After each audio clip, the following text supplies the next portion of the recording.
Good morning, good morning, good morning. Happy London session to everybody who's already tuned in. Hope everybody's doing good.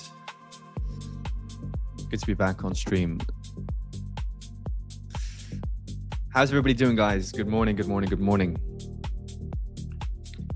Let me know if the background music is good. Let me know if you're good, and it's going to be another good day.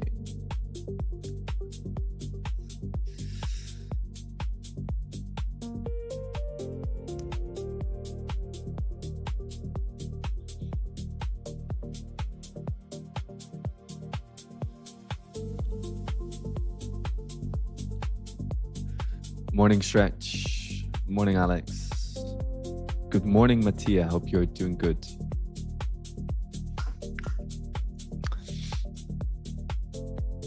So early, yes. It's going to be like this every single morning now. We're going to do a quick market check-in. Give everybody a minute to tune in. Strange moves yesterday, guys. Strange moves. No follow-through on NASDAQ. I know a lot of people watching this were looking for the triple highs here to get taken out. And I still think genuinely that we're going to be taking those out. So potentially some longs today. Nice overall short on all you have there. Nice one. I was looking at it as well. It looks very good to start dropping off from here. I'm just looking at a potential entry, but seems like I'm a little bit late to that party. Looking at the 1 hour time frame, I'm looking at still those lows that we talked about yesterday. Even despite this overall strong bullish candlestick, no follow through in towards the upside. So there is definitely still potential to take out all of those ascending lows here in the short term. Good morning, Ratam. Hope you're doing good.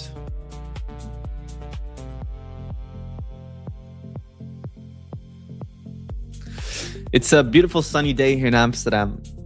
Blue sky, not a single cloud in the sky. It's, I think, already 20 degrees. It's 8 a.m., which is pretty unique for Amsterdam. But it's a good morning. And we're going to make it another good day. I'm just going to send the link to the stream out. Get everybody on. Make sure nobody misses out. And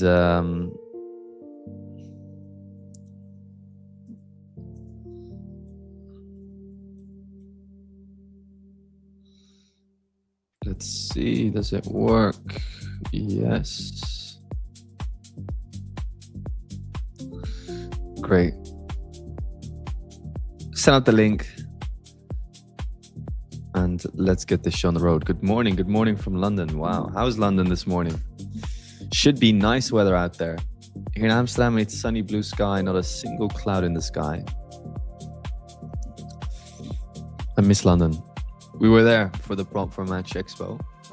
When was that? Back in May? London, such a beautiful city. Good morning, Yaris. Good morning, Petru. Hope you're doing good. Good morning, Dino. Nice and sunny. Good stuff. Yeah, guys, so this morning we're looking at some gold follow-throughs in towards the downside, though it seems that the market is already moving a little bit too rapidly to potentially still get in. These ascending lows are the overall target, though I am not really seeing a setup here. Because ideally what we would want to see, but it happened maybe a little bit before we were on stream here. We had a nice overall liquidation throughout the Asian session. So throughout the Asian session, we liquidated the New York high right over here.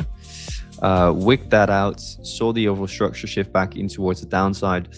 And now we're pretty much just during London session looking to take out all of these ascending lows. So I'd like to see those lows get taken out, but we'll have to see. I took some scalp longs on GC already. Wow. When was that? We've been trending down. We've only been seeing bearish candlesticks for the past 3 hours. Where was that setup taken? Curious to hear. Let me just see if the Asian session range is set up correctly here. Because I like actually now marking out the London session as the first 2 hours of the session. Yeah, so the London session is marked out correctly. I'm just going to turn off the New York session completely here. So we just focus on our own session. Because for this session, obviously we're pretty much pre-London here on the stream, guys. So if you want to see how markets move pre-London, we can just look here at the history. So when I look and I go over the dates, because I don't usually really trade too much during these hours, obviously nobody really does, but what we'll pretty much see is that the green zone here is the current session that we're going to be live streaming here on the channel, myself together with you guys. So what we can see here during this morning is that the pre-London session tends to just follow the overall Asian range, the overall Asian sessions overall trend. So if throughout Asia we were trending up, during the pre-London session we'll be trending up. If throughout Asia we're trending down, during London pretty much we'll also be trending downwards. We don't really see those major reversals. So throughout this early morning, I would like to see a overall follow through in towards the downside for gold. Good morning, Ibrahim. Hope you're good. But throughout this morning, I would like to see some follow through on gold further in towards the downside. Though, yes, setting this overall breakout doesn't make too much sense here. So I'll have to see. Maybe if we get a nice little retracement up, we could tend to get into a short there on gold. What I'd like to hear from you guys, though, is what you are looking at this morning. What is the main focus for the day ahead, guys? Let me know, and let's get our day started the right way by analyzing these pairs together and agreeing on the potential opportunities that we have throughout this session.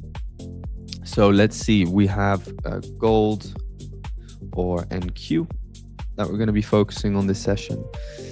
And let's see.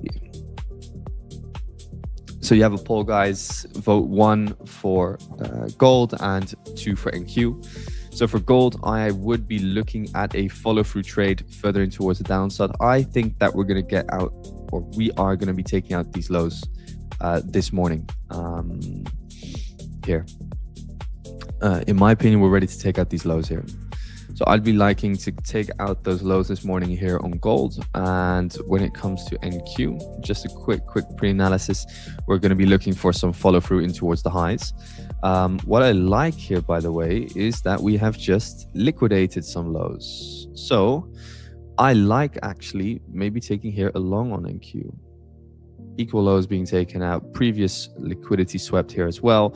Follow through with the overall Asian session. What are we thinking, guys? What are we thinking this morning? Quick look at German 40 as well.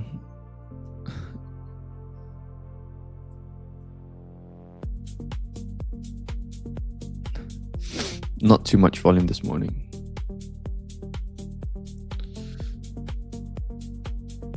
All right, guys. So the main focus for this morning should be on gold. I can see here. Mistaken, most of us are looking at gold. So for gold, obviously we're looking at some follow through in towards the downside, I assume. Let's see, what is everybody looking for? So we have main focus on gold this morning. Are we looking for gold long or short?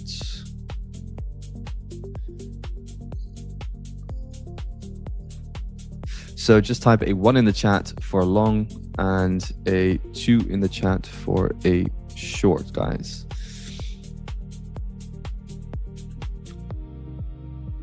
Yeah, I am looking for some follow through this morning, guys. I'm just not seeing the entry quite yet. Here on the 15,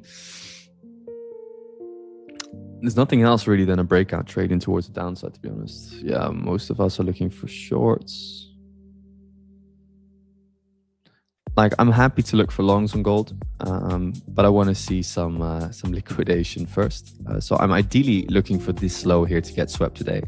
So for myself, before being able to look for longs, I want to swipe here 4420, 4416, something like that before looking at the longs. I see that chat is divided.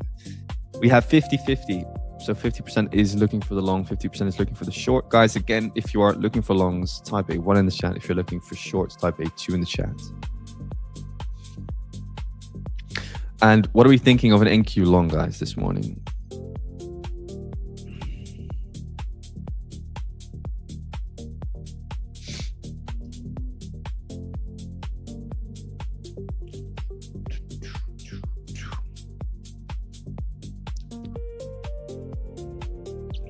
So I see that most of us are looking for the shorts, but it's pretty much 50-50. So now what I would like to hear from people who are looking for shorts, where would we be looking for shorts from? Because we're looking for now during this pre-London session for momentum to continue down lower here on gold in towards the downside to potentially take out the ascending lows. So with ascending lows, I'm referring to the ascending low liquidity that we have positioned here. So ideally for myself throughout today or throughout this beautiful, beautiful morning, I would like to take out all of those lows here. Not necessarily like this, shouldn't take that long. Otherwise we're going to be in this position until next evening. But for me, that would be a little bit long. It could be either for me in GC, depending on how the IB is formed of the first hour. Check GP entity longs. I think a good step might be forming. What do you think, Fabio? Let me check in a sec. Good morning, mate. Good morning, Honey Gain. Hope you are doing good. I'm $700 in profit on gold with a 0.2 lot on the 5K account with the fivers. Congratulations, Karen. That is good. That is very good. There we have it, guys. Come on.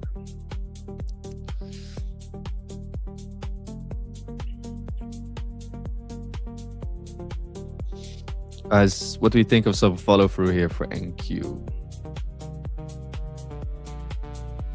Back up towards the highs. Little continuation trade for the morning. Start the morning good. Nice overall liquidity sweep low here. Continue with that momentum further in towards the highs. Looking at structure, ideal entry is obviously going to be this sniper entry here. But with some continuation back up in towards the highs, what are we thinking of those NQ longs, team?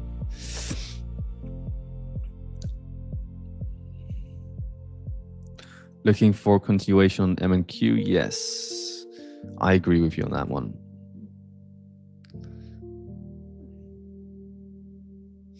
It's a little early in the morning. The edge is a little bit lower this morning, obviously, with a little less volume, but at the same time, it could also be a little bit easier considered because we do not actually have a major catalyst to cause any major reversals, right? Guys, this morning the like target is set at 100 likes. So let's get 100 likes and we're going to be playing Zombies, Ducks or whatever other giveaway game we're in the mood for this morning. Let's get it. So in the meantime, let's check in with GC.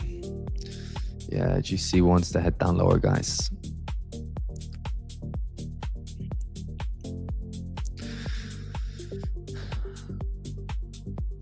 What specific setup would you be looking for the continuation on NQ, Hunch? Okay, so most of us are looking for longs on gold. Where are we looking for longs from, guys? What is the overall setup? Good morning, Jimmy. Hope you're doing good, bro. Good to have you back on stream.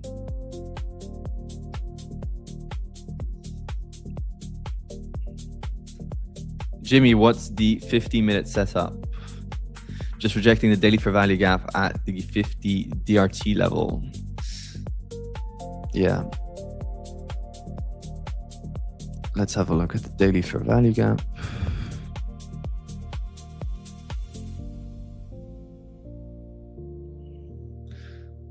What are you specifically referring to? This here?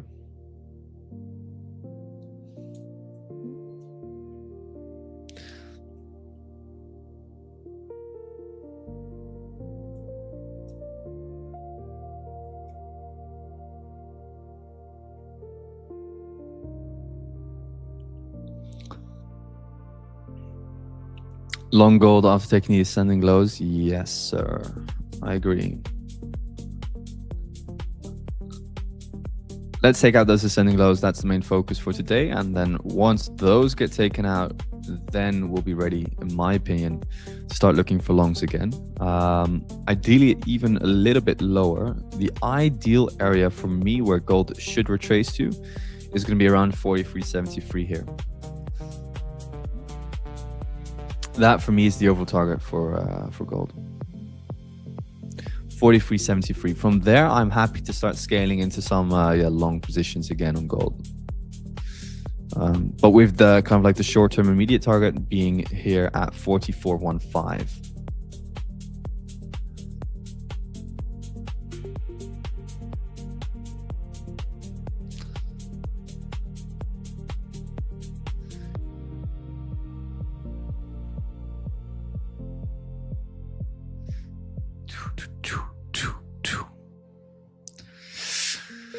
Let's have a look at GN.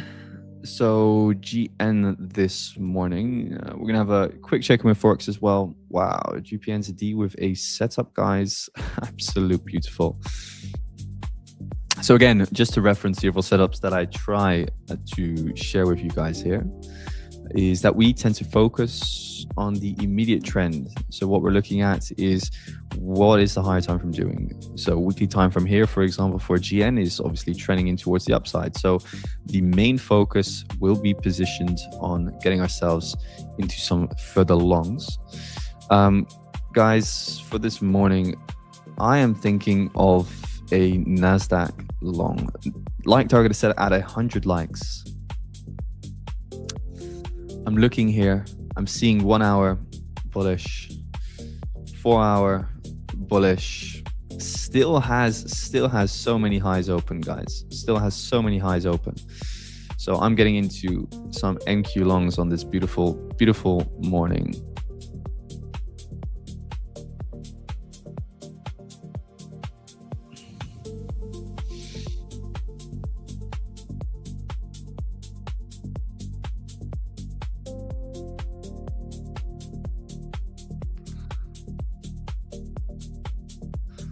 Let's see, chat. Let's see. I'm going to get into some continuations.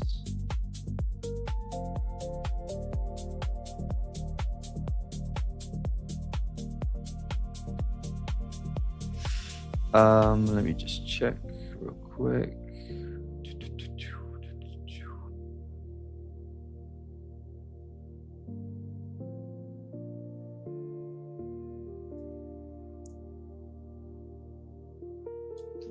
Yeah, no, look, let's just trade that momentum further in towards the highs this morning. Yeah. Just checking for myself.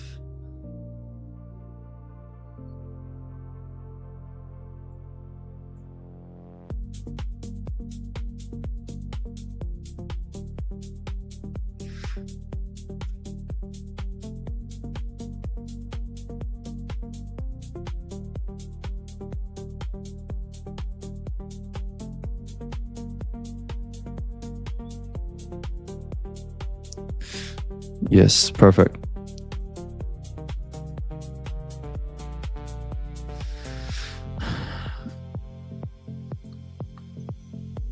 Do you not think that we will pull back?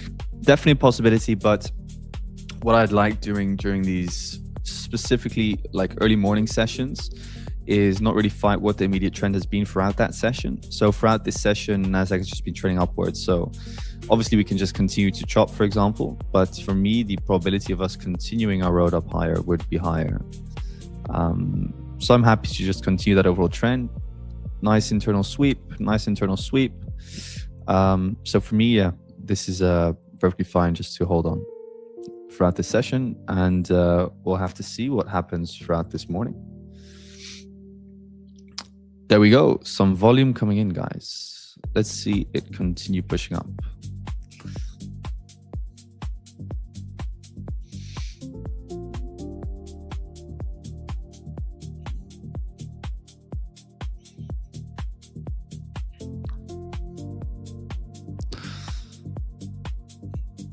So again, guys, setup breakdown here is that we are continuing with the overall direct momentum here throughout this early pre-London session.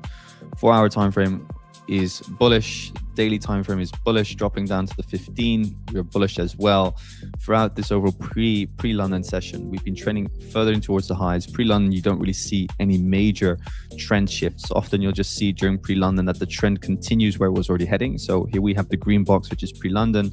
We have the gray blue box, which is the Asia session. So you can see that throughout, let's say, the first 1, 2, 3. So for the past 3 days, the trend during that pre-London session has just continued and finished off what we were doing throughout Asia. So I'm just looking for us to continue what happened during that Asian session. So normally I'll be trading like higher time frames, 4 hour, 1 hour. But here for prop format streams, I just love the 15 mainly. But here on the 15, even I like what's happened. Nice overall sweep here of the low. So within this overall push that you saw in towards the highs, I would never, for example, trade this for value gap or be looking to trade this demand zone. For me, we're just continuing after sweeping the actual low itself. So most people go long on the demand zone, we sweep that demand zone, and then I'm looking for the long continuation. So let's see.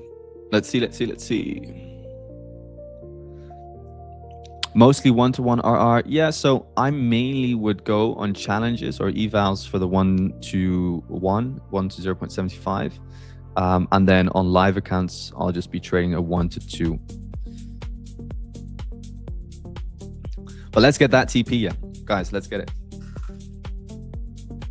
What do we think? What do we think of the setup? Let's see.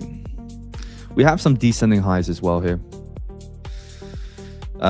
which I'm always a fan of, at least to this high. So around that 0.5 R, we should at least hit that. How do you calculate lot size? So these are just shot on futures accounts, so you don't really need to calculate lot sizes. You're just trading with futures contract sizes. So I'm currently just trading it on MNQ on my other screen, and I'm in for just 5 contracts.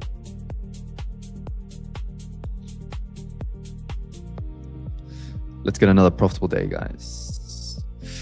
What risk you're taking during evals? So with evals, I'll just be risking the full account. So pretty much what you'll see everybody do. So I, for example, like the Lucid Flex account. So the overall goal with the Lucid Flex account is passing the eval in 2 days. So we have day 1, we have day 2.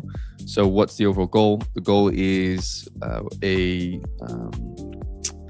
4K, no, what is it? 3K, sorry guys, in the eval, and with a 2K risk. So what I would do is on day 1, I'll be taking a 1 to 0.75, and day 2 again, 1 to 0.75. And what I'll be doing then is I'll be risking 2K on day 1, 2K on day 2. Okay, guys, we're seeing some momentum in towards the highs. Let's go. Let's continue. Blue line is the first target, the first immediate target. And then I'm happy to pretty much start trading some stops.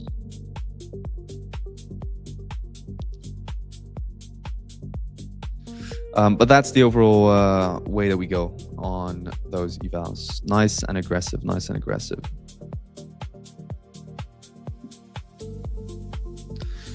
In the meantime, are we seeing anything going on with GC, guys? What's happening to GC? I haven't seen anybody update me. Nothing at all I see already.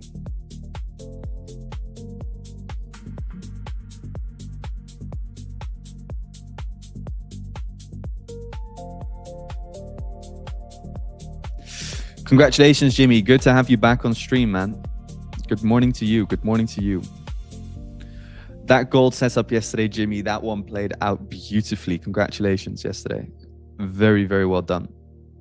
Did you hit TP yesterday on that gold setup?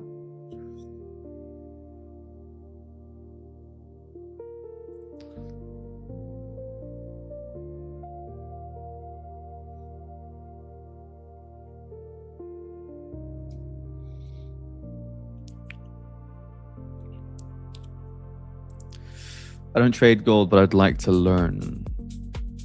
What's your current strategy, Stretch?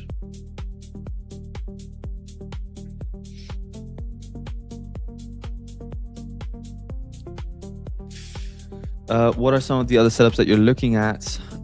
So we have quite a few setups going on. So mainly just NASDAQ continuations throughout this session. We're tracing a little bit back in towards the downside at this very moment. But focus still remains on capturing that upside momentum. So I'm still looking for our highs to be taken out during this morning. And for the overall trend just to simply continue. For the rest, gold looking still at some short-term downside. I'm looking for us to hit 44.15 next, although this morning there is not really a setup there. A lot of descending highs. Yeah, I've been trying to get something in, but there is just not much to get in except for just selling with the momentum. But yeah, where are you going to be placing your stop loss this morning, right? So that makes it a little bit more complicated. Other than that, guys, let's check in with FX. So we were looking at GP NZD. What we have here on GN is, again, guys, 4-hour clear momentum in towards the highs. On the daily time frame, we are clearly bullish as well. We had the bullish swing in towards the upside. Within this bullish swing, we are looking to identify our liquidity low. Where is liquidity situated? We have liquidity situated underneath this area of consolidation. So underneath the range, that's where liquidity is situated. So the market comes to take out all of that liquidity, to take out that overall range low. The final and last bearish candlestick of that range gets taken out. And when that range gets taken out, we see the V-shaped reversal in towards the high, showing us that there's liquidation taking place, that there's buyers coming into the market. And then what do we have? We have the structural shift. So from here, we can definitely expect, in my opinion, no guarantees, of course, but for GN to continue driving up higher.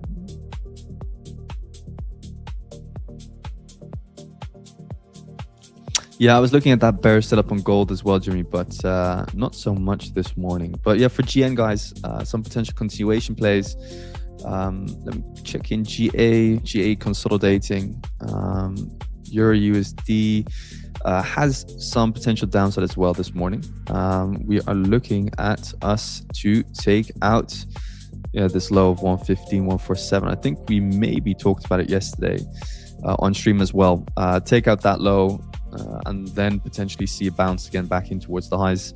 But it will have to come and will have to be paired with somewhat of a bullish reaction to that overall low in itself. So we would have to see some bullish momentum come in once we take out that low and then start pushing back in towards the highs. That is what I would like to see this overall morning. What would you like to see from the chart setting? Let me know, Mano. NU shorts, to be honest, looking relatively good this morning. What I was looking at yesterday with CPI was a potential takeout of the range low here, because this is the 4-hour time frame. So on the 1-hour time frame, clear range, I was looking for a V-shape reversal sweep on the range low, but so far we're breaking out and continuing down lower.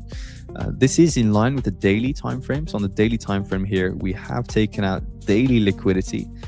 So indeed, from here, we could easily drop down lower. The higher probability setup on NZD USD would come though once we break the overall low here and then see the retracement, retest, 4-hour setup, and then get into a short position. That for me would be the high probability setup on this morning. Or on this morning, what am I saying on this morning? In the near term future.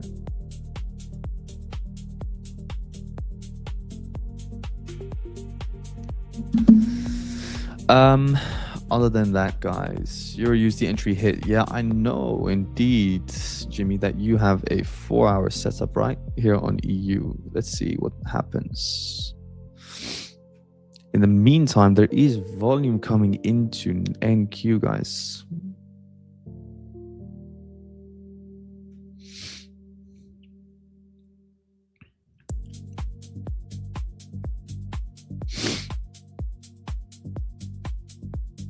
We're tracing a bit back. Let's see.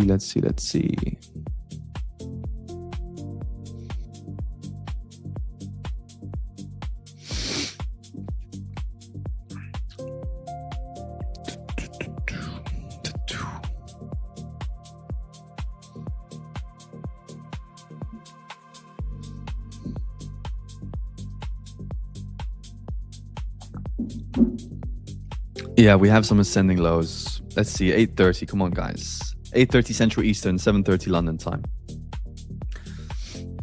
Let's see what happens. This is just pre-London trading, guys. Again, probability of pre-London setups is obviously going to be lower. So I wouldn't say take these on live accounts. These kind of setups are more just for evals, I would say. Not really worth it to waste bullets on a live account during pre-London still. Yeah, it's not the most beautiful setup for sure, but again, we're following the textbook of us following momentum that came in pre-Asia or pre-London, excuse me. So we have the Asian over momentum, and we're just following that with this pre-London setup because we don't often see any trend, let's say, shift during that pre-London session, right? But come on, guys, let's see some momentum. Let's see it hit 29,909. Come on. USD CAD. What are we looking for in USD CAD? Let's quickly see how many likes do we have on stream. Do we have 100? Have we hit 100? We have hit 105 likes, team. Amazing. Congratulations. So what we're going to do is we are going to drop a giveaway inside the giveaway portal, inside the Prop from Match Discord. So make sure to keep an eye on the Prop from Match Discord at this moment, because I'm about to drop in that you can enter the giveaway portal, okay?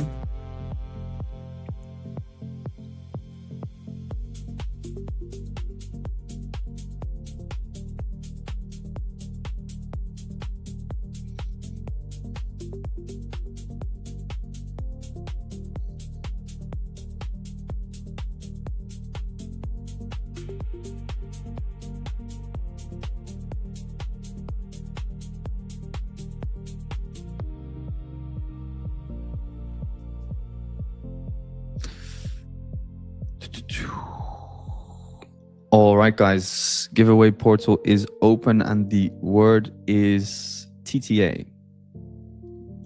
Code TTA.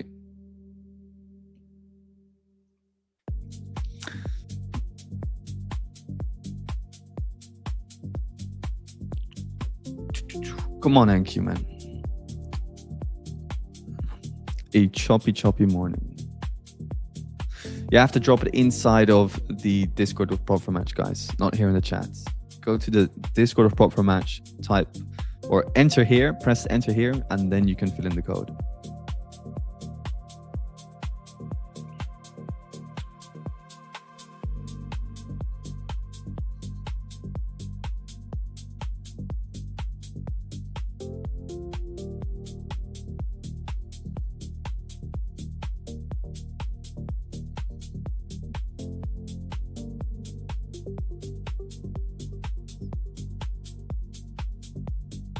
Yeah, oil looking very bullish as well, yes. Bit rangy, but still looks good. All right, guys, entries closed.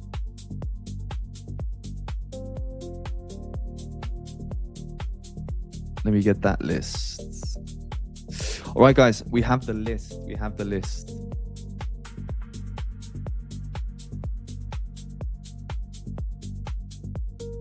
And Q not really dancing with us this morning, guys. What is this?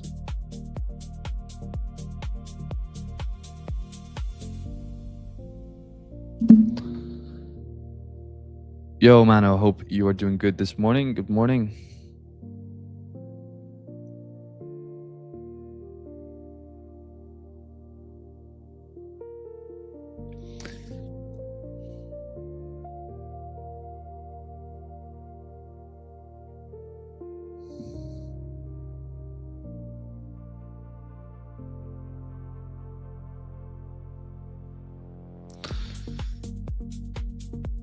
February, we're going to have a market outlook today, of course, as always.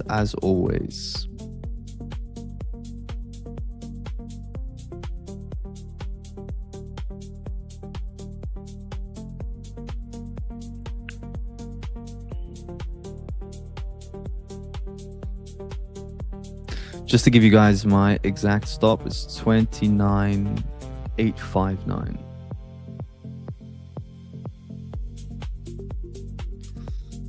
My exact stop loss.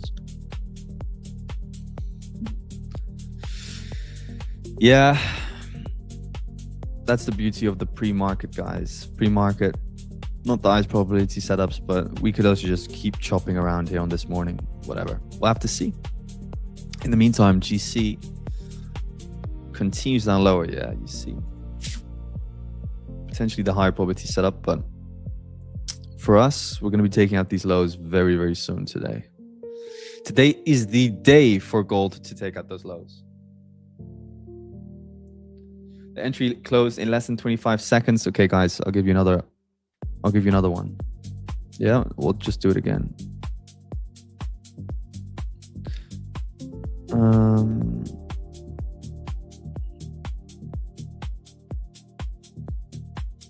Okay, guys, the code is going to be TTA2, yeah? TTA2.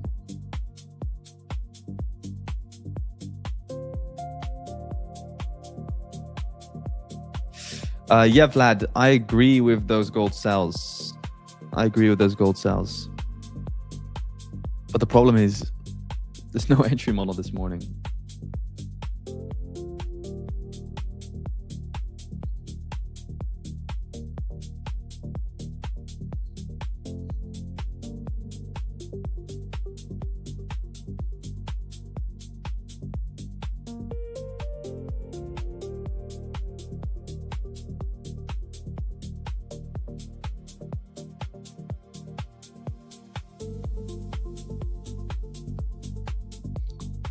Did everybody get in, guys? Entry closes in 10 seconds.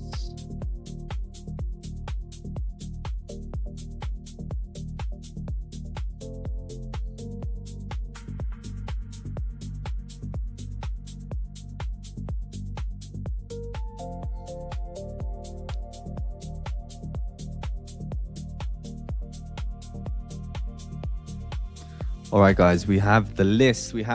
What is it going to be on this beautiful Thursday morning? What do you think about GCAD longs? Let's have a look at GCAD longs. I was looking at ADCAD, I think it was. Yeah.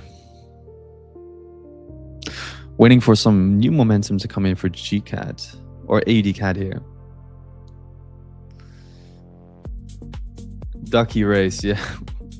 Will it be ducky race again, guys? What's it going to be on this morning? Let me know.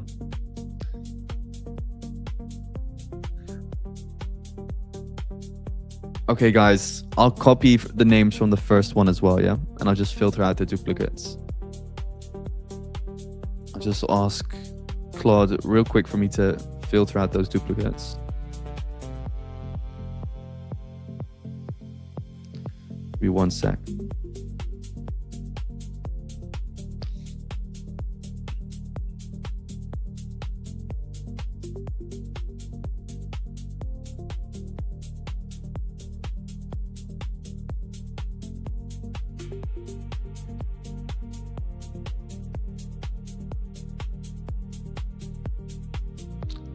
Yeah, my bias for gold was a sell as well. But no setups this morning.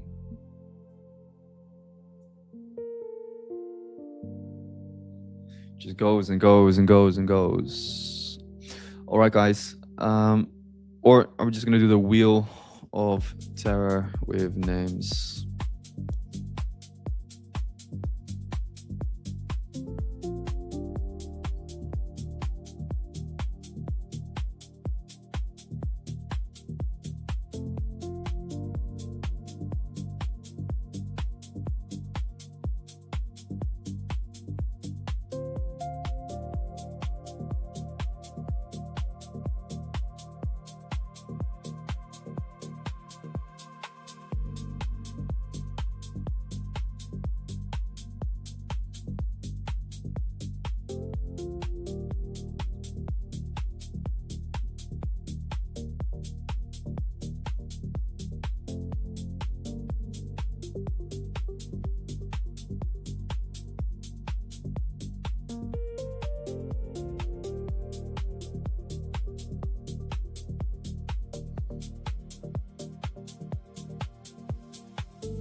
Okay, guys, only 6 new names.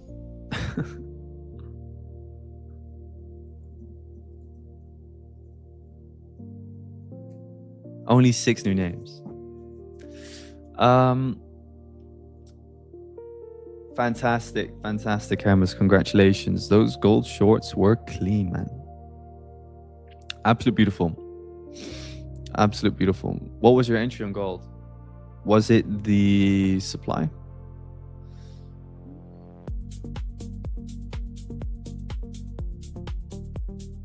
What was the entry? Yeah, I'm still in NQ. Seems like it wants to hit the stops. Let's see. On NQ throughout this session, I'm still looking for it to head up higher, but it is coming for me. It is close. It is very, very close. It's not looking very good this morning. Again, I was happy. I was happy with the lows being swept, V-shaped reversal towards the highs. Maybe should have waited for the break of the high and then get in on that overall retest. But I like just trading with the momentum during these sessions. For me, the main focus is just on continuing up higher and higher throughout these Asian sessions and not trying to reverse the overall setup throughout this pre-London session, right? So equal lows here get taken out, for me continuation higher. Equal lows here get taken out, for me continuation higher. So yeah, throughout this session, bias has been bullish, and I still wouldn't be surprised if we just bounce back up. But you're already long on MGC. What time frame then? Gold 30-minute trendline break recess. Yeah, I don't use trend lines, but I do like the the trendline liquidity that we have. You're looking for this, yeah, Vlad. This is the focus of this morning for you.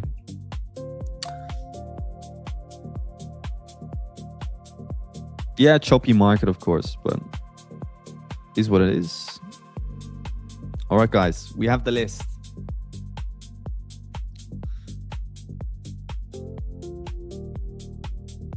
Let's get to it. Let me just switch to the list.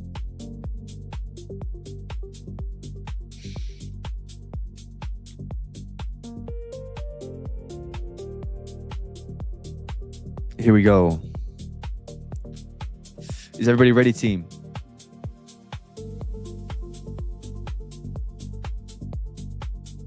Everybody can see the screen.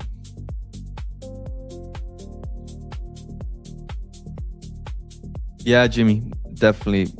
But throughout like these pre-London sessions or during these London sessions, I'm more than happy to be a little bit more aggressive.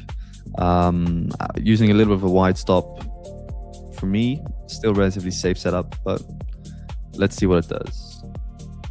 No, Ducky, nah, we're gonna go for the wheel of death, okay, yeah? I'm in a long with 2 micros. Yeah, difficult long.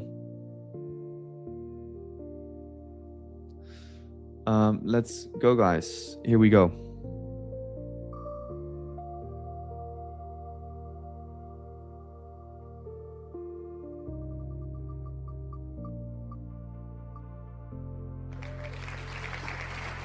Let Mark, congratulations. Are you in? Opa. Congratulations, Let Mark. Congratulations. Send a message inside Discord and you can claim the account there. Let me just switch back to the charts.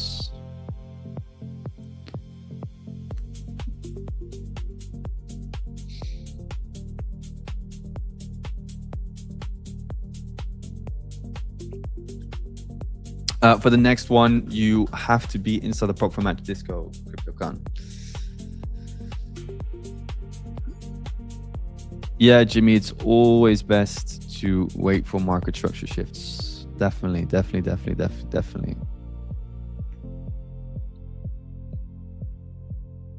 Still happy with the overall setup, but yeah, this morning, just no momentum on it. On the wrong side this morning.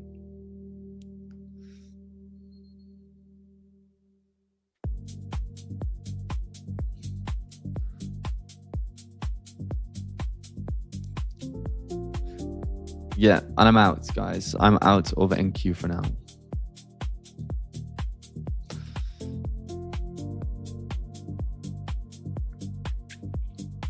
So I would leave it alone then for the rest of this session. That's my personal opinion for now. Not respecting lows that swept the equal lows right over here. Again, on my end, maybe should have waited for the shift in structure and then get in. A little bit on the aggressive side, but yeah, happy with the loss still.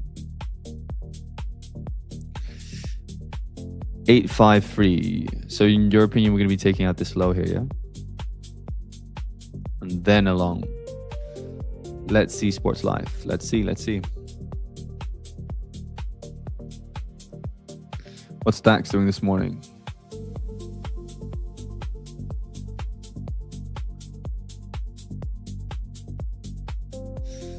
Aye. To be honest, this looks like the better setup even.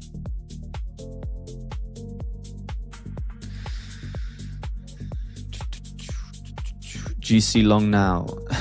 For me, too aggressive. I would need to see at least 44.15. I would need to see at least 44.15. From there, I would be happy to get into some longs again. Hey bro, I'm new to futures trading. I've been using Soku Trade to learn the ropes, but I think I'm ready for the big leagues now. Good, Regoman. What's your overall results been like recently? No, Jimmy, don't be sorry, man. Part of the game. It's the game that we play. It's all the game that we play.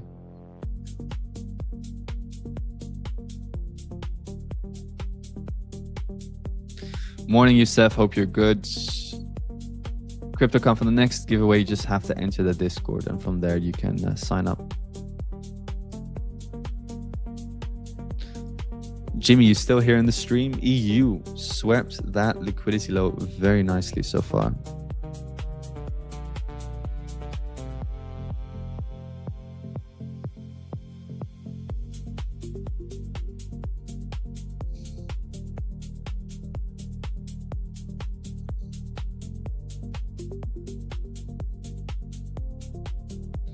I've been trading micro futures and I made $2,619.75.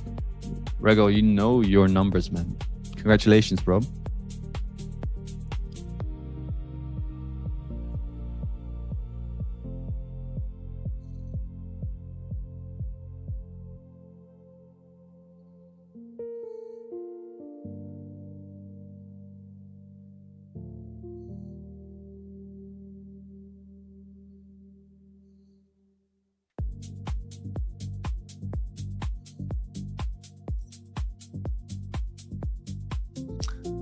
What's that, Jimmy?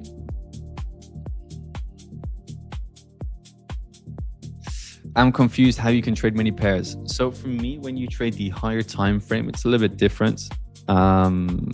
With the higher time frame, it is possible to trade multiple pairs. For lower time frame, I would always say lock in on just one or two pairs only.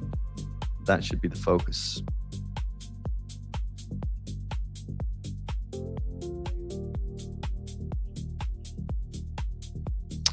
NU short after that 1 hour retracement.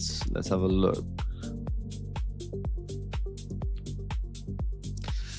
Yeah, it looks relatively good. What we have been seeing here is some heavy consolidation. We break towards the downside. Now, for me, it is slightly on the aggressive side now to look for the shorts, because this could just be pretty much your internal liquidity to fuel another leg up after this break of structure.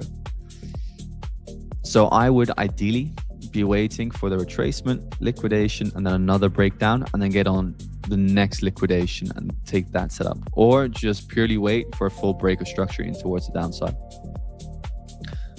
That for me would be a higher probability.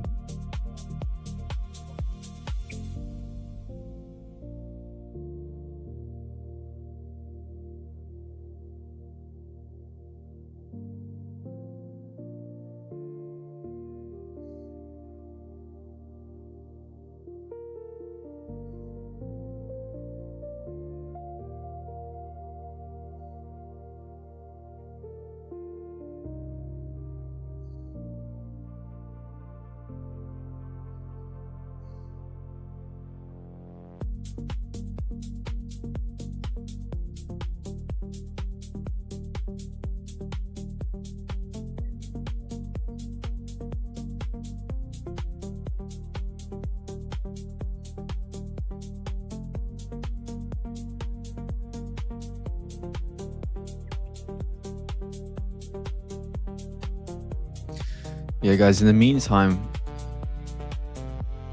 NZD-USD looks like accumulation, manipulation, distribution. Yeah, I agree.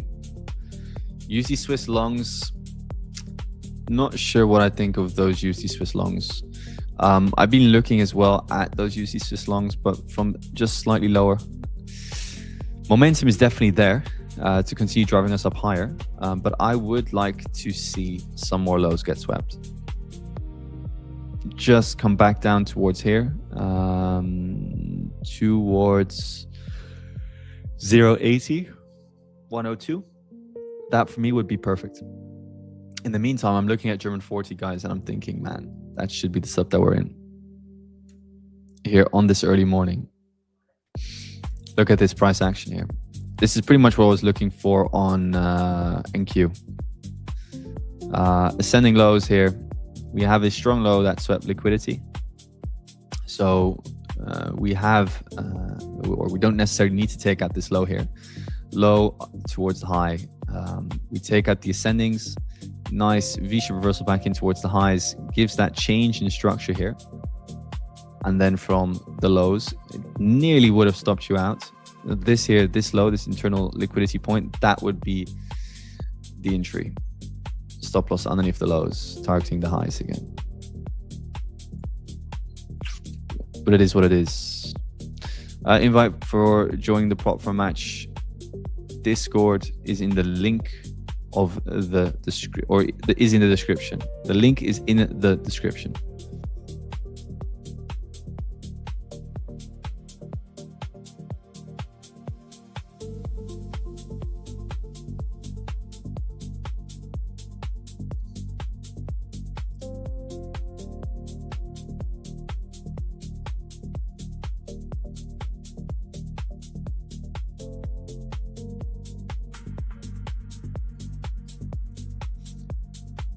Yeah, guys, definitely have to journal this one.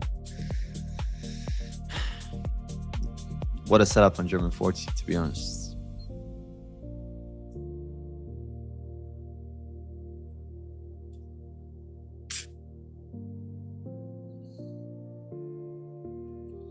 Happens. What else are we looking at, guys, for the day ahead? Let me know in the chat. It's curious to hear what is everybody looking for.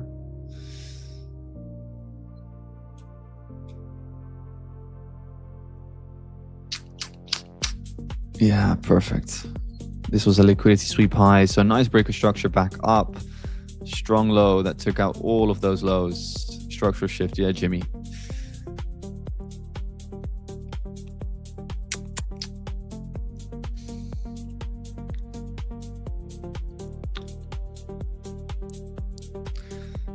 Yeah.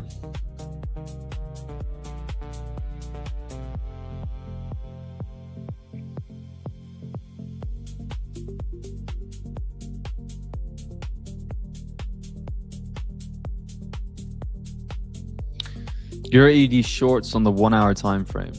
Let's have a look at that.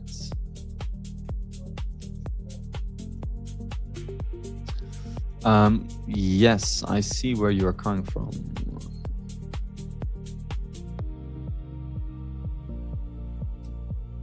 Yeah, I would be looking at those lows or these highs here. Yeah.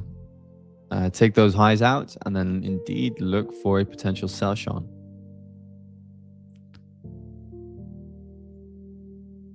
USD CAD longs. I was looking for USD CAD longs once it retraced just slightly lower, 138.993. I was happy to get in from around those levels. But yeah, for me at the moment, USD CAD is just not really anywhere. It needs to form some more structure. Could easily still sell off with some more momentum. I'm not a major fan here of USD CAD to get into buys at the moment. GPAD shorts for me, no. Just consolidating here. This is 4 hour time frame. Imagine this is 1 hour time frame. We're ranging, so nothing there for me on GPAD. AD NZD pushed up higher indeed, but this for me is also relatively low probability at this moment in time. It's not looking fantastic. A very, very shallow break of structure in towards the downside here.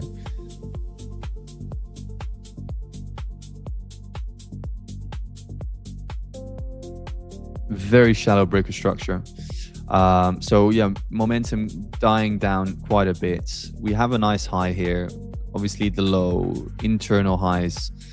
So now you would want to see a V reversal back down, create some supply, some imbalance, whatever, and then look for some continuation potentially, but not looking fantastic. Potential Euro USD 1 hour long. Yeah, I mean, if Euro USD were to see a strong reaction back up higher, break internal structure, form some form of demand, I would be happy to look for those longs again. For me, that would be okay. Oh, guys, it's not my morning. Not my morning. Look at that, German 40. But again, a great setup. Again, to take note of. Look at that volume coming in.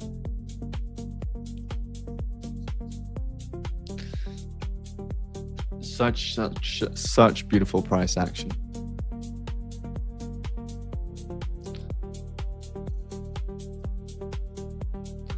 This for me is textbook. So just to again bring you guys along in that overall thought process. Wow. Bullish impulse in towards the highs.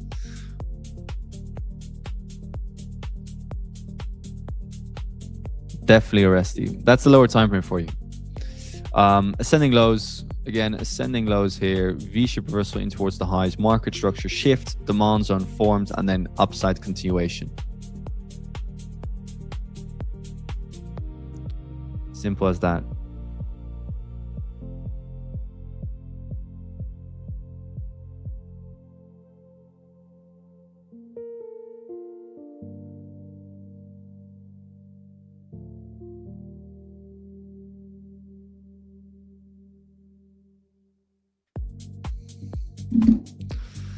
What is this volume? Aha, look at that. Bottom tick, guys, bottom tick. How beautiful. Fab, do you have any trade taken today? Yeah, just on an eval here, or on some evals here. NQ loss. With my stop loss literally being the bottom tick. How is your Thursday morning? Yeah, Jimmy, my YouTube channel is the Trading Academy. Yeah, Resty, you were right this morning. Congratulations, brother. YouTube.com/the Trading Academy.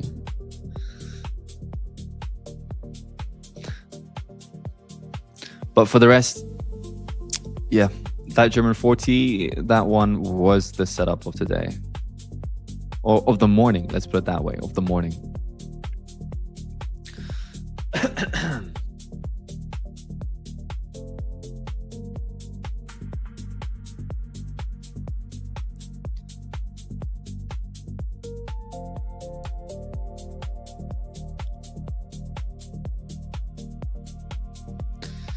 GPCAD shorts and a GPUSD long. Let's have a look. So GCAD on the short side. Yeah, I mean, there is still liquidity open. Congratulations, we buy a house, UK. Good morning, responsible. Hope you are doing good, brother. But yeah, no, those DAX longs, fantastic, guys, fantastic. But yeah, for GCAD, there's still a lot of lows open. For now, it seems that inside of premium, we have taken out internal liquidity. So if you look at the 1 hour/4 hour, on the 4 hour time from here, we have the first impulse down, then we have the second impulse down. We have swept pretty much all the highs here, all of those descending highs, and then we saw the market structure shift downwards. So for now, there is definitely still some downside potential to retrace back down into discount pricing. Not the cleanest of setups, because overall daily momentum is bullish, so you don't really want to be looking at those shorts. But I would love to see some further downside before even thinking about those longs. Yes, Adip, I am now kind of like end of Asia session, pre-London session. That's what I'm going to be on now, Monday to Friday on a daily basis. Is everybody, by the way, ready for the Friday stream tomorrow? There's going to be over $5 million in accounts given away throughout the day. So make sure to tune in tomorrow to the Prop for Match stream, guys. What is everybody's favorite account, actually, by the way? This is something I'm curious to hear as well. What accounts would you guys like to have? What is the account to go for in your guys' opinion? Yeah, GU, look, for GU, it's now taken out all of those lows here. And now you want to see that there is actually liquidity underneath those lows. You want to see buyers coming into the markets. So at this point in time, we want to see a V-shape reversal back up, show us breaking structure, and then we could get into longs again. Other than that, there's nothing really there for it.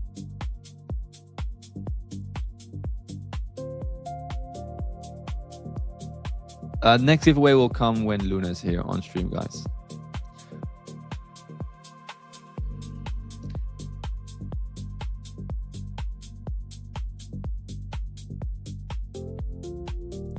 FTMO swing accounts. Yeah, FTMO swing accounts were good, but they've been tracking down the profitable traders on those swing accounts, guys. Putting people who are trading those swing accounts now on the normal accounts that you can't hold overnight or not over the weekend as well.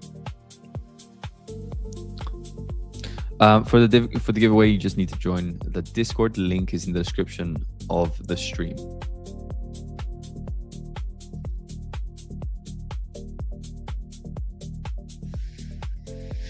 Yeah, slow. Funded next or Orion funded? Yeah, Orion is new, right? They did an event in London. Was anybody at that event, guys? Funded next swap free. Yeah, oh so good. Oh so good, bro. Question: the big giveaway starts New York session or the whole Prop for Match stream? It's going to be the entirety of the Prop for Match stream, Adip. The entirety of the Prop for Match stream. So make sure to tune in from early morning until late evening. Or depending on where you are in the world, of course.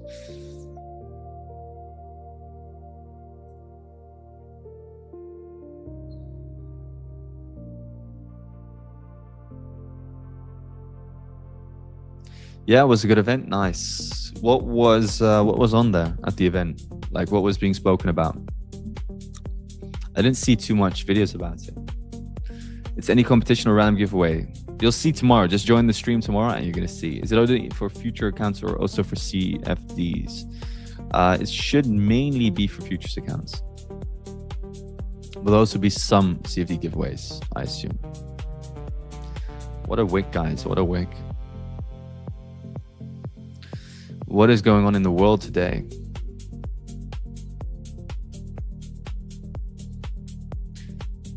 The government supports faster hiking of interest rates in Japan.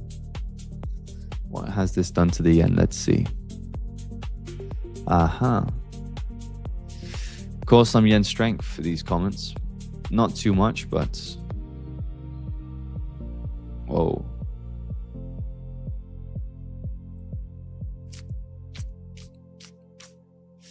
Fabio, look into an Ethereum shorts. All different strategies by a few profitable traders, some giveaways, and a quiz.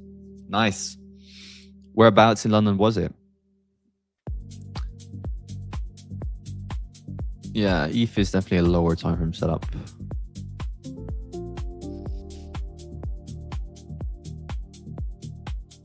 Yeah, so for me now on ETH, this is barcode price action. This for me is barcode price action. So I would tend to stay away. Like, I see where you're coming from. You're probably looking to target these lows. We've swept these highs. We've now reacted to this supply zone, taken out some internal liquidity here. So I can see that you're looking for those shorts, but not a major fan. All right. And how is Orient funded? What kind of challenges do they provide? I haven't traded with them personally.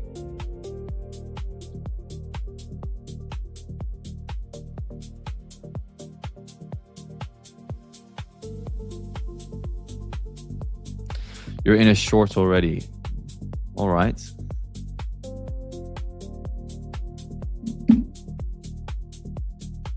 Bro, can you have a look for AUD USD longs?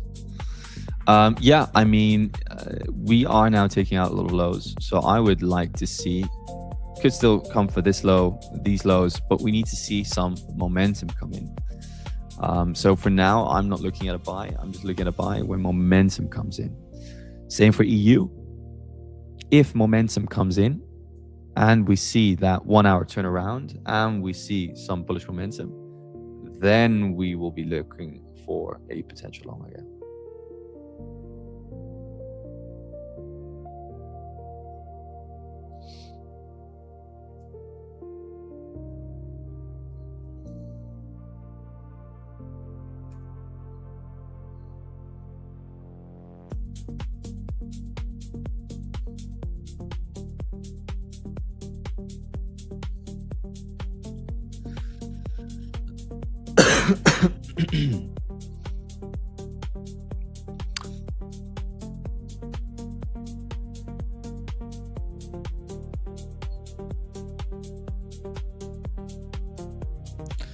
What a bad price action from NQ. Yeah, no, pretty weak price action from NQ this morning. Yeah, selling off back lower. I mean, yeah, it seems then maybe that we will head down lower a little bit, but we're gonna have to see what happens with market open.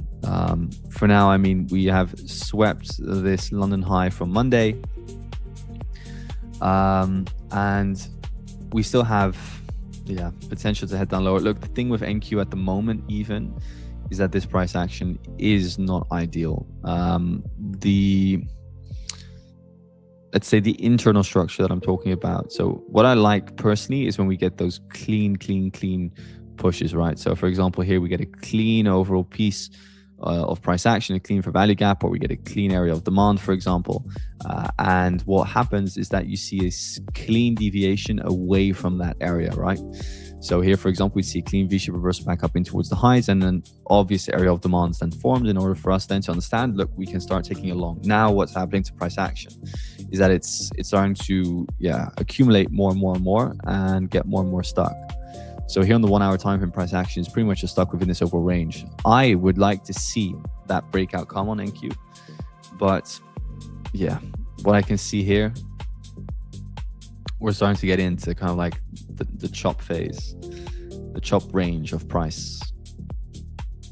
Let's hope that gets away, because then what you're just doing is you're just trading these internal ranges. But yeah, these lows here for me are pretty just crap, if that makes sense. I would love to see the cleaner pieces of price action. So what I like looking for is, for example, here, clean gap away. These are the kind of clean gaps that I like after taking out some internal. Why would you trade US indices in London session? So to be honest, when you have a little bit of a wider stop loss, I tend to not have a lot of issues. So I've back tested it, and I do like seeing when we have a clear Asian session trend. So for example, throughout Asia, we've been trending in a certain direction. So for example, we've been trending in Asia in towards the highs, often in that pre-London. So what this green zone here is my pre-London indicator. I just programmed it or set it up in a way that the green just shows us the pre-London session. You'll often, or more often than not, in my opinion, see that trend will just continue with what the Asian session was already doing. So for example, you see it here, you'll see it here, you'll see it here, you'll see it pretty much here. Oh, here, of course, we didn't, but you would see it here as well. You would see it here as well. So that pre-London session doesn't really tend to change the overall course of price for NQ. So that's why I like just trading with that overall direct momentum.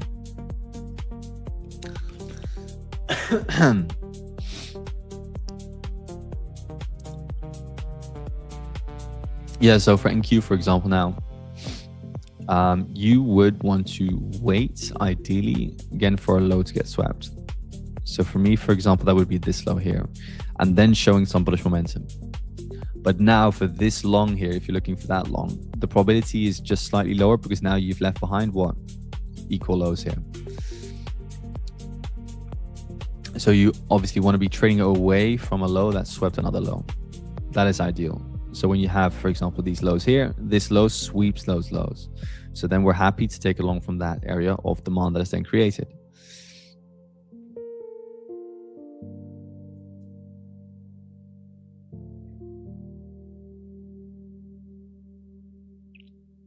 Yeah, of course, like the probability is always going to be higher, guys, for indices, especially for NQ during New York session. But we're here on stream every morning, pre-London. So we're going to have to make it work. But we'll be focusing a little bit more on DAX. I'll be focusing a little bit more on DAX. It's just that I was trading on a Lucid account. On Lucid, you can't trade DAX.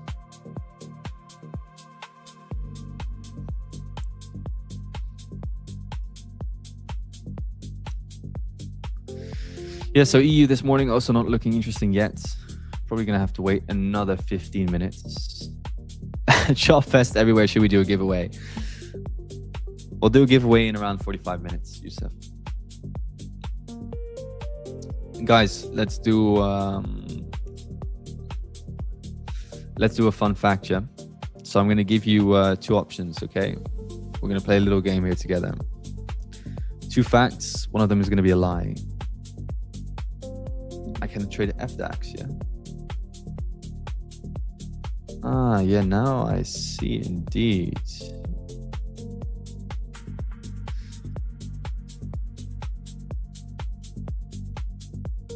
Yeah, but it's delayed by 15 minutes. No, you cannot trade FDAX. It shows the price action, but it's delayed by 15 minutes, the price action.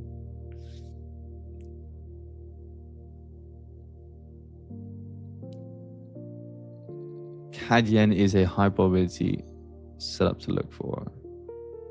Yeah, market waiting for PPI today for sure. CAD yen for me is nothing here. CAD yen for me is definitely nothing here.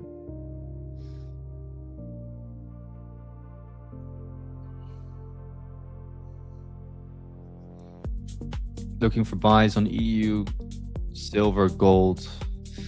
Let's have a look at silver. What has that done from yesterday? Pushing lower.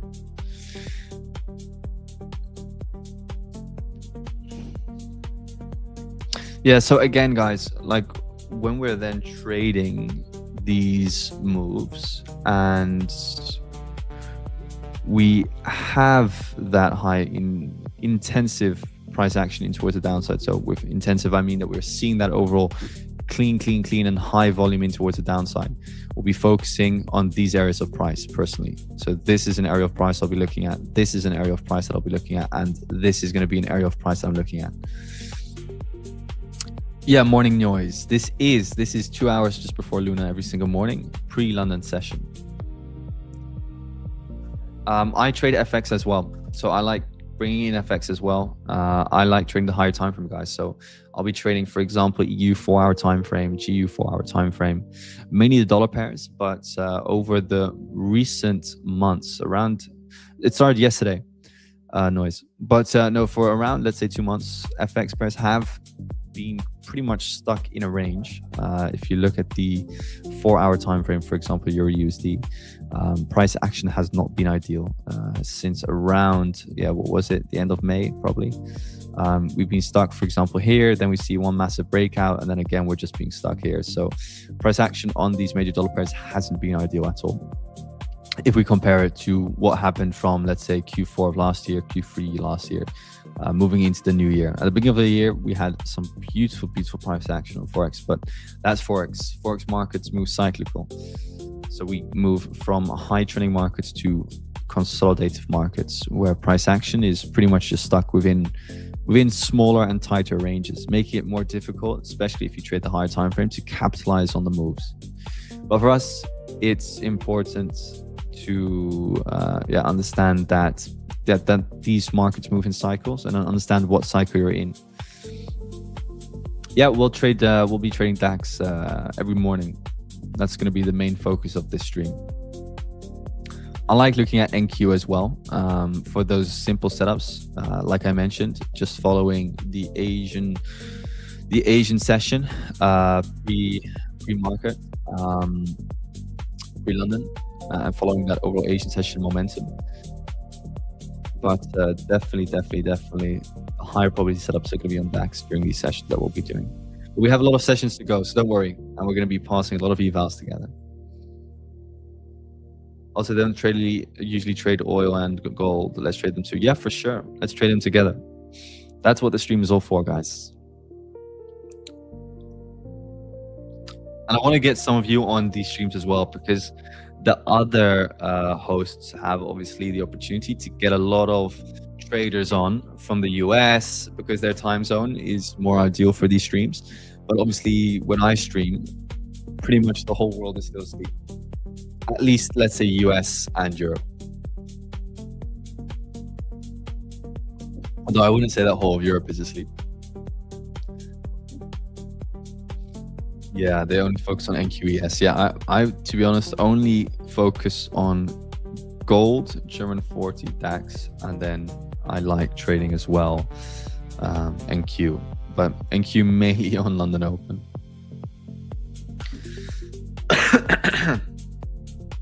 Or New York Open, excuse me. No, San, no ADNZ shorts at the moment. Not something that I'm looking at.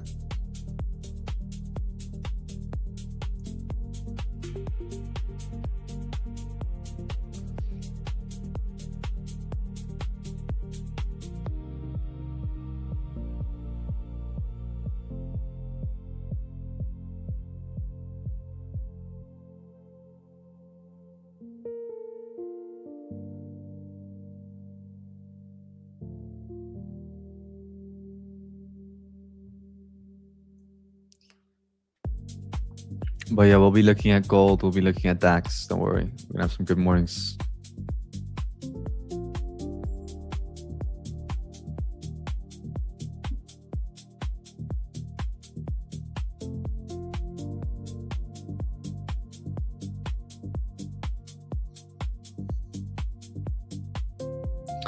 Yeah, Japan 225. So I like that higher time frame price action.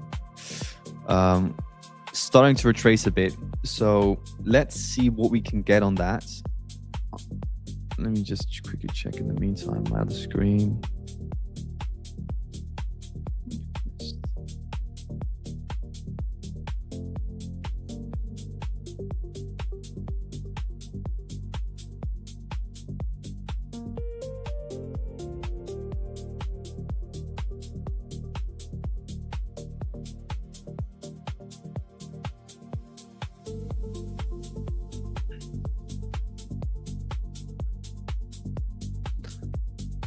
But some more continuations indeed on Japan 225. Looking to short DAX. A good 1 minute for value gap retracement happened.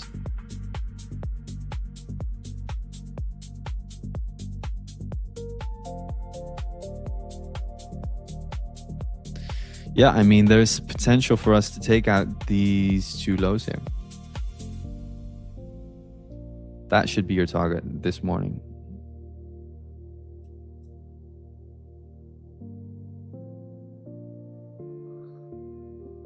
That can be the immediate targets. My model for the pullback is at 300 a.m. or 3 a.m. 1 hour CRT.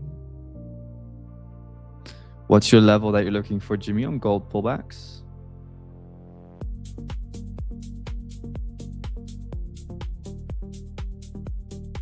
No, Luna is coming after me. Of course not. Of course not. The Home Depot has plans. Luna's still on at his usual timing. He will just be after us. So it will just be 2 hours before Luna.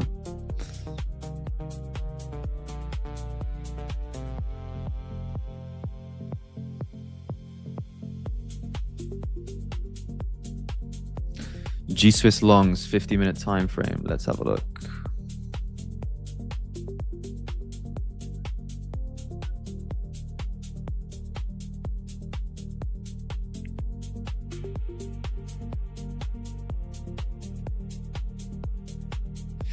Are you holding any trades now? I am, but only FX trades at the moment.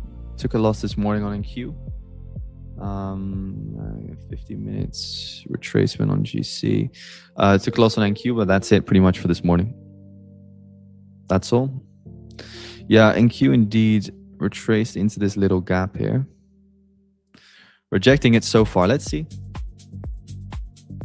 Obviously, target for gold is still pretty much just going to be 44.15.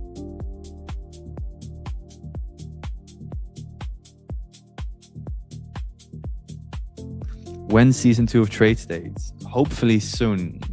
Working on it.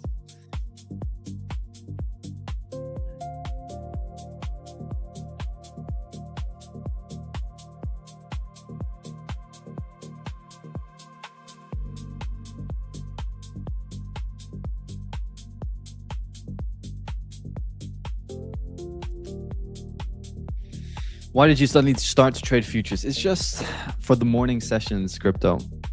For the morning sessions here on stream, helping you guys out with some analysis, checking into the markets, whilst at the same time we have the opportunity to trade FX as well. Yeah, Euro Swiss looks very nice. We have a nice overall grab here on the 15 for Euro Swiss. So if we can break above the internal fractal structure, meaning the internal candlestick structure, get up again, then we can start looking for a continuation trade for you guys this morning. So on the 1 hour time frame, we have a strong low. I would be questioning though, what would be your 1 hour setup? Because on the 1 hour setup, we'd like to still go a little bit lower. For 1 hour setup, you would be looking at this low here. Nice sweep of liquidity here. So again, break structuring towards the highs. We have our low, we have our high. So you now, for a 1 hour setup, would want to be seeing this. Of course, CryptoCan, always here to help out. So what time do you start? We start at 8 a.m. Central Eastern Time, which is, I think, 2 a.m. Eastern. I don't know what time zone you're in. I'm not really good with time zones. I just always say Central Eastern Time, but that's because I'm in Europe. I'm in Amsterdam. Who here, guys, who here has been to Amsterdam? I think I asked it yesterday on stream as well, but who here has been to Amsterdam? And enjoyed it, I want to know what your guys' perception is on Amsterdam. Have you heard of Amsterdam? Maybe some of you have never heard of Amsterdam either. Euro Swiss looks good, Fab. Yeah, what time frame are you looking at? I'm responsible.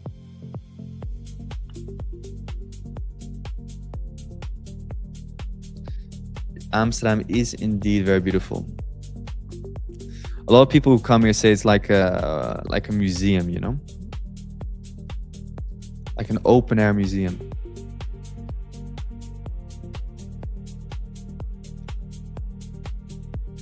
Oh no way, Ronald! You live in Rotterdam, so you're close by.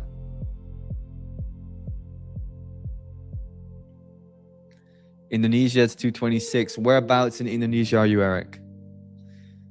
Interrail trip 2011. Nice, Matthias. I think interrating was something that people in Europe really did back in the days, no?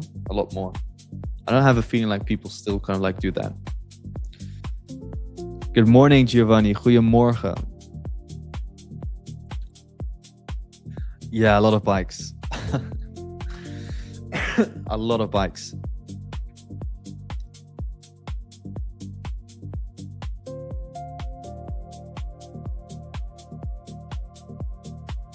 I think in Amsterdam, there's more bikes than people. Fun fact. Bikes and that other stuff, yes. The good old thing that every Dutch person is famous for when they say, ah, you're from Amsterdam. And then you say, yeah. And then they all say the exact same thing. The lights and the plants. Gold reverse, nah. For now, not yet. Momentum still there. Just a bit slow here on the morning. Starting to get slower. You'd think it would start picking up the volume, but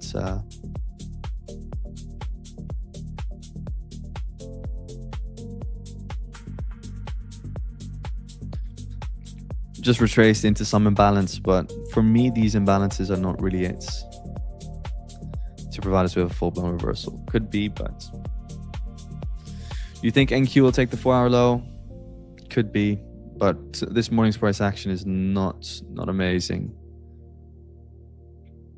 I would even like to get this low, to be honest. I would like it. Would just give us some new trade opportunities.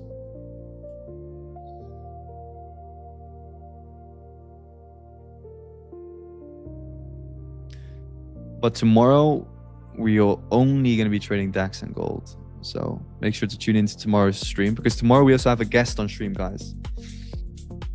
Tomorrow we also have a guest on stream. So make sure to tune in for tomorrow's stream. We're going to be trading DAX. For cases like the one in Euro Swiss, would you rather get in on the 50-minute fractal high break or wait for the 1-hour sweep first? How do you choose which one to take? It comes down to what time frame you trade, guys. So if you ask me, Fabio, do you think the 1-hour setup is better, or would you prefer the 50-minute setup? It really comes back down to what do you take on a consistent basis. Because, for example, the setup looks good on the setup might look good on maybe the 15.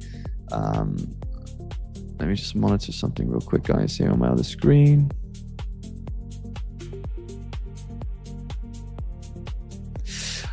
So for example, with the case with Euro Swiss, right? So with Euro Swiss, the setup on the 15 may look ready, where we have, for example, we have internal liquidity taken here. And you would say, hey, Fabio, when we, for example, take this high out, we have a market structure shift after retracing into, well, whatever, for value gap, whatever way you want to view it. So let's say here you have a value gap and you're looking for a long position. And you say, hey, Fabio, we see the market structure break, and then we want to be looking for a long position. That is perfectly fine. But the thing that you have to understand is that, okay, here on the 15, the setup is fine. But on the 1-hour time frame, for example, the setup is bad, because the setup has here the breaker structure, and then here you have the ascending lows. So you would want to take out those lows and then get the market structure shift and then look for long. So you need to be trading the same time frame over and over again.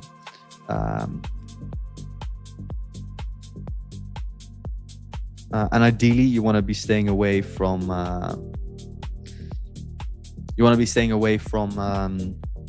messing up timeframes with each other. So sometimes entering the 15, sometimes entering the 1 minute. So personally, I like just focusing purely on the 4-hour time frame, together with the 1 hour. What do I trade? Dion. We have Dion on, guys. Dion, what's up, man? What's the plan for tomorrow, Dion?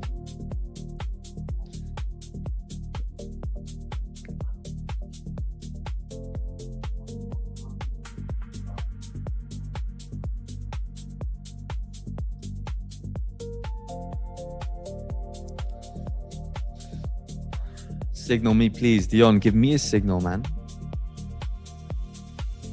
Only trade the 5-minute time frame. Nice.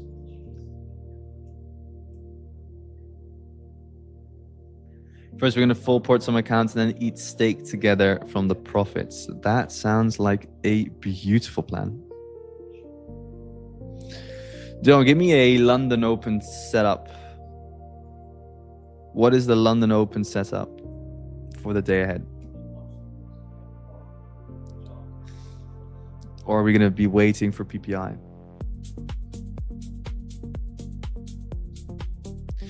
Yes, Aviral. That is the way to go, man. Weekly for value gap on your USD looks sexy, but not sure. Maybe later. Let's have a look. Your USD weekly for value gap. Ah, I see what you're looking at. Yes. You are looking at this here. That would make a lot of sense, to be honest. If you look at the 1 hour time frame, that would be 4 hour time frame wise. Yeah, so 4 hour time frame wise, that would make sense. Take out a little bit more lows.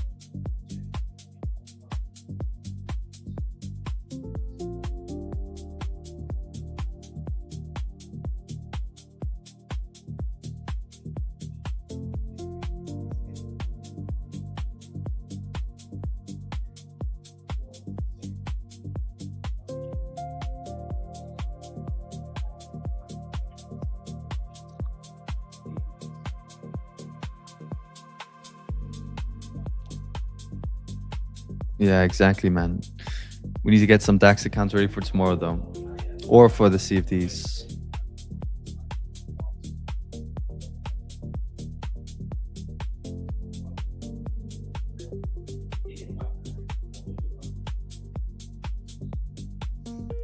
What would you be looking at DAX short-wise? Yeah, like price action is just chopping and chopping and chopping in towards those highs. Like momentum is starting to die down. I feel like there could be a bigger correction for DAX. Like I'm eyeing up these equal lows here for DAX this morning. I'm just not really seeing a setup here. Ah, but I see now. I see what you see. I think you can see it. The Wednesday lows for DAX, yeah.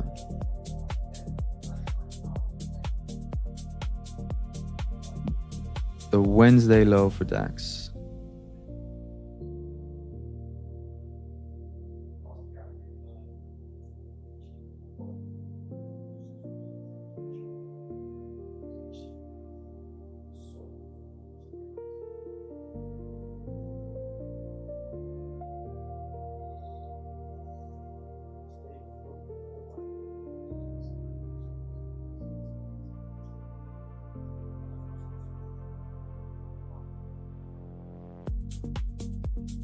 One hour bearish for value gap. Which one are you talking about? Yeah, I just had a continuation trade on NQ, but it was a loss.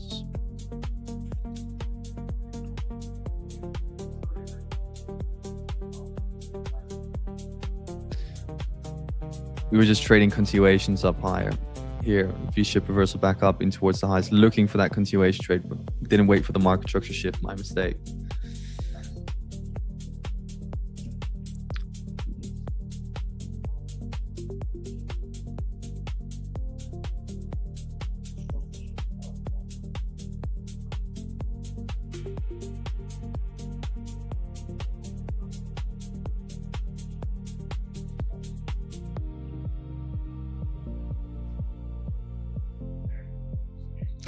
Yeah, Jimmy, we've had a lot of manipulation so far this week. But Dion, what's the setup for the day? What are you looking at? What are you eyeing up? And what are we eyeing up for tomorrow? Besides then DAX, obviously some more downside here this morning. DAX usually moves like NQ. I look for NQ for confluence and trading DAX, at least one confluence. GN on the higher time frame, 4 hour, looking for longs. Yes. Xiam, looks good. Looks good. Those GN longs look good. What's your long time view on the 4 hour for euro dollar? So for euro dollar, I would love still to see some more upside. I see this morning that we're getting some momentum here kicking in.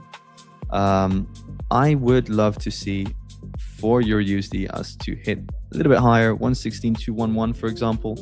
These descending highs on the daily, those are my overall targets for Euro USD.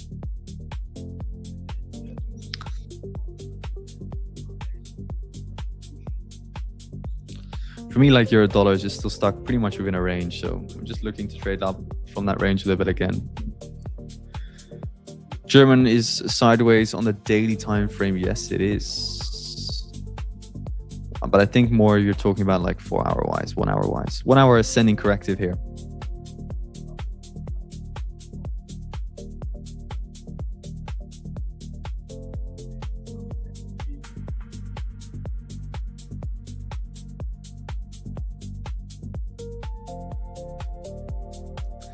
Yeah, Dion just sent me his DAX setup.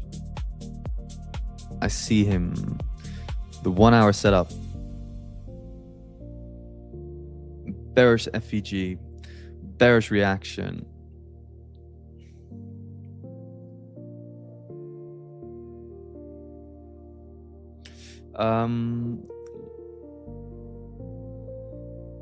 Jimmy, gold has purged the daily highs 3 times. Yes, it has once.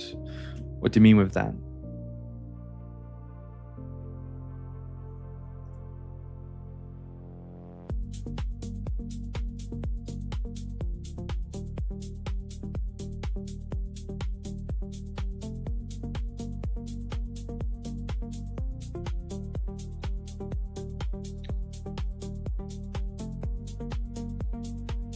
Is ascending corrective. That is it for gold. That's why we want to see that for the downside. Ascending corrective. Momentum is dying down. We're going from an impulsive market into an ascending corrective market. Often a sign that we're going to take out some lows very, very soon. Yeah, I do trade gold.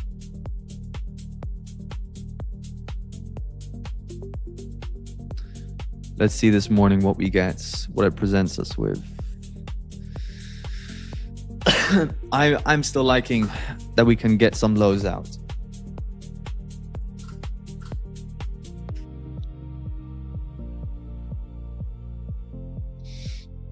In the meantime, NQ is starting to show its hand, guys.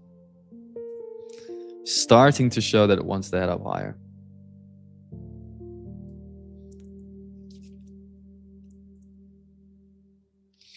No, I would just wait for PPI today. Let's just see what PPI does for us.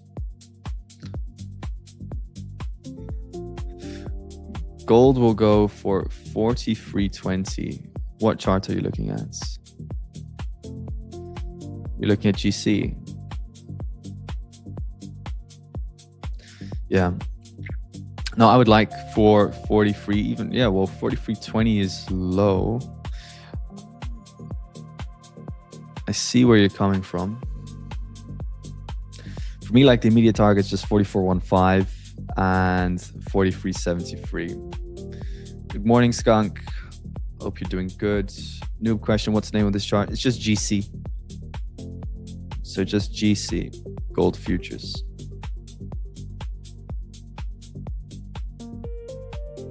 You can also use MGC. Minis, smaller contract size, less risk. Do you still think that we can go long on NZD pairs this morning because inflation data came in bearish for New Zealand? What do you think? I'm going to be doing some reading on that in a sec after this session. And I'll be checking in to see what happens on that side.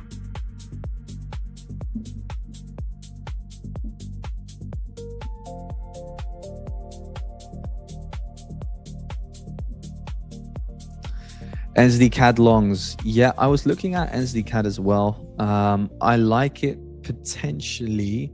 I was already liking it, to be honest, once we took out some internal liquidity here, but with a breaker structure, previous lows already swept here.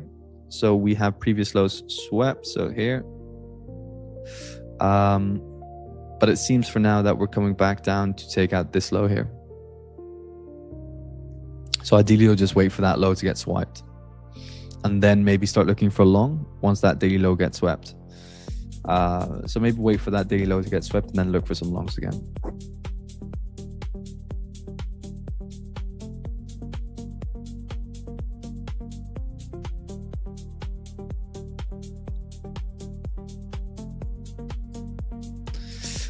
DAX for now, just stay out. I was happy to look for some potential upside at first once we swept those equals, or to be honest, I was not a big fan of those equals, but for now momentum is still too high towards the upside.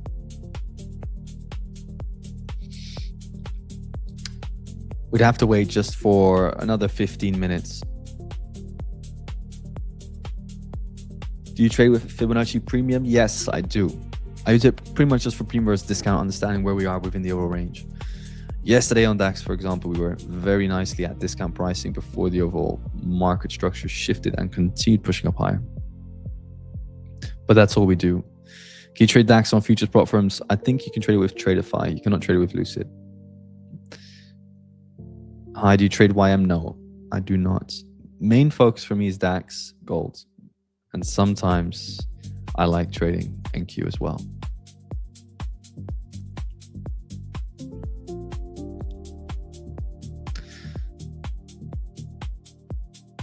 Euro USD is showing some promising price action, guys.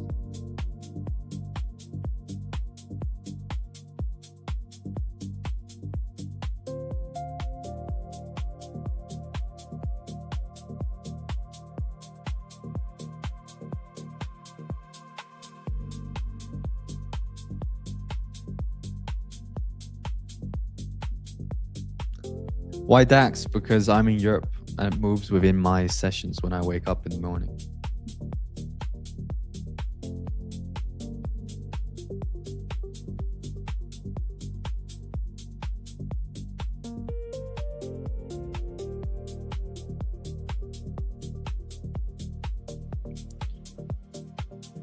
Yeah, for now, supply does remain in control, but if we can break pretty much above this high here, then the road is open again for some more upside.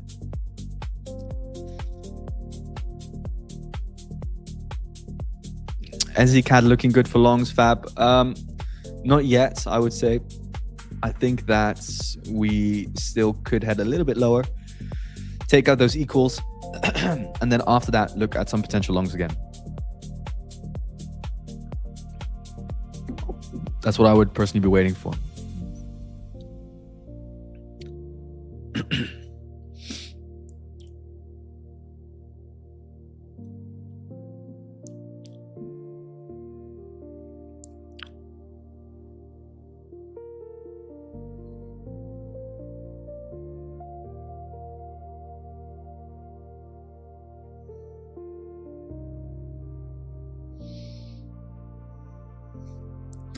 Euro NZD looking for potential longs. What forex pair time frame is the best? I would say there's not necessarily a best one, but I personally am a major fan of the 4 hour on FX, giving you a lot of time to think. So I would, for example, stay away from a Euro NZD, and I would be focusing more on a Euro Swiss, G Swiss, these pairs that have a lot more momentum at this time. For example, G Swiss provided us with another nice setup, guys. Yesterday, internal liquidity getting grabbed here. When was this? Yesterday, end of the day. Prior to that, we had this here as a beautiful setup. But for now, it's starting again to chop and ascend. So some reaccumulation could be incoming very, very soon. Put a symbol on the background of the chart. Yeah, sure, I'll do that if you guys think it's needed. Where is that watermark?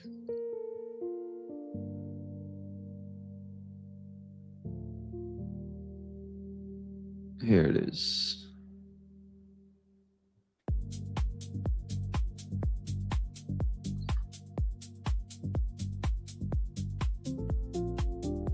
Here you go. How much time does it take to pass a funded account? Depends on if you're trading CFDs or with futures. What would you like to know? What's the preference?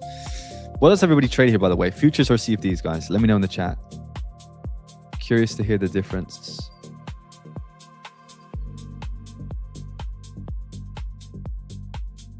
What most people are trading here.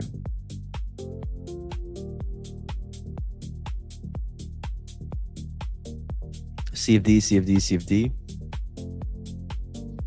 Thoughts on NQES? ES is much stronger.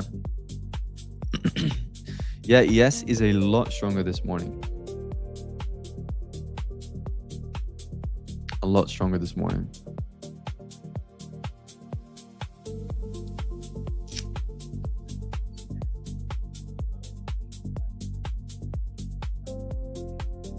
In the meantime, I see gold consolidating, guys. Futures only. It's around 50-50. Yeah, the only thing with futures, man, when are they going to allow that overnight holding? Hold over the weekend. Imagine swing trading NQ, guys. Being able just to hold on to NQ on your futures account for just days and days and days. And just slowly skill out on the overall road or the overall leg further in towards the upside. What a life we would have, eh? 24/7 comes soon. Who's going to be the first firm, Dion, to do 24/7 then?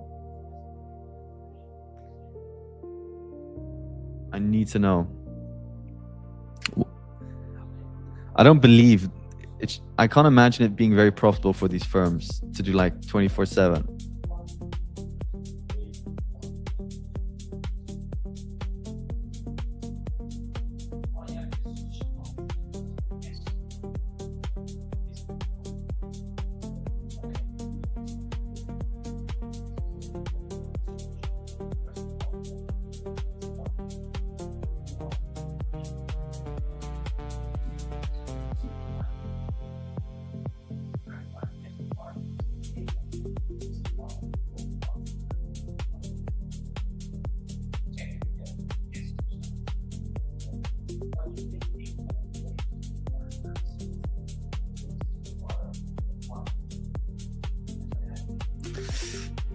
And there gold goes.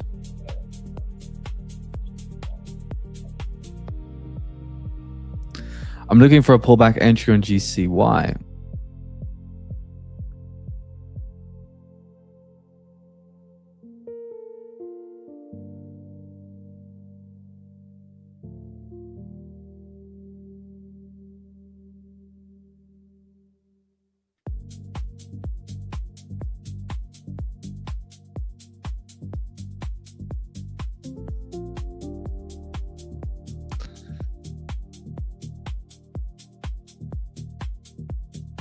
And Dion left. What's that 24/7 stream or that 24/7 futures firm, Dion?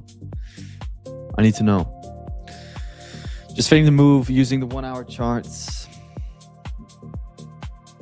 Fabi, do you look for bond yields when trading for entries? I do keep an eye on what the US 2-year yield is doing, yes. But for me, that is mainly in relationship to what we can then also expect from gold, but also from the dollar. It's always important to understand what the overall direction is for it and understand what those ultimate rate expectations are going to be. I like using the CME group FedWatch tool. We already did a giveaway at the 100 likes on the stream. But when Luna is going to be on here in around 10 minutes, we're going to be doing another one. Is the stream still buffering for everybody, guys?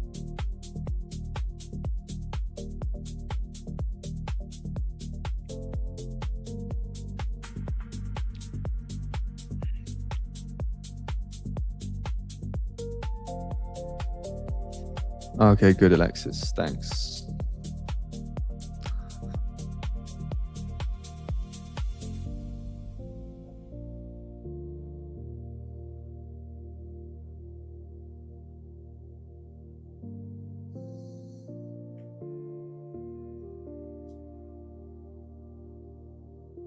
back up German 40 goes. You can just see here those 15-minute lows. When a 15-minute swipe takes place, that low is just stronger. But NQ is not dancing this morning, team. You trade with fair value gaps. I trade mainly with liquidity points, but I'll use fair value gaps kind of like, let me put it this way, like a liquidity low or high is often just a spot where we have a fair value gap. So when you, for example, look at, let's say, the price action where you have, well, let's get an example for you guys in here. So when we, for example, have a range of, let me get a good example here. Maybe not on NQ, let me get it on gold for you. So for example, when you have a bunch of descending highs and you are going to be looking to where can I then get in, you're going to be looking at, for example, here, this here is for me a liquidity high. So we have, for example, a high, we have a low, and then what we have here is this being the impulse. And then you have, let's say, a retracement that you're waiting for the market to come back up into premium pricing. So above that 0.5 fib. What you're then going to be waiting for pretty much is, or what fair value gap traders are waiting for is, let's say, this fair value gap here. I'll just be waiting for that high. And then what I'm going to wait for is the market structure shift in towards the downside to confirm the short. So for example, I'll just be happy to get in on the overall market structure break with the stops, let's say, above the overall strong high, back, for example, for simple 1-to-1. Whereas a fair value gap trader will then say, hey, this here now is my fair value gap. That happened thanks to that market structure shift after validating that overall fair value gap in itself. And then they would, for example, take the setup here. Right? So that's pretty much how I use it. Your USD is indeed looking good. Very nice. You're asking, by the way, somebody asked if this high is not liquidity. For me, not, just because it already took out this high here. So if we can break above that again, for me, we could already head up higher again. Euro Swiss liquidity taken on the 1 hour time frame. Yes, wow, that's a lot of momentum coming in now. Indeed, now 1 hour liquidity is taken. So now, for example, here on Euro Swiss with this liquidity swipe here, you now again are taking out lows. So now again, we could look for some more continuation plays if we get some confirmation there. Fabio, that fractal high is rollover candle on your USD. Ah, let me see. Which fractal high? No. Which one are you talking about? The 11 o'clock candles here.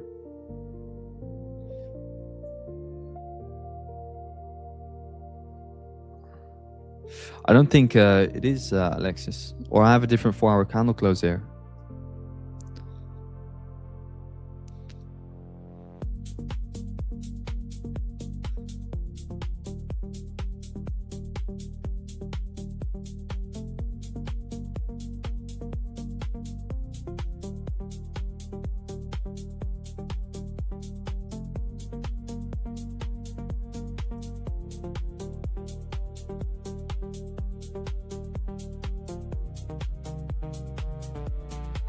Yeah, for me as well, it's not. What do you think about ADUSD? So ADUSD, I'm still happy for it to head up higher. But it's giving us a test, man. I need to see some form of a turnaround in the form of a liquidation. So for me, this is not really a market structure low, just because it didn't grab any liquidity. So for me, the structure is still from this low towards this high. So I'm more than happy to look for longs on one of these liquidation lows if the market gives us some structural shift again to look for a long. So I'm still more leaning towards the long side here for AU. I'm still happy for this to head up higher, but we need to see some momentum coming for it.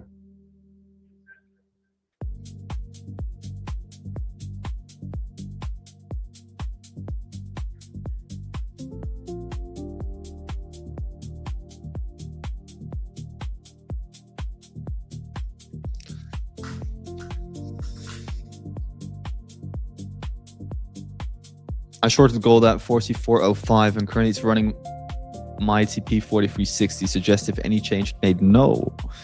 If you took the setup, you took it for a reason. Trust the setup and let price hit your TP, my friend.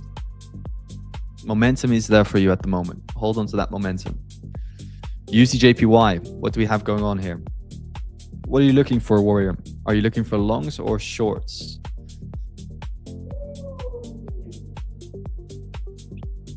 The long side is looking better. The long side is looking better for UJ. A lot of ascending lows here. V-shaped reversal back in towards the highs. Yen remains weak, guys. The yen remains weak. Yeah, I would focus on those longs as well if I were you.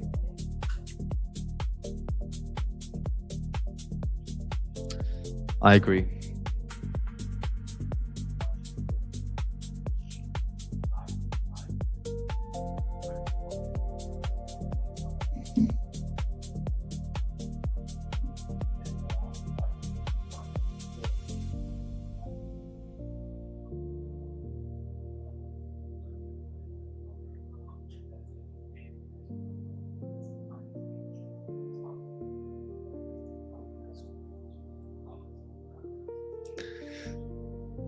Check GU.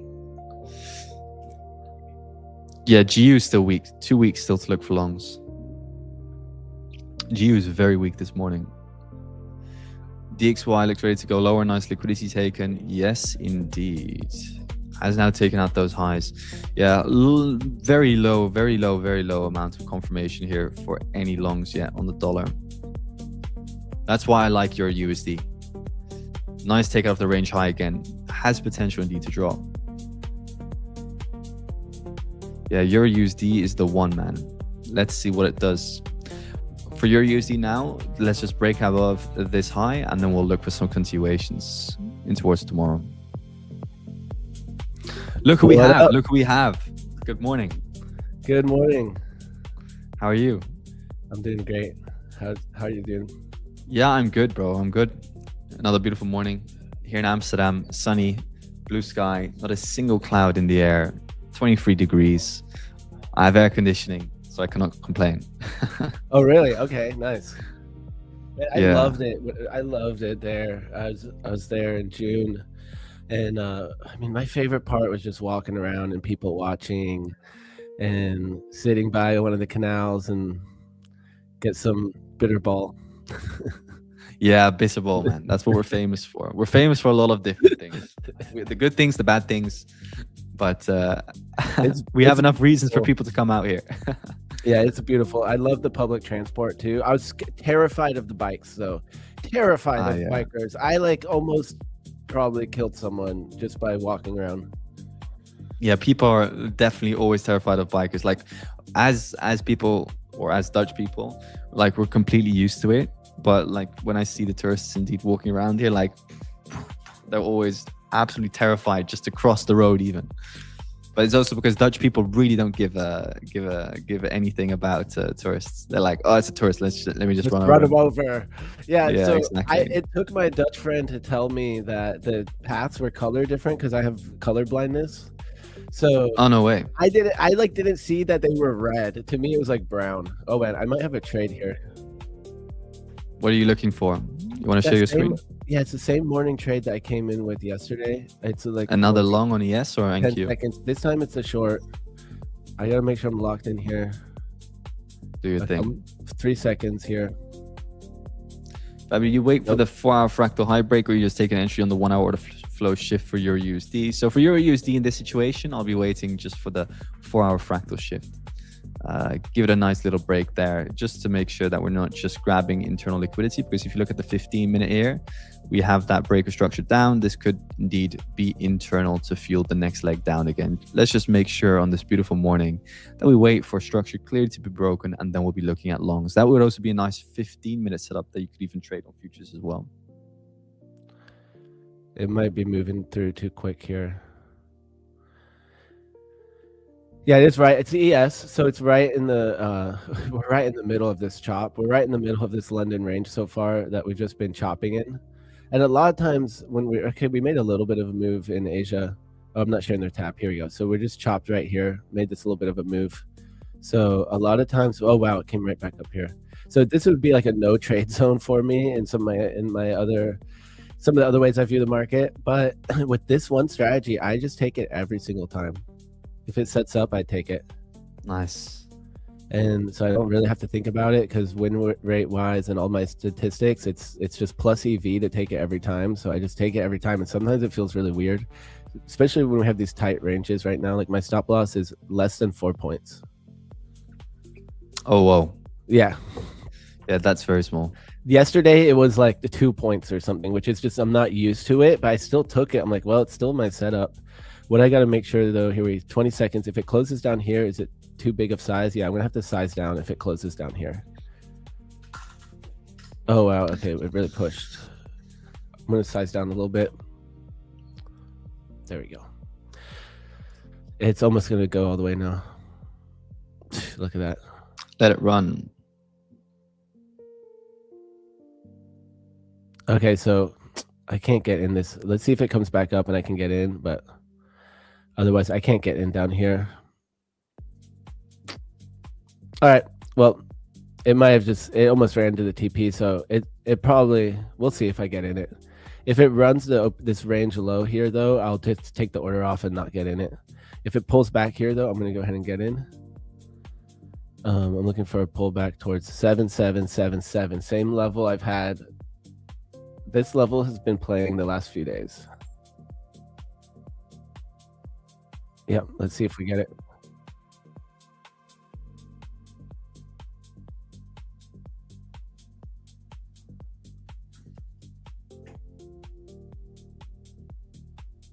$7.05. I'm gonna actually make sure I have my copy group right. Yep. Okay.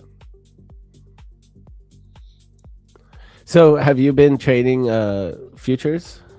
Yeah. We were in a position this morning on NQ. It was close to hitting it to break even, but then we got a big dump back down again. And in hindsight, German or DAX was the better setup. But the problem is I can't trade DAX with Lucid.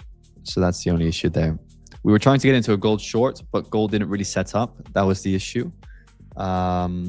If you look at gold this morning, you've been seeing a lot of momentum in towards the downside. Like I'm looking to target still those lows that I think I mentioned on yesterday's stream. And this morning, we've been seeing a lot of momentum. So I'm still expecting that momentum to continue for gold. But there's just not been an entry. Like it's just been going and going and going. I'll have to check it out here. Let's see.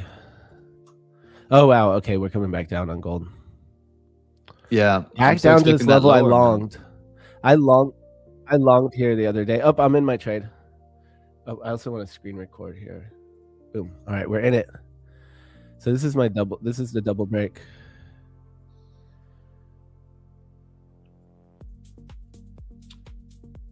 Buy stop. 1, 2. All right, I got my stop on. I got my TP. We're all good to go. So this is about as tight as I would want it. Like I wouldn't really want it to set up with less R&R than this for the potential. But as long as it's more than 0.5 R, I take it every time. Yeah. And I think I'm all good. Yep, I got my stop on. Yep, I'm all good to go. Boom. Yeah, it's a choppy morning ahead of PPI today. Yep, same thing yesterday. Like, look at this range. So, like, if my mentor saw this, he would get pissed at me for entering in the middle of this. But this isn't a strategy from him, so he doesn't have to know anything. No, exactly. Okay, so I'm curious, what trade? You said you tried to take it on NASDAQ? Yeah, I was trying to get in on NQ longs. So what we see, because obviously I trade pre-London right here on stream. So with pre-London, what I'm trying to do is ultimately sticking to the overall trend that we've been seeing during Asia session, because pre-London, you don't really see any major trend shift. like definitely more than, let's say, 60% of the time, you're going to see just a pure trend continuation during Yeah. pre-London of what's been going on during Asia session. So I tend to just stick with that. So I was looking for a internal or we saw an internal grab of the lows, equal lows on, I think it was the 5 minute, and we pretty much got in on the bullish momentum that we were then seeing. The only mistake is that I didn't wait for the market structure shift to happen. So I got in a little bit too early. We were up around, I think, like 0.4R, but then it just reversed back down again. So is what it is for this month. What day is today? Thursday morning. And you said that was on, did you say that was on Lucid? Yeah, I was on Lucid, yeah. Okay. Yeah, dude, that's something I learned a lot because I wasn't trading London before. And when I started the stream, I was trading London for the first time, really. And I was talking to people about it and asking people, especially some of my European friends, and people kept telling me exactly kind of what you said in different ways, though, about like checking what Asia is doing, and if we have a trend there, or if it's choppy, to kind of look for it to continue up until a certain time, and then pretty much do the opposite. And what I realized was when I start at 4 is exactly the time where a lot of times if it is moving, it starts to chop. Yeah. So we'll get a good clean move throughout overnight or Asia, and then it'll hit that 4 o'clock, and then it'll start going sideways, like right. And normally within that opening range or the opening initial balance, like the first hour time, it will start to create a range like this. And I've just seen it now over and over again. So I started marking it out on my charts, where I'll mark out these. I'll just draw a box around it and mark out when it starts to consolidate. And yeah, so that's helped me a lot, actually. It took me like 3 months to pretty much like get in a groove. I literally blew 3 sets of accounts when I switched to London market. So it was very discouraging, but eventually I felt like I kind of figured it out. Yeah, I think that's the exact point that you're making. What they've told you is what I see as well. So I have like the Asian session indicator on my screen set up like every morning, and then I'll just be looking at, okay, indeed, was there a trend in Asia, which a lot of the times, like especially like in recent weeks, we have been seeing that trend. We have been seeing a trend, and I'll just stick to that overall trend through pre-London and just kind of like get in on any low sweep that I see. I like that. And is that mostly on like a 5-minute chart? I heard you say 5-minute earlier. Yeah, we'll mainly be on the 5-minute. Yeah. Nice. It's not looking good. One thing I look at for my Confluence too is how the Mag 7's doing a lot too. The Mag 7, yeah. Yeah, like the bigger stocks, you know. Oh yeah. That's mostly, I guess, for NQ. They're weighted probably a little more with NQ there than ES, but yeah, it's just choppy here. Yeah, so I'm starting more too to divide my different trades by different accounts. Like this London opening, a double break trade is what it's called. It's really just trading the opening range with the VWAP from the open. But yeah. London, I have a 72% win rate. New York, I have just over 90% win rate. So what I think I'm going to do more now is like separate groups of accounts. So that way, if I do like take the loss in the morning, it's just on one group of accounts and then have one group for New York. But right now, I've been copy trading a group from my live account. So this is my live, this is personal. And then I just copy trade it into my copy trade group. And which right now I have like 13 follower accounts. Yeah. And then I have what I call my payout accounts, where I'm sizing a little bit more, just like optimal for the payout of that account and the drawdown that account has a little more aggressively. And so now I'm starting to stack those. So I was just doing one account in the payout group, and now I'm doing 2. So pretty much I have this one as the leader to a copy trade group. And then I have one more over here that's just copying into 2 accounts on the side. What are you using for copy trading nowadays? So I've tried literally every copy trader, and they all have the same types of issues. So right now I'm using Tradecopia. And that's copy trading the 13 accounts. And then like this group right here, I'm just doing it manually. And these are the payout accounts because I'm sizing different in them. So this group, I'm using the Tradeovate copier. But until this morning, actually, I've been doing just one account in this group. But now after I took these payouts last week, I'm adding one account to that set. Yeah. So hopefully I'll work up here to 5 accounts in that. So my payout group, which is like more aggressive, like trying to get a payout pretty much every week from one of my payout groups. and so it'll be 5 accounts at a time. So I'm just ramping up right now. You haven't tried like building your own trade copier with Claude or whatever? You know what? I've used different community ones, and I haven't tried to Yeah, build my own. just let somebody else build it. Yeah, Who's but better, there's you know, free with ones code. too. Like I used to use Ninja Trader a lot, and I'd use Oh that yeah. one. But I mean, I like copy trading because I like using my live account to trade from, Yeah. and I feel like I trade better in my live. Like when I know it's my live account, I'm just more likely to follow all my rules. Yeah, Like I if got it's you. like an eval, I'm like, oh, whatever. But did you have you been trading futures side for a while, or mostly? No, I don't tend to focus too much on futures.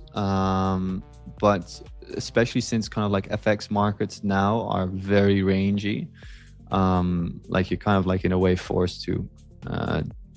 And for me, with the knowledge that I have on the higher time frame, it's very simple to just translate that to lower time frame setups. Because at the end of the day, like markets are just, and especially price action, it's just common logic, you know.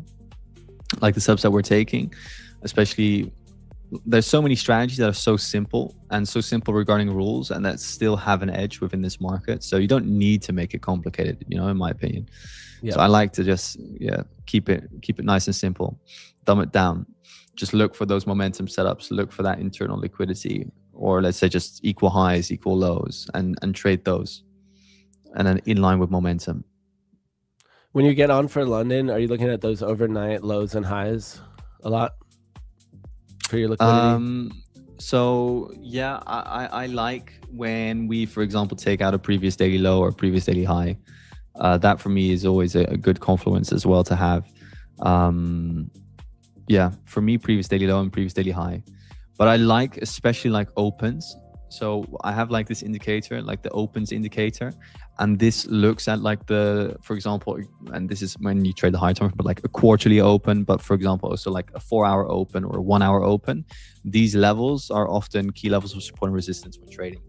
So I like using those as well in my analysis. Nice. Dude, look at the difference between NQ and ES. NQ is dumping. NQ never made the setup because it never broke these highs here. This setup really is relying on breaking one side of the opening range first and then trading it in that direction back through the opening range. It looks like we're about to get stopped out here. This just flagged here. But yeah, I used to never day trade. Well, every once in a while I would do it, but I was just like, I just knew if I day trade it, I was going to most likely get smoked. So if I had a lot of exposure in my swing trades and I knew I couldn't put on any more swing trades, I would sometimes send like $500 to have fun with margin and do futures. But it would be like literally to keep me out of my portfolio. It wouldn't be like I'm gonna run this up. I mean, I would try to, but it was literally just to keep me out of my, I'm like, I'm already good with my portfolio, but I'll just put some money on the side. And so I never felt like I could do it successfully or anything. But then a few years ago, I decided, I'm like, okay, I'm gonna learn how to day trade. Where did you kind of like start learning? Crypto. And stocks. Well, crypto, I was in the stock market club in like middle school, so I think I had the seed planted, and we had like a fake portfolio that we managed essentially, and in a group.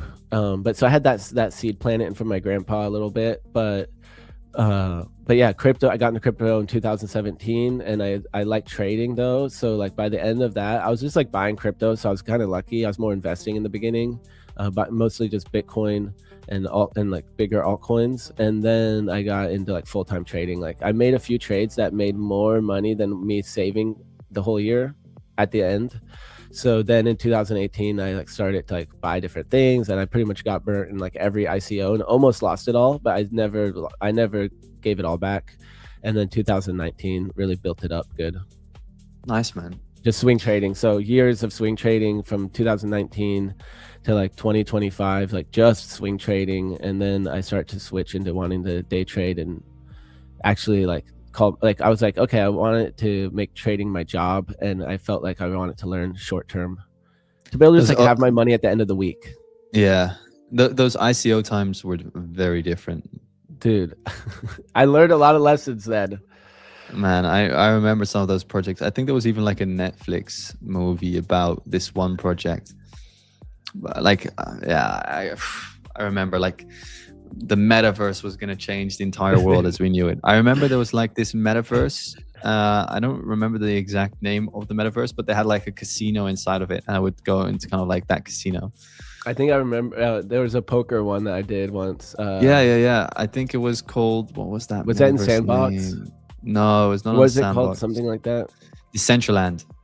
That was the name. Decentraland, that's what it was. Yeah. Yeah. I was on there. Decentraland. I played some And then, poker on there. yeah, me too. But then I was like, why am I playing it like here? I can also just play it on like any other website, because the metaverse was just always glitching. Dude, Like the quality was shit. Like, yeah. you know what's interesting with crypto? Like, by exploring and trying all the things, I actually was successful that way. Like, I would like try things and of course like spend a lot of money on transaction fees and, you know, signing on to Decentraland. There's probably times where those transaction fees were really expensive, but I always got rewarded from like exploring in crypto. Like, I got the Uniswap airdrop, which was like, I mean, when I sold it, I think it was like 12K, but like quickly it was around like 20K after the airdrop.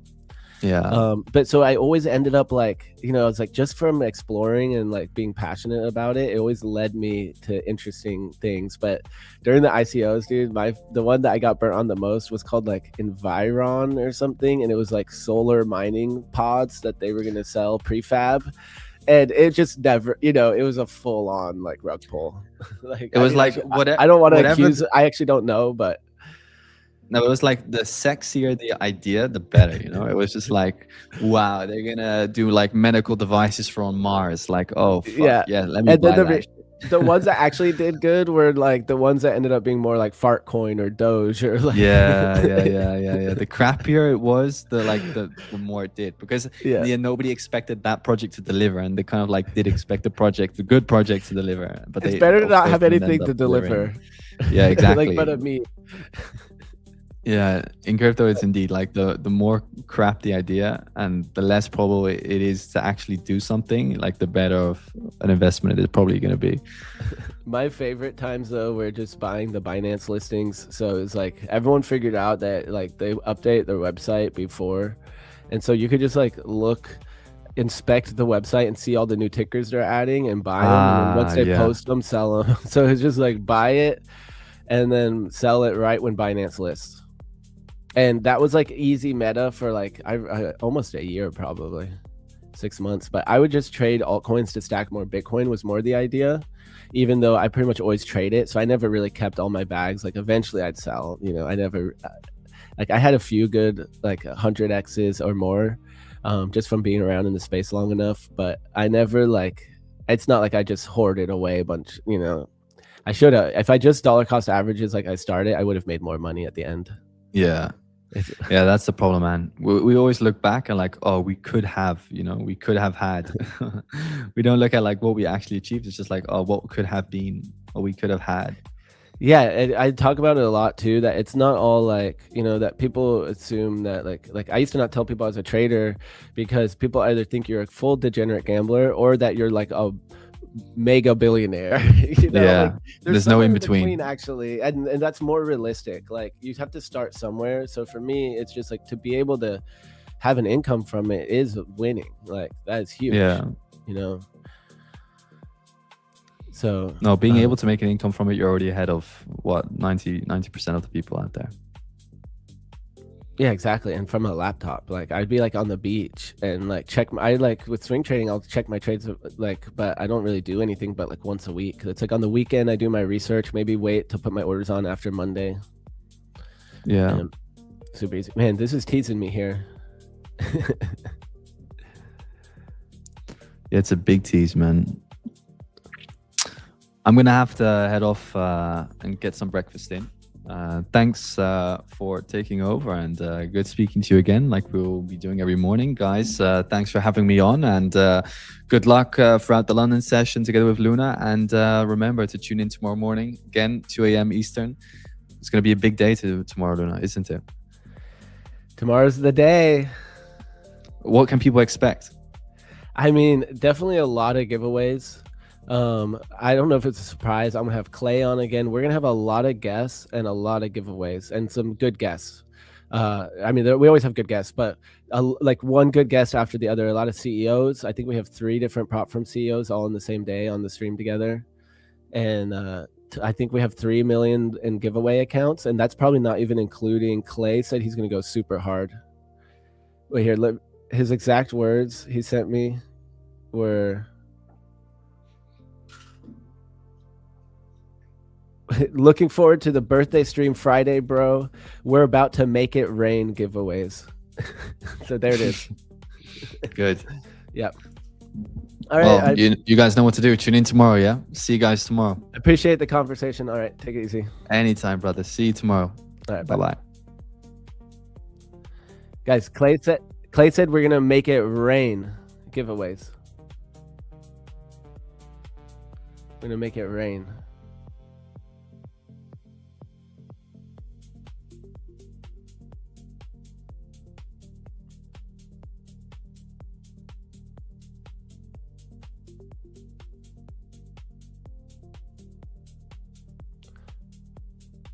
Guys, one of my copy trade account didn't fill. So I got lucky. Only one of those accounts on the side filled, it looks like. Oh, the other one's just still open. Wait, what? Yeah, okay, never mind. I have no clue what's going on here. Yeah, there we go. So we're stopped out. Boom. All right, guys, we take it on the chin.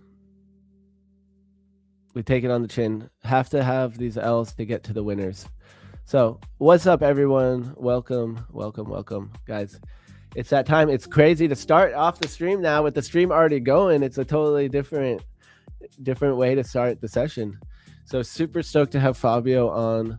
And I listened into a little bit of his segment yesterday. And it sounds... I'm excited to learn from him a little bit, get to ask him questions and see what his experience.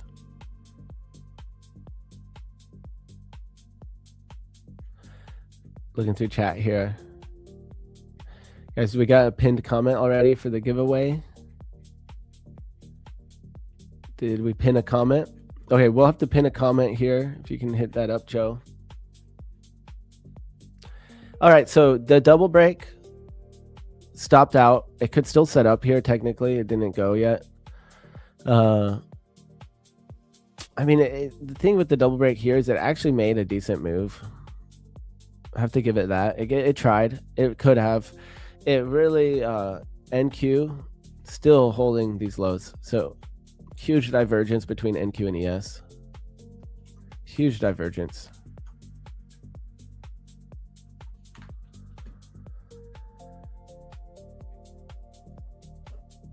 Oh, here we go. We got the giveaway instructions. Let's go. So we're going to get this set up here. I'm going to pin it to the chat.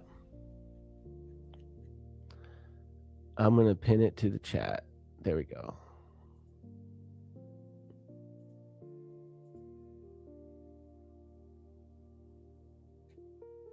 Oh, it looks like, guys, some of your questions about the giveaways are getting deleted. W mod. But yeah, we'll get giveaways going. Don't you stress, guys. Just hit that like button for me. What are we starting on right now? So, guys, I'm gonna try to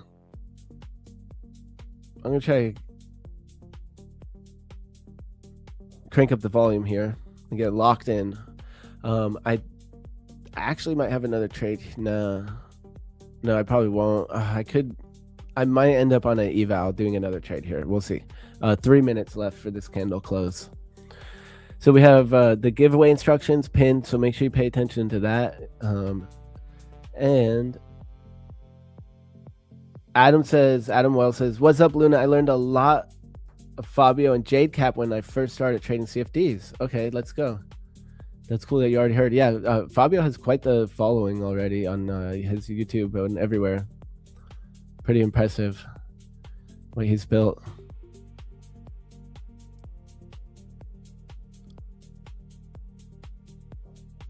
All right, so I'm interested in taking this initial balance breakout, but it's really just ES, so it's probably not going to set up on NQ, so I probably won't get it. Yeah, huge divergence between ES and NQ right now. Huge divergence. ES is just ripping. Maybe I will do it. I have this account that I need to trade. So you know what I'm going to do? I'm going to sign into this other account real quick. And I'm going to drink my coffee. Maybe I'm going to actually stand too while I'm at it.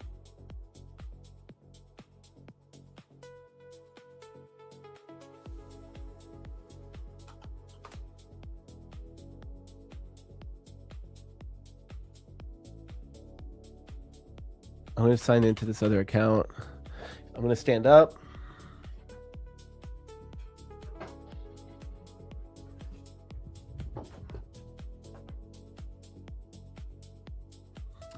All right, here we go.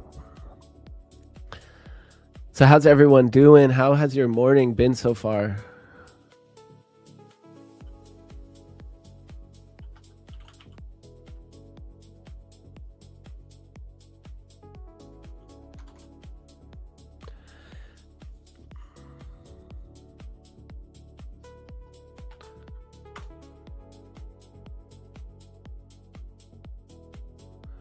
I'm trying to log into this account.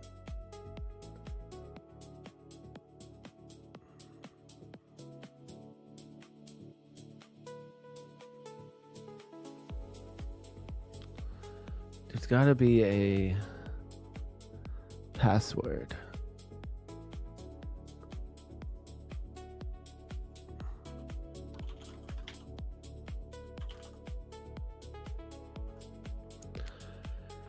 I don't remember my password for this account. Credentials. Oh, here we go.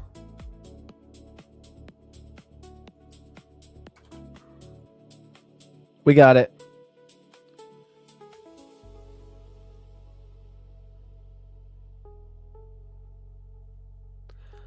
All right, I'm all set. So I could take a trade here if I wanted to. I have a few evals. I just want to trade aggressively and get them moving. Goal is start to be bullish. Red. Sin City trades. Grayson, what's up? You're red. Gabrielle, how do you trade the double break on NQ also? I don't like to trade it on NQ anymore. My stats, I don't have enough data on NQ, and so far I have like 4 trades I took and 50-50. But I just don't want to do it on NQ because I already have too many trades. Up 450, but it works the same on 450 since Globe X gave a couple hundred profits back after being up more. Right, ES just made this initial balance breakout, but I normally only like to take it when it has alignment with NQ. So I don't really have anything to do.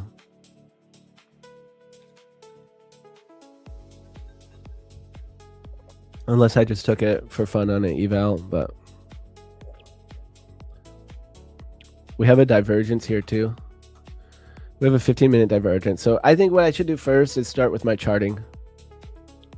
What's the best for you so far? CFDs or futures? I've never done CFDs. I don't really have a reason to do CFDs. I have a BEM account that I've traded from, I don't know if that counts as a CFD. It's a little different, I think. It's a crypto account.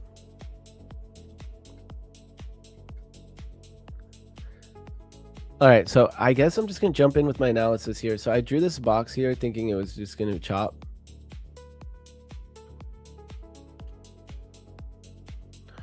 So I'm going to switch to, oh yeah, I'm going to put on the TPO chart. Chat, I got to get locked in. We got giveaways. How many likes do we have? Because what should we do for the first giveaway target? I mean, I guess I kind of just want to do 300 likes. I bet we can just get there quick though, because I know the people watching rotate. So if you haven't hit that like, guys, hit that like. We'll do a giveaway here at 300. Let's run it up. And I am going to look for single prints. All right, so let's speed run my analysis today. How about that? On this wick up here, we have single print. Ever so slightly. Turn it purple.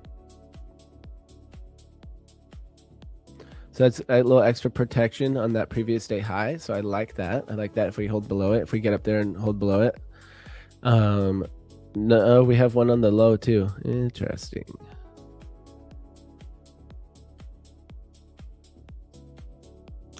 PDL, single print on PDL and PDH, guys. Previous day high, previous day low. I think that means that that's my range. Those are my number one trades right now. PDH short or PDL long, and I already had it labeled from last night, guys. We've been doing this for years, chat. I was running the sound for you guys know the artist Dr. Octagon. What's his other name? Cool Keith. You guys know Cool Keith? I was doing the sound for Cool Keith, and he just kept saying, "Oh, I've been doing this for years. I've been doing this for years." Because like there was like some issue, I forget. Like the DJ. Oh, he got a local DJ. He showed up and he hired someone who was like my buddy, who was a legit DJ, but hadn't really been doing it for like recently. He used to do it a lot more, and so he had him to spin the tracks for him, my buddy, and I was running the sound. But Cool Keith kept telling him to just like put stuff on. Like he was not going with the tracks he gave him or something. He's like, no, give me something hard. Or he just kept switching it up. And my buddy, who's the DJ, was like trying to figure out. He was just sweating. Okay, like he wants me to play something hard. And but Cool Keith kept just saying, I've been doing this for years. How do you enter PDL and PDH? Oh my gosh, that's a loaded question because my mentor just yelled at me, screamed at me, not just me, but about the way I've been entering my trade sometimes. So personally, the way that I do it on my PDH and PDL is waiting for 30-minute closes. And I don't really want to teach his methods here as I'm still practicing in order to do it correctly. But pretty much, let's just put it this way, looking for confirmation, right? Looking for it to be tested in some way, and then looking for confirmation on the order flow of it coming back down, right? So it's not just like one lesson of here's how I do it, like how I do the double break. The double break, guys, I do very systematically. Very systematic. I call it the 30-minute flip. It's a simplified version, but the way to do it correct here is to just wait for the structure, like pretty much the test of these levels, and then dropping down on the lower time frame and looking at the order flow and getting confirmation on the order flow. So it's a little bit more contextual than just like wait for a candle close and take it. However, the way that I am taking them most of the time is just by waiting for the candle close and waiting for it to flip the candle. So let me share a screen though. So the way that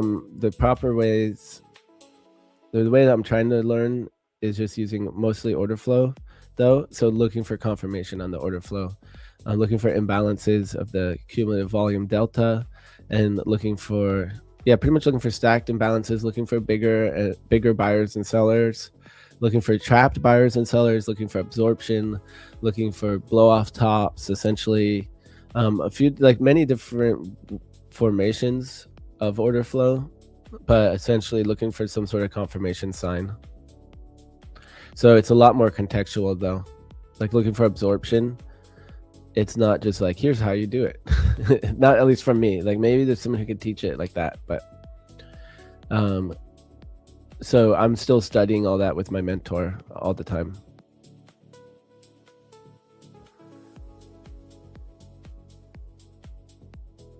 Okay, I'm gonna finish my charting on my can I check gold? It's at PDL. Yes, I can check gold.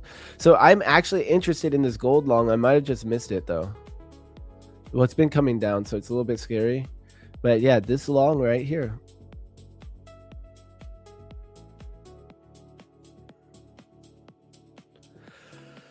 I'm a little interested in it.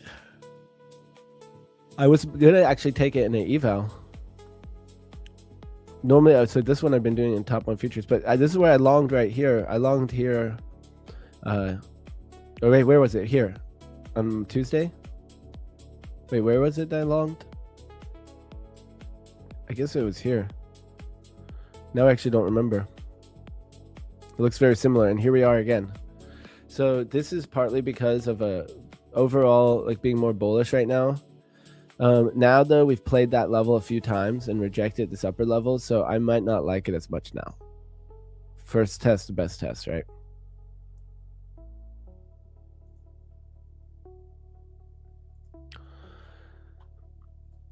So, and shorting it right now, I'm not as interested. I could though, right here, short if we break back down. For a little scalp long though, on this 30-minute chart, I don't hate this. Play as an onion is what we'd call it. Any folks out there who'd be good at teaching order flow? My teacher.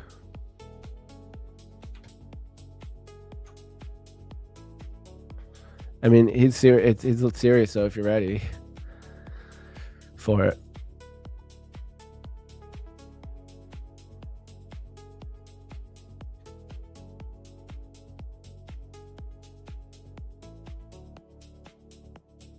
He's not like the traditional YouTube guru. His name's SW. He has a group. I don't think it's for the new trader though. I'm going to be honest.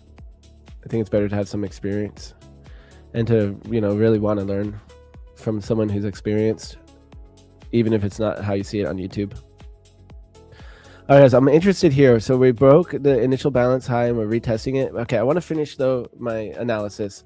So the type of profile we have here is really a single distribution with big wicks on each side. So it's a little bit of indecision to me. Also, though I look at it as a little bit of protection. So I'm kind of cool with shorting here.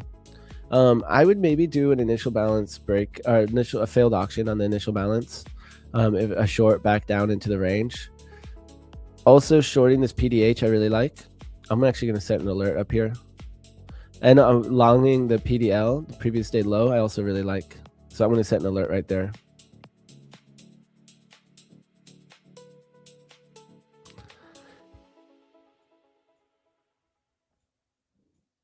Yeah. I feel like SW is not for the newbie, just because it's hard and he does it like his way. I don't know how else to describe it. He does it his way. And like I just trust him. I trust his way is the thing, so I have to like give in to the process. All right. Finishing up my coffee.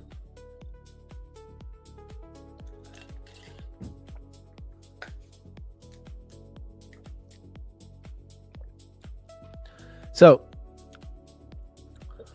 I am going to crank up the tunes here. RS says, where's Fabio? Who is this? MF. I'm Luna. I guess I didn't do my normal intro now that I started with Fabio. My normal intro though, guys, we gotta run it back. So guys, it is 4:40 a.m. Eastern Standard Time. That makes it 9:40 in London, BST. It is August 13th, 2026. Guys, this is Prop for Match TV. I'm your host, Luna Trades, for the one asking here. Luna Trades is my name. And I'm here to navigate these markets with you, of course. We have PPI today, and we had CPI yesterday. So we kind of have a big news week, and a lot of bigger players are probably already positioned or just waiting for the news, is my guess. So I still will trade pre-news, even though it probably skews my stats, and it probably reduces my edge, is my guess. I don't have enough data. I mean, I guess I could probably go back and check, but I do think it skews my edge, and not of the most favorable way, but I will still trade. It's not that much of a difference.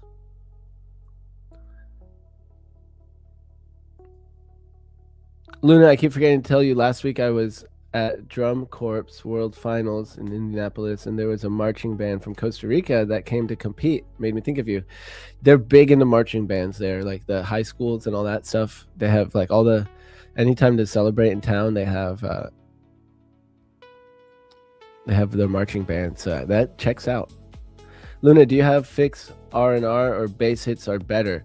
It depends on the strategy and where my edge is and different things. I have different strategies I do completely differently, to be honest. So it really depends. I don't know how else to say. I have for my live account, a lot of times I'll lock in a minimum of 0.5R. So once we hit 0.5R, I'm trying to capture that. So I have a few methods in which I do that systematically. Guys, this initial balance breakout is potentially playing out here.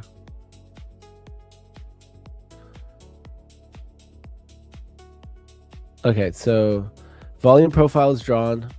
My edge, I think I could play this value area rotation if we get back down. I prefer it from the lows. So I'm going to put this right here. Long previous day value area low. Look, that's right where we bounced. So we've gotten some clean support there. I'm going to avoid PDM today like the plague and avoid previous day point of control. It makes it pretty hard down here though, because that's a pretty tight range, right? It's like 12 points or something, maybe 11.5 points between the value areas. So previous day value area high, value area low, that is.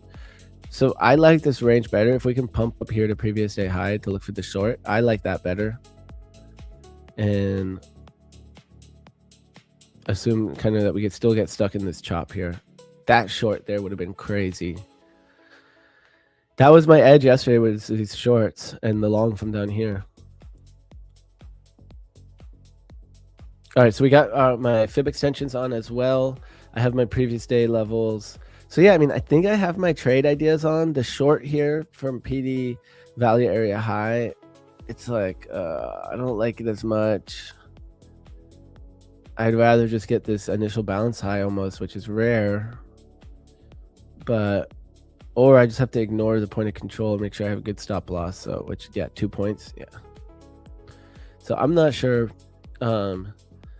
With this previous day mid and point of control here, it's kind of also giving me a little bit lower probability because I think that we could bounce there essentially is the reason why. So I got to be careful for that and that.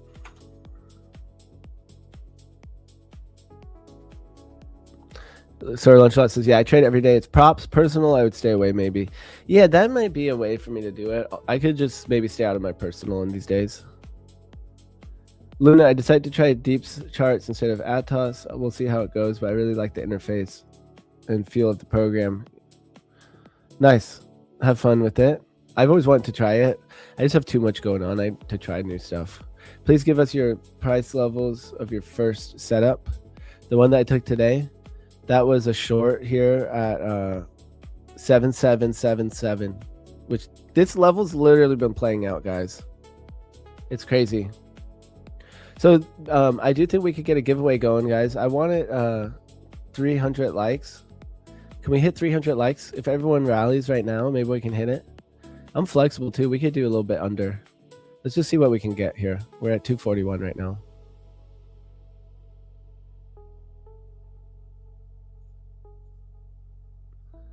So we are still rallying here on ES. NQ is still way weaker.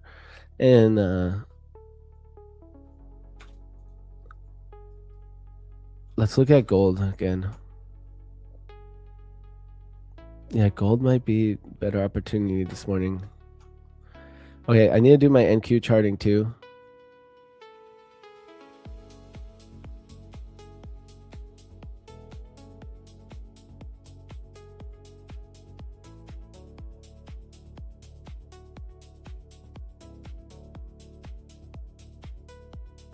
Okay, previous day RTH high is these highs.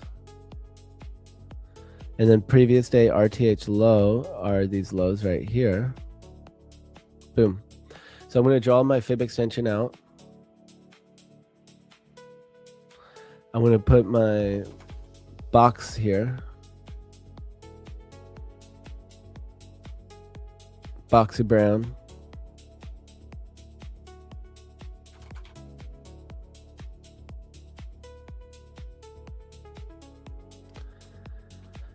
All right, so NQ, I should have some confluence with NQ for my trade idea on ES, which we do. It's a little bit more of a P-shaped. We have a long wick down here, essentially, or whatever, thin volume, and then a volume node stacked up top. So NQ, it's giving me a little bit of just an upper node here with this long rally down here. So we're still holding. Is this kind of what we did? This is kind of what we did before. So for PPI today, yeah, we kind of have the same pattern again. Now that I think about it, look at that. It really is. But the fact that we've stayed strong here makes me a little bullish, right? The lows got higher lows, slightly equal highs pretty much. Fib settings for RTH. So you can see my levels here. So these are the fib levels I'm using. I'll zoom in for you. And then I'm just doing it from RTH high to RTH low. This is what I do for my fibs. So these are what I do to send it back to the previous day's range when I think when that's the edge. So I'll short the fib extension high or long the fib extension low sometimes. So guys, I want to run this giveaway.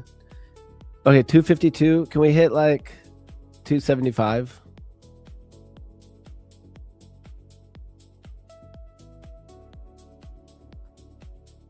Can we hit like 275? All right, well, I'm going to give you guys 1 second. Hopefully we can just run it when I get back. Okay, 255 there. So 20 more. Let's hit 20 more, guys. 275, and I'll run the giveaway. So I'm just going to be right back. Hopefully we can just get it when I come back. So I need just a few minutes real quick. And charts aren't moving very fast right now anyways. So I'm just going to be right back and we'll run this giveaway. 275. I dropped the light goal for you. And I don't know what you guys can choose. What do you want? Lucid or Tradeify? So put it in the chat which one you want. And don't go anywhere at all. BRB giveaway when I return.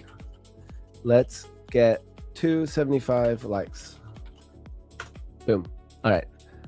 So don't go anywhere, guys. Be right back.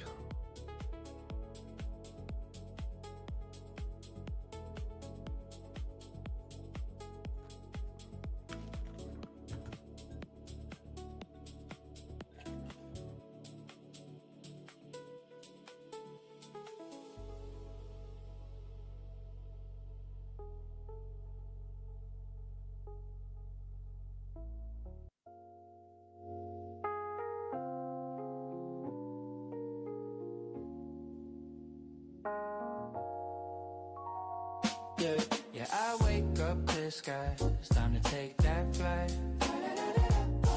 Checklist on my mind. Gotta do it alright. Patience in the pocket. Keep the future in sight.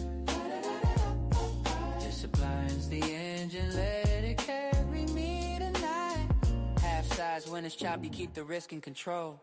Plan trade ideas. Let the vision unfold. No trades is a trade, that's the truth that I hold. Make every move count, yeah, that's how you grow. Flip back through the pages yesterday in the log. HTF analysis cutting through fog. Red folders on the calendar, I'm letting them pass. 5 minutes from the open, now I'm sitting on my hands. Yeah, I wake up clear sky. It's time to take that flight. Checklist on my mind. Gotta do it alright. Patience in the pocket. Keep the future in sight. Discipline's the engine. Let it carry me tonight. Hey, ABC setups keep the risk on track. I'm Hiller Max, man, never giving it back. Don't let a runner get in front of the plan. Take the base hit, stack it up, that's the jam. Every trade gets a story journal line by line. Copy trader set, yeah, the system aligned. And before I hit the button, gotta stop, gotta wait. Look for reasons not to trade, that's how you elevate. It's patience, it's progress, it's lessons I learn. Every page in the journal makes the tables turn. From the pre-flight checks to the moment I play, I'm just grateful for the grind every single day. Yeah, I wake up clear sky, it's time to take that flight. Checklist on my mind, gotta do it alright. Patience in the pocket, keep the future in sight. Discipline's the engine, let it carry me tonight. Yeah.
Wrist locked tight, calculate before the strike. Initial balance draws a line, day turns to night. Divergence in the shadows, strength starts to hide. Engulfed 2-bar reversal, momentum on my side. This is the code of Luna. Rushing the storm, no fear of the rumor. Base hit stack like bricks in a wall. Discipline the weapon, I rise, never fall. No trace, 5 minutes from the open flame. No chasing red folders, that's a losing game. V weppy wap whispers, volume speaks truth. Trail to runner slow, let the market show proof. Tokyo fades, London breaks, New York brings the fire. CBD confirmation, the levels take me higher. Journal in my hand, I don't gamble, I build every line in the log. All right, we back, baby. Let's go. So I got a little bevy here. Trust in the future, divergence speaks, and the market obeys. I move with the rhythm, lunar trade.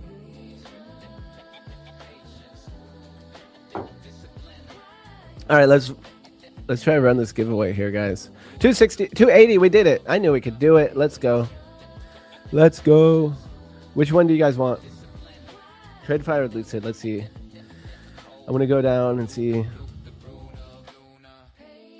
Tradefy. Lucid, Tradefy. All right, it sounds like Tradefy is winning. Yeah, it's at least winning by a little bit. All right, guys, let's run it. What's the price of a Lucid 50K? I think with code match it's around $90, but it depends. There's an add-on you can get, so it's probably either, I think it's either 105 or 90 or 95 or something like that off the top of my head. If you look it up and tell us live. No, right now, guys, we just have Lucid and Tradefy. Awesome sponsors. Fund it next. We had them once. I have some actually on my channel to do one of these days. We're going to do Tradefy.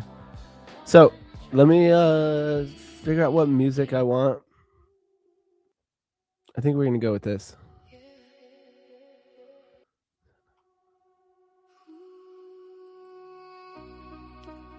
All right. So let's run a Tradefy giveaway.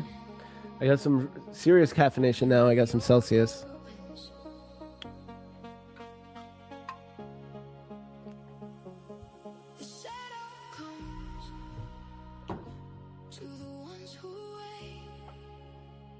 All right, so first things first, make sure you're in the Discord. Head into the Discord, discord.com/invite/prop4match. Once you're in the Discord, verify in the verification channel, and then you will see the other channels appear. Once the other channels appear, you will see the giveaway portal under the PFM TV section, and that's where we're going to do the giveaway. I guess the word's going to have to be like PPI or something.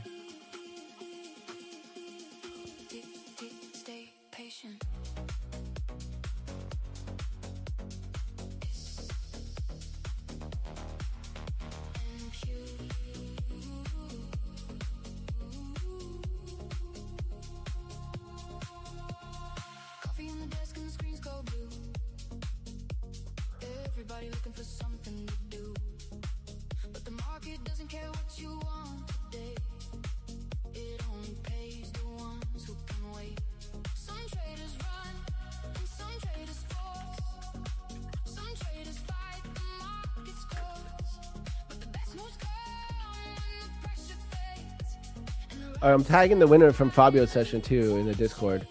I don't know what it was for.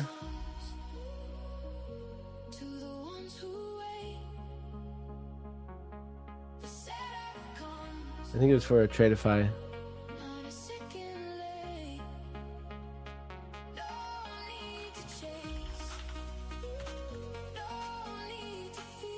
Anyone know what Fabio gave away? Did he do a Tradefy? All right, guys, so the code is going to be PPI. Okay, I haven't dropped it yet, though. I'm trying to figure out which one did... what did Fabio do? Did Fabio do Tradefy?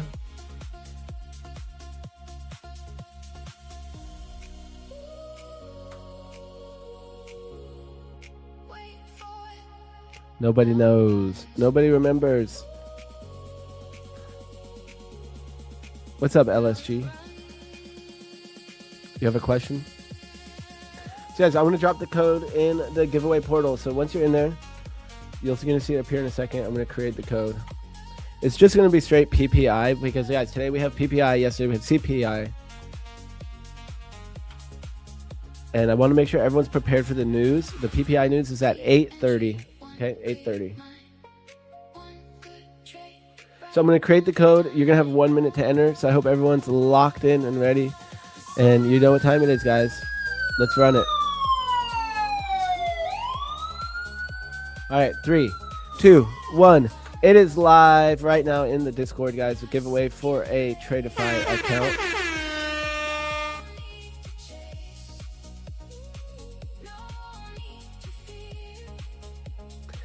It sounds he did do the giveaways. What is what someone said. The moderator said he did.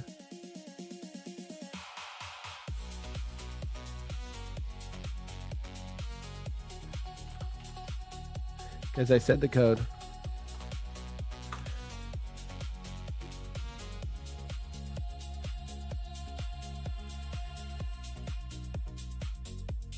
Chat, you funny.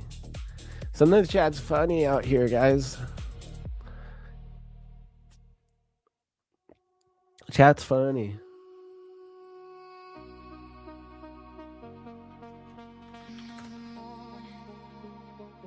I registered last second. I bet I was the last one to register. All right, guys, let's run it. I hope you guys were fast. You guys know how to do it, though. That's why we have hundreds of people in these. So I'm going to use the wheel.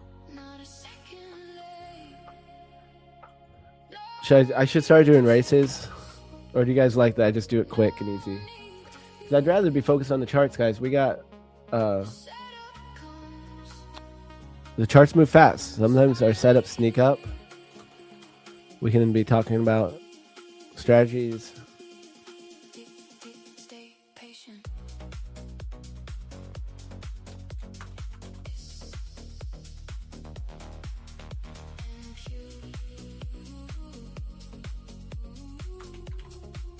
Boom, we're locked in. We are locked in.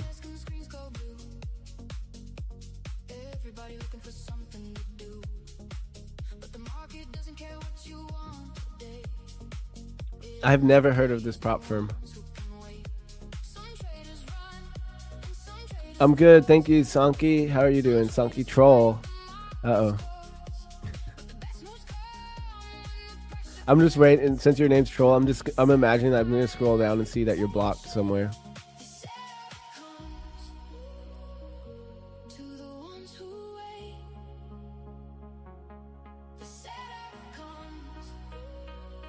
All right, guys, we're gonna run it. Delete previous. What codes? I already did. I got you guys. Just like Dr. Octagon said, I've been doing this for years. All right, guys, let's just run this thing. This is for a Tradeify account. That's what we said. We're gonna do Tradeify. So, guys, let's run it. Thank you for watching. Thank you for hitting that like and subscribe. Guys, we got a big show ahead of us, but tomorrow we have a crazy big show. It's going to be wild, guys. We got guests all day long, and we have giveaways all day long. And I'm going to have Clay on, too, so we're going to do extra crazy giveaways. So they said 3 million of giveaways, but Clay's going to probably make it rain even more. I'm going to quote him here. What did he say? We're going to make it rain. Looking forward to birthday stream, finally, bro. Friday, bro. We're about to make it rain giveaways. So that's sick. That is sick.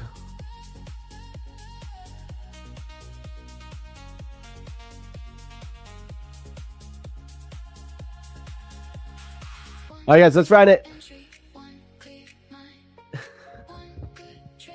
3, 2, 1.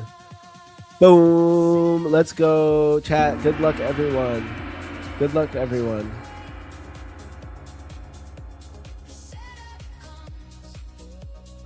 Phantom liquidity. Let's go. Legend. Congratulations, Phantom liquidity. I'm going to tag you in the live stream giveaway portal. Guys, we got a bunch more to come, so stay tuned. We'll do a couple more here before I get off. And then Zach's got more too.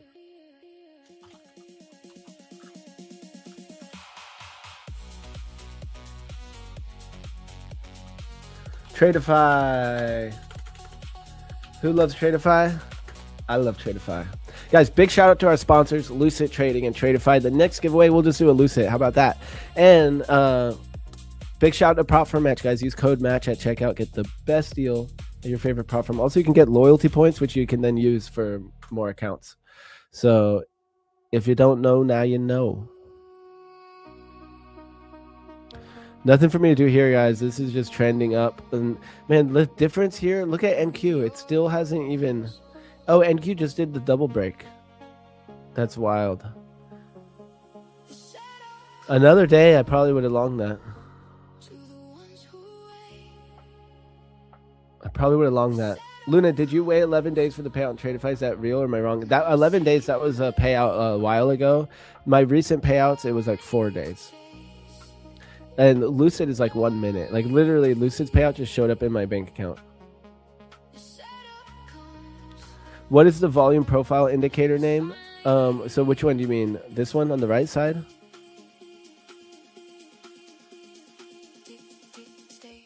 Which one? I have TPO with the volume profile right here.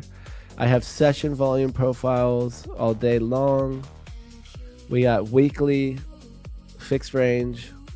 I mean, I got volume profiles on my Atos chart. Yeah, 3 minutes for Lucid. Yeah, Trader, I don't know why it was so slow, but there might have been an issue because I had to send them a support ticket actually, and then they sent it right away. So maybe I just should have sent them a support ticket right when it started taking a long time.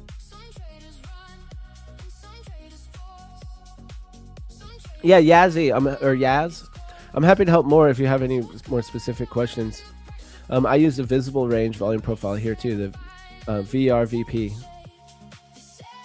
That's the one I've used the most. So I'm kind of looking for a failed auction here. I could drop down and... Guys, I probably have a div here. I do. I could just short this right now. Maybe I do it in this eval. Chat, I kind of want to do it for the stream. It's just an eval. I know that's not the best way to start a trade. It's just an eval. 4, 3. I'm going to just do $500 risk on it.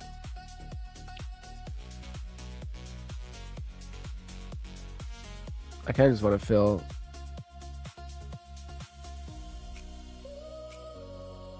Oh, there it goes. Without me, it didn't fill. I'm going to give it a shot to fill. Not be in a rush.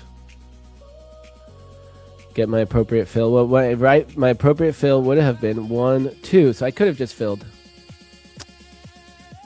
It is potentially bouncing here though at the IB, so I'm kind of trying to front run it and taking it as an R side divergence strat. I like to practice some of my strats and evals when they set up, even though I'm not taking it in my fund it. Yeah, I don't mind it though. We got this R side divergence. Trying to risk $500 right here, 525. There we go. We're in it. See, it didn't give me the best fill, but that's okay. What? It didn't put my stop on? What? They only filled 2? What's going on here, chat? It's supposed to fill 4.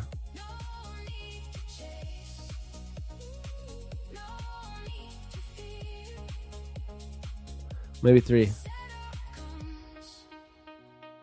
That was weird. They only filled 2.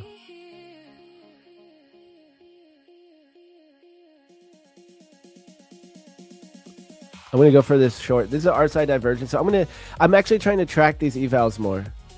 So I'm gonna go ahead and I don't like that the CVD's been building up here, but I'm gonna go ahead and take a screenshot of this and track it.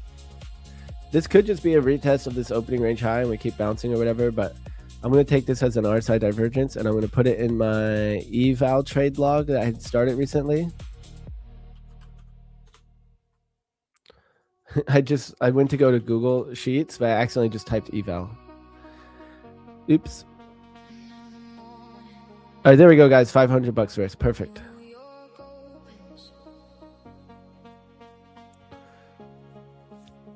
All right, eval trade log. Here we go. My new eval trade log. I wanted to start tracking some more stats here.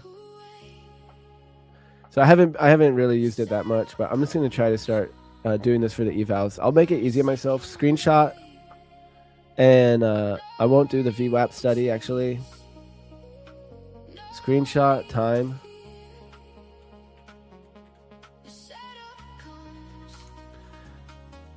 London. I could just put London. It doesn't really matter. MES or ES. This here's what does matter. RSI div. 15-minute flip. Traditional Mulholland. And the level is, there is a level at IBH, but we're actually right above it. So I'm kind of front running my level. I'm gonna have to put that in the notes here. Front running IBH. So I'm kind of shorting into resistance a little bit, into support. Sorry, shorting into support. But I have the div, so I'm taking it as the div. But yeah, guys, this is a high risk eval. This was actually an eval I got for free.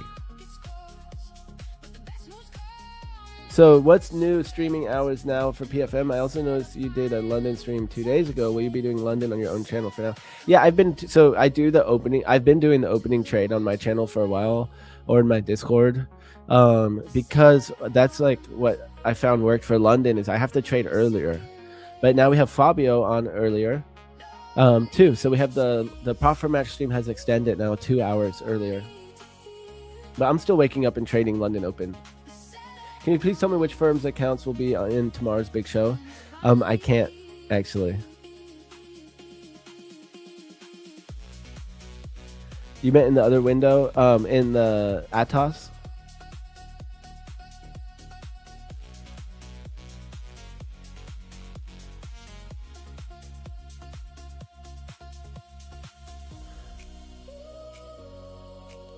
So this volume profile here, that is just this, it's called just volume profile and TPO.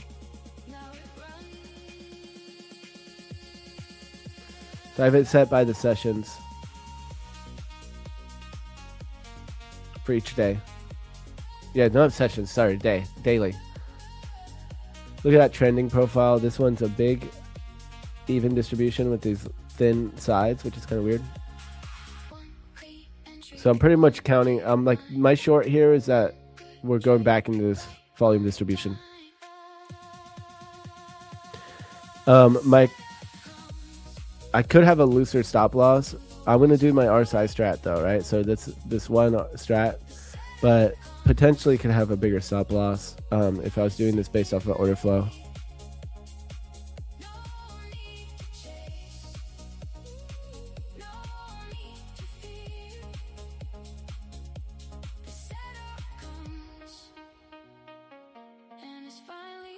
All right, here we go. Boom. So what's... Oh, wait, I already read that. Hey, man, can you please tell me what... Oh, I already read that. Luna, do you think it's a good idea to sell Discord room like yours while I'm taking mentorship with Zach and Tmade? For you to have your own Discord?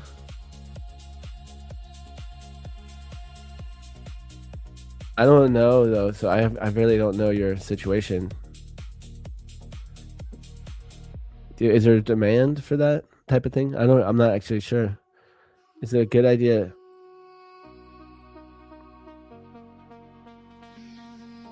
Like for you to start your own Discord? Is that what you're saying? I'm a beginner trader. Please guide me, please. So, guys, how should we guide MD Hashir? Beginner trader here. Guys, maybe let's see what chat says first. Are you doing news trade today on gold? You know, I'm open to trading gold. I didn't take my long though, and it's playing out right now, guys. I didn't take the long. I snoozed. I snoozed on this one. I wasn't really locked in on it. Guys, I gotta stay locked in. Can't not be locked in.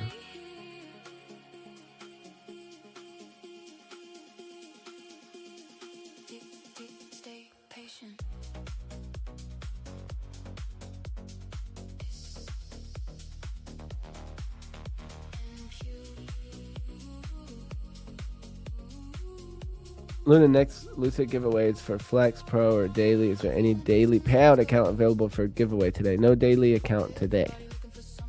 I think the Lucid one is a Pro.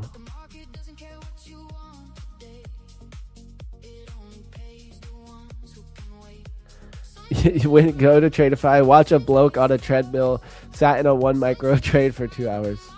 That I don't know why that's hilarious, guys. Are you in any trade at the moment? Yeah, I shorted this. Three minis. Guys, don't worry, not 1 micro, 3 minis. Okay, so for the new guy here, watch, learn, and paper trade. Okay. That's good advice so far, Miss Tech Trades. Someone else said here, teach him risk management and sizing, paper trading, and developing a strategy before buying a prop account and risking money. I love that answer, Anonymous. So new trader, who I forget your name. Who was it that said they were new? MD Hashir. So I like that. Learn risk management and sizing. Paper trading and develop a strategy. Have all your ducks in a row, and then start prop trading with your strategy and your paper trading. Then what did Tequila win in Fabio's stream? I actually don't know what Tequila won. I've been asking you guys. Anyone know? Did he win a Tradeify or a Lucid? Which one did he give away?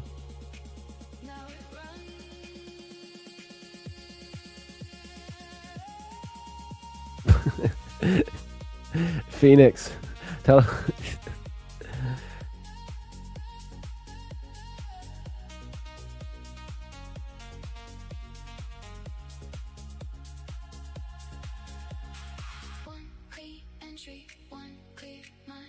he gave away Tradeify. Is that what you're saying?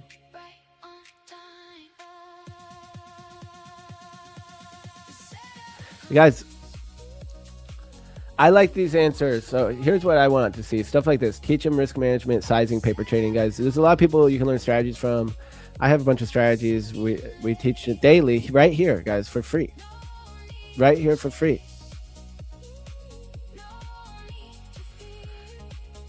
So guys, I'm cool with this as a 1R, but maybe we'll try to catch this a little bit bigger. So I'm gonna put my I'm gonna put this down here, but I am gonna lock it in when we go to about this 500 mark. I'm gonna try to lock this in down there like that. But in case it just rips, I want to be ready to capitalize on that ripping all the way down to these lows. Here we go. Let's go, chat. Let's go.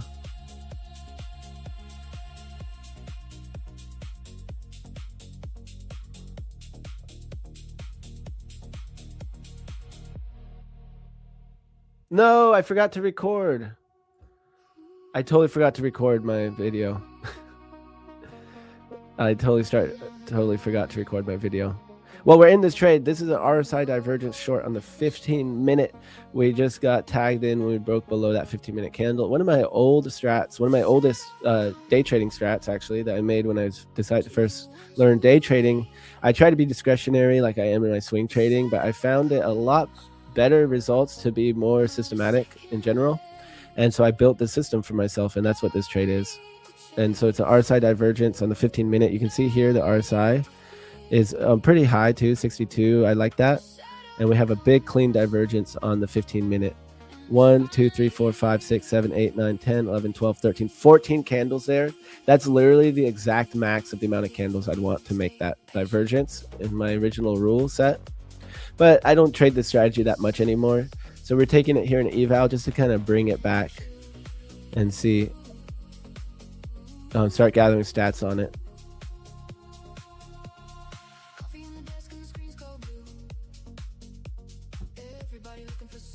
Oh wait, I've been wanting to switch up the song here, but we've been rocking out.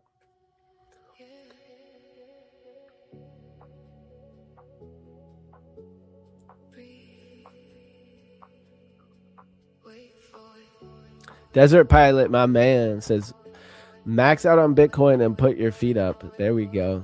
That's what we're talking about.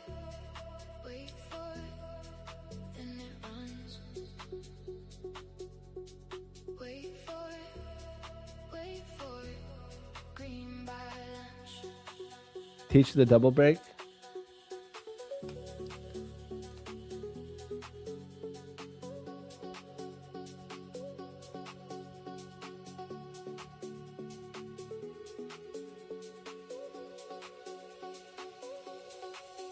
You paid for subs, trading courses. 4 to 5 years later, I learned how to make money, and it was the style that didn't work for me.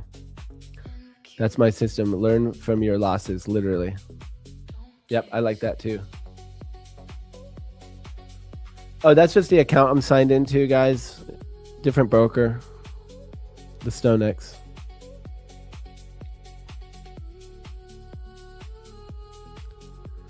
Right back up, guys. We didn't quite get to my TP. I could have scalped it.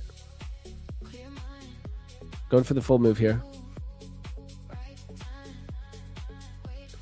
Yeah, you made money knowing all your repeated mistakes, essentially. Yeah, I love that Phoenix hunt.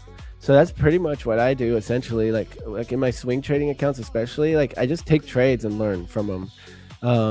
You know, like I just went on this win streak here, and then I hit 2 big losers in a row. And then we get chopped here, one after the other. 1 win, 1 lose, 1 win, 1 lose.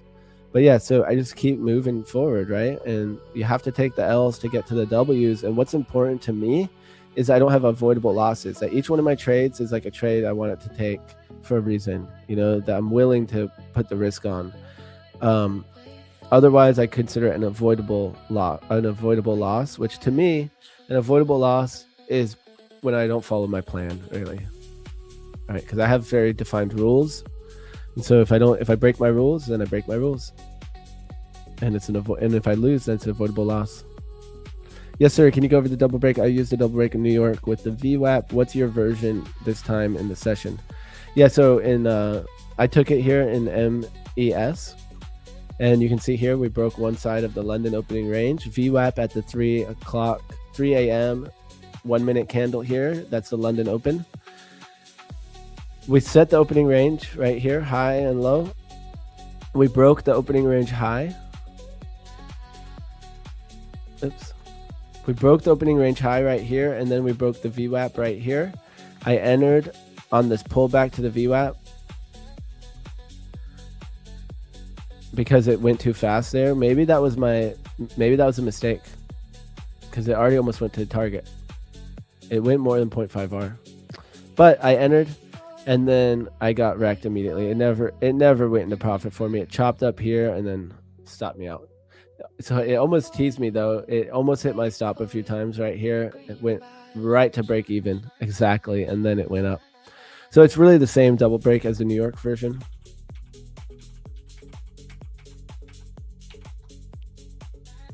VWAP's about to leave the opening range right now.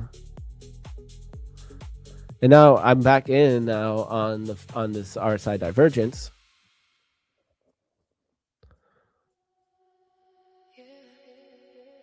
Probably could have scalped it, but I actually like to hold these. I like to hold these. Or even do partials.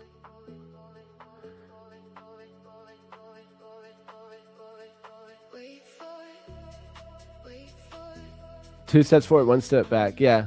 I mean, dude, that checks out for me, my experience. And even after already having traded for a long time, switching to props, I still had to learn all my mistakes again. It felt like starting all over from scratch.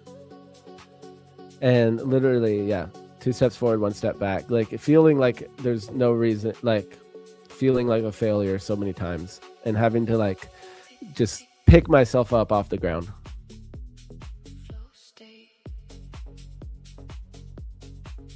Yeah, Danier, I actually like take the double break very systematically, where I keep it really simple. I don't really do anything different. Like each time I do it the same way, and that's it. I have a few like little rules that I use when it comes to like where I take my profit and stuff. That's different. Maybe on my live account, I lock in my profit a little bit quicker. Right, I trail after 0.5 R because it's shown to be net profitable. And then on my payout accounts, I'm trying to hold for full TP. Guys, can we get this down a little bit lower? I really just want this IB mid here. I just want the IB mid.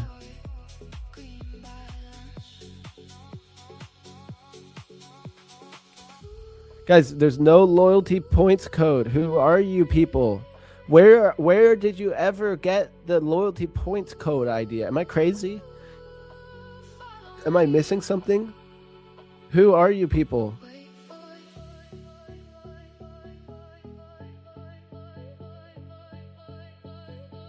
Someone please tell me. Who are you people? Where did you come from? Tell me, where are you from? Where'd you come from? How'd you get here? What is the loyalty points code? I think I'm going crazy when everyone talks about it. What do I do when I'm not trading or working? Oh, dude, I'm always trading and working. Lately, guys, I've been grinding the past few years, guys. It's how I'm here right now, guys. I've been really following my trading dream and trying to make that my full-time career. Guys, what's a loyalty points code? I have no clue what you're talking about. No clue what you're talking about. Where did you know the loyalty points code? Garav, what's he talking about? Is he your friend? I just really need to know. I need to know, guys. I'm so curious because there's always people coming in here saying, what's the loyalty points code? Just a quick mentor for the beginning trader. Advise him about the trading psychology.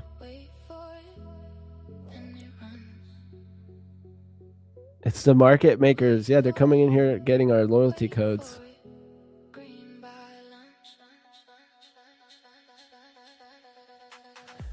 What the heck are you talking about, dude? What the heck are you talking about?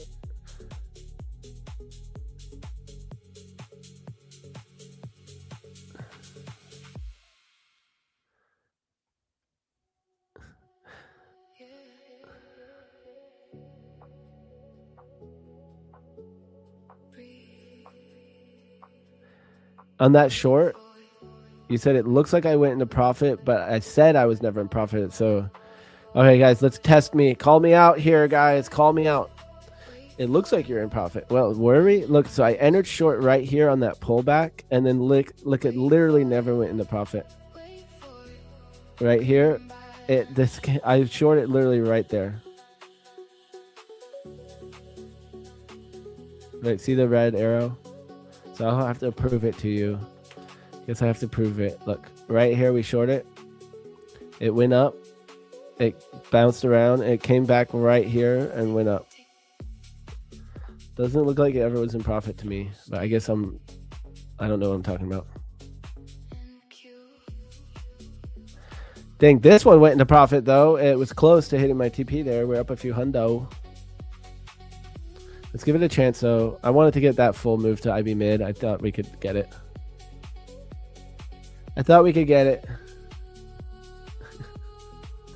Bro, dude.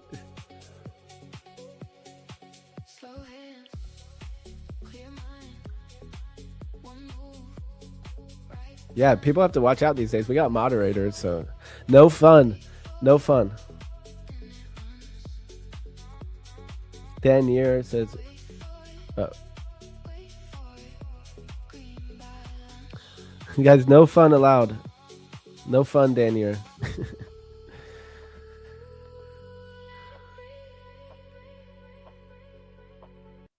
All right, let's keep the tunes. Let's keep it moving. What's lucid key? Anyone knows? I have no clue what a lucid key is either. Man, you guys are just asking really good questions.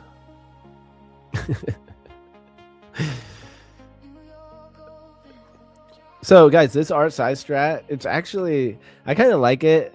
At the end, I think I had like a 55% win rate though. So it's just not what I want to keep doing. I was trying to be really picky. I had a month where I had 0 losing days using just the art size strat.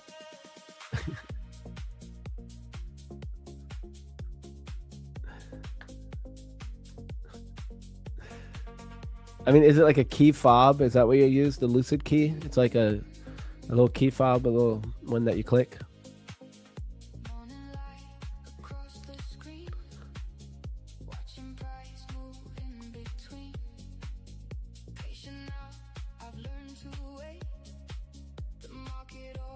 Hey man, this is the code we paste on the PFM website and get loyalty points, and we can redeem a CFD account.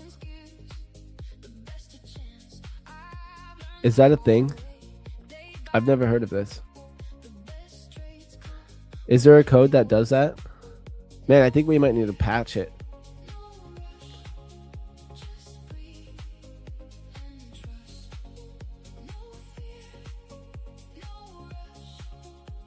Guys, if anyone has a lucid key, I want it. I want that vault box.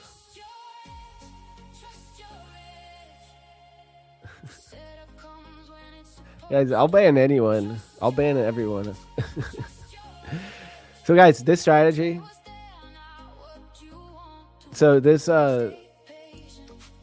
strategy, guys. The way I used to do it is I'd go for 1R, 1.5R, and 2R systematically. So I'd lock in break even. Like I'd sell half here at 1R, and so then my stop loss would be at break even, and then I'd sell the other bit at 1.5 and 2, and that's how I ran it.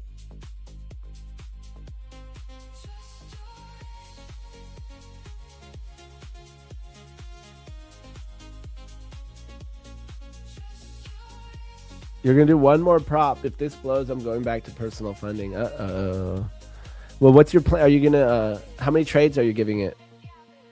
I'm curious about some of your stats here. So I'm curious if you can tell me what's your win rate on average over the long haul, and what's your sizing?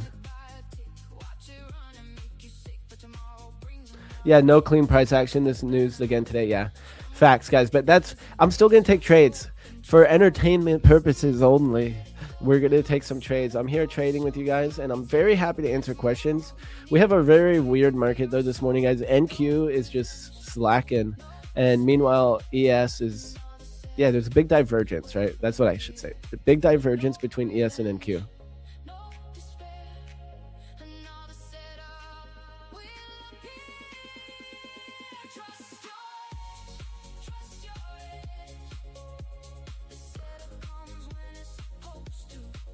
I kind of could even try to hold this all the way for this point of control down here, which is right near London IBL. But what I'm going to do is just try to lock it in. It's when we get to IB mid.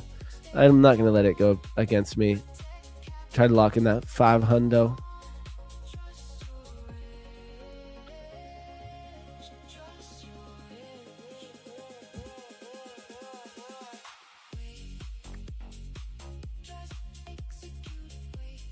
Win rate is 56%, so you're probably not risking very much. Hopefully you're not risking very much on those accounts, right? You only run your RSI strat on the 15-minute? No.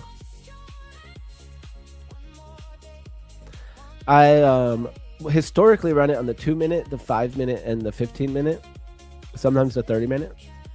But right now, I do prefer it on the 15-minute. I do prefer it right now on the 15-minute just because I haven't been doing it as much. I'd rather have a little bit of a higher time frame confluence with it than the 5-minute. If we look on the 5-minute, I bet there's still one here. Yeah, but it's really wide. But it would have given me a better entry. So look at this. On the 5-minute, we would have gotten our entry right here.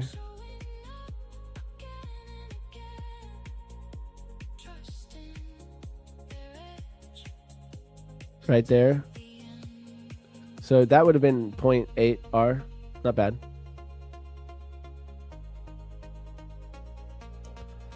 Some of these accounts I just do 0.75 R because of the drawdown to profit target ratios if I'm playing the prop game. Which that went perfectly. I used to do it on the 1-minute too. I think I like the 15-minute better. For me, trading props has made me more disciplined. I feel that. I've actually seen people who aren't that disciplined become more disciplined from trying to learn how to trade. It kind of forces you.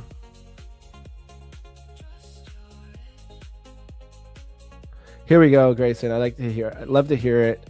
I'm going to take the weekend to figure out the trades and have a stern word with myself about over risking. Yeah. And, you know, to me, there's just no other option. There's no other option but to cut out the over risking. And if we do it, you have to be able to move on from it right away and not keep doing it.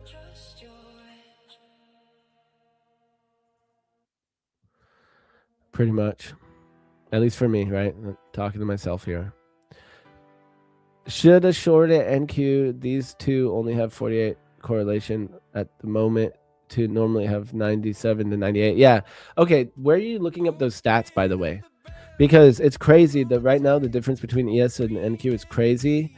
And I feel like some days it's like that and some days it's not. And in general, I always like to have them correlated.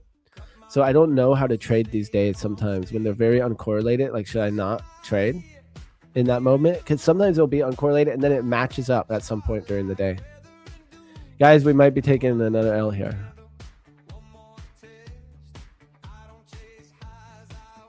What the heck?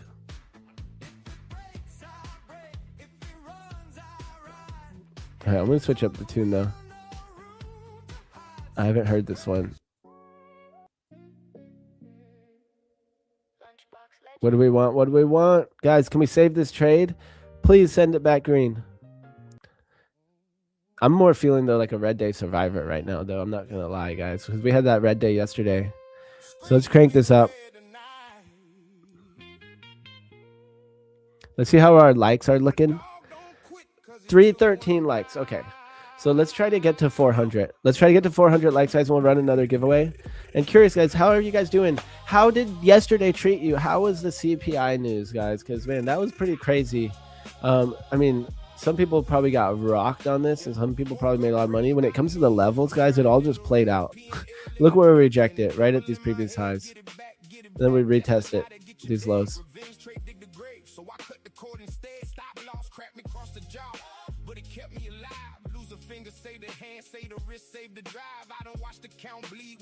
You start off with not risking much, but I have some bad days in the head and then just risk. Yeah. So, bro, that's like me.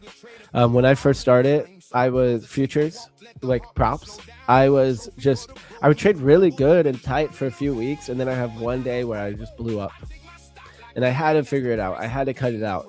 Those days, and the only way I really figured it out was by starting to journal every trade, no matter what, and that at least slowed me down because if you take 20 trades in a day, that's a lot of journaling. So it slowed me down, and then I was just having to be, I had to be honest with myself because I saw that the trades that weren't part of my plan, the ones I did wrong, were what was setting me back, not my plan. It was literally only because I wasn't trading my plan, I was oversizing, and then that would put me back all my progress. So I just really, it's like I just have to trade boring. That's one thing my coach always says, but trade boring. Like your trading should be boring. And we might need something to distract ourselves, like a stream to watch, where we can hang out, hands off the wheel. And, I might take some extra trades and evals or whatever, but I kind of, I can, I'm streaming all day. I want to take some trades and not worry about it. It's like I'm risking a quarter of this eval. I'm not sweating it. But overall, guys, just taking the planned trades, and at least now, even on this eval trade, I'm still going to journal it in an eval log so I can be real about myself, real with myself. Am I just only blowing the accounts when I do this, or am I also passing some or what for these eval trades? So I think journaling every trade will just make you be real with it, because you see all those red trades, and if you start to check which ones were avoidable losses, then you're really gonna like this, right? I just checkbox it, avoidable loss, and then you'll see, well, what happened if I didn't take those avoidable losses? And what I did, I could go back and show you, but month after month, I started to calculate. I was like, oh, if I take my avoidable losses out, so if I put them in, what's my total? And if I take them out, what's my total? And I was like, literally, the difference of me being profitable was literally not taking those extra trades where I broke my rules.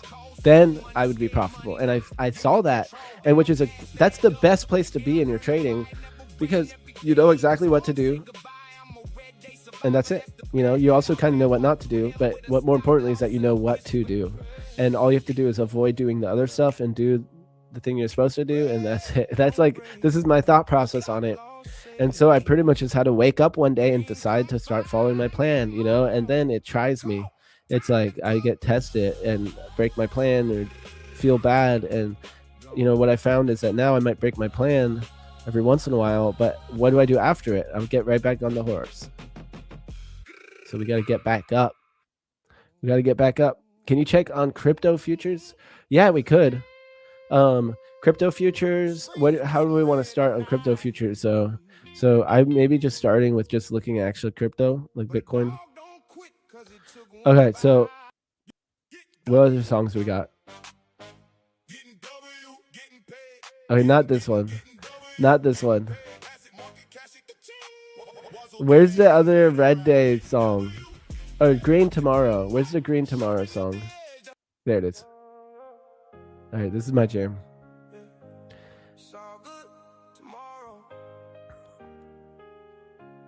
What's the RSI strat? I can show you it. You might not want to learn it after you see this loser right now. But so we have two highs. So we have the origin of the divergence, and then we have the div candle. This is just my...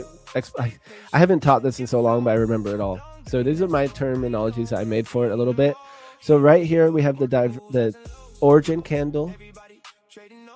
And right here we have the divergence candle.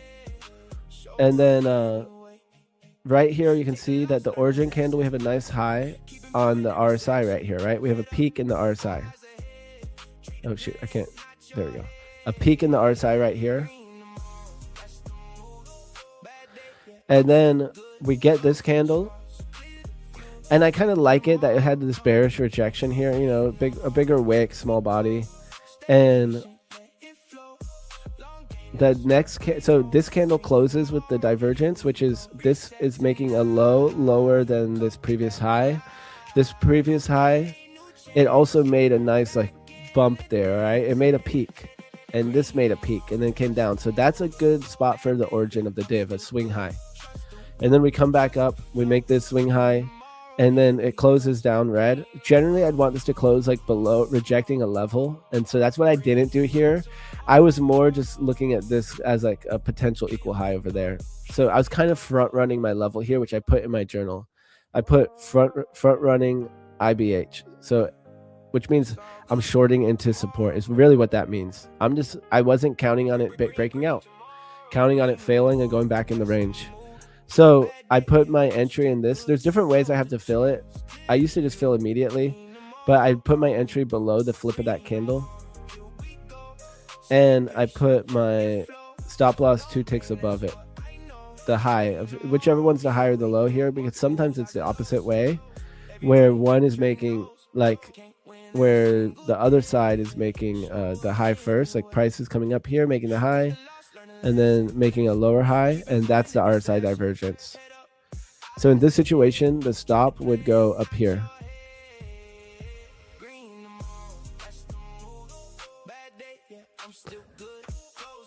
I have a video on it.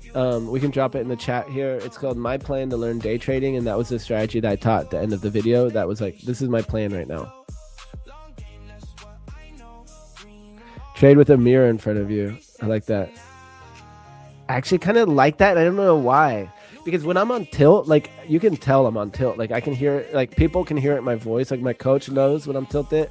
And then also I like get really focused on one part of the chart. Like literally my vision goes narrow and I feel kind of agitated. Tomorrow's a big stream. Yes, tomorrow is a huge stream. I think we have 3 different prop firm CEOs all joining together, including Matt Leach and Brett Simba and Clay Hodges. Or not all together, but on the stream throughout the day. Sorry, I said that wrong. And then we have tons of giveaways. We're going to do $3 million worth of like capital, quote unquote, prop accounts. Plus, I think Clay has even more that's not included in that. I'm not even sure if they included it or not. This is one of the most annoying morning sessions for a while. Yeah, I'm trying to, guys, I'm going to try to keep having fun with it. We have this one account. I'll totally trade if we get setups. I'm just going to take them. We're at equilibrium now. What do you mean by that? Let me see. So to me, we're like at the top part of this distribution. So we're more in the upper part. That's why I'm cool with shorting. I would rather short from this PDH though. That's my #1 trade idea for the day. Speaking of, I need to post my idea. Looks like we're about to get stopped. For over a week, market conditions are horrible and choppy. Facts. Davis trades. Facts, bro. I mean, I'm feeling it right now, getting chopped up. Even though last week I made like 5K of payouts, and I made 4,500, and then I made like 500 this week, but I still got chopped up last week, really, and this week too. Now I just gave back. I had 2 really good days, and then gave it back yesterday. So, but to me, guys, it's all about just getting through these times, and then getting it back. Got to get through The rough patch. All I trade is 1 mini on ES and 2 micro on MNQ. Scalping for 200, no big sizing. I love that, Adam Wells. I love that for you. Keep it simple, $200. Call it good. Tomorrow, Luna is doing giveaway of half his salary. Exactly. Did great yesterday. Today, not so much. Atomic Groove Productions. What did you already? Are you like already done for today? Or are you still trading? You always blow up before payout. I get crazy payout nerves. I'm getting better at it now. You want to tell me more? The Own It 81. Tell me more. Maybe chat, or maybe we can help you out a little bit here if you're looking for a little something. How much was my first payout? I don't even remember, but probably like $400 or $500 or something from Top Step. It was small, under $1,000. I'm almost 100% sure, 99% sure.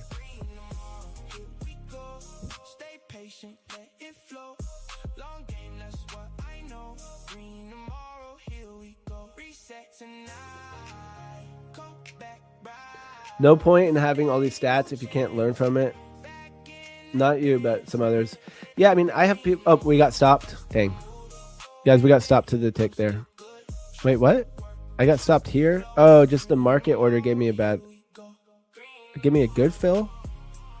Because I don't get these sim environments are kind of weird. Oh yeah, I'm going to keep looking though for a trade here. I'm not going to give up, guys, because we have initial balance breakout. Are we getting on NQ yet? No, not on NQ. Guys, I'm gonna wait. Maybe we get another trade though. I'm gonna wait for now. Oh wait, what was I saying here? Yeah, no point if you can't learn from it. Yeah, I agree. But just to even write it down though, I think you learn something. Like it's better than not writing it down. Like even just writing something in a journal, I think you're more likely to remember it. Like if you write down a dream, you're more likely to remember it. I think that kind of applies.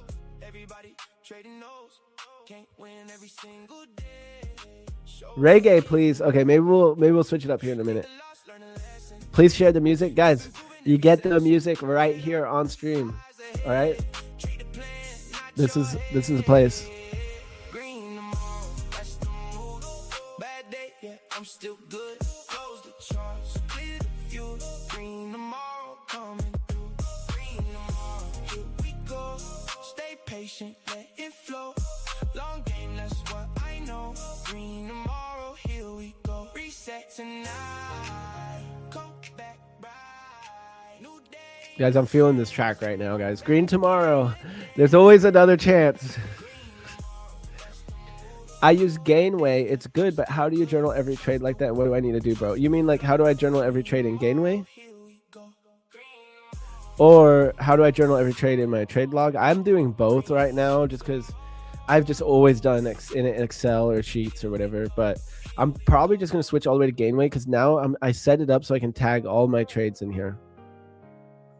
Tag all my trades. Speaking of, I need to finish doing that. That was for a scalp.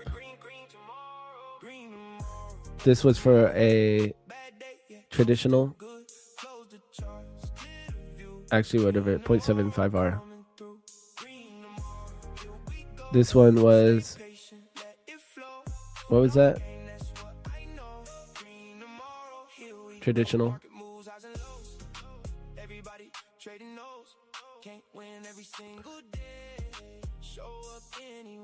There we go. So I'm tagging this stuff so I can really break apart my stats and be like, what, when the VWAP was like this, what did my trade do, etc. So I had a couple extra things. Did it go to my full TP or not? How many of my winners go to full TP versus not? So I'll be able to look at that and create dashboards using Gainway. I don't have it set up for those VWAP stats yet, but I can go in here and there's actually about to be a new version of it. You'll see an update soon. But so I can have different dashboards and look at my stats in different ways. So I can look at my last trades. I can look at my last days. Is my win rate going up or down? That's kind of what I like to look at. Or is we stable? If we're stable, just nothing to do. Keep trading. I have all my accounts here.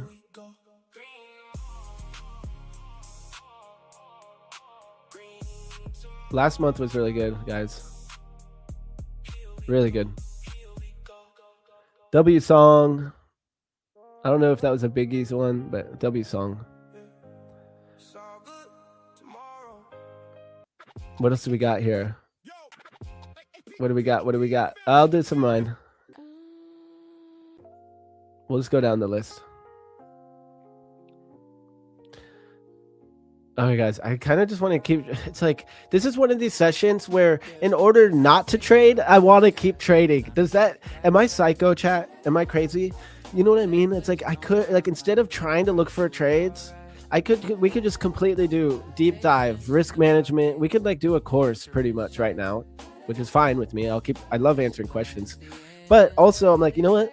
I'll just trade an eval aggressively and spend my $50 on an eval, knowing the odds are not as good for me today, and it keeps me occupied. Yes, would it be better to just be playing a Game Boy or something instead? Yeah, but there's multiple ways to skin a cat, and I think for me, sometimes, like I said earlier, in my swing accounts, I would put some money on a futures to quote unquote gamble with in order to keep me out of my main account. Not advice for anyone to do that. This is just me. Just like if I have a really big losing day, I'll actually go spend money because I don't want to feel like lack. So I'll go and treat myself to dinner if I have a big losing day, and I just keep that winner mentality.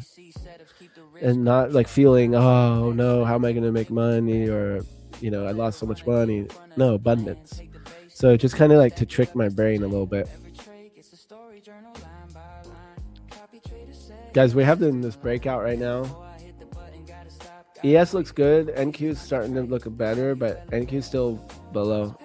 So if I had taken this on a RSI, or not RSI, initial bounce breakout, it would have been from this candle here. The reason I didn't do this is because my normal rule with breakouts is for having confluence with NQ. Luna, you are like Buddha when you trade, so effortless, but on the other hand, I panic too much and gets emotional. I am learning a lot from you, but will take my time to get there. I appreciate the comment. I'm glad you're learning a lot. That's the best. That's like really makes me happy that I'm doing my job, and I appreciate that. It's funny, I don't feel that way though. Like when I'm on tilt, I feel very on tilt still, and I'll just sit here and tell you guys I'm tilted. I'm very tilted. I'm on tilt, and it actually helps me. Like saying it out loud and being in the moment with it helps me a lot actually, and I think there's something to that. It's like I'll still be tilted, but I'm less likely to make extra big mistakes. At that point I just execute a little poorer. Guys, should we run another giveaway? Or what? I was about to do something. I forget what I was doing. Oh yeah, I want to see. Do we have guests?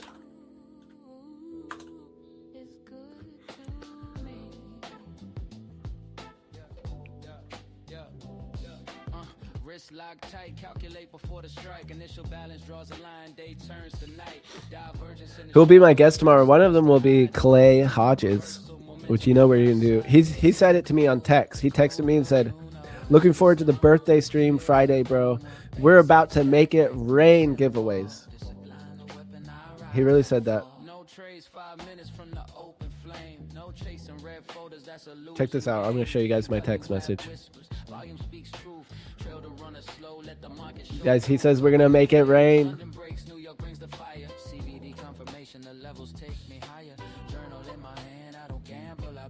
Wait, I want to see the schedule for today. What are we looking at for guests? Trust in the future, divergence speaks, and the market obeys. I move with the rhythm, Luna trade. Oh, guys, we have collision. Let's go. We got SK the Legend. SK the Legend.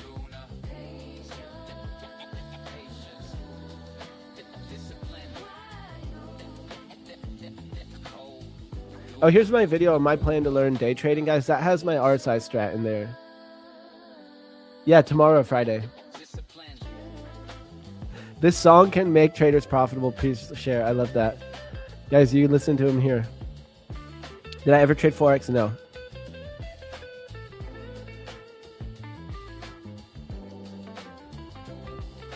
Where do I check if we have earnings this week or earnings calendar? Is that what it's called? Oh, earnings whispers. What is it? Earnings whispers. That's the best place.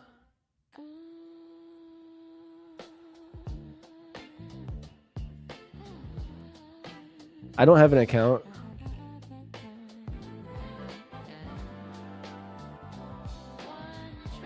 But here's where I'd look at it.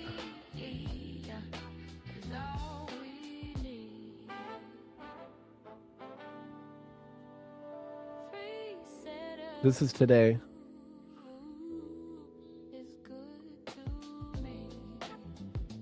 You can download it.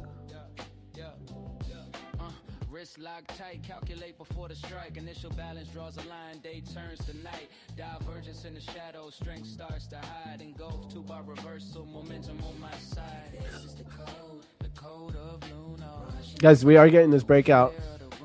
Base hit stack like bricks in a wall. Discipline, a weapon, I rise, never fall. No trades, 5 minutes from the open flame. No chasing red folders, that's a losing game.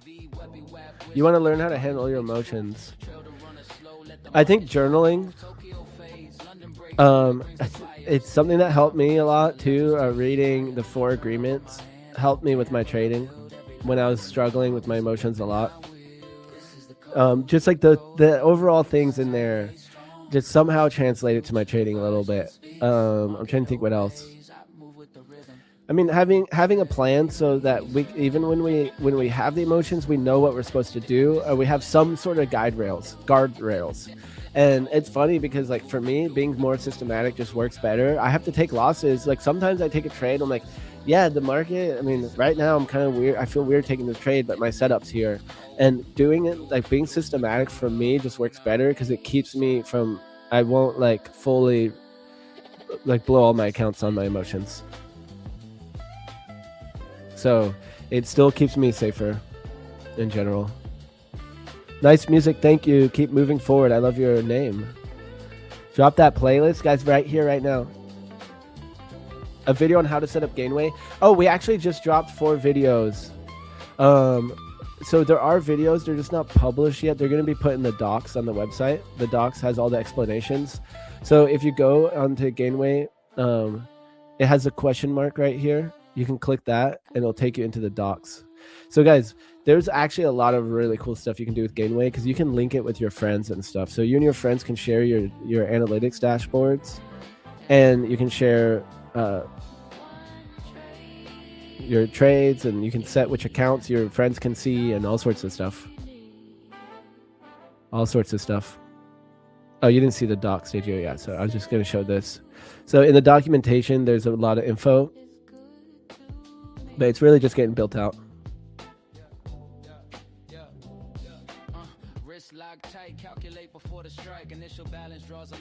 Wow, guys, we're getting that initial balance breakout. Yep, we're moving with the trend. Yes, you're crazy. I'm a little behind on chat, but not that much. You said you do that exactly. Are you talking about the treating yourself?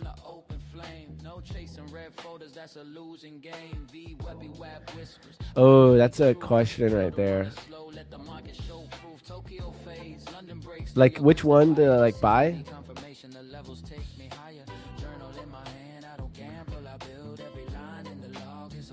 Luna, you use Atos. Which prop firms offer it? Because Lucid doesn't, from what I remember. So it's more about which platform. So I use it for Rhythmic connections, but I know people who use it for Tradeovate, but it's more built for Rhythmic. Dude, that's so weird. I just got a text from Atos. I wonder if they're listening. Guys, they're listening. They are. All these companies are totally listening. There's no way.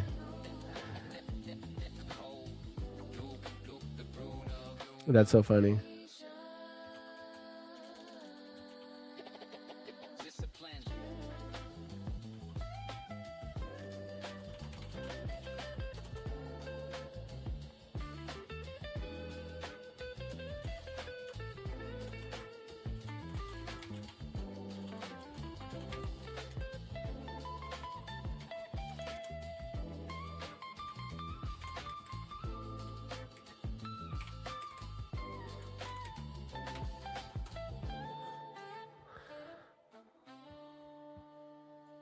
They're listening, chat.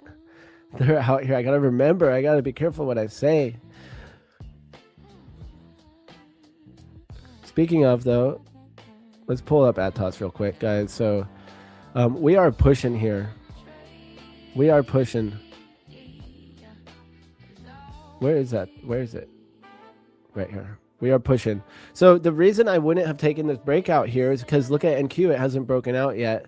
And I like the confluence. Like I want to see NQ close above this yellow box and ES when I take the initial balance breakouts. That's part of my strategy rule. Days like this, though, it just doesn't happen. And it seems like it still could be a good trade. So how could I have found if this was good or not? Well, my main rule with breakouts is actually to have more aggressive buying happening, where I like it to be in particular reactive, right? I want it to be above this AEMA, which we've been getting here for like the past like 30 minutes. So maybe I would have bought it on that last 15-minute candle. But before that, we had still been pulling back, so I wasn't really interested to buy a breakout with these pullbacks. If one of the breakouts lined up with one of the pullbacks, maybe that would be a little bit of an exception. But with NQ being so choppy here below these EMAs, then normally I want them to be in confluence, and that's just my rules for the initial balance breakout strategy that I trade. I want to see confluence between NQ and ES. I want to see bullish buying, reactive buying ideally above the AMA, and I want to see ES and NQ breaking out of the initial balance. So that is how I trade that. Man, I almost could have taken a long down here. Nah, I was looking at this volume profile now. Okay.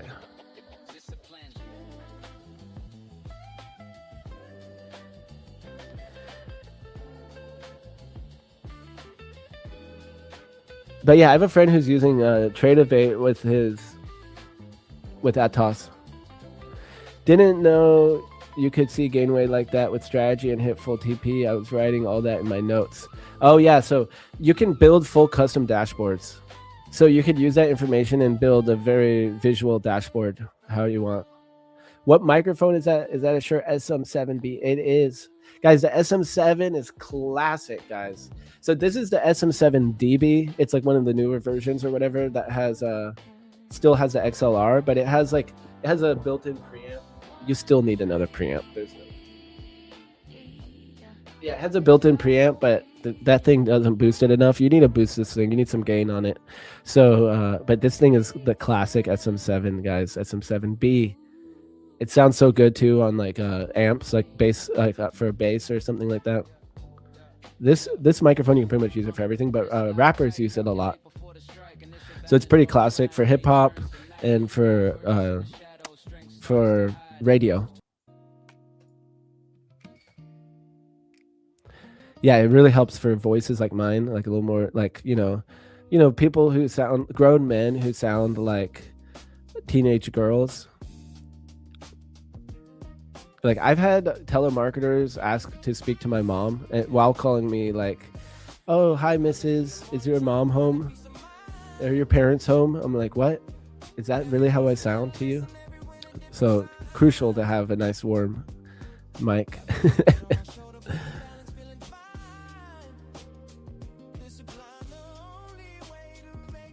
All right, guys, let's see how we're doing on this giveaway. 329. 329. Can we hit 355? 355? Yeah, making me a better trader with journaling all my trades and be happy with your trade loss or win. If not happy taking, I don't take the trade. That's the way right there, guys. That's the way, Adam. I love that. So if we look at my rules right now, here, let's switch over to Chrome real quick.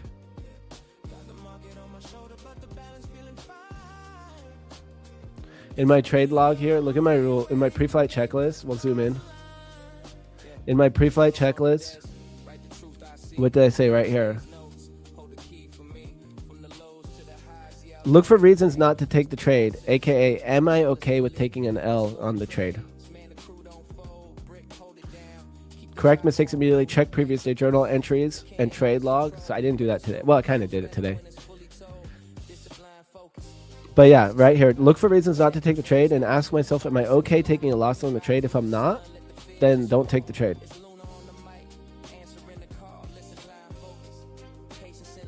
Is ES going to turn down at all today? This is the point. So I do think I'll short this again right now, guys. But actually, no, I don't have a setup. If I have a setup, but yeah, this is where I feel like I have edge more shorting up here than I do longing. So that's why I wasn't really keen on the initial balance breakout anyways, even if it did. SK, the OG. What you drinking? Guys, I got a Celsius. It's been a long time since I've drank a Celsius, but it makes my mouth dry.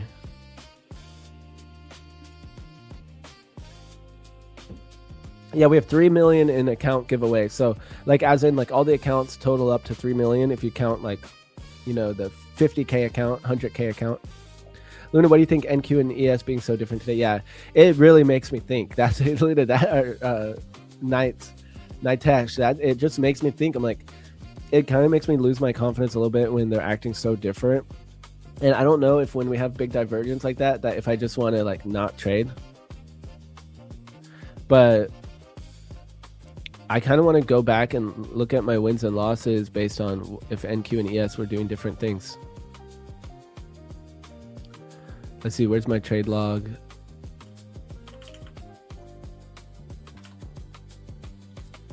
I'm actually going to note that right here.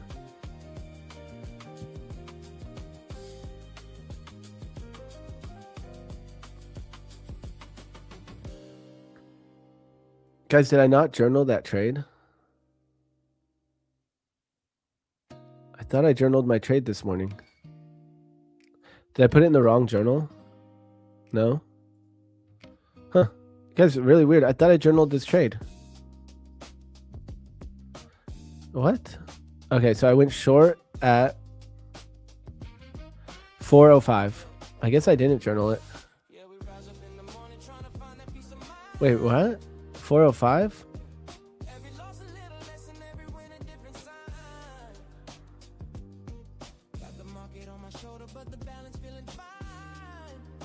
I gotta journal this trade real quick. I really thought I journaled this. This is kind of waking me out.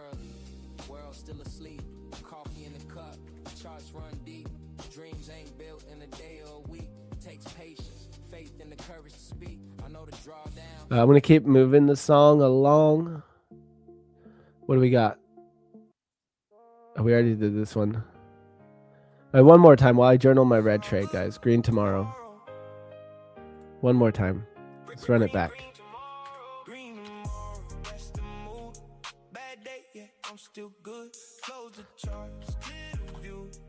Okay, so this was a double break scalp trade. It was a short.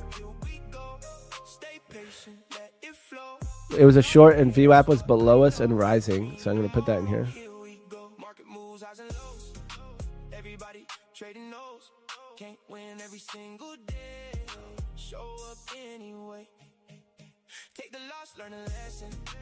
I'm going to have to journal it. Oh, man. I don't want to journal it. I might gain weight. So let's drop this trade in real quick. And then I'll do the double check, see how we're doing on that giveaway. So one of my copy trade account didn't work. No clue why.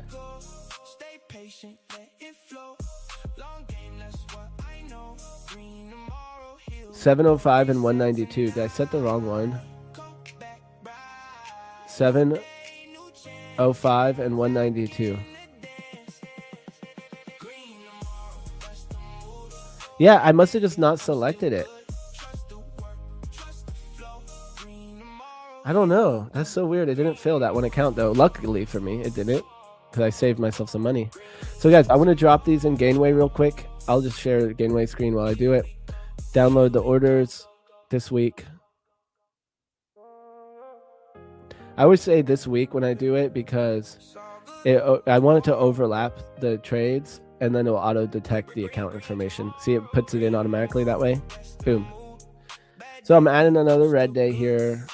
Even in my live account, not fun. So these days have been hard with the CPI and PPI.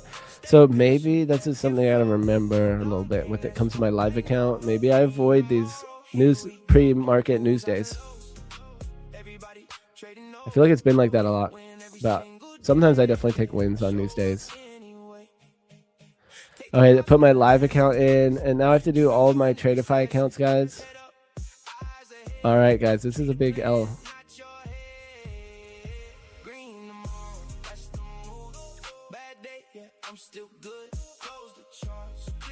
Import.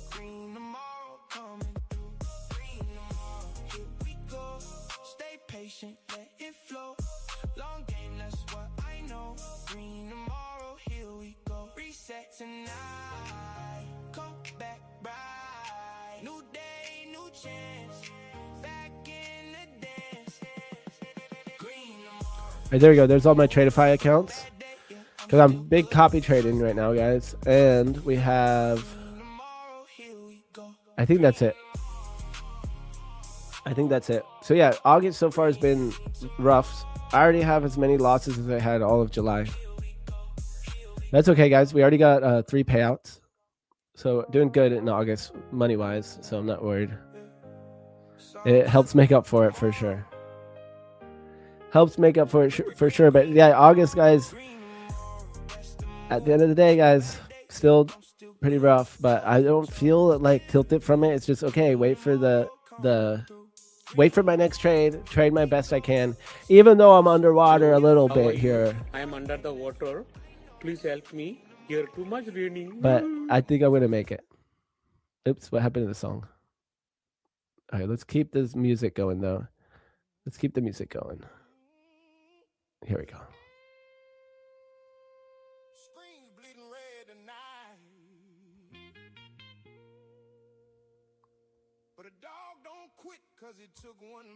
Where did you say you could find the video? Which one was it? My plan to learn day trading? Should we get concerned about the incoming PPI? For sure, we need to trade safe, guys, with the PPI. We need to trade safe.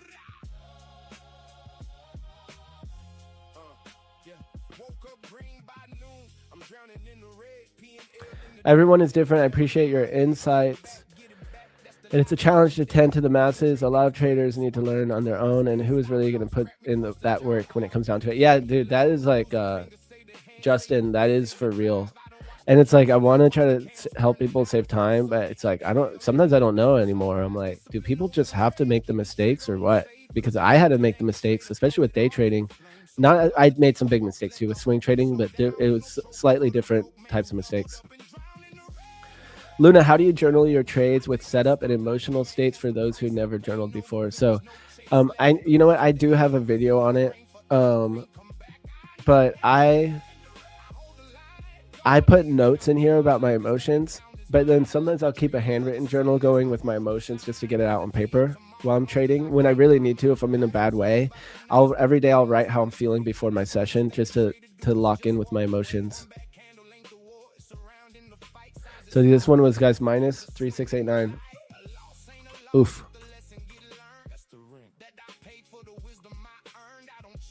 And just keeping that track record to be real about it, guys. You know, look these losses in the eye and see how much they took away from my wins.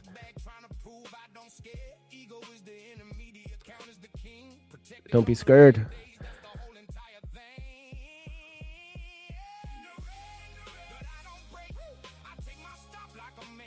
They need to learn their lessons. Don't spill too much sauce. Well, I mean, maybe, you know, I think having the words to describe what we're going through does help in a way. Like, I love reading trading books for that. I'm like, a lot of the stuff I might read about something that I've already gone through or learned, but to hear the way another trader describes it and talks about it, it's like music to my ears sometimes. Like, yes, I get that. Like, I feel that. So I think maybe it helps it all click or something. What time do you use for London IB? 3 to 4 a.m. Eastern Standard Time right now for the initial balance. First hour of the market. So depending on whatever time zone you're in. Can I share my playlist? You got to be here to hear it. Wick recovery might retest the highs before going back down. Let's see. Yeah, I wouldn't mind shorting this PDH. Have I noticed alpha decay in my London IB session? Yeah, I mean, I pretty much stopped trading it a long time ago. I wonder if that's why. But I was trading when I first got on stream. I was trading the IB strat a lot, and then I blew like 3 sets of accounts and stopped trading it.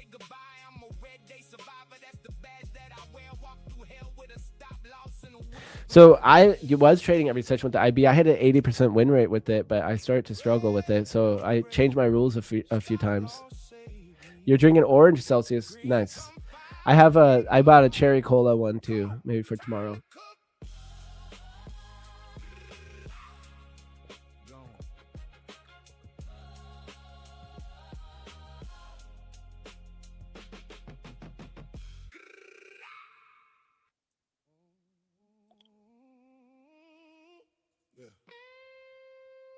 You got that rule from you, bro. Would you be a mentor or have you a mentor coach you can recommend? Either or. Yeah, I have my Discord and stuff, but I'm open to doing one-on-ones, but only for the right people. You have to email me, lunatrades@tradesauce.co. I've done some for free, but I would have to figure something out here. But I'm about to drop some stuff, and I do have my mentor. I mean, I do have my mentor that you can learn from, and then we'll drop his link in here. He's just opened it up finally to more people. He's super serious though, and like he's not the most conventional to what you'd normally see on YouTube. He's not like an influencer type guy. He's like a real trader. But I'm gonna open up some more programs, and I have my Discord, which is really just a trading floor where we hang out. But I'm happy to always talk in there, and we're on voice chats and stuff in there. So that's kind of it's cheap too. So yeah, so I like the sugar-free Red Bulls too. I found though like Celsius, actually I don't like to drink them when I'm streaming. I just remembered why. For some reason they like make my mouth dry. No purple trades. Yeah, didn't I add a trade? But yeah, that was the eval trade. So I did that one. That was this one right here. This was the eval trade was minus 500.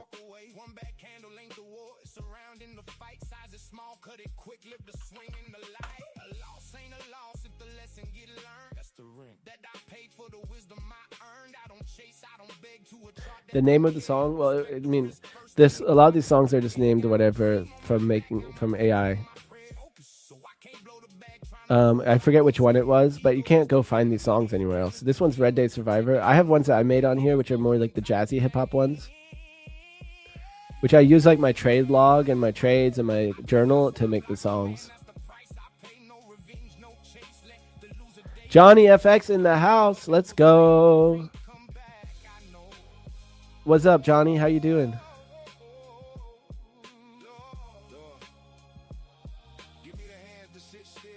It'd be good if we could connect Gainway to automatically import. That could be an option in the future.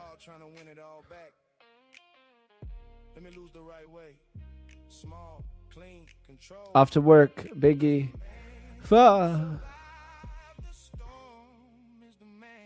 Dude, Zach hit his payout yesterday. I think he hit 30K for the month in payout. Zach is a goat. What time is SK on? Well, I saw it in my... It said 5:30 though. It's already 6:30. I guess he's not coming on. It's on the schedule. Luna made another song for Red Day. It's called Ready to Fly. You might enjoy it. Okay, the Red Day songs. I might need that right now. Like target done. Let's run it, guys. We got to give away. We got to give away.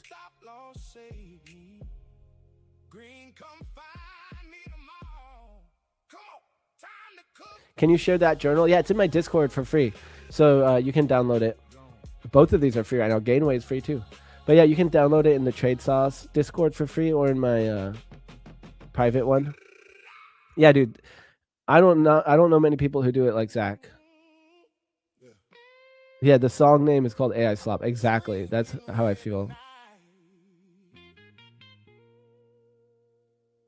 But a dog don't quit 'cause it took one bite. Come on, let him know. No one would charge you money while he's making money. Yeah, that's not necessarily true.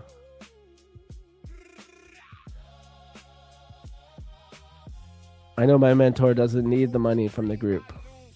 But like, guys, I put a price on my Discord. I literally put a $10 price on my Discord originally just to keep people out of it, because I just can't deal with, I want people there who are serious. All right, guys, let's get this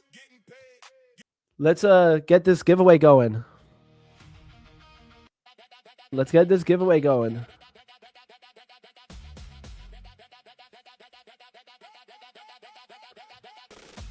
All right, so what should the code be, guys? Market's pumping here. NQ is still kind of weird, but ES is going for it. Is it these earnings that are moving ES right now? What's going on here? Maybe banks.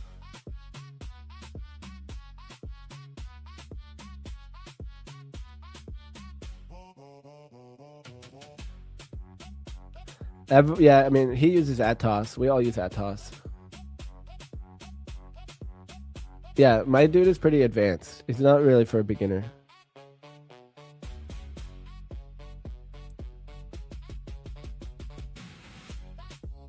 All right, guys, let's run this giveaway. I think the good question, I've gone through all the good questions. So head into the Discord. We have the link pinned to the chat. You guys already know it's pinned somewhere up here, right there. And wow, this side is very dark. So the comment section has the pinned comment with the instructions for the giveaway. So once you're in the Discord, guys, head down to the giveaway channel. But first, you need to make sure you verify that you're human. I'm looking at it over here. I got Discord right over here. So first, verify in the verification channel. Then you can scroll on down. Once you verify, you'll see the other channels appear. Head to the PFM TV section and find the giveaway portal. Once you're in the giveaway portal, we're going to drop the code there in a second. I don't know what the code's going to be yet. Guys, what should the code be?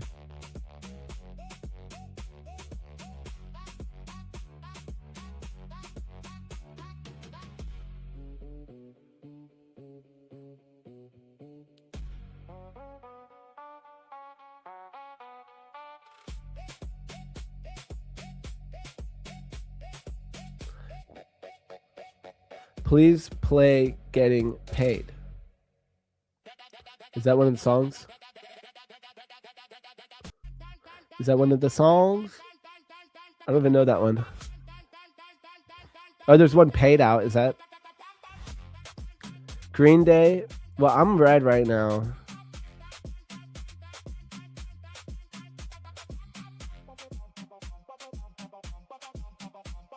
Hey, slop. Red Day, okay. Newsweek. We're going to call it Newsweek.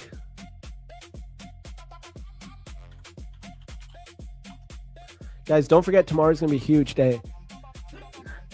Huge day on the PFM stream. It's going to be one of the biggest streams we've had, guys. We got the biggest guests. We got huge amount of giveaways. It's going to be super crazy.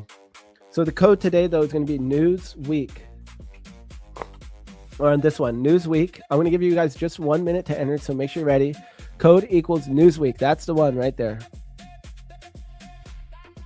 Ready to fly is in the Discord, in the PFM Discord. I'll check that in a second.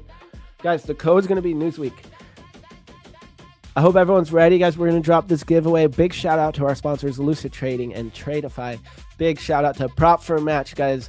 Prop for Match has been just crushing it, bringing the industry together, uniting prop firms, and trying to keep everyone safe and doing good work, reviewing and comparing the different firms and making it easy for you to do the same thing before you make your choice on which firm to buy. So always check the reviews, see what's going on. The more recent reviews sometimes are handy if something's changed.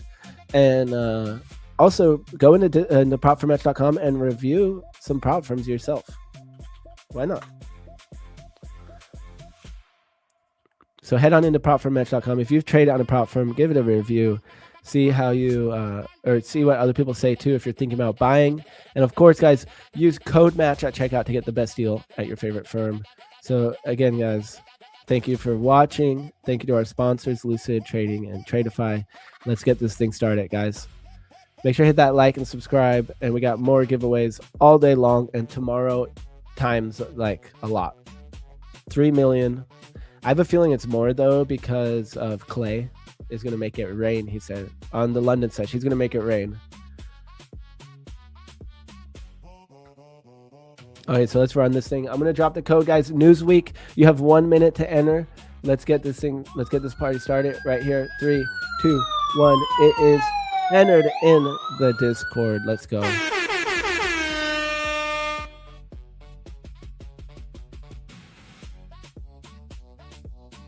Guys, this market's kind of tough for me right now.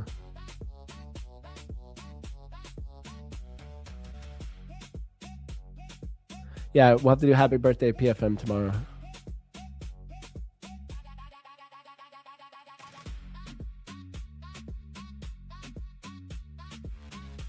Dude, Senpai, isn't it funny to see there's certain people that are here every day and they still don't do it right for the giveaway? Yeah, right, Nathan?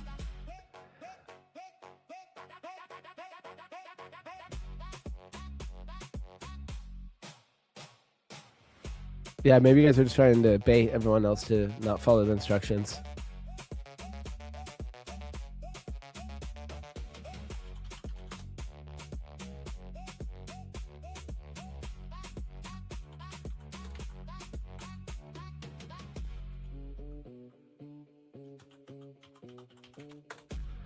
All right, let's run it. Let's do a Lucid. We already did a, what did we do? A Tradeify? Yeah, let's do a Lucid.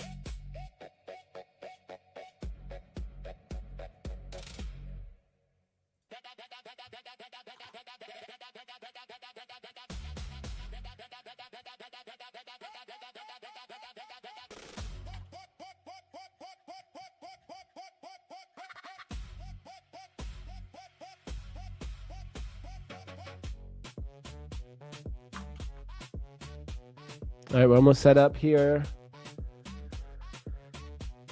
Yeah, guys, if I wasn't streaming, I would probably have to put on some like Netflix or something or play a video game to keep myself from like over trading. Otherwise, like I also like I'll go work out in the garage or something in between trades, but I also need to be watching the charts a lot of the time. So it's good to have something else to do, especially on days like this where for me, this is a hard day, right? For my strategies. There's nothing to really do here while we have such a big divergence between NQ and ES. So that gold trade though would have played out, huh? Look at that, guys. I didn't take it. Jeez Louise, guys, that gold trade totally played out. So let's run this giveaway and we're going to stay locked in though, guys. We got news today at 8:30 a.m. Eastern Standard Time. That is PPI. And then tomorrow we have a big party stream. So we're going to throw down.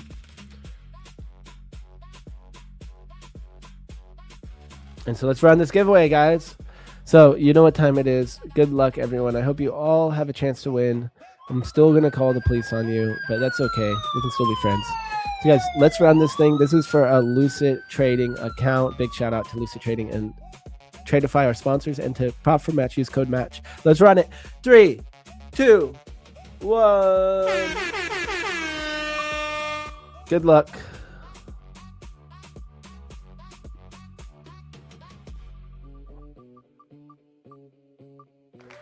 Harbin. Congratulations, Harbin. Let's go.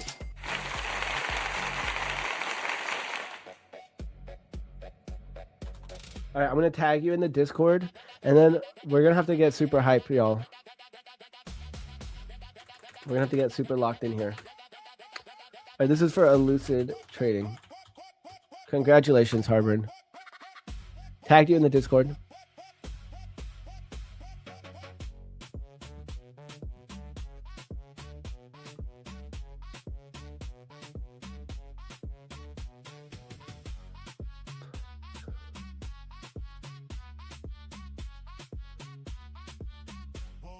Where do you think gold will go? I have to take profit at 4447, but also see it going to 4460s.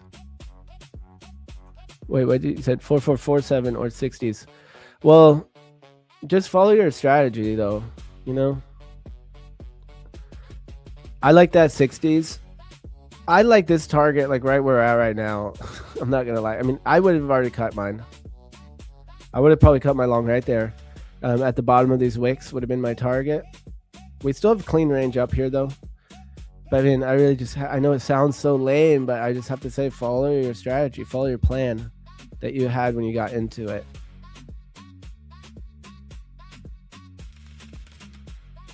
That's the only safe thing for me to say. But I mean, yeah, I probably would have already cut this long here, probably, to be honest. Dang, I can't believe I didn't take this one, guys. I liked it. I wasn't prepared.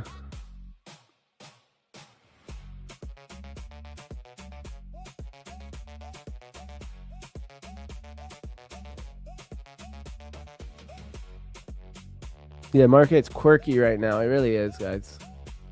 Yeah, I like the 4460 better. I mean, I'd even, like I said, I'd cut mine earlier, so. You're in from 4434. Okay, nice. 10 points on gold is pretty good. But yeah, follow your strat, follow your edge. All right, so what song should we do now? I played all the ones I wanted. I could try some new songs, but I don't like to try new songs. Let's just go back to mine.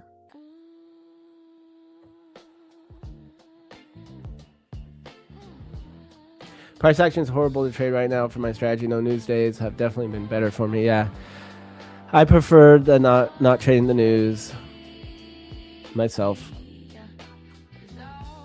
We're still pumping on this initial balance breakout here. All right, so we are pushing. I don't have any other setups though, so let me think what we can do here, chat. Okay, I want to get super locked in for the rest of the day. That's for sure.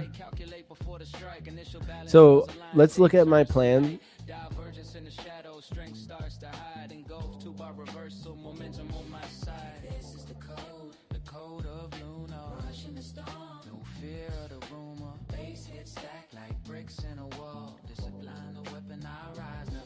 No trades 5 minutes from the open flame. No chasing red folders, that's a losing game. V webby web whispers, volume speaks truth.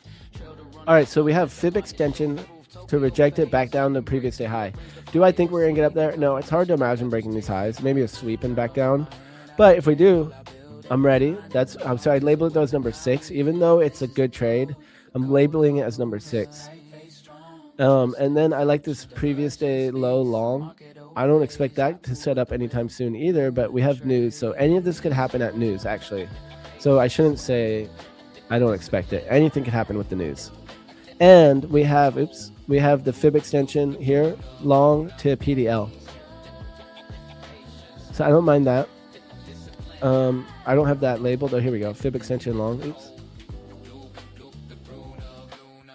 Short. Previous day value area high and previous day point of control. I want to leave that on. Long previous day value area low. That's a little sketch.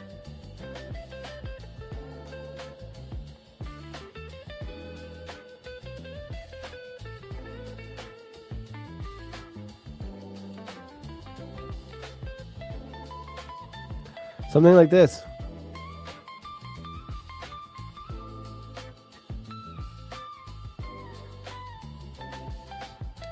Pretty much the same story as yesterday.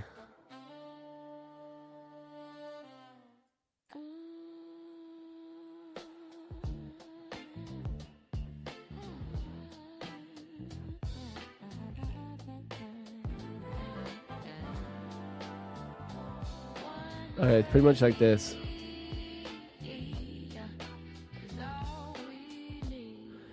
I don't like the way the chart looks right now, but I'm going to run with it. I don't know what else to do. Unless I make this all a little bit smaller. All right, so I just want to make sure, guys, I'm super locked in. The song just said 3 setups is good to me. And the reason it said that is because the song is designed from my trading rules. So 3 trades is good to me. I pick my 3 favorite trades, and I like to wait for those trades. So my favorite trades here are the short and the long from PDL and PDH, whatever, I said it backwards, but short from PDH, long from PDL. These middle trades, I don't like quite as much, even though they still make sense. You just have to scalp them. So, you know what? I'm kind of indecisive between this short and this long here. I'm going to leave it on the chart though. And I'm going to drag this over. I'm just going to try to make this look a little bit nicer. Trust in the future, divergence speaks, and the market obeys. I move with the rhythm, lunar trade. Boom. Oh, no, not that. There we go. So these are going to be my main trade ideas for the rest of the day.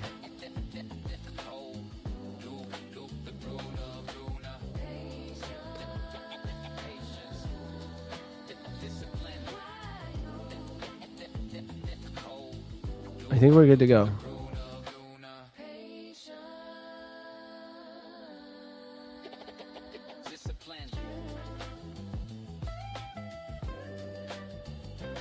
I think that's it. I think that's it. I'm going to screenshot it. We're going to call that good. I don't really like the way all these levels look right now. Yeah, I'm just going to change it. I'm going to make it a little bit smaller here.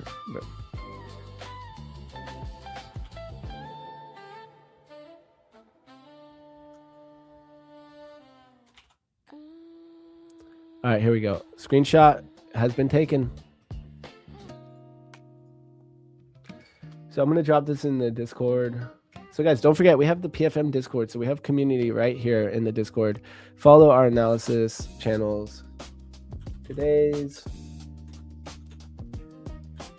game plan.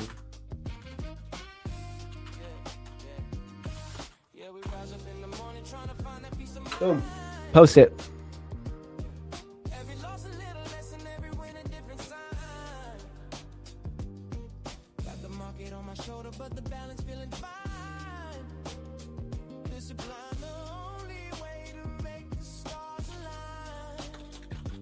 Wake up early, world still asleep. Coffee in the cup, charts run deep. Dreams ain't built in a day or a week. Takes patience, faith, and the courage to speak. I know the drawdowns. I felt that pain, but the storm makes clear skies worth the rain. All right, I'm gonna actually lock in here and see if we can get this reversal. I'm still in the 15-minute. Let's see if we got another divergence. No. Looking for a divergence here because I don't have another way to take this trade. I don't have levels here, so I'd have to pull out my old strategy. Let me look through chat real quick. Price action is horrible right now. For my strategy, no news days. Oh yeah, I already read that. Yeah, I agree. If alpha decay is real, are we supposed to protect our strategies and keep it secret? Do you know any tools to track alpha decay, like Edgefold? No, I mean, for me, I don't think it matters. Like, I'll tell you guys all my strategies because I'm not big enough player in the game when it comes. I'm not trading enough size. Yeah, Biggie, I think records every instrument and sings.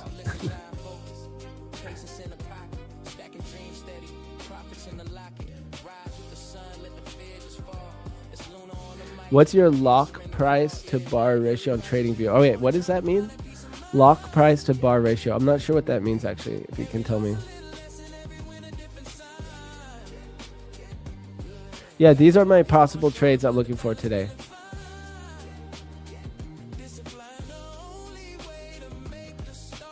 I actually might be able to make this a little bit clearer. So I title them for like which trades I'm looking for the most, but normally I only want to do like 3 trades, like 3 plans and just wait for those trades. But right now I have like I have more than 3 ideas. And so I'm just putting them all in the chart and yeah, so it's a little different than normal. Like normally I don't have all this many ideas. Lately it has kind of been like this because we've been in really clean distributions. Like we've been in these ranges. So I have a bunch of potential range trades. Guys, should we get another giveaway going or what? What time is it? 381. Let's see if we can get 450 likes for the final one. Guys, I might need to get some more coffee or something. I'm a little tired today, so even though I drink that Celsius, I mean, I probably shouldn't have too much caffeine, but I'd rather have some fun. So I'm kind of interested to wait for a divergence here. Maybe there's one on the 5-minute, and just kind of for fun, guys. I know it's not like good to trade for fun, but on one eval do it for the stream entertainment, maybe we will do it. So guys, hold on, give me 1 second. I'll be right back while the market's not doing anything. Give me 1 second, and I'm gonna grab some more coffee. Checking through chat, make sure there's nothing. It's on canvas settings. Okay, let's see this first. So my bar ratio, where does it say that? Margins, navigations, lines, scales. I have my scale set at 16. Is that what you're talking about? I just sized it down. It was up bigger. Guys, hold on. Give me 1 minute. I'll be right back. Don't go anywhere. And hit that like button. Let's see if we can get 450 likes. Let's just see. And Lunamod, if you can DJ, let's keep it hype, guys. Let's keep it going. We're going to get super locked in for the rest of the day. We have PPI in 2 hours, and we want to be ready for the rest of the day after that. We want to have our plan. We want to be locked in. If we're feeling a little off or tilted or had a hard session, we want to have a plan on how we're going to move forward from that, whatever that is, for sizing differently, sizing down, or not trading today, or whatever. So we're going to lock in super hard before we end the session, before PPI news comes out, and make our plan for the rest of the day. And I might still try to catch some sort of trade here when I get right back. Let's see if it sets up. But for now, guys, just give me 1 minute and I will be right back. Don't go anywhere.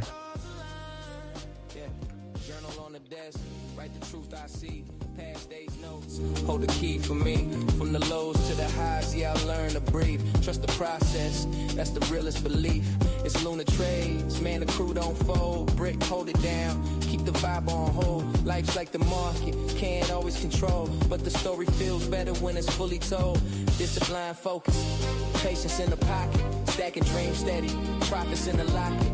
Rise with the sun, let the fear just fall. It's Luna on the mic, answering the call. Listen, line focus, patience in the pocket, stacking dreams steady, profits in the locket. Rise with the sun, let the fear just fall. It's Luna on the mic, answering the call. Yeah, man. Yeah, we rise up in the morning trying to find a peace of mind. Every loss a little lesson, every win a different sign. Got the market on my shoulder, but the balance feeling fine. Discipline, the only way to make the stars align.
Getting W, getting paid. Asset market, cash it, ka-ching. Wazzle gang, let it ride. Getting W, hey, ka-ching. What?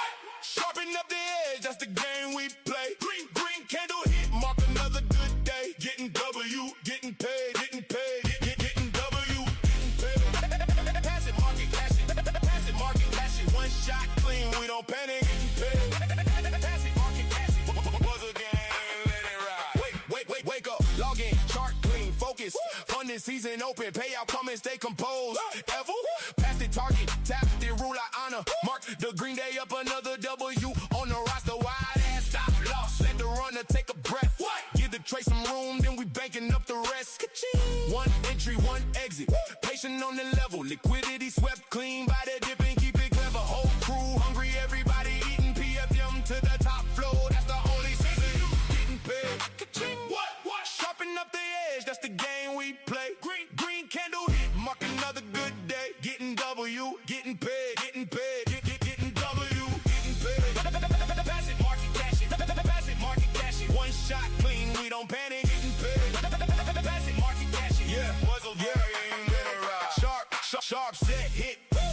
rhythm we in. Data in the chamber, take the shot and win again. Red day reset, green day frame it. Pay out in the bank, flip it. We can't waste it, no revenge, no chase. Keep the size in the pocket. 808 knock under the sense. When we lock it every morning, fresh edge. Polish up the razor, wide ass stop, lost deep. We the market money makers. Fund is stacking up, evil's getting handled. Green screen glowing like a chandelier at the mantle. Night cash, repeat, that's the motto. Today a W, tomorrow's a whole nother payout. Wide ass stop, lost big aim. We don't lose it twice, we came to reign. Getting W, getting W. Getting W. Getting W. Guys, W's in the chat. Can't lie, this is my favorite. Guys, I really don't like AI music. I don't like supporting it. I have a lot of friends who are musicians. I'd rather buy tracks from them and stuff. But it really works for the no copyright stuff. To just have to be like we can make songs easy. I like to spend time and make mine though. Luna, for 50K account, should I only trade my macro? You mean did you mean to say micro, Hecka? So I definitely think if you have to ask that, then definitely start small. Like keep your account for longer and don't gamble it. So I mean, if you have to ask, then I would just say like don't risk more than like $200 per trade or something. That's not financial advice, because even that is a lot of risk. Like for that size of drawdown, it is a lot of risk.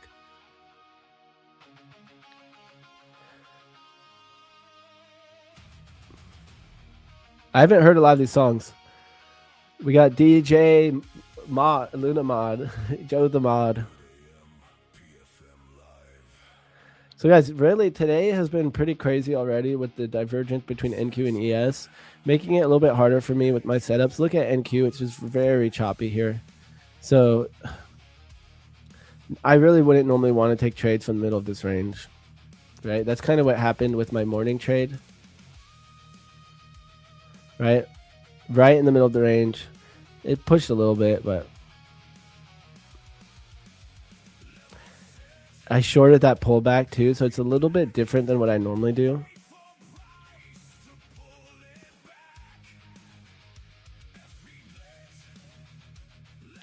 I want to just take a quick screenshot real quick. Quick screenshot real quick.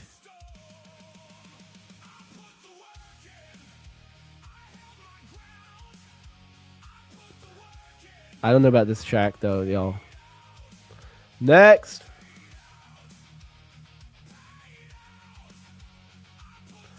Maybe I just need to get in the mood for it.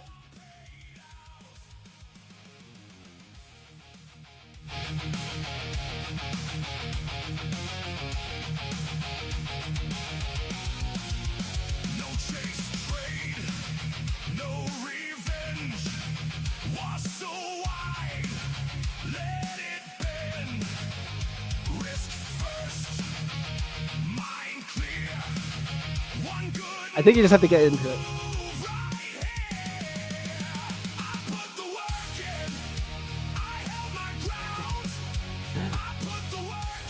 I think that's the only way to do that song right.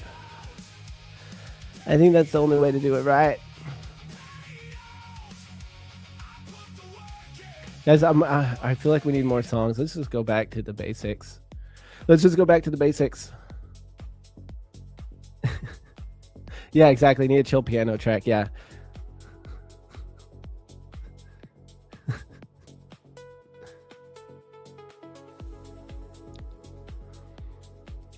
Guys, so we're going to get super locked in. I got my screenshot that I needed.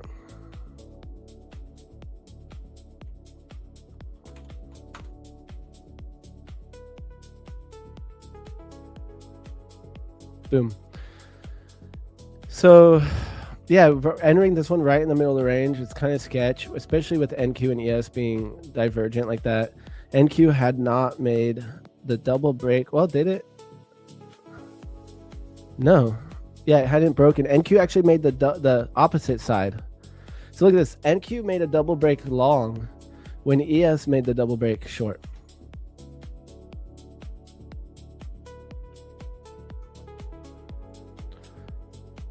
I'm just kind of looking this stuff over here.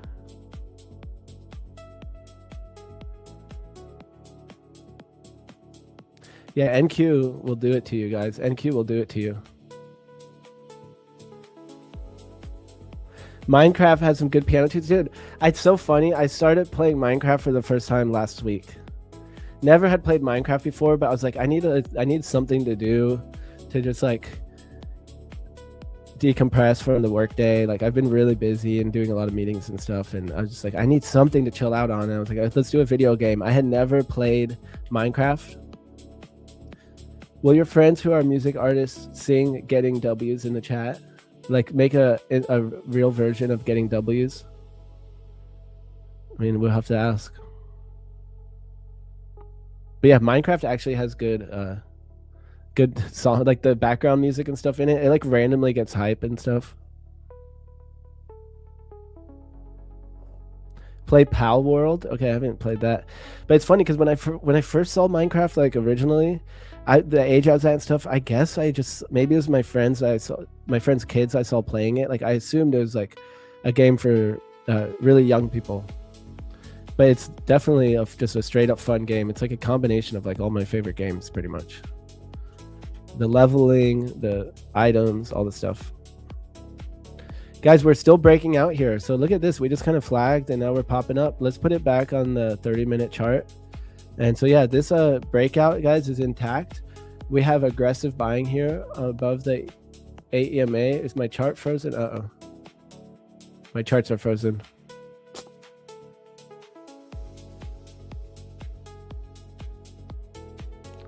I might have to reset Atos.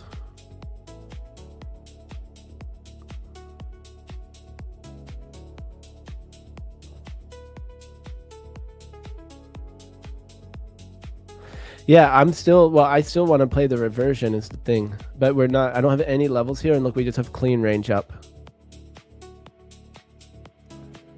Can I explain tomorrow's giveaway rules? I mean, we're just going to run the giveaways in the Discord like normal.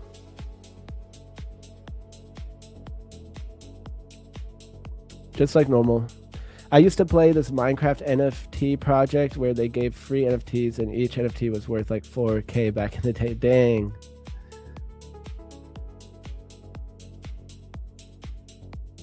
Dude, yeah, Speed and Kai did. They played on hardcore. There we go. AKs says, yo, got that journal from your Discord and tweaked it to my liking. Thanks. Yeah, tell me if you have any questions. So it's like kind of intuitive, but it's also like whatever. It's every once in a while you just might need. There's like a few things that change it. Like on the all the way to the right, there's a few hidden columns that will calculate the month. Like all the way to the right, it will number it 1 through 12 for which month it is, and then that is used to make some of the data in the dashboard page. Luna, I'm finding it hard to trade ES. What part of it are you finding hard?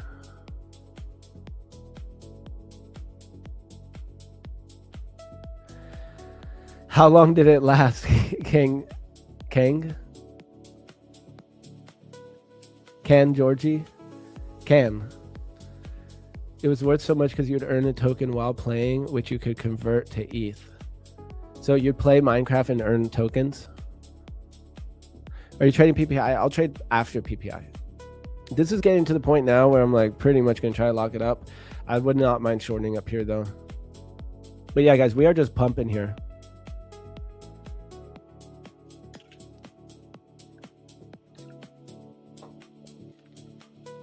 We are just pumping here.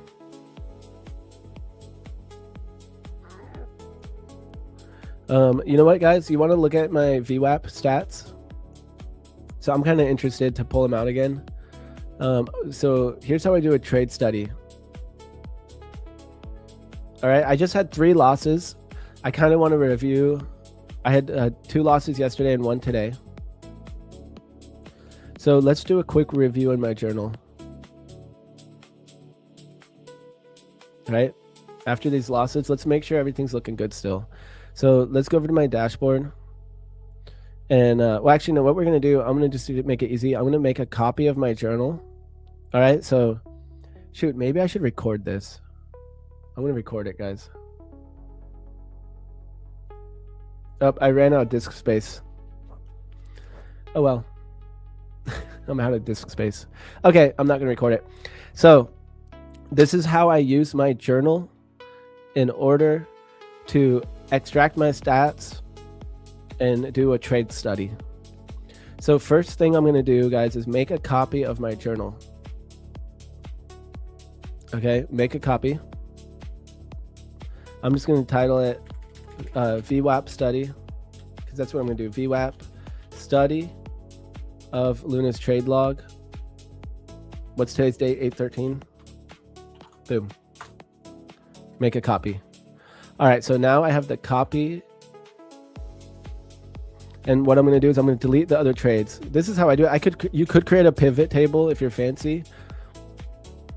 I forget a lot of my Excel skills and have to relearn it a lot. So I'm just going to go ahead and delete everything that is not the VWAP strat. So I can just organize here, sort column A through Z.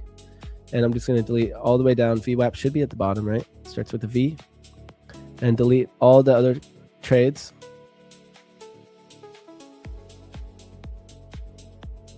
Okay, and these other trades, look at these unlabeled trades. Well, at least I tried. Here we go. VWAP. Legit. And you know what? I did take a few on NQ. We can look at those, but I don't want those ones to skew my stats. I really just want to do ES because that's where most of my data is. I did 10 trades on NQ. So, or 5, 10? Or 5. 1, 2, 3, 4, 5, 6, 7, 8, 9, 10. Yeah, that's what I thought. Okay, 10 trades on NQ I did. So I'm gonna go ahead and delete those. Oh, why didn't it delete them? I should have deleted them. There we go. Delete selected rows. So I'm just gonna only do ES because that's really where all my data has been on this. Okay, so these are just my VWAP trades. And now what we're gonna do is we can organize this however I want. I can look at just the losers, just the winners, etc. But first things first, I'm gonna look at my dashboard and just kind of look at my stats. Okay, check this out, chat. London, 72% win rate. New York, 84% win rate. It was 94. And of course, this is not that many trades. Right? It's not that many trades. It's something. It's not. So I have more trades I logged before doing them in my funded accounts. This is, however, though, these are all in my live personal cash and funded copy trade. So these are the real deal. These are real trades that I took even in real markets. So it does mean something. It does mean something to me, but of course, it's not quite enough data. Right? We're at all together. I like more looking at this average. This looks better to me as like just assuming that that's more around the average, but we can see that London is a lower win rate than New York. So part of me is kind of thinking about keeping my London account separate and trading just funded accounts and not my live. Keep my live account for New York, and that way I don't pile on the day. 72% win rate though is still plus EV. Still plus EV. So there's also no reason for me not to take it. You know, I win more than I lose. So why would I not take it? That's kind of what I land on. VWAP altogether, that 0.5R, anything over 60. I'm actually saying anything over 70% win rate is profitable. It's technically 66. So if I'm getting 0.5R, then I need more than 70. So it's kind of tough. 74, it's a little bit, but it'd be way better to get to 80% win rate. So I think that's where this New York comes in handy. And I could even only trade that, but this is still paying. So it's kind of tough. I am waking up earlier though to trade that London. So I could get an extra hour of sleep. So that actually might be worth it here for the stream too, to get that sleep. And maybe I just go harder for New York. So I'm going to check chat in 1 second. So here's the other thing that I look at. Are my stats getting better or worse? Lately, it's been worse. These last few weeks have been really hard. 8 wins, 5 losers. So that's 61% win rate. Meanwhile, 30-day stats are 75. 90-day stats are 74. So just these last few weeks have really set me back a little bit, where we've had minus EV. This week has been minus EV on this strategy. Last 20 trades though, it's been plus EV. Last 20 trades, 70% win rate plus 179 EV expected return per trade. Not bad.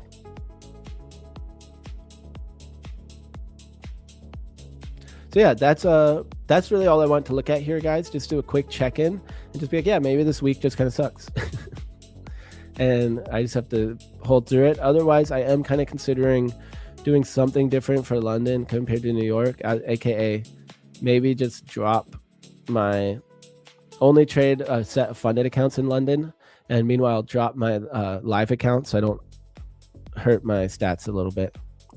And if anything, I could just maybe size up a little bit, like not size up, but do my full size. Like, don't be too scared.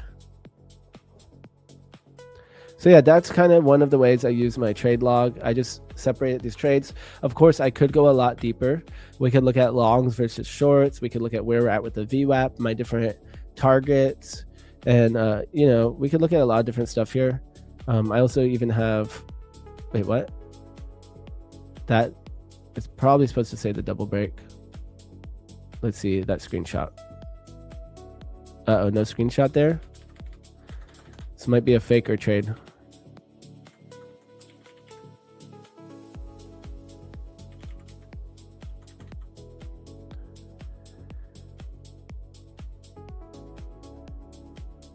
All right, I'm going to check on chat, guys, but that is how I use my trade log. That's a very simple way to use my trade log. Like I was saying before, there's some columns here like month and stuff that's better not to change. They have a purpose. See, that one should be labeling it.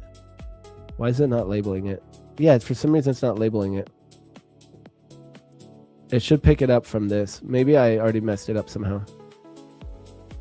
I think my other trade log, it is labeling it still, right? Yeah, see how it's the month in here? So that will auto-populate. So be careful when you delete stuff. So that way you can get month by month win rate and stats. 78% win rate in March. Really nice. That's what we want right there, guys. I want like an 80% solid win rate for my day trading. So here we are. We're still pushing here on ES. Really nice. Since we got this, we held where I shorted. We really just held the support 77.80. We held that support. That was a 24 EMA bounce right there too.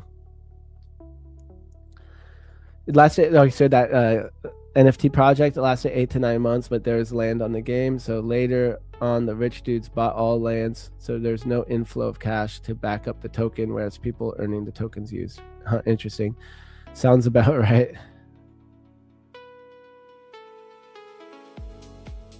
People used to run jobs having different accounts with different NFTs where the owner gave it to different people to play. Became like a job. Dang. See, I got into NFTs like midway, like not in the very beginning, but it took me a minute to be like, okay. And then I really liked trading them, but like I would do well and then I'd keep some of the NFTs. So I'd like try to trade just to get one for free of projects that I liked. And I actually did well at some points, but then I pretty much, anything I held, I pretty much all went to zero almost. So in the end, I didn't really make anything from it because I kept like all my profits in NFTs pretty much. So even though I felt like I was up for a while, nope. What time do you start trading? So that London opening trade, I start looking at the open at 3 a.m. Do I trade options? No, I have, but not really. Luna, if you could do your trading journey again, would you do anything different? I mean, the main thing is treat it more like a business in the beginning, like, you know, getting an accountant and having more planning on how I'm going to reinvest my money and stuff like that. Like just more planning and more ways to like make sure I'm locking in the earnings as I do that. Make sure I never owe anything for taxes and that type of stuff, and just make sure I have it all more organized and treating it like a business a little bit more, following my plans and all that. But you know, the journey that I had taught me what I learned, so it's like, you know, I also wouldn't take it back in a way. Yeah, you can get the journal in my free Discord or my paid Discord. I'm going to make it easier, guys. I want to make a download for everyone on my website at some point here soon. Is SK coming? He was on the schedule, but I guess not. You're a winner, Luna. Big up to you. Appreciate that. Luna works hard at Scrap. I appreciate that too, Stretch. That's something Clay was saying yesterday on a group text, that he said I outwork everyone. Like, whatever it takes, guys, whatever it takes. I'm really trying hard. These last few years, guys, I've been hustling so hard, and I've seen the results. You know, I've seen it in October when I started taking payouts. It was just an accumulation of me starting to journal every trade. It's like really, and that's the same thing, guys, in my personal accounts, swing trading. That was the same thing. I just started tracking every trade, and that's what really led to me being profitable. I mean, I know there's other factors and maybe getting lucky with the market cycles and stuff like that. I'm not trying to say I'm not lucky or something, but really just locking in and journaling every trade and trying to learn from every loss the best we can and getting up after every loss. And I've relearned that lesson many times where I kind of felt a little, I don't know, like just a little less confident after a losing streak or something, and I had to like pick myself back up, even in the midst of losing. Good to be in the middle, considering too much confluences lead to hello mistakes randomly. I also am like that with just bias in general. Like, people ask me, and I don't say it to troll, but I don't know. Like, I don't really think about, is it going to do this or that? Like, you'll never hear me say it's going there. For sure, it's going to go down there. And it's funny because I hear other people say stuff like that. Like, Zach will say that all the time.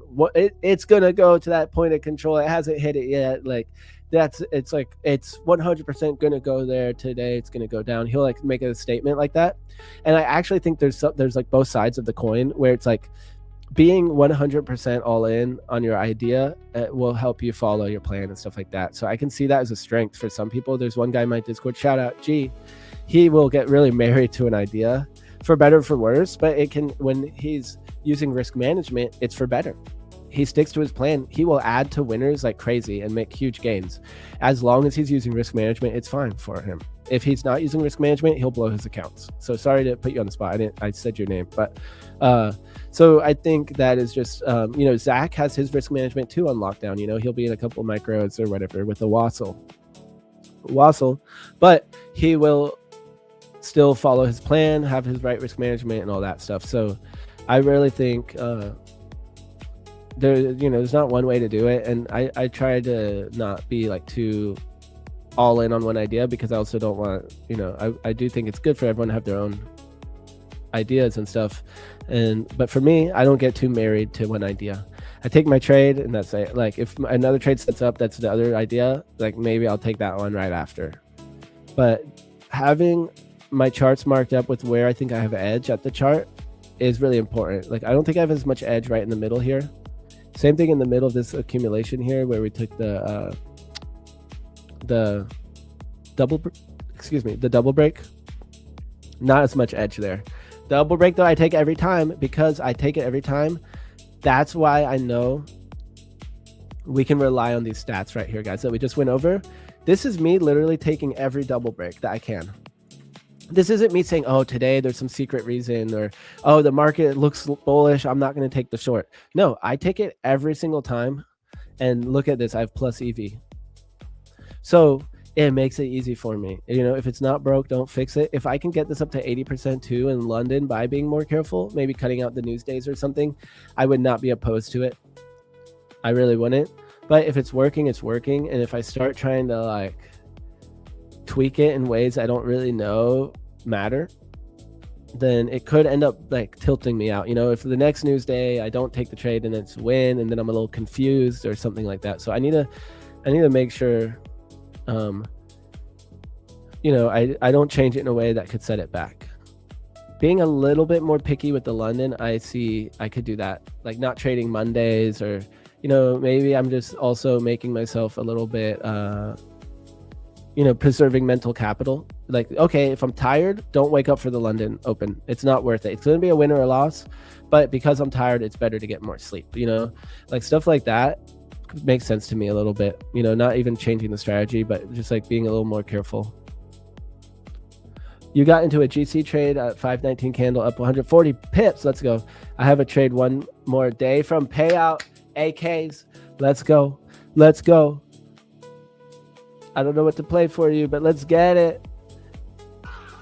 No, not that one. Oh man, I played the wrong sound effect. What? Someone moved my sound effects. Here we go. I am the legendary Super Saiyan, Son Goku! So, GG's, AK. I need more sounds. What are you using to trade log? I use Gainway, and then I use Gainway and Google Sheets. So Google Sheet is available in the Discord. We'll keep dropping that link. And then Gainway is actually still free right now, but not for long. Guys, this month is not looking too pretty here. 2 losing trades in the same week, twice in a row. Doesn't happen to me very often. I normally get on average 1 losing trade a week. Look at this. So this is actually one of my worst weeks I've had in a while. Oh, here we go. 3 losing trades in a row, but I didn't have as many accounts. It is what it is. August is starting tough.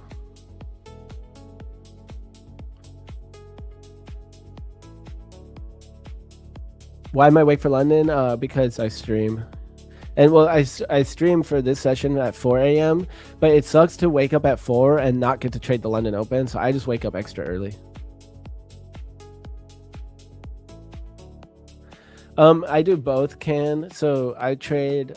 I have some accounts that are just for certain strats, and I've done both in the past too. But right now, like my copy trade group, I am trading on all. Like my live account, I'll trade on all my strats. Like, well, not all of them, but on most of them. And you know what? I can just show you right now. Here's essentially here's my main rules right now. I don't know if you can see this. So I have my live copy trade group, which is a bunch of accounts copying from my live account, plus top 1 future 150Ks for London DB. For New York DB, I'm using my trade of 500Ks, etc. So I do have different accounts for different trades. And then for gold right now, I've just been using evals. So I could put that on here. Gold, evals. RSI divergences, just for fun, I've been doing evals.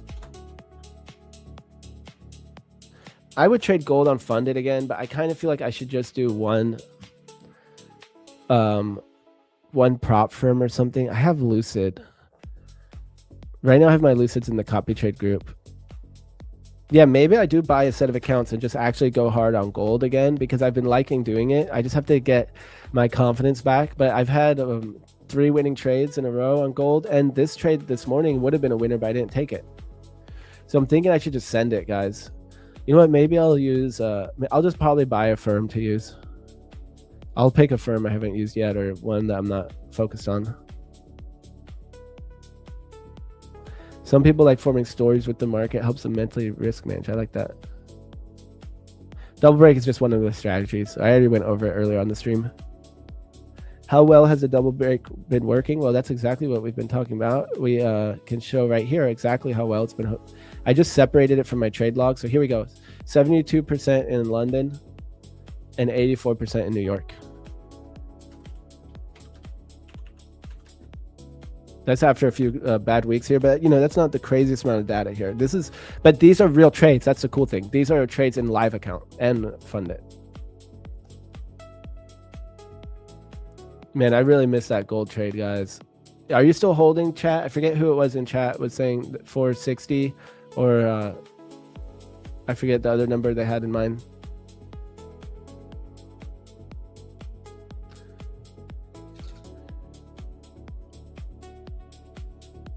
Guys, my poor stomach. I just finished that Celsius and I have a fresh coffee here.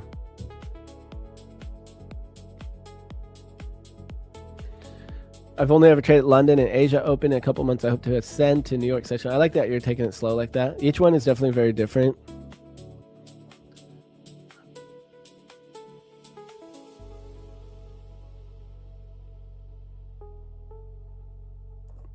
Any way to change this? Better brokers with smaller spreads. So the CME, if you're trading futures, which is what we're focused on here in the stream, the spread is very small because it's all one order book with the CME. So it doesn't change depending on which broker you're on. It's the same spread.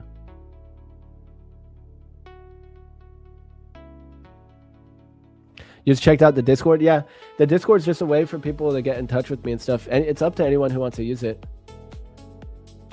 The free one. The other Discord, it's a trading floor, so we all trade together in the other Discord. But I don't like Discords with tons of people in it, so I like that's why I put the paywall. But the free Discord, you can at least go in there and get that trade log and stuff like that. But yeah, if anyone wants to use it, you can tag me in there, you can post, whatever. It is a space there. It's a way to get a hold of me for free. But yeah, I'm gonna just host the free things, like the spread, the log, the trade log, and my indicator and stuff. I'm just gonna host that on my website soon, so yeah, you guys can just download it for free.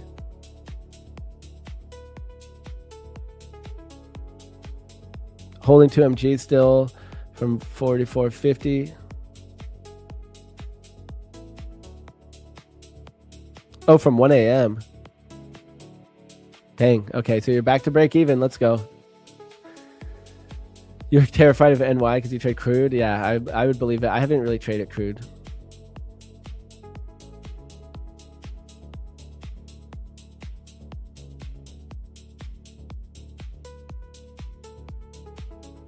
You trade crude. I'm terrified of all hours. That sounds more accurate. What's it? The paid Discord? It's $40, but the cost is really just to keep people out of it. It's just a trading accountability group. We have everyone gets their own little chat, their journal that they can log their trades in, and people can follow along, be accountable, show your plan. And then it's a trading floor where we all trade together. Like normally there's already people in there right now. There's just one person in there streaming their, sharing their screen. But a lot of times, almost pretty much every day, there's like maybe 6 or 7 people who trade together in the trading floor. It's very small, but I literally made the price just to keep people out of it. I'm not really offering anything in there. It's an accountability group, so it is an accountability group, and I've watched people grow in there and watch people take their first payouts, and everyone helps each other and supports each other, and we do giveaways, and we try to, it's more though friends. It's like we hang out, like-minded traders who are all very dedicated and a few different levels, but I've watched people just grow and grow and grow. Super cool. Guys, we have a giveaway. Speaking of giveaways, guys, we should do a giveaway. Guys, we have the giveaways all day. Let's see how many likes we have. I want to hit a like goal. I had said 450. We're pretty close. Let's see if we can hit 450 still, guys. We got 407. So just 43 more likes. I think we can do it. Let's see what this news says. Washington's 40 trillion debt problem. Washington is promising more spending while avoiding politically painful cuts. Trump is pushing for 1.5 trillion military budget while Democrats campaign to expand healthcare, education, and other programs. Meanwhile, U.S. government debt is approaching 40 trillion, with the deficit projected at 1.887 trillion this year and above 2 trillion next year. Interest payments alone are expected to hit 1.1 trillion this year. Despite earlier efforts like Doge, serious spending cuts have largely disappeared from the campaign conversation. Interesting. Where did that come from? Who published that news? I just see it as news on my Squawk. 413, guys. Hit that like button. Let's run it. Let's run it.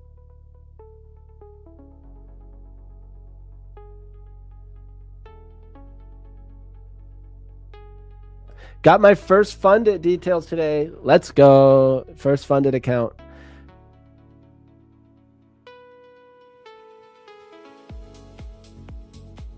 Yeah, I wish I took that gold long, guys. I had it marked up. We called it. We called it, chat. Yeah, so gold. Which firm should I use for gold, guys? I could use Lucid.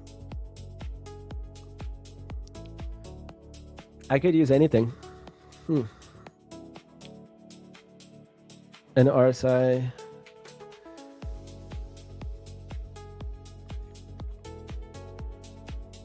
Man, I'm thinking, I don't know. You're not even evals. I'm thinking to just start a different firm for those. This one firm that Zach's trading.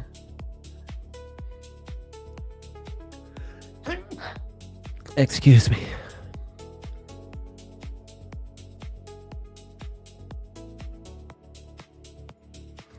I kind of like the 40% account, so maybe I'll try to stack some more of those. 40%. Requested your first payout this morning. Let's freaking go. I am the legendary Super Saiyan, Son Goku! Let's go. Charlie Hopkins crushing it out here. W's.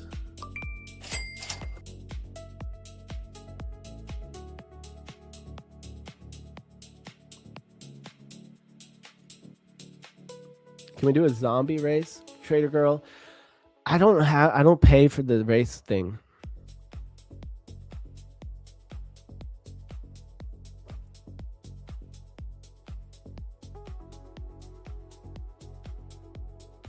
Guys, for this type of market conditions, I might just want to micro scalp my way to a few $100 or something.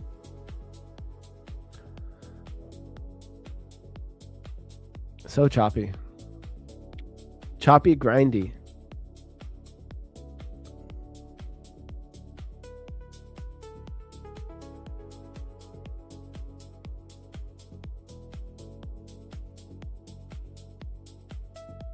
Choppy, grindy.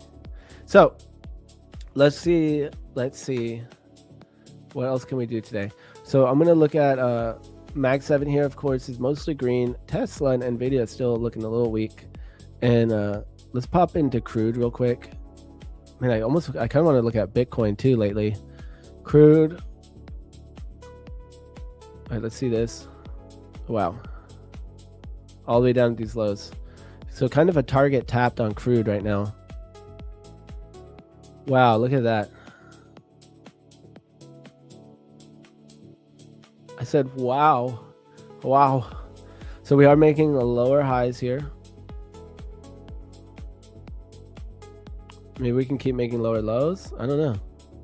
Is the war ended? Is the war over? It's hard for me to imagine that everything else keeps pumping too.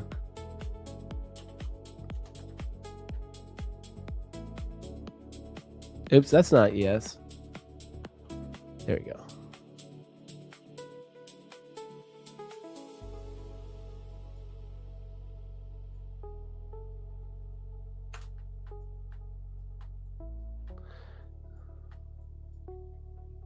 Okay, let's see if we get an RSI div again, guys. I just kind of want to trade an eval for fun here. I have this eval that was free and I haven't been trading it, so that's what I took this last one on too.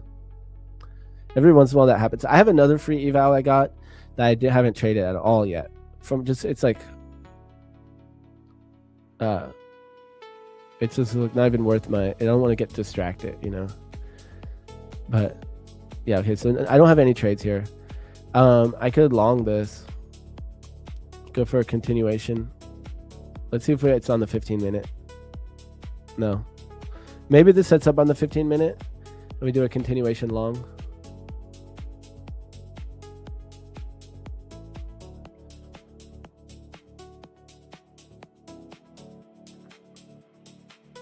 This would have to, RSI would have to come down below 55.87.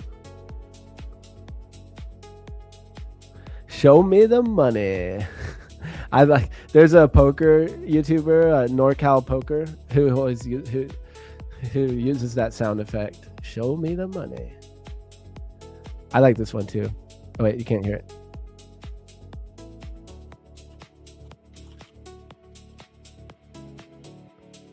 I don't think you could hear that, right? Could you hear that? When do I backtest?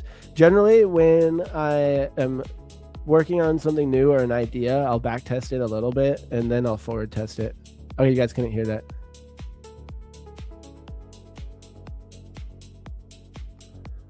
Where did that go? Here we go. What else do we got here?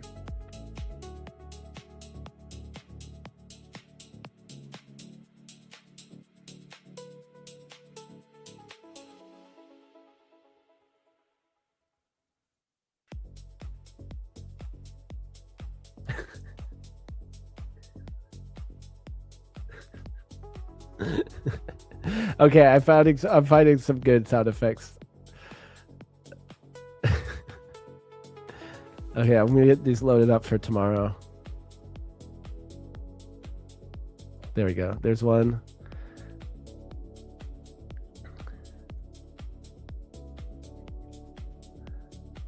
Hopefully these don't have like viruses in them or something.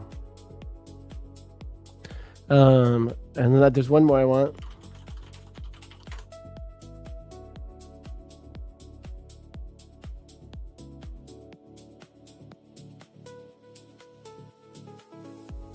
Oh, see. Oh, that's not what I was looking for. I got. I'm getting some new sound effects. There we go.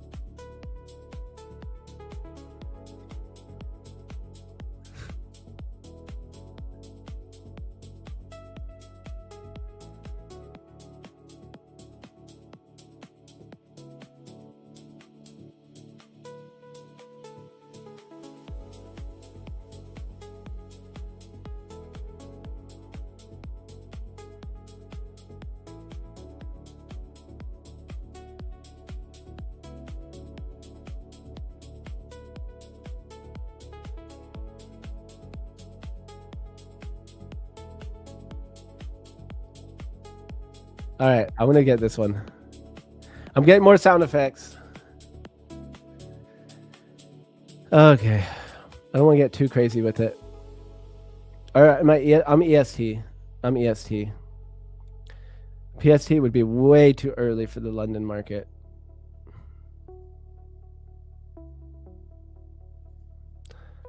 Okay, I'm adding a lot more sound effects.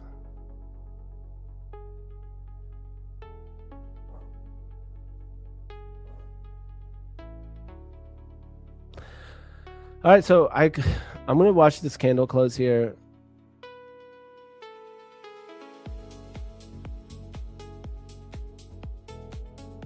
Still not very convinced by it, guys. This is just not my. It's not, like this is no man's land for me right in here. So I'm trying to do something with it, but do you watch UFC events? No, not really. I mean, I don't know anything about it, to be honest. Short MNQ 2 lots.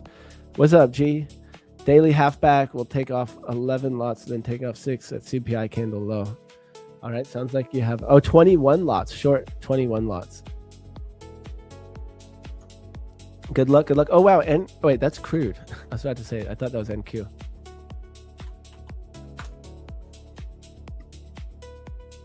Excuse me. All right, yeah, NQ is coming down here. Nice. Gee, nice short. Nice short.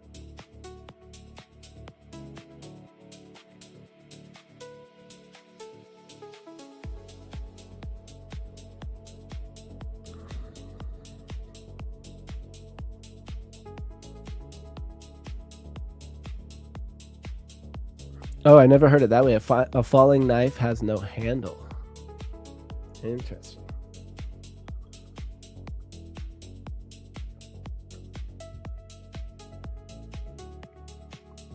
Is news in 3? It's in 63.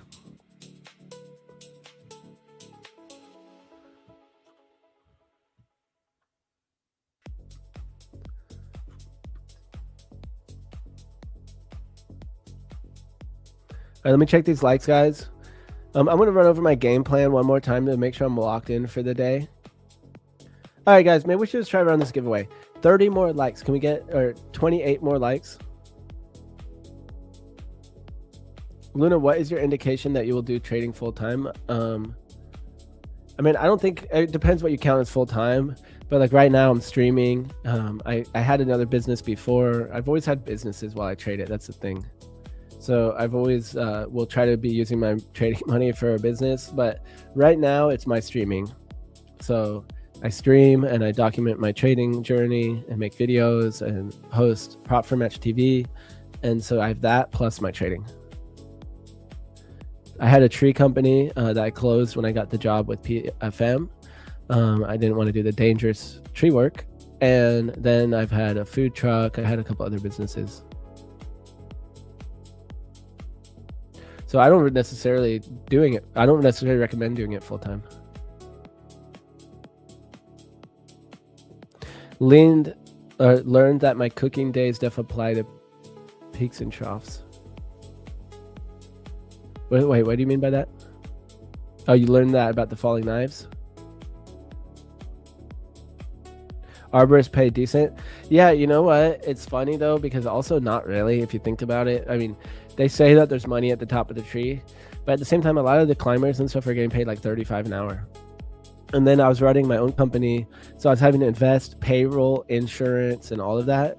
Employee, like there was times where my employee made more than me, and I don't miss it, to be honest. I love tree work. Like I love rigging and figuring out the mechanic side of it. How are we going to get this tree down and all of that stuff? But the work side of it and having to finish a job and being in someone's yard and all that stuff, I don't miss at all. And of course, it's very, very sketchy work. So there's times where, there's certain moments where it's like, this is not worth it. There's other moments that are really like, this is totally worth it. This is sick. We just sent this tree and crushed it and made good money. So you do not recommend trading full-time? No way, Jose. Yeah, I think I'm not a financial advisor or anything like that. So this is not personalized advice. But for me, I've always had other things.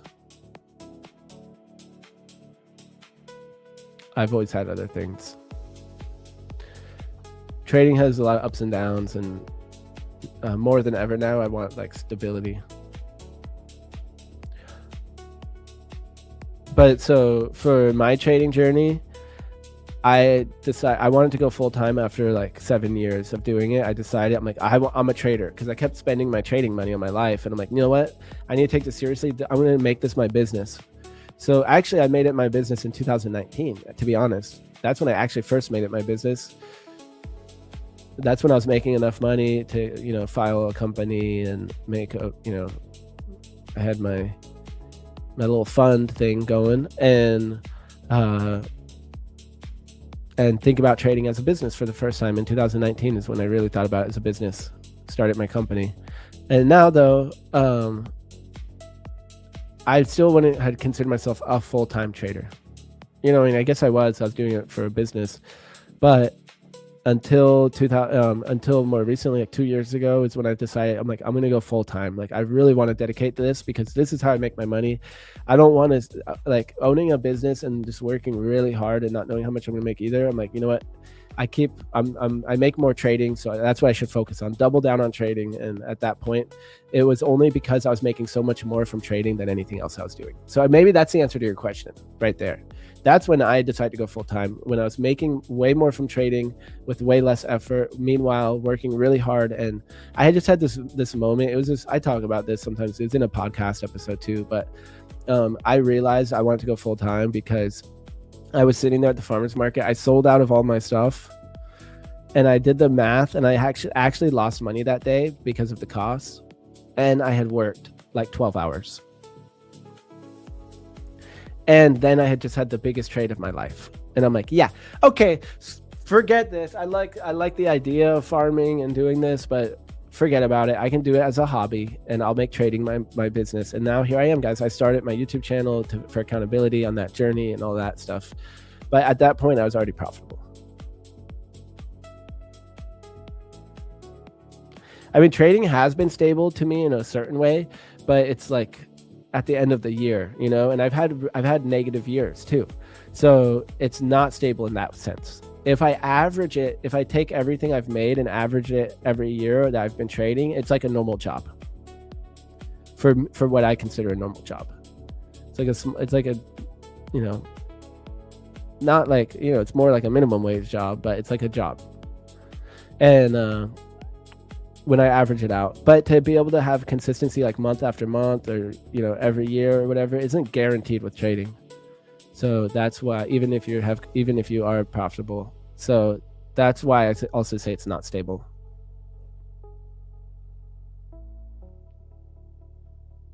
I'm playing full time into trading with money from college tuition fees. What do you think, bro? I want to escape the matrix, you know. I mean, I definitely wouldn't use the money to try to go full time. I would first prove it. Or what I would hope to see is like proving it first and knowing, you know, before wasting your money, just prove your edge.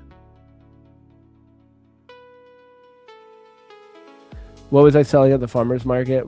Produce and mushrooms, gourmet mushrooms, lion's mane, oyster mushrooms, stuff like that. Are you planning to scale up in trades? Always. That's always the plan. As the portfolio gets bigger, so do the trades, right? But smaller percentage, scaling down percentage-wise while scaling up dollar-wise. Hello, Luna. How are you, my bro? Can't be more happy. I can't believe secured a second payout in my first funded 5K CFD account, $634 USD trade, full TP. Let's go. Guys, I'm hearing all these first-time payouts today. Makes me want to go.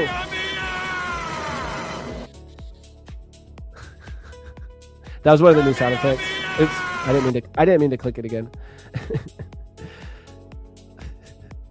I was actually thinking that's probably better when the market just is ripping. It is ripping though. But dude, congratulations, or not dude, whatever. We can say dude for everyone. Congratulations though on that. That is freaking awesome, dude. 2 payouts from 1 account. That is fantastic. I love to see it.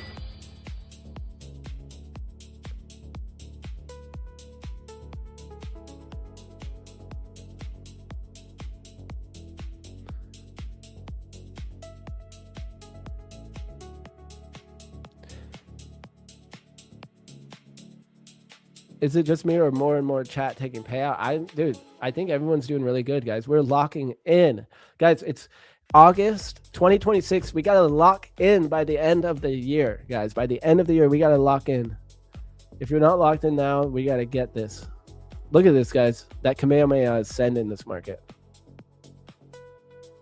Wow, the IB breakout would have been the play. I was looking for a long here, but I didn't get it.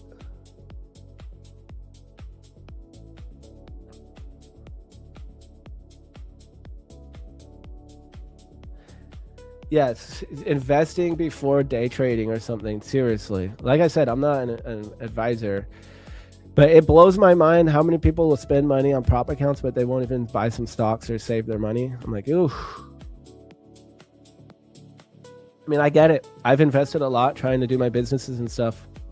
So I guess I get it. This is my second time on PFM TV or YouTube. And first time watching you. You are generally the most legit and humble person in trading scene I've ever seen. God bless.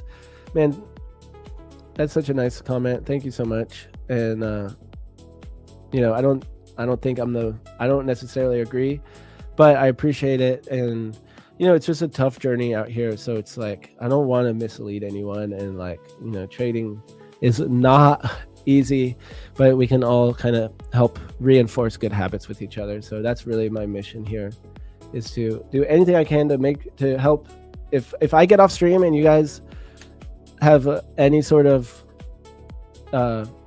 reinforce good tendencies, then I'm happy, right? Even if you already know it, but you know, just me saying it, getting ready for the news, even just knowing we have news coming up and all this stuff. Following a plan is really my main message here, guys. Make a plan and follow it, stick to it, and see what happens. Track your trades. But I appreciate the love, guys. And I really have learned so much from you guys too, being on stream. When I first started the PFM stream, I wasn't trading London, guys, and I just ate it for 3 months or 2 months or something. But it took a month then to build back or 2, and now I'm cooking again, guys. We're cooking. So when I switched from I was just doing really New York and Asia, I switched to London, and I just literally blew all my accounts, and then I bought a set and blew them, bought a set and blew them, bought a set and blew them, all when I first started streaming on PFM. So I felt like a failure. I really did feel like a failure. And one day I had to wake up and just snap myself out of it. I woke up and I knew I was sick and tired of being sick and tired, and I was like, no, dude, you've got this. Like, I've literally been trading for so long and all this stuff. I had to like give myself a pep talk and snap back in it, guys, and we're back, right? It just took a few months of rebuilding my accounts because of the way I trade. But now I'm also pushing some accounts a little bit. I call them my payout accounts. So if you guys don't know, my payout accounts, I'm not advising this. I'm trading though more aggressively. Well, what happened to my plan? Oh, there it is. I'm trading these more aggressively.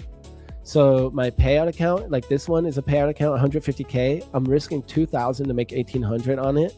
So depending on the drawdown to profit ratio, I'm changing my sizing in order to maximize what I get from the allowed drawdown to what I get to get towards that winning day that will help get me to a payout. So in these accounts, when my payout accounts, if I hit 3, 4, 5 days in a row, depending on what the consistency is, I should be able to get a payout all in one shot, right? If it's a 20% consistency, I size it. So if it's like, say I need to make $6,000, then 20% consistency, right? That's to make 1,200 a day. And then I'd get a payout in 5 days. So that's pretty much kind of how I'm thinking about it. And then I'm doing my sizing. How is the best way with my strategies that I have that I can apply this account to my strategies? And so some strategies I go for a little more R&R maybe than others. So stuff like that, depending on the account model. So if it's an account with like a 40% consistency rule, I want to be able to hit bigger winners. So I might take that on a certain trade versus another one. But so I'm trying to maximize my payout account is the one that I'm pushing towards the payout.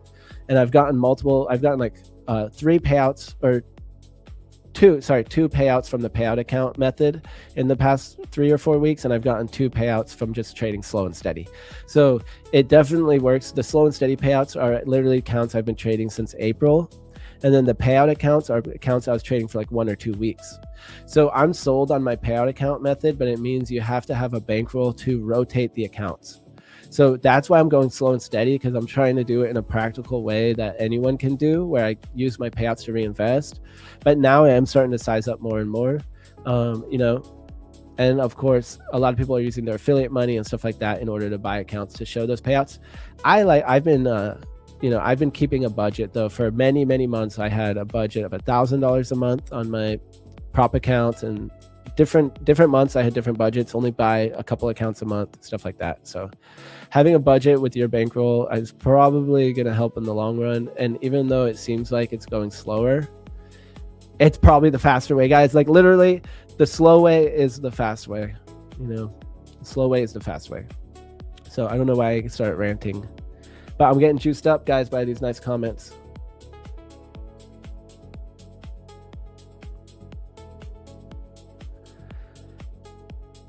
Yeah, we're going to lock in this 2026, guys. I'm feeling it. Who else is locked in, guys? I'm locked in right now, but I'm going to keep locking in. Who else is feeling it? Who's locked in? Traders everywhere. Here's the fake payouts. Don't worry, as you are most of here, same category. Wait, traders everyone. Here is with fake payouts. Don't worry, as you are most of here. Not sure exactly what that means. Maybe there's a translation error or something. But yeah, there's people who, you can make a payout, but you could, how much you spend to get that payout. It's same thing with trading.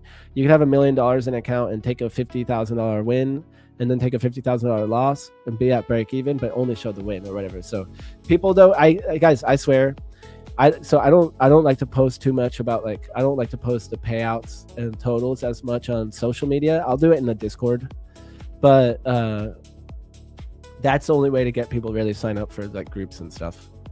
So people will definitely use their group money to then flip accounts and show more payouts to get more people in their group. But that's why before joining a group, make sure you vibe with the person that you want to learn, or that you at least want to you want to harmonize with their vibe and how they trade and stuff like that, because I think the people we surround ourselves in is very important in this game. So surround yourself in people that you want to be like, essentially, right? I need advice, buddy. I'm looking for a funded account, but never one in the last 1 month. Please help. I also want to grow. Can my skills please support? Okay, well, which kind of account are you looking for? You should find a firm. You can use propfirmmatch.com and look for an account that fits your needs. Where are your shades? That's what I'm asking myself too. I was missing them yesterday when James Bruce came on. I couldn't find my shades. I think they're in my car.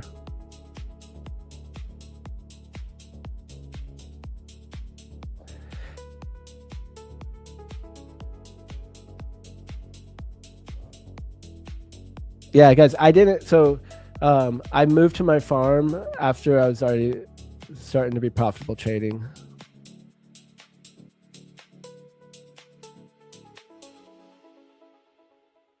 after one of my good years, I was able to get situated. Luna, do you have indicators to show IB levels? Yeah, on Luna Levels Pro, guys, but you can even make your own indicator. But I like the way I set it up to be like what I use. So I have it right here, initial balance. You can do New York, London, or Tokyo, and you can set the high, low, or mid level to show up. But this is hard for me to share right now, so I'm trying to get this up, guys, ASAP. Luna Levels will be for free from my website, so I'm getting it where someone's building it all right now. We've all been there at some time. Let's see. Thank you, Luna. You always talk about strategy entries. Can you share with us prop from risk management? How do you pass an eval? How much do you risk and fund at stage? So guys, I'm passing my evals fast, so it depends on the eval. If an eval has a 50% consistency, let's just say, like I will sometimes risk the whole account to make 50%. And then the next day I'll risk whole account to make 50% and pass the eval.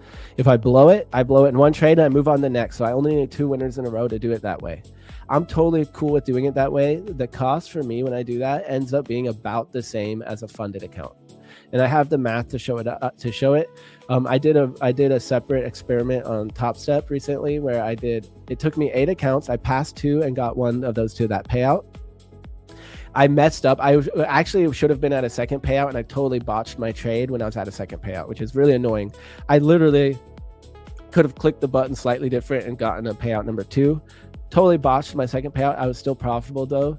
So I spent, I think I bought 8 accounts total. I blew 6, passed 2, got a payout. So it was still plus EV, but that was me trading super aggressively just to kind of prove a point. So I was passing those evals in one trade. If I would have traded with the lower size, the odds are that I would have spent less on that payout. So I just did that to have an experiment with trading really aggressively using the max amount pretty much. And it did work. I was plus, I made a couple $100 or something. I took out $1,000 payout. Okay, Tito's locked in as well. Let's go. Any data for NY session? I'll be trading options and SPY. I don't, no, nothing really. I'm just scalping. So I just wait for my trades. I don't think I have anything that would really help with the options, I guess, beyond I'm trading today as a range day. So I'm looking for ES to reject up here at the PDH. And if we do wick into this, I'm going to try to take a trade on order flow. I'm trying to push myself to keep practicing order flow.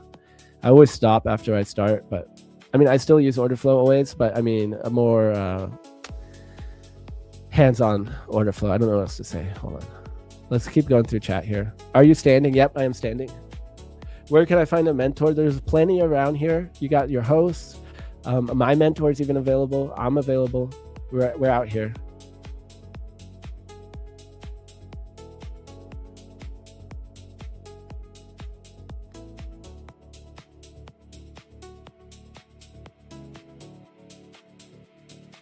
Am I taking the short? I'm waiting for it to swipe PDH.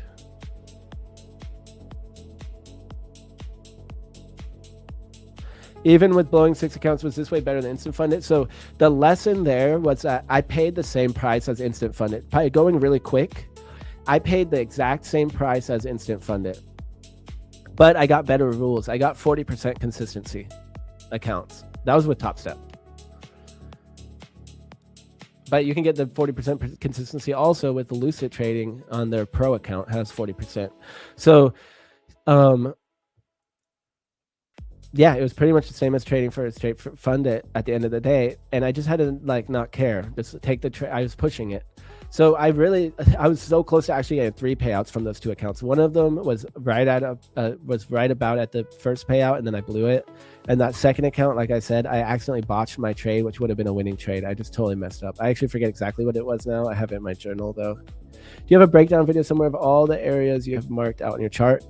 No, I don't. And this is something that because it's like has to do with what my mentor's teaching, I'm a little bit hesitant to really go super deep.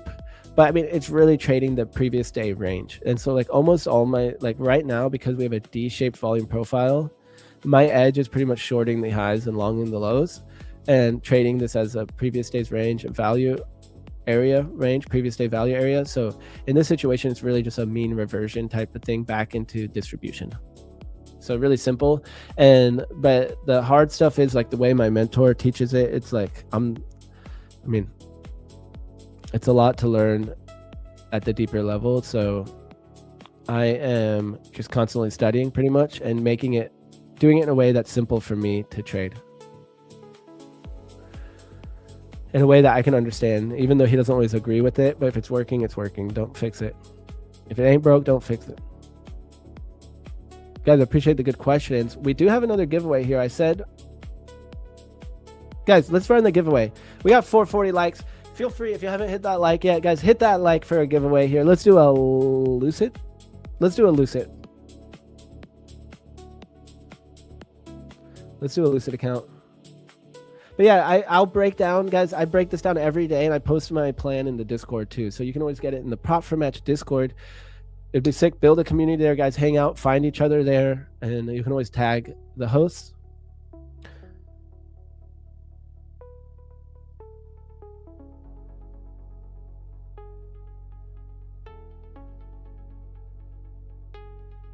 Yo, What up? what up? What's good? Conversating isn't even a word. Conversating? Yeah. That's not a word. He's responding to a comment. A comment up there. It's just funny. It's like What's up? It's trying to be a verb, but it's not. It's not anything. What's good, dude? The someone said, yeah, whatever. I'm never gonna read it. It's just funny. How we doing, man? How was London session? What are we doing? Nothing.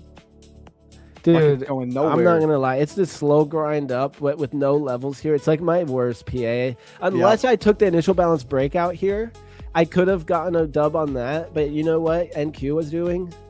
The opposite, grinding down. Like I wasn't gonna take a breakout trade while NQ wasn't breaking out. Yeah. But then it did. It kept grinding. So this is just a trash day, dude.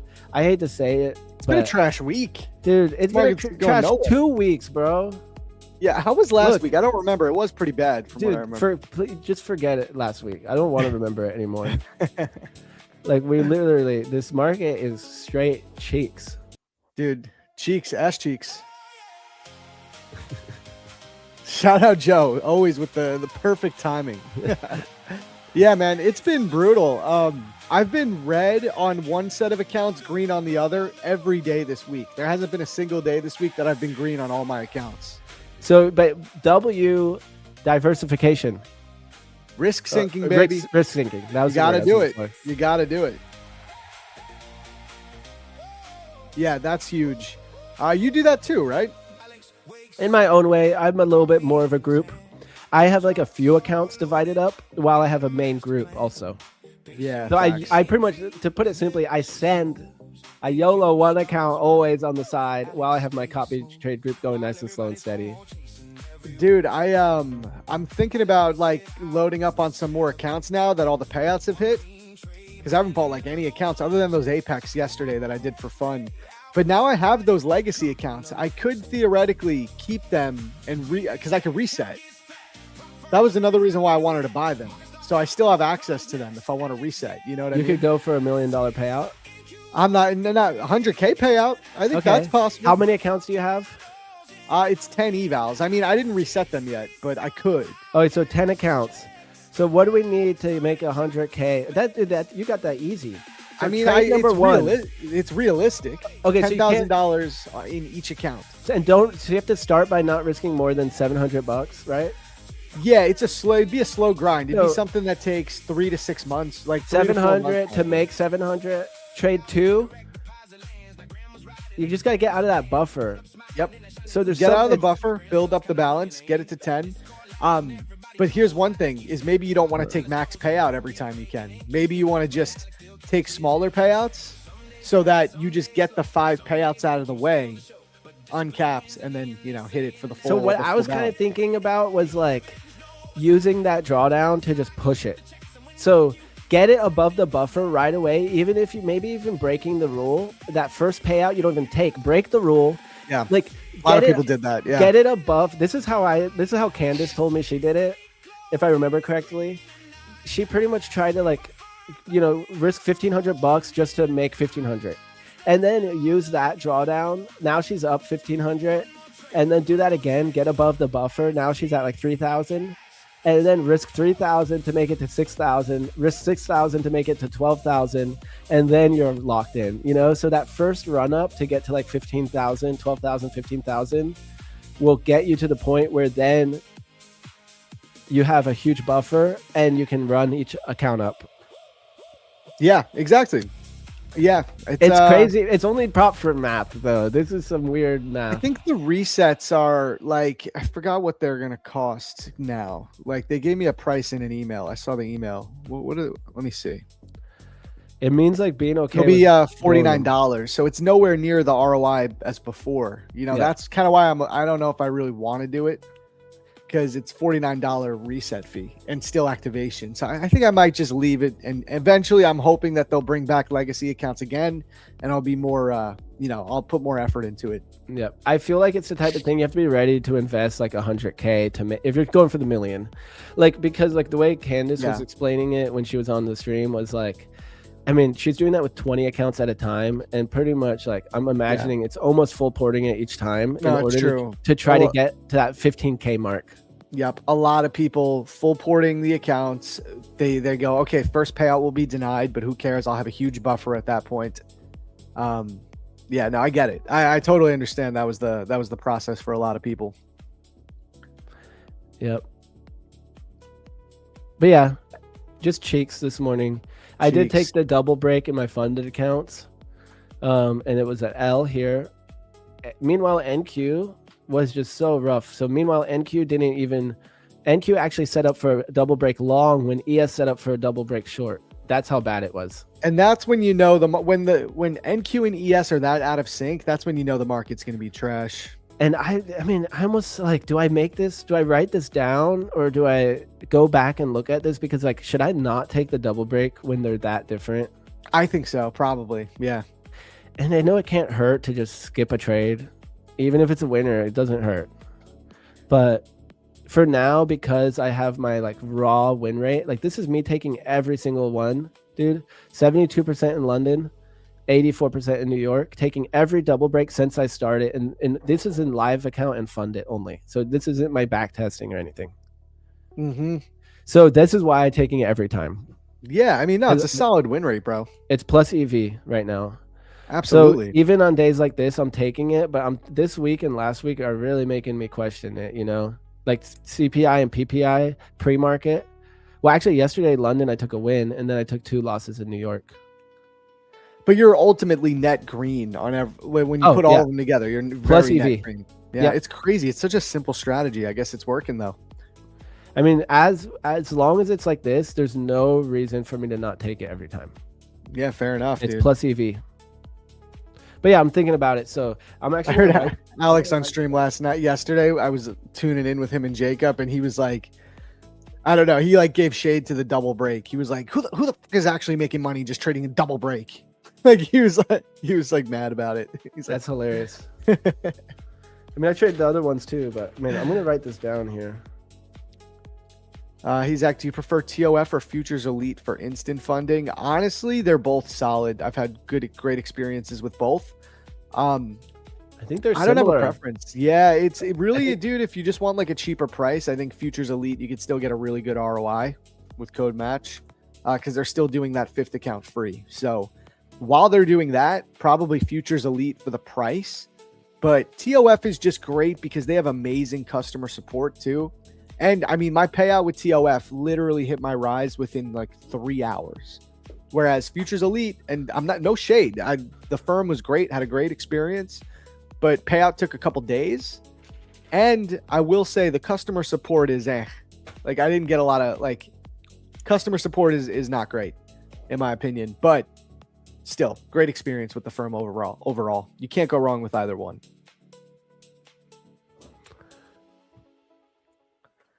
I agree. I haven't used Future Elite yet, but yeah, if you want to go instant funded, man, they're great because they don't have daily loss limits on those instant fundeds, which is just crazy to me.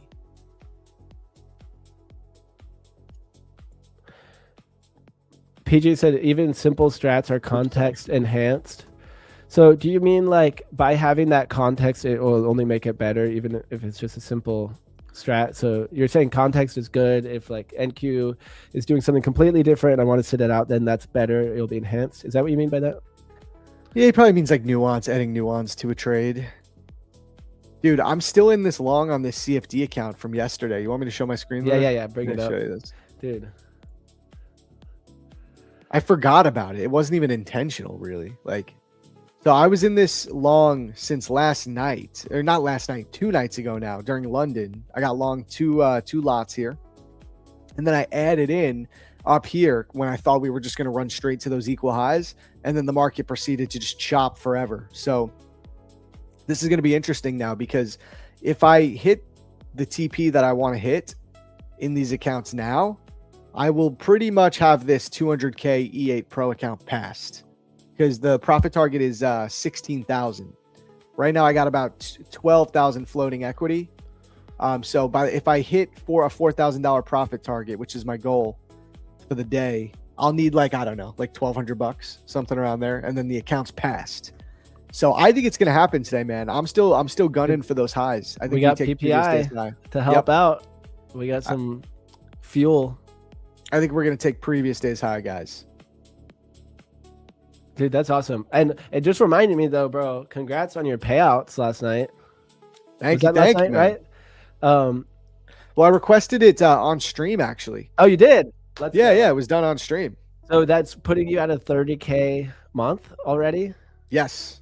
Yeah, we're at 30K for the month in payouts, chat. Let's go. Bro, goals. I'm right behind y'all. Dude, we're out here, man. I think one more set of payouts and we're gonna beat our record month. Dude, if I could do like 45,000 in payouts in a month, I'll be hyped, dude. I'm hyped. Yeah. Dude. My goal this month is like 10K. Hell yeah. And that's a good goal for me, 10K, and to actually just feel locked in on that right now, and like knowing that I just feel like it's solid, that I can do it. You can, bro. You can I'm do it. I'm not attached to it either. Like, I'm just going to keep trading the way I'm trading right now, but to see, that it's lined up for that possibility. I'm like, wow, I'm hitting all my goals right now. Dude, first 10K month is an awesome feeling when you from payouts. First 10K month from payouts is an awesome feeling. And it also is like, it's one of those barriers, right? So when you break through it, it becomes easier to keep going, because you went like, okay, I did that. So why can't I do 12?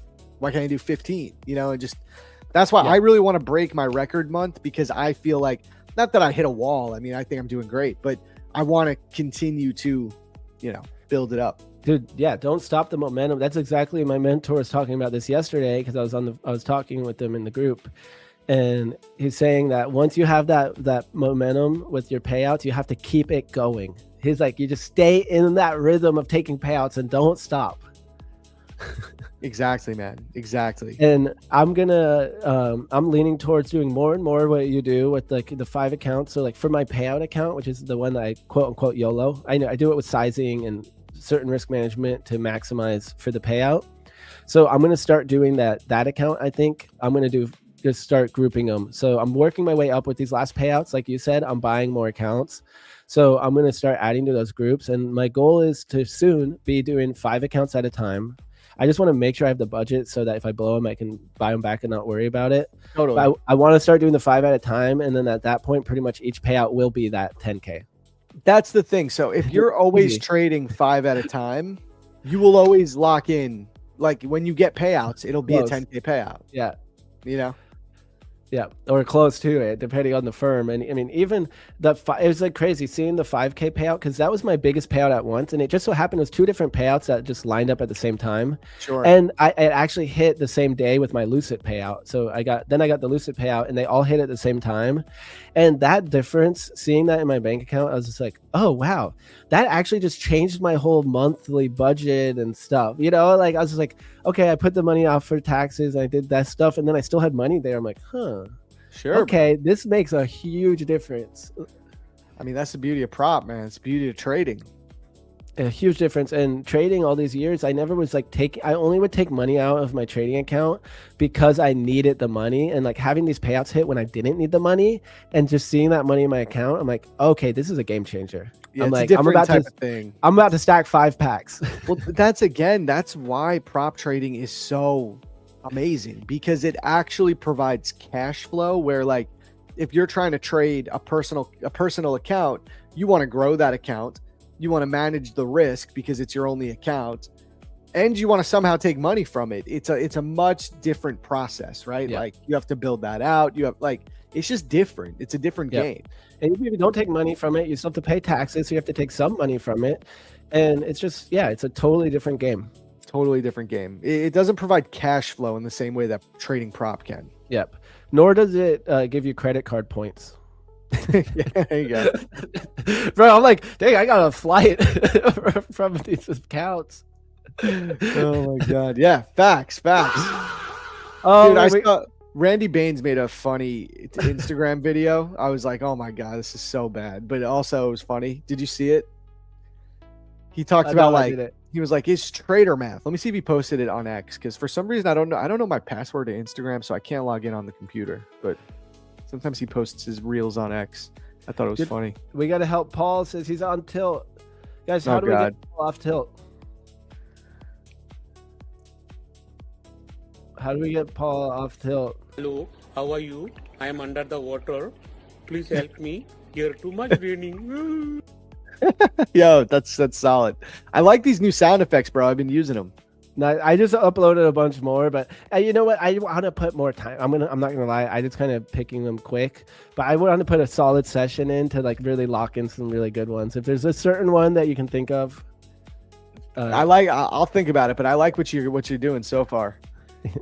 So it says, Zach, how long till you become profitable? It took me, honestly, man. Like, I mean, I got my first payout about 2 years in, but I really wasn't that profitable until like three and a half years in. Truly, that's what it is. People don't want to hear that, you know. I might scalp this long in an eval account. Word. Let's see.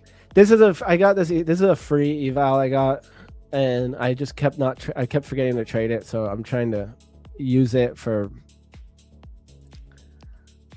not my normal setup. But yeah, if we can test these highs, I mean, we rejected pretty close to it, but I really want to see this PDH. I would love to short that. We're going up. I'm telling you, bro. Equal highs today, guys. Equal highs. But like, you're talking about like high highs. I'm talking about the NQ and ES are just so different right now. I know that so is a problem. Your target on NQ is probably my target on ES. The target, I'll give you the exact price. Even more than that, bro. I want 30,080. Okay, yeah, you want that previous high from Wednesday last week. Yep. Yeah, I want those stacked up highs. We're getting them today, chat. They're coming today. I promise you. Oh, well, I might YOLO this before I get off stream. Do it. Oh, it's a 15-minute chart. Okay, I still got 8 minutes. You got news in about 15 minutes. Yeah, okay, I'm getting out of here. I'm never mind. Whatever. It's just an eval, but I probably won't. If it's in 8 minutes and then the news is in 15, yeah. No full porting today, bro? Come on. I mean, I would. This is just an eval. I need a trade. Like, otherwise, this is the type of eval that will just go weeks of me not trading it. Someone's saying here, Luna and Zach, I'm a beginner, 5 months in, learning. I have a 5K CFD account and got my second payout. Nice, congrats. $634. What do you recommend? I stay in CFDs or try 50K account or switch to futures? Futures, man. It's time. Get out of there. Get out of those CFDs. Yeah. And in the meanwhile, keep doing what you're doing on that account for sure. Yeah, hold on to it, but move to futures. Move to the real markets. Don't change anything if it's working. Yeah. No, change. Move to futures. Trade a real market.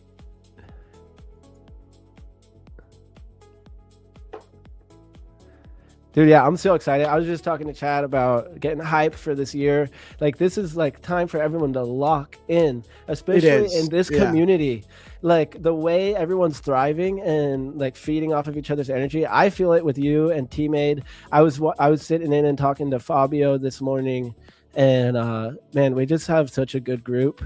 and really good momentum right now in the community too, of other people doing well. Like this morning, how many people posted like that they just hit their first payout or their second payout, and I just see a shift, I feel like. What do you chat? What do you guys like? Do you like Fabio? How's that been going? I haven't been able to catch the streams because it's like the middle of the night for me. But how's it going? I want to know too. Dude, I listened in and he seems so super grounded.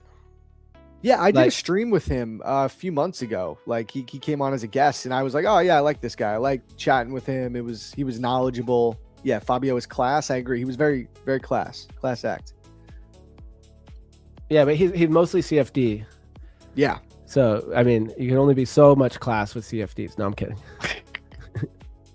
No, I think he trades personal too, but I think he trades a lot of Forex pairs. And Zach, we're still below previous day POC going long still.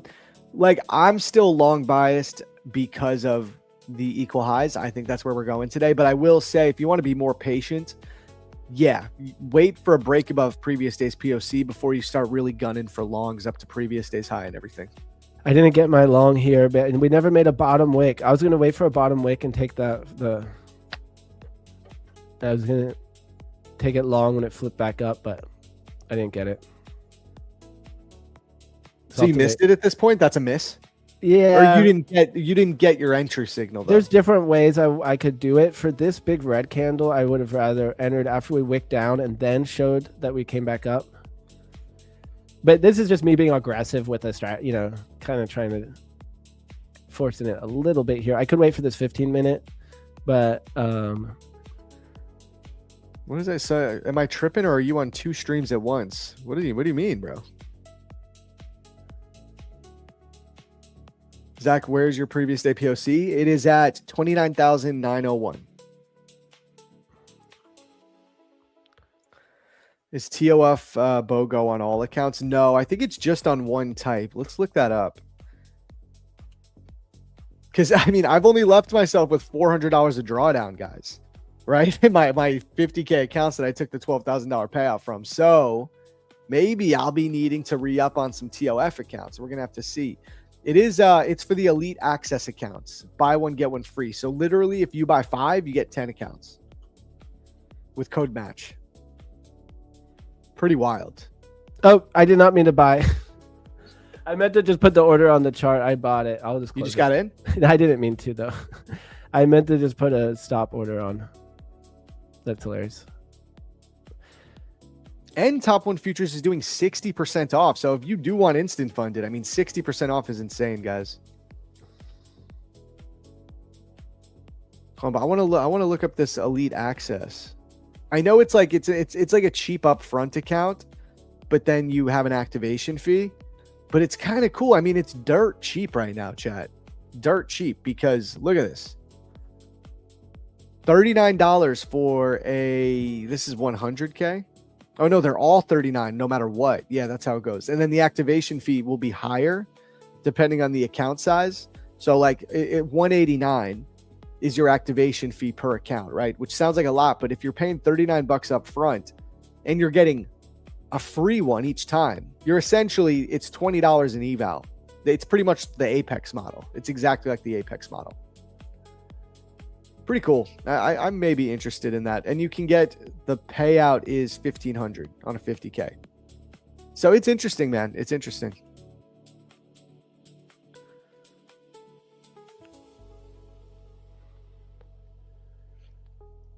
I should probably wait for this 15, but I'm putting it on.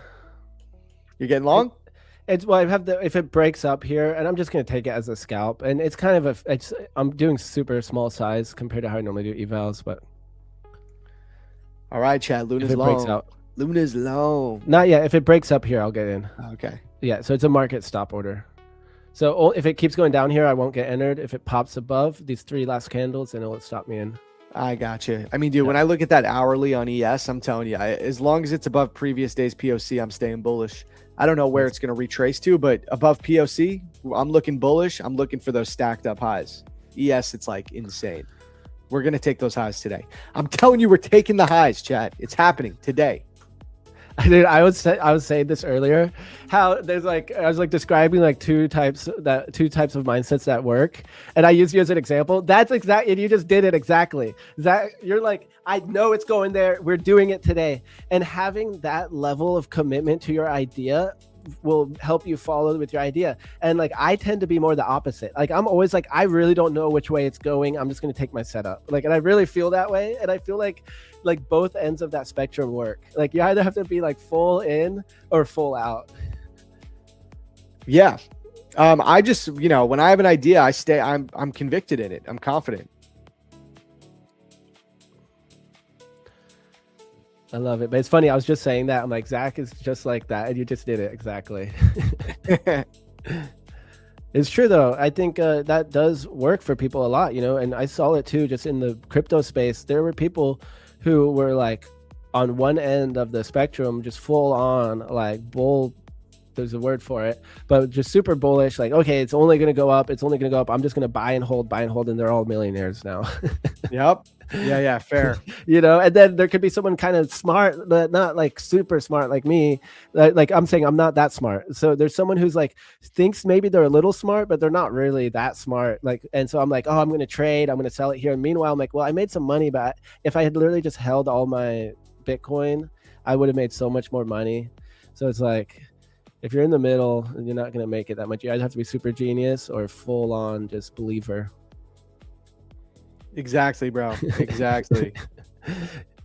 It's like almost, if you're like almost smart but not really, then it probably actually sets you back. I'm like, I'm too normal. Like, if I try to do what I think is smart, it's not actually going to be that smart. Like, it's better to just be like, yeah, I think it's going to go up. You got to just have, for me, I mean, everything is based around directional bias first, right? So it's like, why do I think it's going there? For me, it's drawn liquidity, equal highs, double tops, double bottoms, unmitigated fair value gaps. Things like that are like, I think the market is going there for a reason.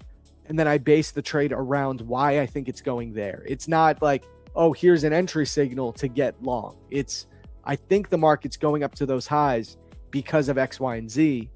So then how, excuse me, how can I get long up to that level with like nice defined risk? I love that. Yeah, very eloquently put. Yeah, directional bias. It helped me so much when I focused on that first, and then entry came later. Where it used to be the other way. It's like everything is entry signal, entry signal, entry signal. Yeah, super helpful. Shift. I've heard you talk about that before, and I think it's more what matters, because like you could trade, like you're saying, without an entry signal and still be very profitable. Like in my swing trading, I don't have entry signals or strategies. I literally buy the dip when everything looks aligned in the market conditions. I like the long in Bitcoin. I'm looking for a good altcoin to take long, one that's been holding strong, and then Bitcoin pulls back and a couple altcoins don't pull back that I've been eyeing. And I'm like, okay, now's the time to buy those strong ones. Facts, dude. That's it. Yeah. So you're okay. I see where your setup is. So you have a buy stop up, and you're not getting in unless it comes up and fills. Yeah. I just moved it down too because we got the new candle printed on the 15-minute. So my trade idea here is that we're making this bottom wick on the new candle, and then if this candle flips up, I would much rather this already have a little top wick though, to be honest. But yeah, this is very low risk trade in an eval. I'm kind of doing it for fun, but even though I should probably hop off here in a second, but hey bro, you're always welcome to stay on, bro. We got Albert Burgess coming on at 9. Oh, nice. Awesome. He's on every Thursday now. Great dude. I was actually about to do a giveaway. I don't know how many giveaways I have today or what, but so I already did 2. But I had told chat I was going to do one right before you came on. I got distracted. You came on early today. Oh yeah, bro. Coming on early, bro. I'm trying to come on like at least 5 to 10 minutes early. Okay, I like that. I might try to do that with Fabio. So what was I going to look at here? Oh yeah, how many likes did we get? Dude, Joe, can I just say Joe is the freaking man? I was hitting him up. I asked him today because I see like the PFM clips chat and we're like getting that going. And I was like, hey man, do you need me to like give you timestamps every day? And he messaged me back. He said, don't worry, I've been getting them. If there's anything specific, let me know. But like, I got you covered. He's the best, bro. Where did you find this guy? I love this dude. I love him. Dude, he's amazing. Yeah. He found me. He found you. Yeah, Shout he out found Joe. Big ups, Joe. Have you heard his reggae song? Yes. Big up, Joe. Nah, for real. He's the man. He really is. All right, I'm gonna just prime this giveaway before I leave. Since I said I would do it, I'll do it. Chat. Sure. We can put the track on or whatever we want. I think we just need to do the big up. Yeah, do big up, Joe. Just for a minute. I got it right here. Crank it up for the giveaway, man.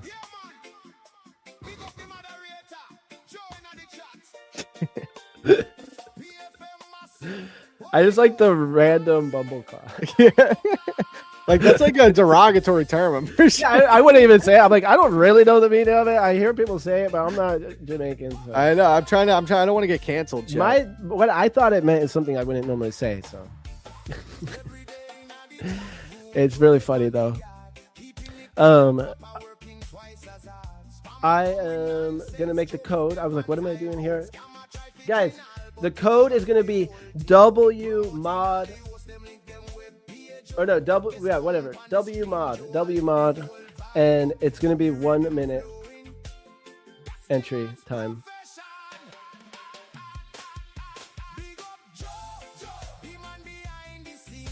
All right, guys, the code is W mod.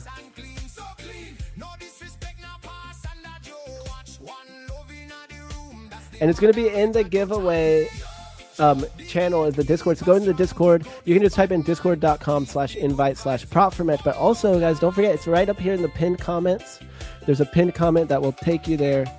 And once you're in the Discord, verify that you're human in the verification channel, and then scroll on down to the giveaway portal channel, which all the channels will show up once you verify you're human. Now that you've done all of that, I'm going to drop it right now. You have 1 minute to enter, and it is going live in 3, 2, 1. All right, guys, it is live. You have 1 minute to enter. This is for a Lucid account. Let's go. And so, guys, I'm not in this trade yet, right? It's just the orders on here if it pops back up. I could do 2.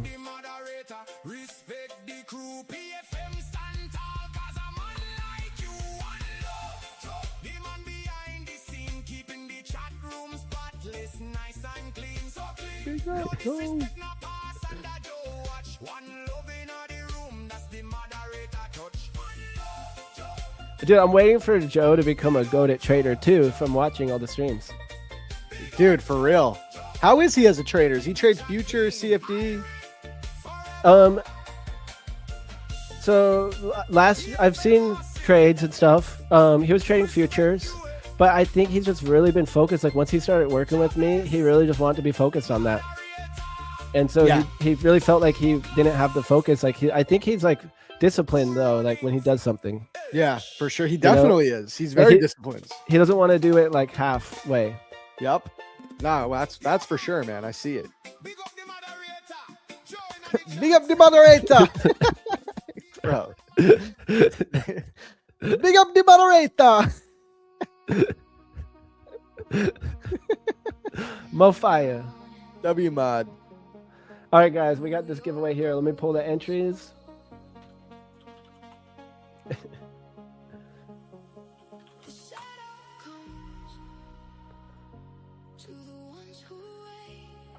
So I don't know how many giveaways I have. Me either. I'm doing how many did Fabio do? If anyone knows, I think he just did 1. Oh, okay. So I don't know. We need which to get one another he did, sponsor now. We need 3 sponsors, guys, because we need more giveaways. Not really, but you know, it's nice to have a couple no matter what.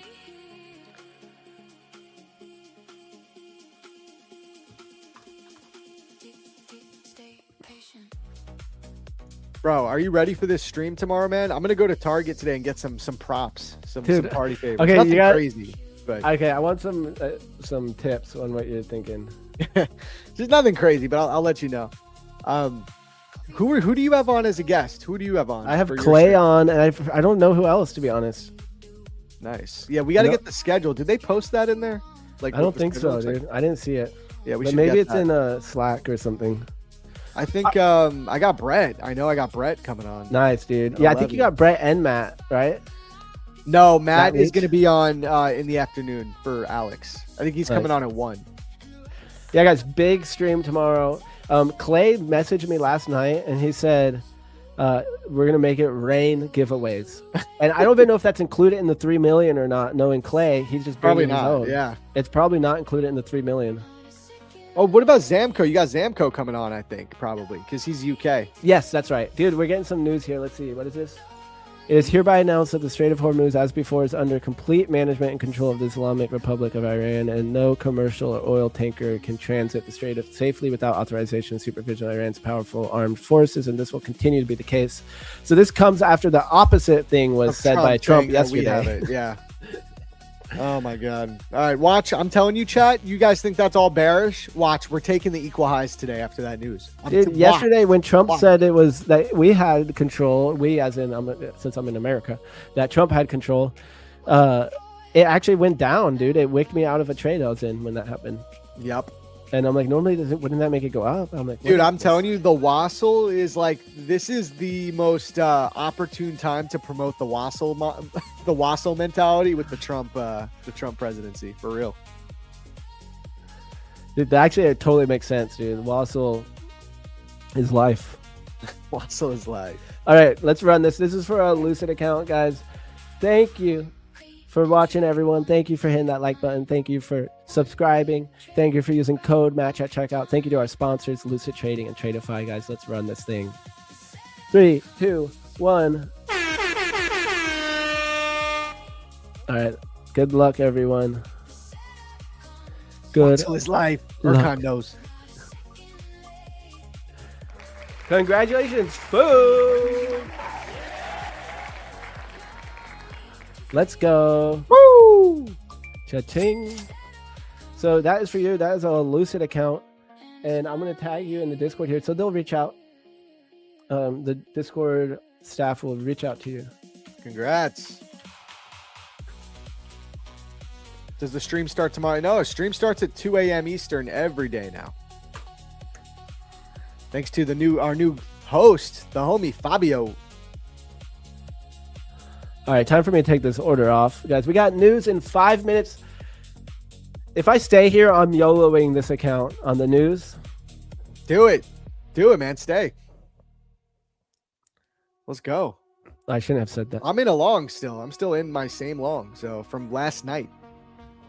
I'll show you here. We can watch the P&L fluctuate on the chart if we want when the news drops. I kind of want to send this thing. My first entry is amazing, but this add-in, this pyramid is not perfect, you know. But remember, I have a $4,000 daily loss limit on these accounts, bro. Oh, dude, I was confused. So those are 2 different entries. 2 different entries. So the way these CFDs work, for some reason, when you enter another position, it doesn't like move your average entry up. It just it's its own position. That's why you see both right there. That's right. I forgot when I was looking at it the first time. I figured that one was your stop. Yeah.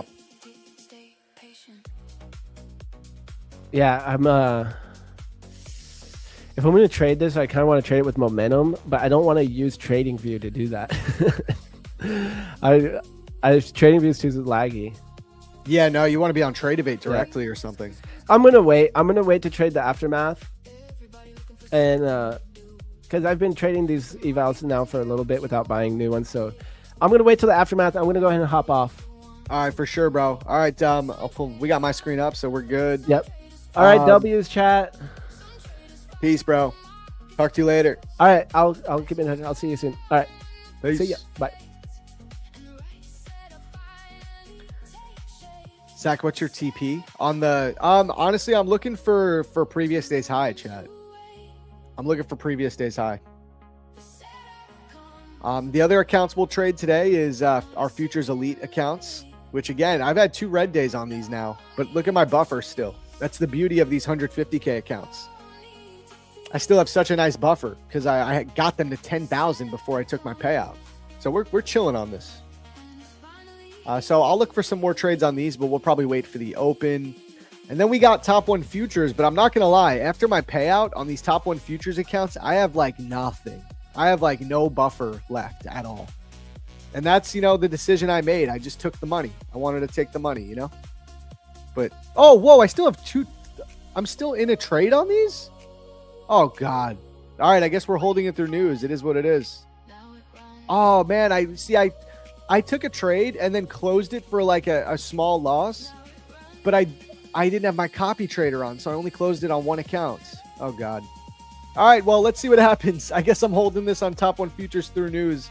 This is how much drawdown I have. I literally have nothing. It's only one micro, though, too, so it's not like it's anything crazy. Like, I got into this way long ago. Oh, boy. All right, well, we'll see what happens. I guess I'm in news again, chat. Let's do it. Let's run it.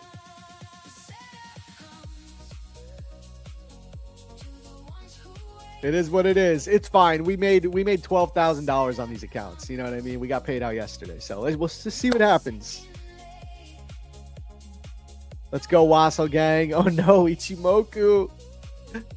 Oh wait, hold up. I know what to do. How much? I have 30 seconds. Hold on, quick. I know what to do, guys. Okay. All right, we're good. Chat, we're gonna be fine. I got the Ichimoku holding us up. We're going to be just fine. All right. We're going to be just fine. I got the Ichimoku holding us up. There we go. Bam. 10 seconds. There we go.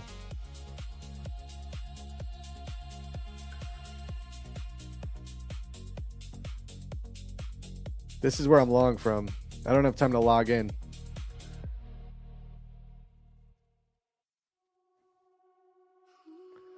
Okay, not a bad start.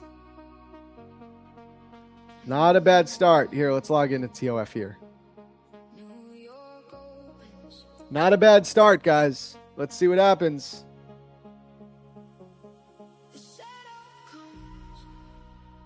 Oh boy. Oh boy. Back in drawdown. We might get destroyed. Or we might get it all. Oh boy. Ichimoku, do your job. I got the cloud, bro. I got the cloud. Chat, what's gonna happen? Are we okay? Are we gonna be okay? Or are we cooked? Chat, L or W, what do you think? L or W? Oh god, we got Ichimoku himself here in the chat, guys. Chat, look. We have the Ichimoku cloud in our chat. Yo, thank you, good sir. Thank you, good sir. Please hold my trade up. Hold my trade up, please. Please, Ichimoku. Please, Ichimoku. Data lows? Where are data lows? Oh, you mean yesterday's data lows? Maybe. Maybe, man. Yeah, it could happen. Guys, I didn't want to be in this trade, but I have no drawdown in these accounts after the payout. So, like, I'm just kind of letting it do its thing. I did not want to be in this. But hey, that makes streaming more fun sometimes, right? We're up 30K this month in payouts. We'll be okay no matter what happens. But I would ideally like this Ichimoku cloud to hold us up. It's not doing its job right now, Ichimoku. Don't be afraid. Ichimoku, well, you tell me that your shit works, and it's not working. So, what are we doing here? Hello, how are you? I am under the water. Please help me. Here too much raining. You know what I mean? Time to bring me my money.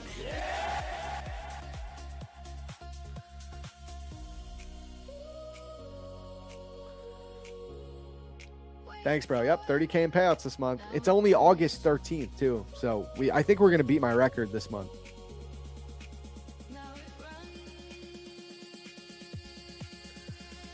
Oof.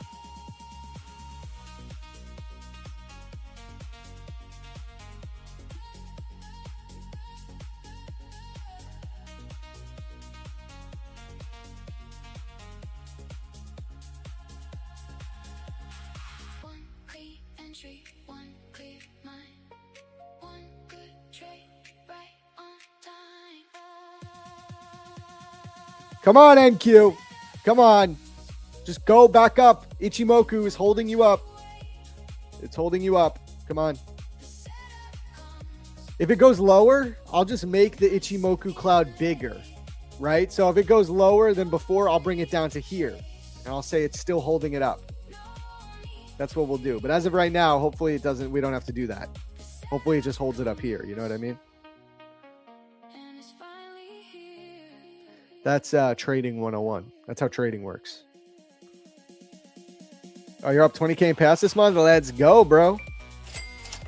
GG's. Brother, can you share what is the technical approach you're using? Is there any channel I can get your trading strategy? Yeah, check out iamzarb.com. That's where my mentorship is. You have access to my full trading course, 23 chapters. Check out iamzarb.com. That's where you'll have everything you need there. Change the music. Wait, let's play this. Here we go. There it is. iamzarb.com. I've been doing one-on-one calls with everyone lately, which I didn't intend on doing, and it's not even offered like on the website, but I'm just doing it because I want to get to know everyone more. So if you do join, you will also get a one-on-one call with me, and I think we're going to do them monthly. It's been really cool getting to know people more and understanding. Like, I've just been asking them, like, what are your strengths, weaknesses? How can I actually help you in your trading on a personal level? What do we got to work towards? And it's really interesting seeing what people struggle with, what people need help with, what their mentality is. Like, some people it's technicals, other people it has nothing to do with technicals, and it's all about tilting and risk management. Some people it's like account management, risk sinking. It's just it's been cool. I got like 3 more one-on-ones that we're going to do today. How's the premium mentorship going? I think I want to join on payday. What are the coaching calls like? Hey, chat, if any of you guys are in the mentorship, how about you tell this guy if you like it or not? From my perspective, it's going great, man. But I'm biased, right? It's going great. And like I said, you'll also get a one-on-one when you first join, so we could get to know each other more, and I could see how I could actually help you. But it's going great. We actually just got some more payouts in the group. It's like crazy how many payouts have already occurred. It's been here for 4 weeks. Ian just got his first ever payout. He started trading in June, and he got his first payout. Here we go. Jason's in the group. What up, Jason? Erkan, he's another coach, so we have another coach with us. He's doing his Asia stream. Yeah, how was the Asia stream, bro? Talk to you on Friday. Yeah, just let me know, man. Oh, Jimmy, post that new payout, bro. Jimmy Neutron right here. He's our highest paid out student so far. Dude has like 20 grand in payouts since he joined. It's actually disgusting. Bro, post it up, man. Mizu Rips is in there. See, we got a whole crew, man. But yeah, shout out Ian. Got his first ever payout. I'm obviously always showing my payouts. Another one, Liam, got his first payout ever. A lot of people with their first ever payouts, guys. It's crazy. Sakuna's just killing it. He's just all over the place with payouts. Yanni, like look at all these payouts we have in 4 weeks. It's nuts.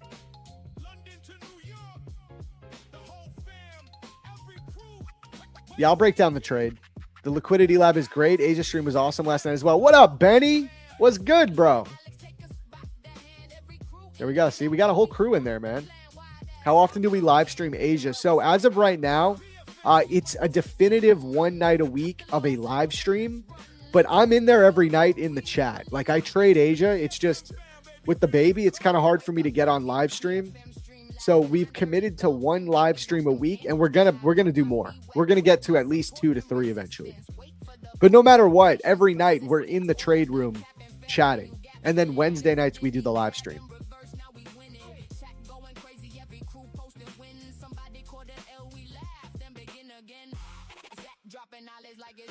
Good morning. Good morning.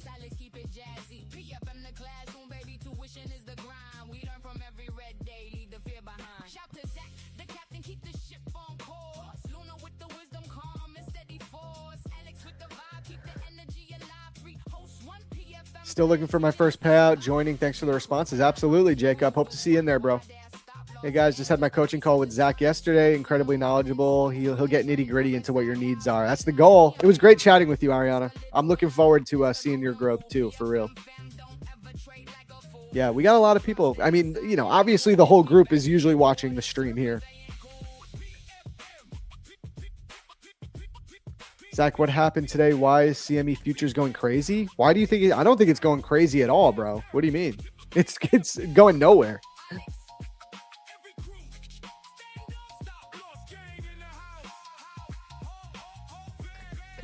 Erkan, what are we doing, bro? I know, dude. I know you. You want a short. Erkan does not. Me and him. It's so funny because he's my other coach in the lab. We completely disagree right now on what we think the market's going to do. I think it's going up to these equal highs. And he completely disagrees. I already know it. He wants to see it go down. It's going to be really interesting to see what happens today. Right? You're not long biased, Erkan. You're probably short biased right now. Zach, I got my first payout due to the Wassel. Thanks, man. I love it, bro. Congratulations. That is awesome. Seriously. Oh, you know, we didn't play paid out yesterday when we locked that payout in. We got to play it right now.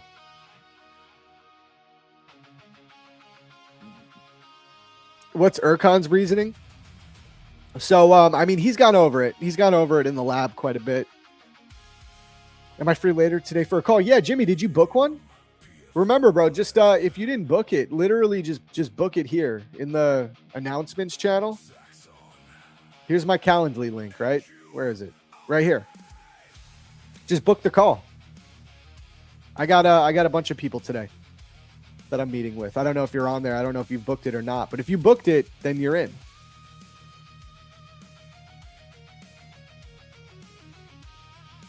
I'll book one for 3 or 4.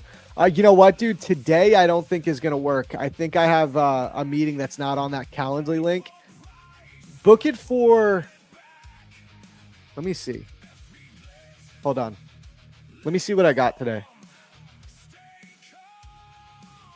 I'm still learning how to use this thing. Okay, so today's Thursday.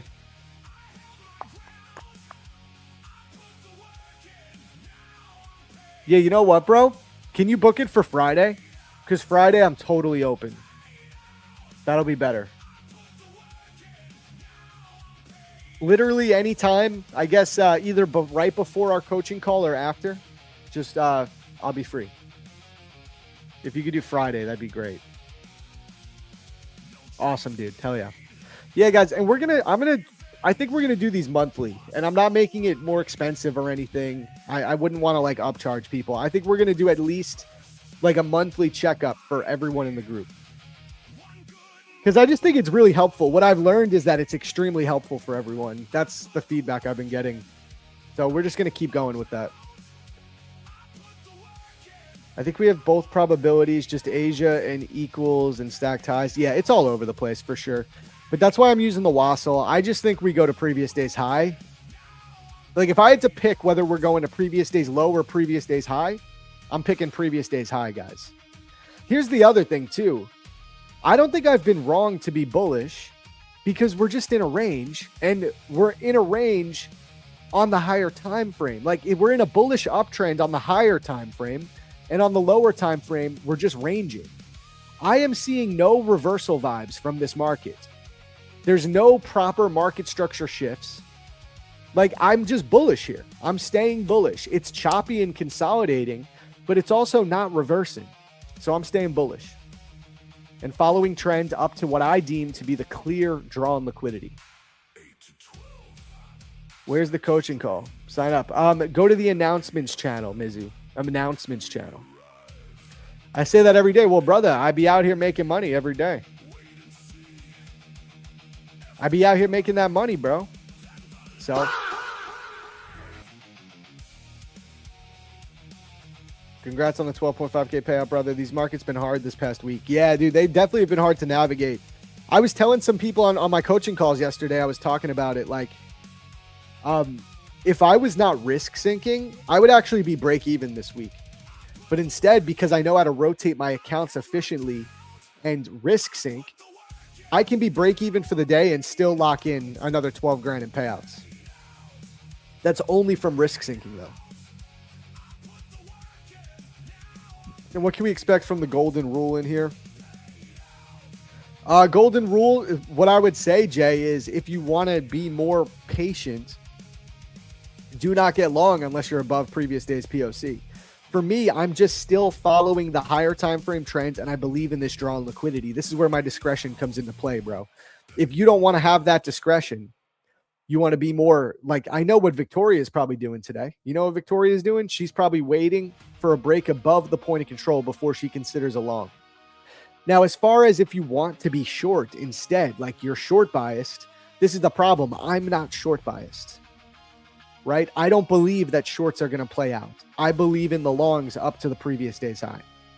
So if we stay below the POC, I'm probably just not going to take a trade. Like, I'm not going to keep trying to short. I don't believe in the shorts. I believe in the longs today.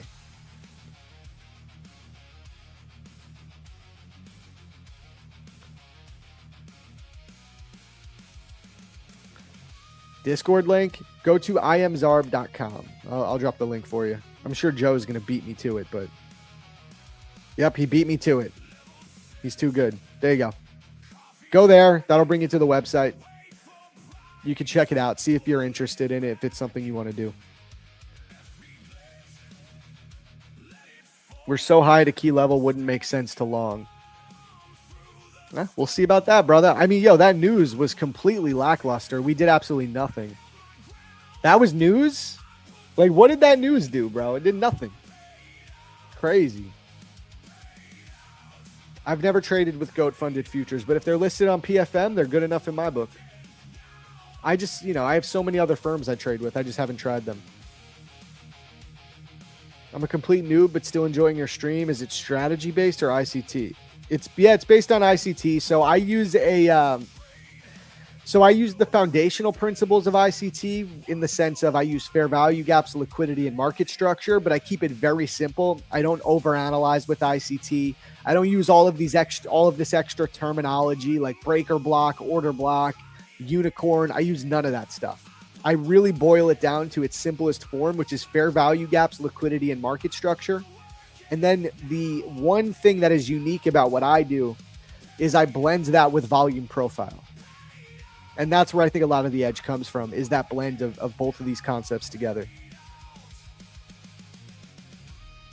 POC stands for point of control. It is the highest volume area on a volume profile.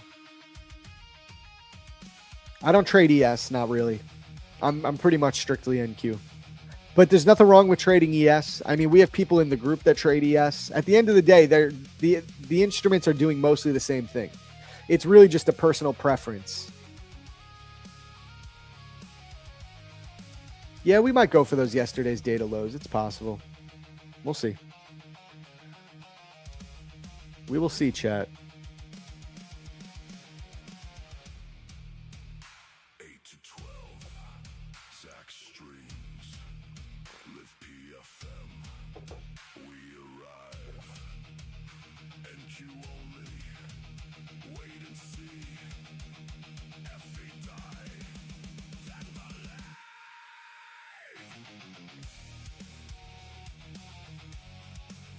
Let's go.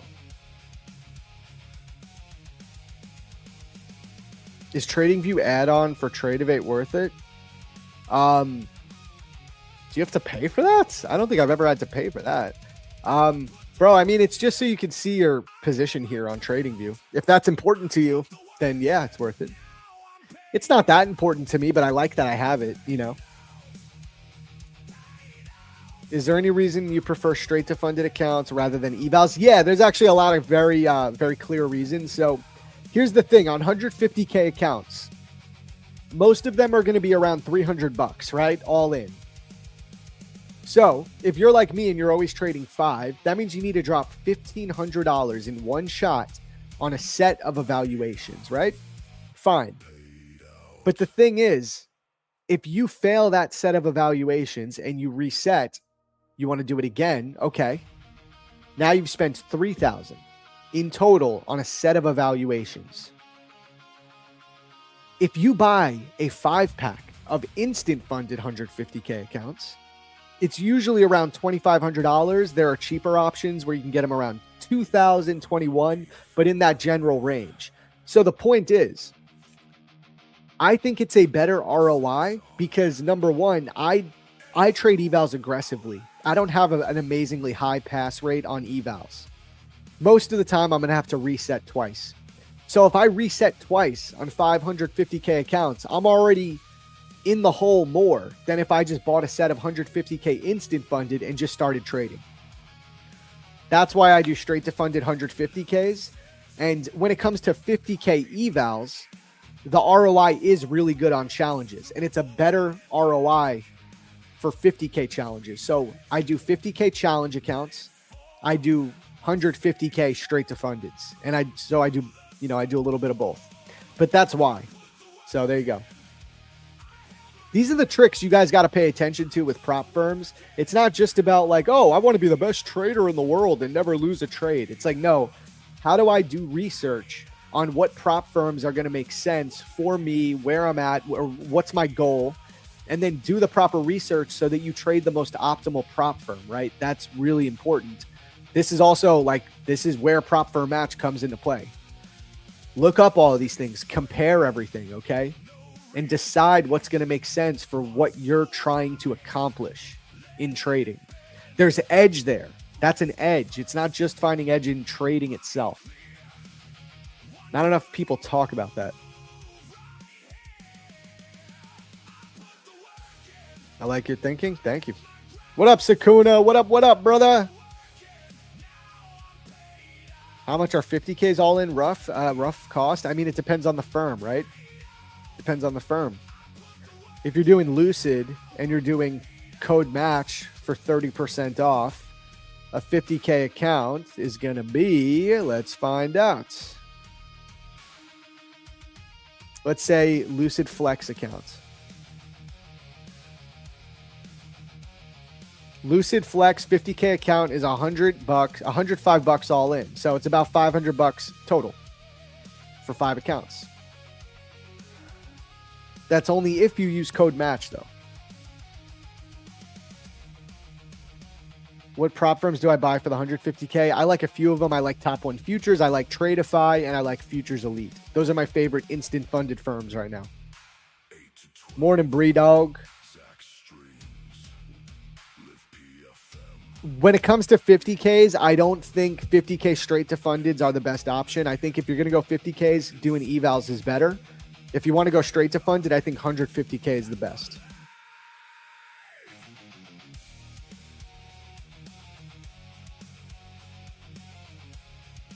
Yeah, I got to get back on with Apex. It's been a minute since I traded with them. It's been a month or two. Chat. How many likes do we have? I haven't even talked about giveaways yet. Do you guys want to run a giveaway? We got our boy Albert Burgess coming on soon.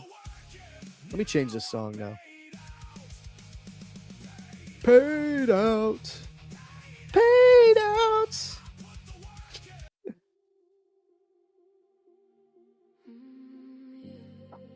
What should we listen to? We'll do this one. So as far as giveaways go, I mean, we got 500 likes. Can we hit 550 like right now in the next 60 seconds and I'll run a giveaway? How about that? Because then we got Albert coming on at 9. We'll start chatting with him, catch up with Albert, see what he's looking at for the market. I'm telling you guys, we're going to those equal highs today. Mark my words.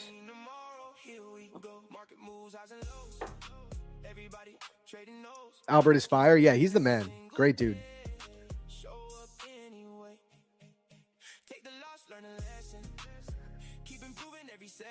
Zarb, if I ever decided to switch teams to sleep with men, you would be number 1 on my list. I just want you to know that. Hey, bro. Dude, you're making me blush. You're making me blush, Tyler. Please, don't say this publicly, bro. Slide into my DMs. Slide into the DMs, bro. Pause.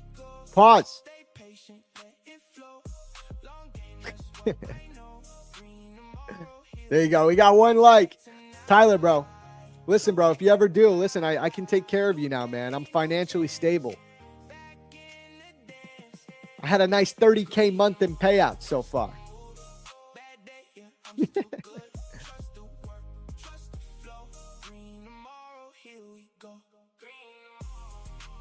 I'm sounding like Tmade Alex.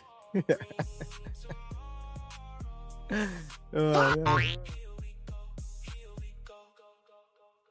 Tyler with the homo, no homo, reverse Uno card. Yep, facts. Are you really liking men?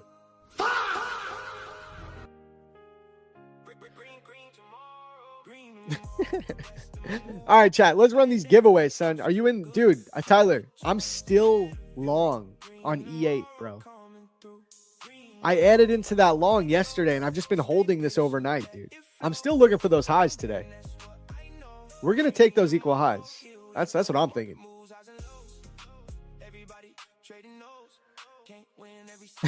Is this not a safe space, chat? Yeah, that was the move. I should have closed mine, but I'm still holding this bitch. I'm still holding. I think it's going to work, though. I mean, I'm up 1,500 from the first position here. And this one's a little bit down, but I think the open, I think we're going to rip up to those highs.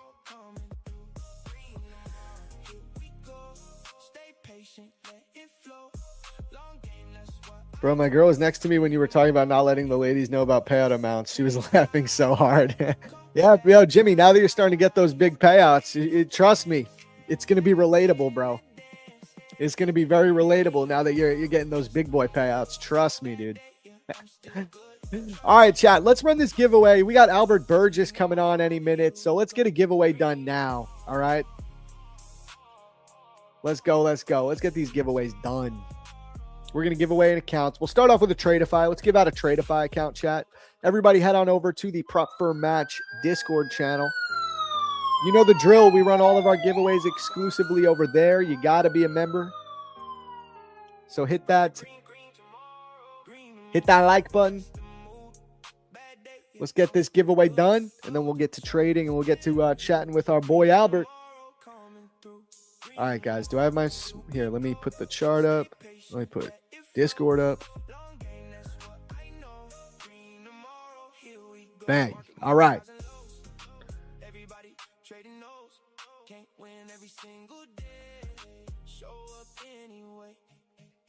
So you're going to come here to the giveaway portal. I'm going to create a code. Code is going to be ALB, A-L-B, for the homie Albert. It's going to be a 1-minute window. No breaks. Just go. Right now, 60 seconds. Go. Click enter here. Type it in. A-L-B. That's it. No bots allowed. You got to be quick. You got to be quick.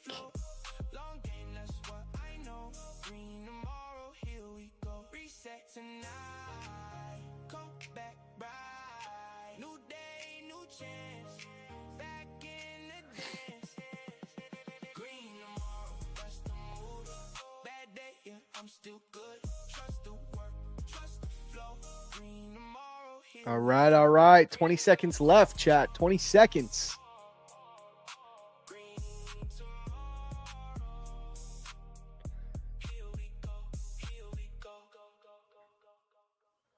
Ten seconds. We're going to run through this quick. I'm going to get the names ready.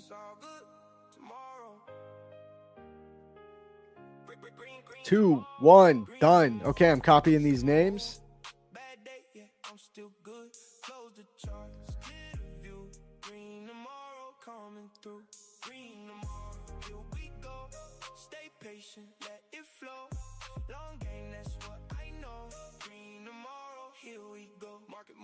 All right, just bear with me. Just putting the names in the list.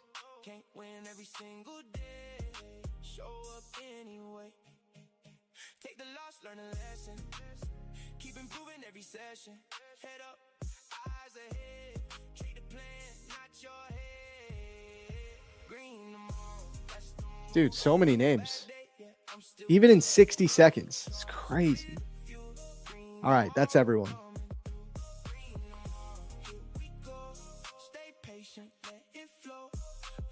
All right, Chad, this is what we're going to do. We're going to run this race. It's going to be a 3-minute duck race. I'll be back in under 3 minutes. I promise you, I'll be back in 3 minutes. Don't go anywhere. All right. Here we go. First place is going to win a Tradeify account. So stay tuned. You don't want to miss it. And then we're going to bring Albert on. We got him in the background. So we'll start chapping and start yapping, chatting, whatever. And we'll look for some trades. So be right back, guys. We'll be back in 2 minutes. Good luck, everyone.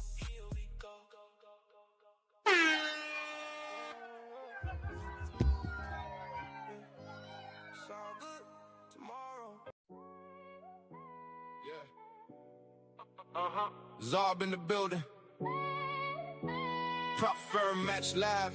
NQ season. Let's go. Wake up early. Screens glow bright. Zarb on the charts. Yeah, he locked in right. NASDAQ moving. Candles start to dance. He don't chase hype. He let structure egg Von. IZT mindset sharp like steel. Reads liquidity zones. Knows what's real.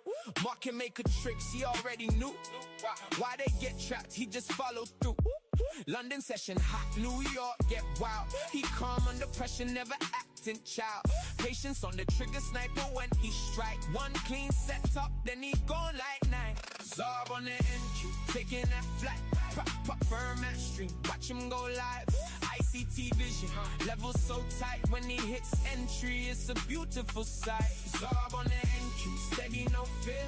Talking that game while the whole squad here. Win or lose, yeah, he keep it sincere. That's why the real ones all tune in here. Fair value gaps and all the blocks clean. He see the whole picture, not just one screen. Liquidity sweet, then reversal pop. Everybody froze, but Zarb said stop. Risk management tight, yeah, he keep it exact. No gambler vibes, just facts on facts. Mindset heavy, discipline king. Every trade lesson got value he bring. Chat go crazy when he call that move. Yo, Zarb, how you know? Man, he stay smooth. Years in the grind, now the vision clear. Built from the losses, now the wins appear. Zarb on the NQ, taking that flight. Prop firm match stream, watch him go live. ICT vision, level so tight. When he hits entry, it's a beautiful sight. Zarb on the NQ, steady no fear. Talking that game while the whole squad here. Win or lose, yeah, he keep it sincere. That's why the real ones all tune in here. Yeah. Zarb on the charts. NQ boss moves only. Prop firm match. Live every day. ICT way. That's right.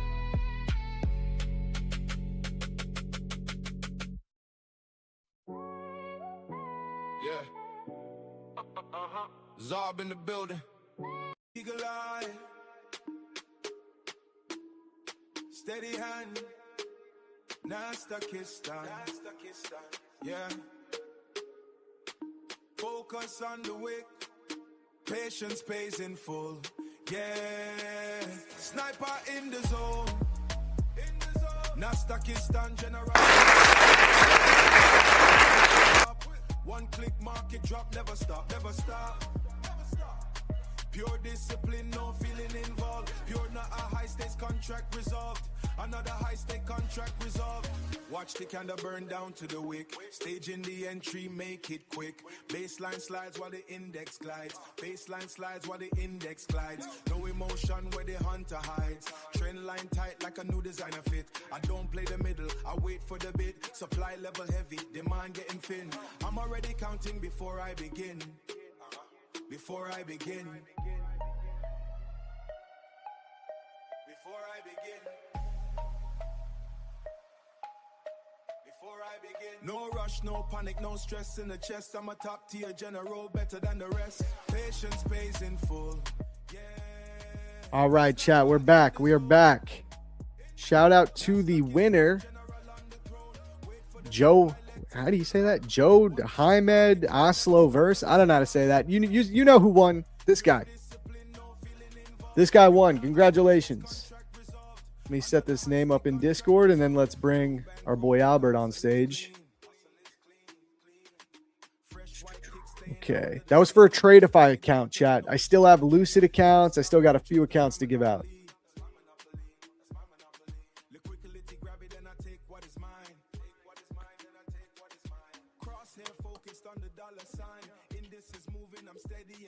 All right, there we go. What's this market doing? Oh, damn. Trades in profit. All right, nothing wrong with that. All right, let's bring Albert up.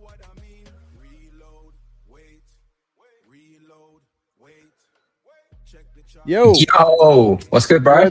What's good? How you doing, man? How you been? I'm very well, man. Yourself?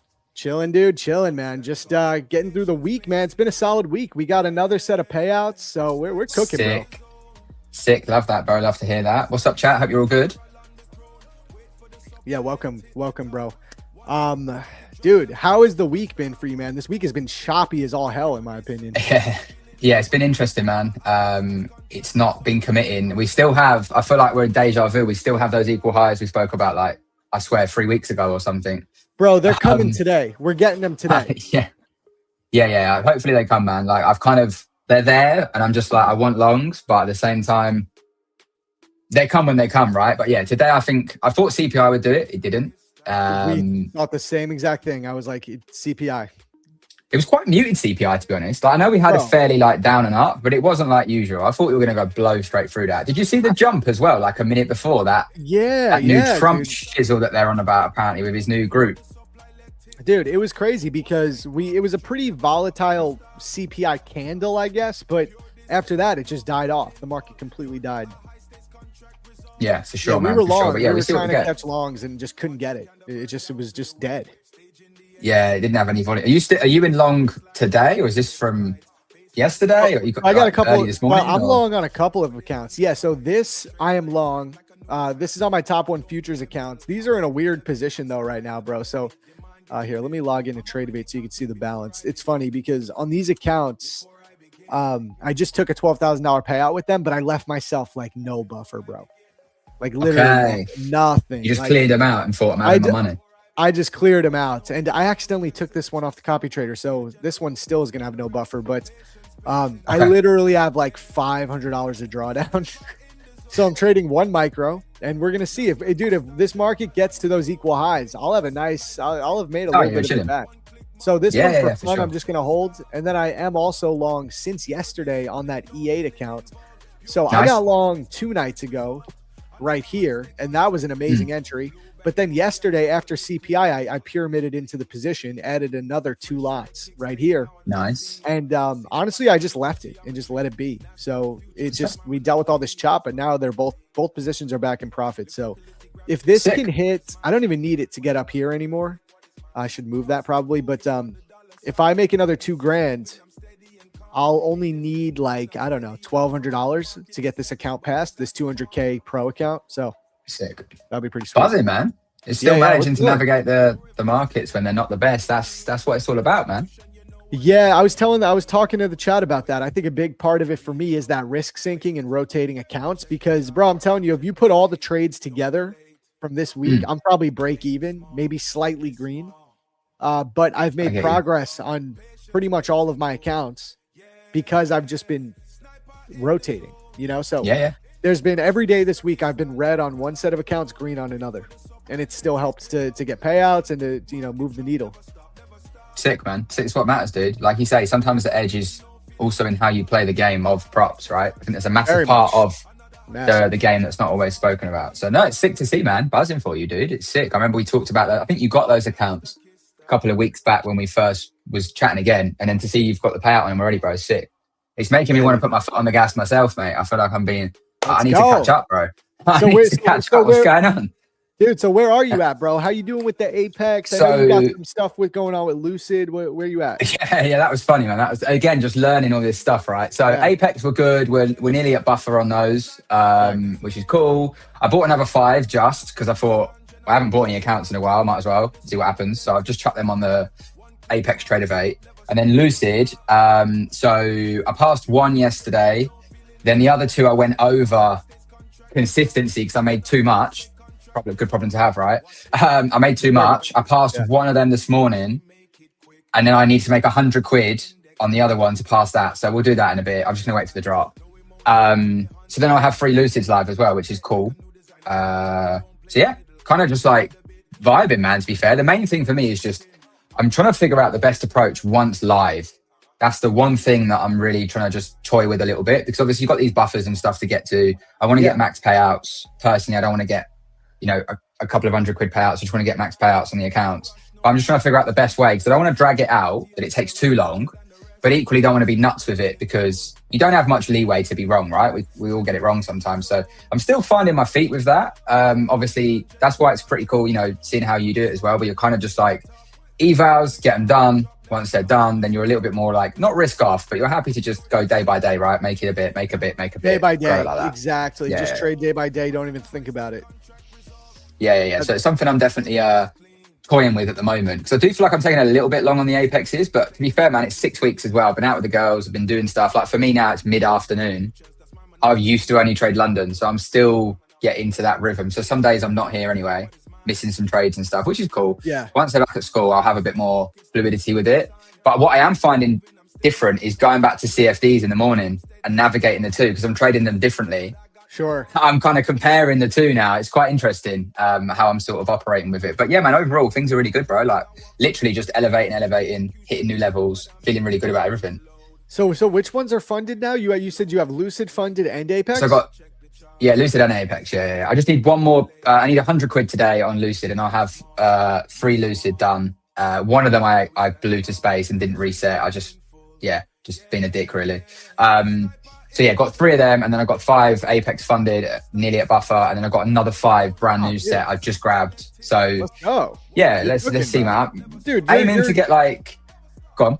No, I'm just saying you're entering into a totally different market. At the end, I mean, we're trading. We're just trying to buy and sell stuff at better prices, but it is a different market. It's a new method, and you already got like 10 funded accounts, bro. You're cooking. Yeah. We're getting there, man. We're just, like I say, I'm vibing with it. I feel like I'm at new levels of everything, man. Kind of asking why I didn't do futures sooner, but it's all good. Like, it's all good. But it's just getting used to those things. It's why I messaged you yesterday, because I checked my Lucid background. Like, mate, I only had to make 3K on these accounts. I've made freaking $54,157. Like, I'm making it so hard for myself. But it was just like yesterday afternoon. I don't know if you probably didn't see. I'm obviously a little bit lower time frame. But we had this mad aggressive like spike. I think Trump said something. We spiked down hella aggressive. Yeah. And I didn't have a TP on. So they just went down, and I was sort of doing something. I looked left and I was like, I'll close that. Not thinking my previous day was 1,500. And then I made like 2,300. So obviously I blew past the consistency. So just getting used to stuff like that, because obviously Apex didn't have that. What, bro? Learning lessons. Yeah, that's it, man. Because Lucid has a 50% consistency on the eval. Apex has none on the eval. So, So I've only ever done Apex. So I thought I'll try Lucid. We spoke about it a few times. It seemed cool.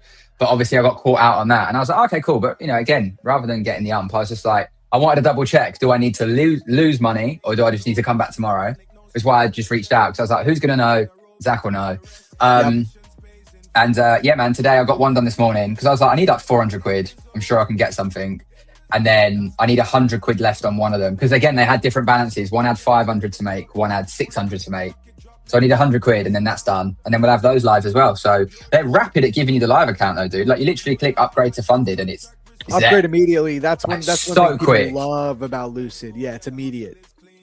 Yeah, like I was pretty impressed, because normally, especially like coming from CFD, you can wait a couple of days. Do you know what I mean? To get the account, whereas it was just like boom. So yeah, it was cool. So man, we're good, feeling good, bro. Speaking of consistency scores, bro, I was telling you about my friend. So my buddy Tmade Alex, he hosts the PM session stream. Bros, I don't know what happened, but he apparently made $11,000 by accident on Tuesday. And this is a consistency rule account. There's I think there's like a 30% consistency in these accounts. So wow, it's the pro. So he's got to make like $100,000 if he wants to get a 3K payout. And we're just like cracking up at it. It's like, he's like, I'm just going to try to do it for fun. Like, might as well. Yeah, fair. Screw it. We'll see if I can do it. So now look at the difference in these P&Ls. It was like totally normal P&L. And he has this. Now he's like, all right, let's run it. I'll make another 8,000 let's run today. Like, let's go. Yeah, fair play, man. Yeah, it's crazy that like it's interesting how they just add it on. Like, it's kind of cool. At least it's not like a breach or you lose the account. It's kind of cool how they add it on. But it could really mess you up like that. I mean, if you've got to go and make 100 Gs, I mean, it could be really good for him though. Like, he might just keep trading, doing his thing. might open up some new shifts in his head where he starts hitting massive payouts, like huge payouts. Do you know what I mean? It might open up that's something in his mind. that's definitely a glass half full way of looking at it. I think what sucks though, back in the day, before you got into the future space, if you made a huge balance in your prop firm account, when you got moved to live, they would roll that profit into your live account, right? Oh, cool. But now they don't do that. Now, when you go live, if you go live, like let's say you have 5 funded accounts, you take a bunch of payouts with them, they decide to bring you live. What they're doing is pretty much resetting you. So if you had 550K accounts, right, which have $4,500 of drawdown, let's say you had $10,000 of drawdown in each of those 5 accounts. So you have 50 grand of like distributed overall drawdown. They're not rolling that over. You're essentially just getting reset. So they're giving you a new set of 150K accounts, but it is in the live market, but they're giving you 5. Okay. So got you. You have to do the whole process again. So point being, like, even if you make this huge buffer, like he's just doing it for fun now. It's just going to be funny content if he actually gets it. But like, for sure. But if he would have to make he's going to have to make like 100 grand in that account. Back in the day, it'd be like, well, that'll get rolled over into a live account. So this is kind of cool. But now it's like he can do all of that. They move him live. He's going to get an account with a $4,000 drawdown. Yeah, that's mad, man. But at least he can laugh about it, bro. Like some people take it so serious, right? But yeah, it's that's why when I saw it yesterday, I just logged into the back end because I saw on TradeAvate, I was like, I've hit, like I'm well over 53, sweet. And then it was like, nah, the account was like locked for the day, and it was like you got to do another day, and I was like, oh damn, like okay, interesting, but at least now I know. But yeah, I'd like to get a few more with Lucy, just fill them up. But yeah, man, I'm just going to diversify a little bit as well. I'd like to do, like we said before, like groups of 5, I think will be the play. I mean, Apex, I've gone for 10 because I kind of just like the idea of having 10 or 15 with Apex. Why not? I don't think I'll push 20 just because I've heard a few things from a few people where they get to 20 and start hitting bigger payouts. They have a few issues, like moving to live quicker, right? I want to try and avoid that if I can. But yeah, man, I do want to still, I keep saying I will, but I'm going to wait. I want to try some of these instant fundeds because it was interesting watching your journey with the last 2. Yeah. You smashed it, man. So. Yeah, I mean, the only thing, especially thinking about that consistency score, you're going to have a 20% consistency score. Yeah. So it's just about the base hits. But again, in a way, it helps me, man, because it stops me from being tempted to overtrade and keep looking for more money every day. It's like, did I make $300 to $500? Cool, done. Yeah. Come back tomorrow. Done, yeah. No, it makes sense, man. I think I'll have to drop my size for that because I'm trading a lot of minis on evals, and I just think that won't work on instant funders. Yeah, I mean, if you do the 150Ks, you could do it because you have a bigger drawdown. But true. It just depends. It depends, man. Yeah. Yeah. For sure, man. For sure. So what are we thinking today? Obviously, I'm guessing up is the play, right? I want up. That's it. I want to see these equal highs, but I've been saying it all week. And chat was making me, they're like, bro, you've been saying this all week. And I'm like, all right, yeah, I have been, but it also hasn't reversed. So it's not like I've been wrong, dead wrong. It's it's just staying still. Choppy, man. It's just choppy. Which again, for me, chop when you're in a clear trend, you usually end up getting continuation. So we're in a very clear 4-hour trend here, right? Trend is up on the 4-hour at least. Yeah, for sure. I like the 4-hour gap. Yeah. And do you think maybe we could draw into this 4-hour gap? Like maybe that's the scenario. We've got the 4-hour gap. We've got a couple of H1s. We've got the news low from yesterday. There's quite a lot, and Asia low still. We've got quite a lot of downside to then rip upside, but it could equally just go. Like we just took out PPI. PPI's news high. We took that out a moment ago. I thought it might leave that until the open. It didn't. This could be one of those trades where like it just goes and there's no sweep. It's already happened. Job done. But I would love it to come a little bit lower, hit that gap, because I'm going to be so convinced in higher prices. But yeah, man, as we've seen before, this could just rip. Yeah, I think there was some chatter about the Strait of Hormuz earlier as well. Again.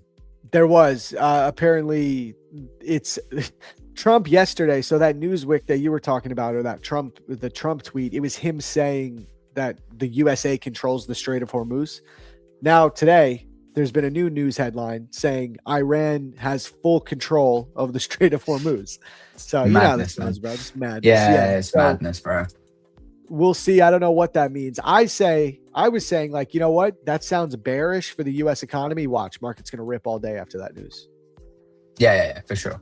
For But sure, I'm man. biased, I can see so it we'll happening. see. I could see the manipulation for sure going lower. I could see it just running straight up. So we'll see. But I You'd just don't see survive a that though, wouldn't you? scenario. I think. I would survive. Yeah, I would survive it. Yeah, you'd be And fine. I just don't see a scenario where we don't take these highs by the end of the week. Like it for me, this consolidation under resistance is bullish, not bearish. Yeah, for sure. We're giving every sign of bullish. It's just that squeezing, kind of turning into like some kind of flag wedge pattern. You can see it erupting out of it. Exactly. It's just being in it. Like, I guess that's also the great thing for you is you're in it. Because do you ever feel like you've been so fixated on an area and then you don't actually get in the move? Exactly. It just happens and you're like, damn it. So yeah, I'm a bit jealous that you're already long, but I'm going to wait till the And we open, could add just into in this. case. Like if it goes Yeah. lower, maybe I add in. We'll see. We'll see what happens. But I like that I'm in, and if it rips up at the open, cool. Do you want to bring up Yeah, your for chart, sure. bro? Yeah, man, let's do Let's it. see it from your perspective. Let me share the old screen. Where am I? Cool.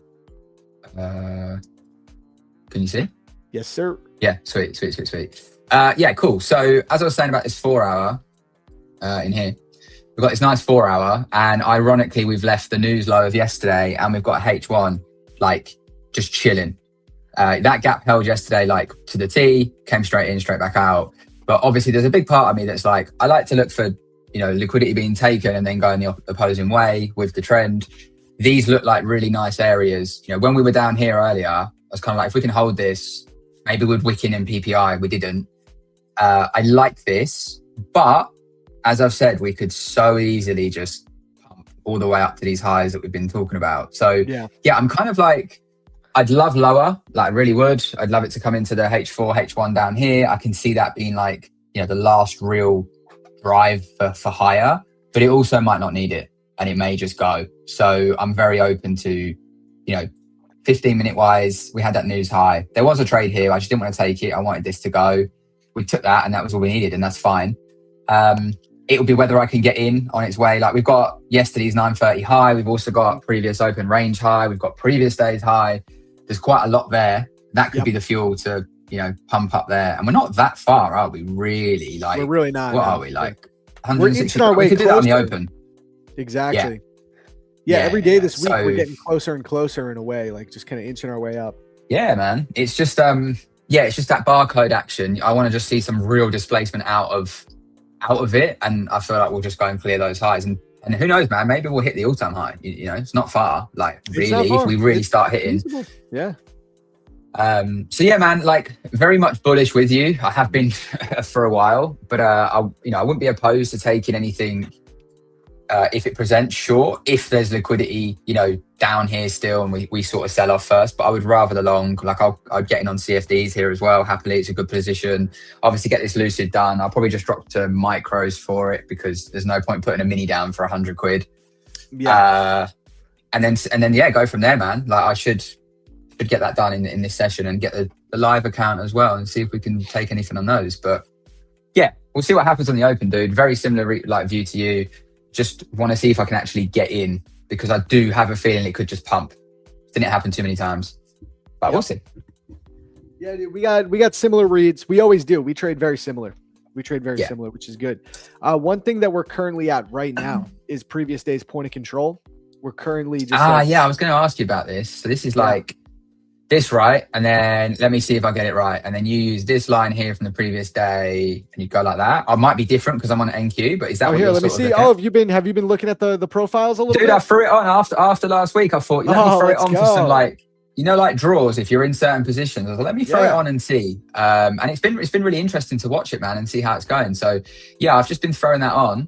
I've actually even got like a little template for POC. Dude, I love it. Yeah, man. I love it. I've been rocking it, dude. Like I said to you, man, I'm always open to, anything that can benefit, especially when it comes to a draw. Like if we're like you were showing me some of the examples, if we're below it and we know that there's a high chance we could obviously hit it in session and I'm already bullish, dude, that's so good for me to be like, this long's got even more weight. Absolutely. Which is, it just pretty adds cool. confluence for you. Yeah. It's so cool. And it was quite interesting watching it. I think it was this day. Like we sold off pretty aggressive. This day was quite interesting. I'm not sure how you found, it was Tuesday. Like I didn't know what we were going for. When it just sold off and just kept going down, I was like, what are we doing? We revisited this 4 hour here. Yeah. And I actually took a long on the CFD after that. Like once we'd reinversed this, I was like going to bed, and we'd reinversed that there, bounced out the 4 hour. We came back into here and I clicked that long. And yeah, it was a nice trade, man. Like I managed to hold it yesterday until about here. I was trailing it. Solid. So and then that was Tuesday and then that night wick took me out. going into Wednesday. Going into Wednesday, yeah. I had my order, I think I ended up getting taken out just before CPI. I thought, let me hold it, see if I can just get it to go. But yeah, it whipped me out on that wick and then it went back up. But I think my TP was that high. So it's quite funny, like my TP was there. I thought, I'm up here, I'm not going to give back, just in case CPI died. I thought, I'm not going to give back. Like I think I was running about 3.5K, but I'm not going to give that back. And then I went 2.5K locked in, something like that. Took me out and then hit, and I was just like, but I wasn't going to risk it to give it back. But I've been looking at the POC, man, just because, like I said to you before, man, like having anything else that's like an additional confluence to back your idea is cool. And obviously, I know you showed me it a few times last week, and I was going over it, and I was like, damn, this is actually really powerful. You know, when it's not been hit, it's kind of crazy how it does get hit, and it's like, even when it gets hit, it like bounces off it and shit. It's quite mad. Yeah, it's not just, like it's just genuinely a really good level, like to trade projections off of. Like if you're above it at that point, once it's been hit, like it's support. You know what I mean? If you're below it, once it's already been hit, it is clear resistance for the day. Like just a great level. I've been using that since before I even traded fair value gaps or anything. It was the first. Oh, nice. Okay. It was the first tool I ever used where I went, oh, damn, there's something that's actually working with this. And I knew nothing about trading yet, but I just stumbled across it, found an educator that was using it. And I would just plot the levels on my chart and I'd be like, damn, there's something to this, you know?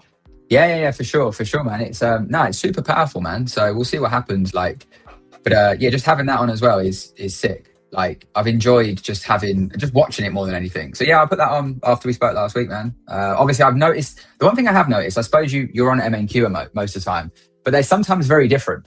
Do you care for that? Or do you just focus on MNQ? If the minis and the micros are different on the same instrument? Yeah. Do you ever care about that or? So I don't have like a perfect answer for it, but what I usually say is whichever instrument you're trading, just follow that. You know, just take it there. It's not a perfect answer because sometimes the micro will be the more relevant one. The mini's like, it just is what it is. I just stay with whatever one I'm using in particular. Makes sense. Yeah. And you know, I could be a little bit more nuanced where maybe there's an 80% setup where we haven't touched it on the micros, but on the minis we have. Well, maybe then I'll add like, is there other context? Let's say it's below and I'm looking and I'm considering a short to target the POC. But the minis, it's already been touched. Well, is there strong confluence for shorts outside of just that? If there is, okay, cool. I can still kind of like incorporate that. But let's say there's not confluence for shorts. Then, you know what, I'll be like, you know what, I'm not looking for that 80% setup today. It makes sense, man. It makes sense. Yeah. So yeah, man, it's been cool. Appreciate you sharing that. I know you probably talk about it all the time. Yeah, I love it, man. No, I love that you're using it, bro. You know, it's cool too. Like because you're trading futures now, volume profile is really efficient on futures because everybody has access to the exact same volume data. Whereas Forex, you know, it's all different brokers. You can't really trust the volume profile because it's all, you know, everything is like this isolated little world of volume in each broker. For sure, man. For sure. No, like I say, man, anything to aid. I appreciate you, man. When I come out to New York, I'll grab you some food. Man. Come through, bro. Yeah, man. We'll get some food, bro. It'd be sick. Absolutely. Yeah, man. That's what I love about living in New York too. There's always somebody coming to New York. You know what I mean? Like people come to me. I don't have to go anywhere. Yeah. You're chilling, man. Passing through. Yeah. Here's my chart though, bro. So here we are, guys. 3 minutes till the open. We're on that point control so far. Nice little break-in retest. I mean, who knows what's going to happen once we get that volatility at the open? But right now we got above the POC. There's also some fair value gaps in here, right? So maybe we just get a nice little break-in retest. We'll see. I'm fully mentally prepared though to blow these top one futures accounts because I have no drawdown left in there. Like I'm in one micro, so yeah, you know, who knows? I do got a little bit of room. I have about 500 ticks of potential drawdown, but if they get blown, it's all good. We made our money, you know? Yeah, for sure, man. For sure. You got your payout. Like, bro, you're probably 10x that investment, right? So good morning, man. How you doing? You good? Absolutely, bro. And you know what it is too? It's like, it was my first set of accounts Like I didn't blow any before I got this payout. So I'll always like, I might adjust what I'm doing based off that. Like, let's say I had 5 sets and I blew them and then I reset. Maybe in that situation, I would actually try to build a bigger buffer before the payout so I can try to get 2. Because my ROI will not be as good. But in this particular situation, it was my first set and I got right to payout. So it's like the ROI is so good. I'll just take the money, you know? Yeah, for sure, man. It makes sense, man. And plus, with you, the way you trade anyway, man, you like that buffer it. Although it might feel tight, dude, you get a couple of wins, and you might be sweet. Do you know what I mean? You build away from it, and all of a sudden, you're going for the next payout. So, yeah, man. Exactly. See what happens. Exactly. So we'll see, guys. We got all right. We got about a minute left, minute and a half left. Loads of people asking about the POC now. Go on the 30-minute time frame and mark it out. Guys, Albert's got it now. Albert can explain. I've got it, man. Yeah. I got you. Don't worry. Chicken burger or fish and chips? I'm not really a fish and chip lover, man. Chicken burger is probably a bit of me. I don't know if anyone's watched Netflix, the Big Chicken, but that's kind of a mad documentary speaking about chicken. You should watch it. It's kind of wild. Is Dude like eats chicken for like... where they make you scared to eat chicken? Or he eats like fried chicken for like a month, bro, and he gets all like depressed and like Mo Gilligan, the comedian, does it, and like his health changes crazily. He does like a test before and after. He just lives off fried chicken. He goes into like a mad. It's kind of mad. Like if you like chicken, it didn't put me off, but it does make you think like, damn, you know, like some of the stuff you eat, you got to be cautious. Like I always talk about the health stuff and everything. Did you ever check Shredfast out, by the way? I forgot to ask you. I remember mentioning it last week. I downloaded the app, and unfortunately last week we had my nanny was not with us for the week, and my wifey still works too. So bro, I was so bad with my workouts. I got like 2 in, but it was impossible. I couldn't do anything, bro. Like I could not do shit. So but this week I've been getting back to it. So I'm gonna start using it, man. Okay. We're open, gang. We're open. Yeah, we're open. We're down open. first. I like that. We've left Asia high as well. Go on. Yep. Chicken burger is effing amazing. You know what I had when I was in the UK? I went to a chicken spot. I think it was Nan's, probably. I don't know. It was some chicken Nando's. spot.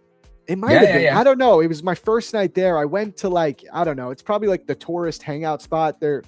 What is it called? I forgot the name of what this place is. It's like a spot where Soho. Yeah. It was Soho. So I went there. There's some chicken spot right in the like main square. Is that Nando's? Okay. Yeah. There's quite a few, man. It's a super popular. There was rice on the chicken burger though, which is different. We don't do that over here. There was like some rice. Yeah, like rice and soy sauce. Maybe that's not Nando's. Okay, not Nando's. It was actually mad good though. I was like, damn, this is pretty good. Yeah. It's an all right place for food, man. It's obviously very touristy, but there is some really good places around there. You just got to find them. Yeah, totally. All right, guys, we are in. I'm still up. We're just holding. Let's see what happens here, dude. I swear, if we have another day of pure chop, I'm gonna lose. Yeah, I'm hoping we like this opens already not the best like moved. You know what I mean? What have we done? 28 points. Yeah, this 15-minute gap is pretty important in my opinion. We'll see how if we get a 15-minute closure below here. I'm thinking we probably will come down for the lows. You know what I mean? Yeah, we definitely got some downside targets for sure. Yeah, like that's probably a short setup for anyone that is short biased, like an inverse of this 15-minute gap. If provided you don't just go straight down to the lows, I could see that as like depending how much range you can get, a nice little scalp. 100%. Take out that low. We've ran through that.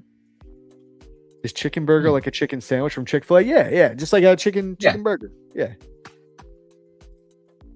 I always hear of Chick-fil-A. People go crazy for it here. Like, is it actually good? Oh, dude, it's fire. Right? That's like our Nando's, probably. Yeah. Okay. Yeah, you ever come to the States, Chick-fil-A is a good one for sure. It's fast food, bro, but it's good. Of course. It's pretty tasty. My little ones always talk about it. They watch a lot of YouTube. They watch a lot of Americans. They always talk about Chick-fil-A. I think there is one in England, but it's like in Leeds or somewhere, which is not somewhere I really go very often. But yeah. I feel like I got to come to Source to try it. Do you know what I mean? I got to try the real deal in America. I feel like that's the play. Me and my wife were watching some video a while ago of like UK people eating American snacks. That shit was funny. Yeah, I bet. It was funny. They were like, damn, this is like too good. Like, cause our snacks are like addictive, literally like scientifically addictive. That's what they did in this chicken thing I was watching. They had like this person on who's like her whole job is like the science of the brain to make people addicted to the chicken. And she was talking about how they do it. It's kind of crazy, man. Like this guy was eating it and he's like, I don't even want it, but I'm going to eat it sort of thing. So yeah, it's kind of mad. Someone said you need some Texas barbecue. I've heard about this. Is it Terry's Blacks in Texas? It's meant to be like, oh, that's like the unbelievable. Yeah, I've never been to Texas. I've never been to Texas, so I've never had it. But yeah, that's a big one. People always talk about Terry Blacks. Yeah. ICT tweeted that the low is going to get taken first. Okay, so yeah, guys, we're going straight to Wednesday's high. Yeah, I'm going long now. I'm going long. I'm sorry. I love ICT. Thank you for the fair value gap. But every time he's tweeted that I've ever seen, he's ended up being wrong. So we'll see. Wednesday high. That's what I'm looking for, right? That's my target. Wednesday's high. Yeah. We're going there first. Let's go.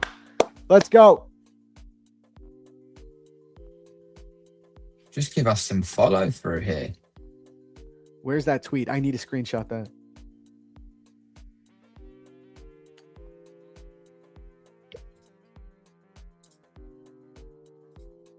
Did he already delete it?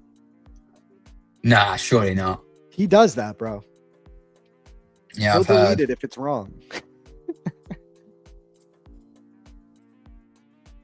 Right, well, I've passed that other Lucid account, just got long, so that's done.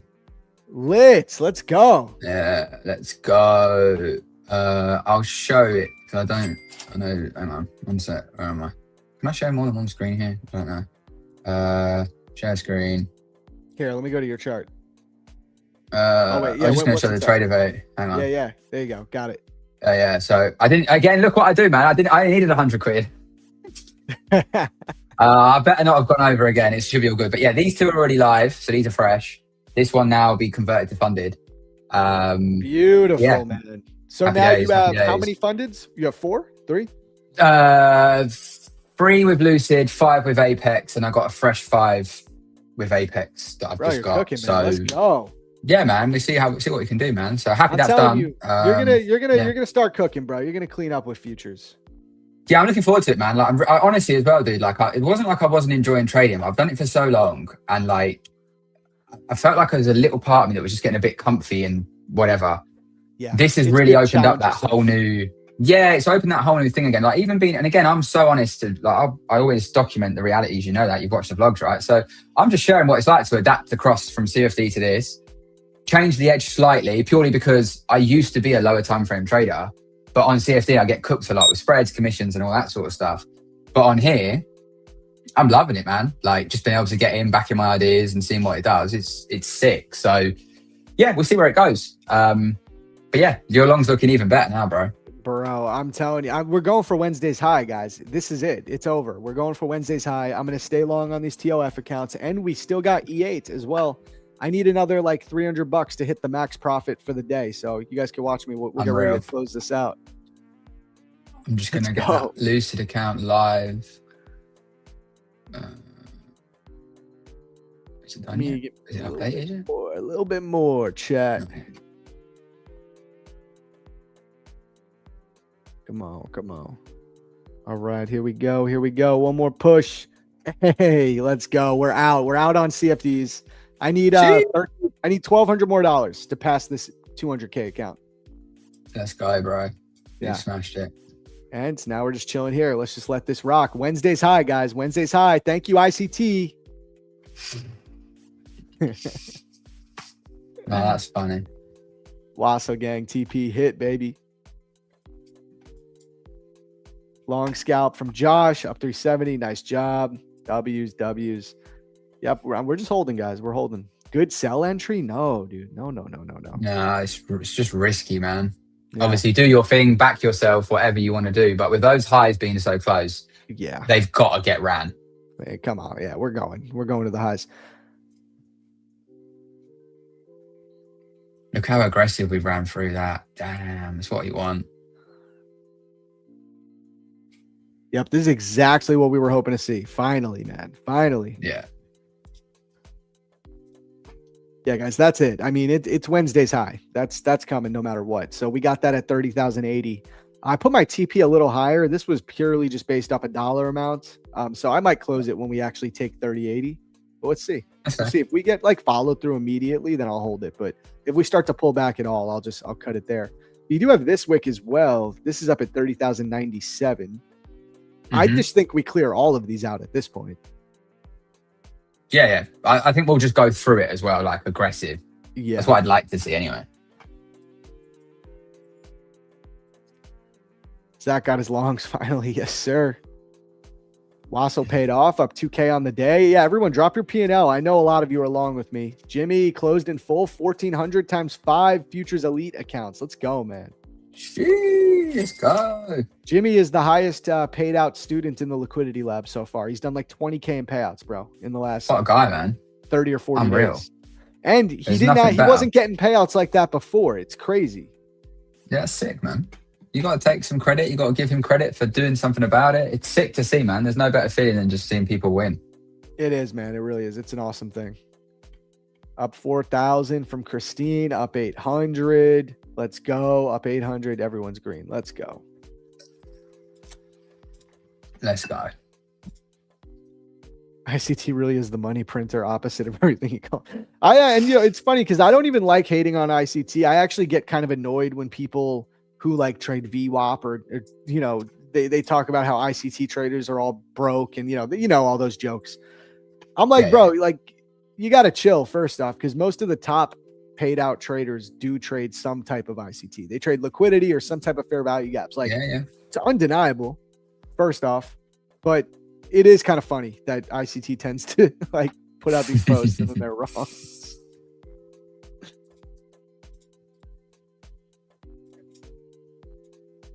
Khan, did you end up taking the longs, bro? Nice. Wassel plus LCT. Thanks, Zach. That's LCT, low cortisol trading. I like it. 1 micro, man. Maybe these TOF accounts are still going to be chilling. I mean, we're doing all right in them. If I hit the full TP, I'll have $1,000 of drawdown, and that's only half of what I started with, so that's not too bad. No, it's good, man. So maybe we'll stay alive on these and get to another payout. It'd be great to get 2 payouts on these accounts. Yeah, it'd be sick. The ROI on that's crazy. Yeah, the ROI will be nuts at that point. 2 payouts on the same set of instant fundeds is really good. Are we just going to keep pumping? Are we going to get any kind of pullback here? I think we're just going to keep ripping up right to the highs. We're too close to them now.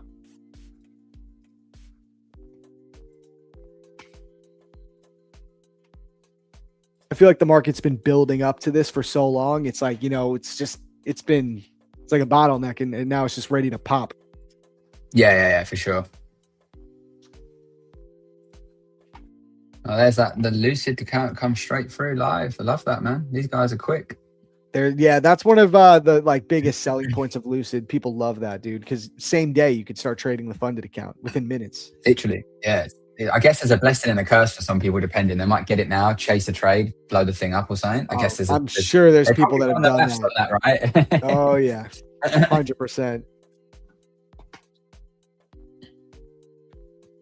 Trump being sued over selling his social media posts. I believe it. Did you hear about that? That is a thing.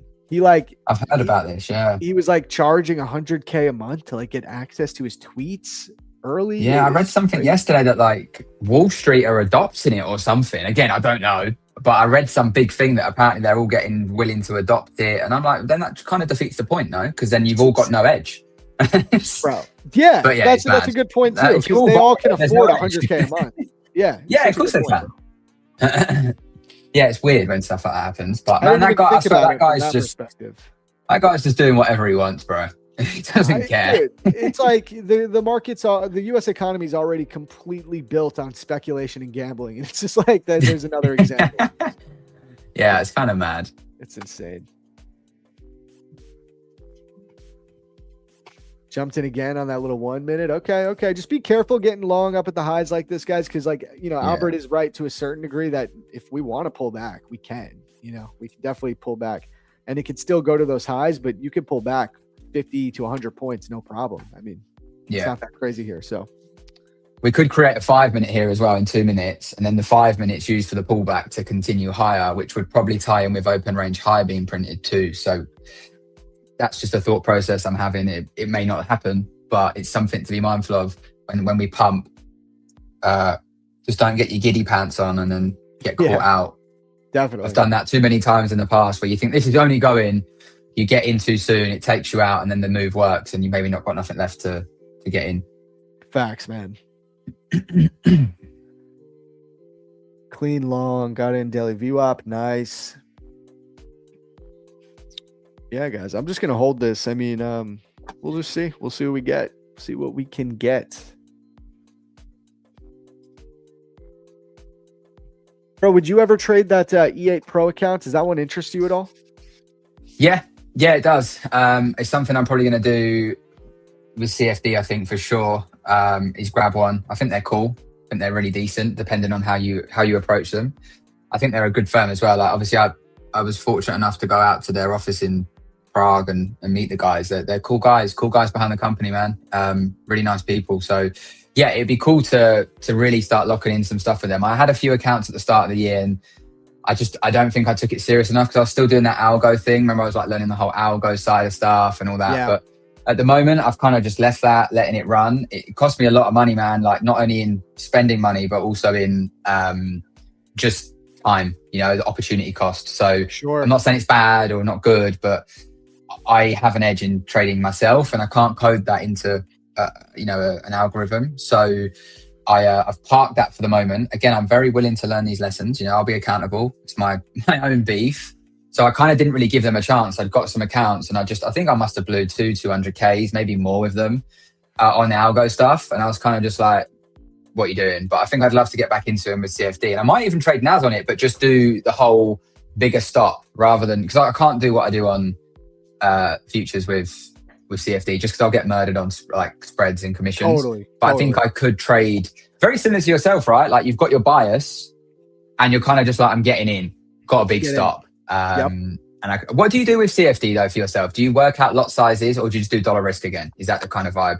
It's all dollar risk. Yeah. Dollar risk. Yeah. I mean, I've learned that because you know what I've noticed, depending on the firm, it's different with the lot size. Like, if I'm I always think about everything in minis and micros. So, and how many points value that is, even when I'm trading CFDs.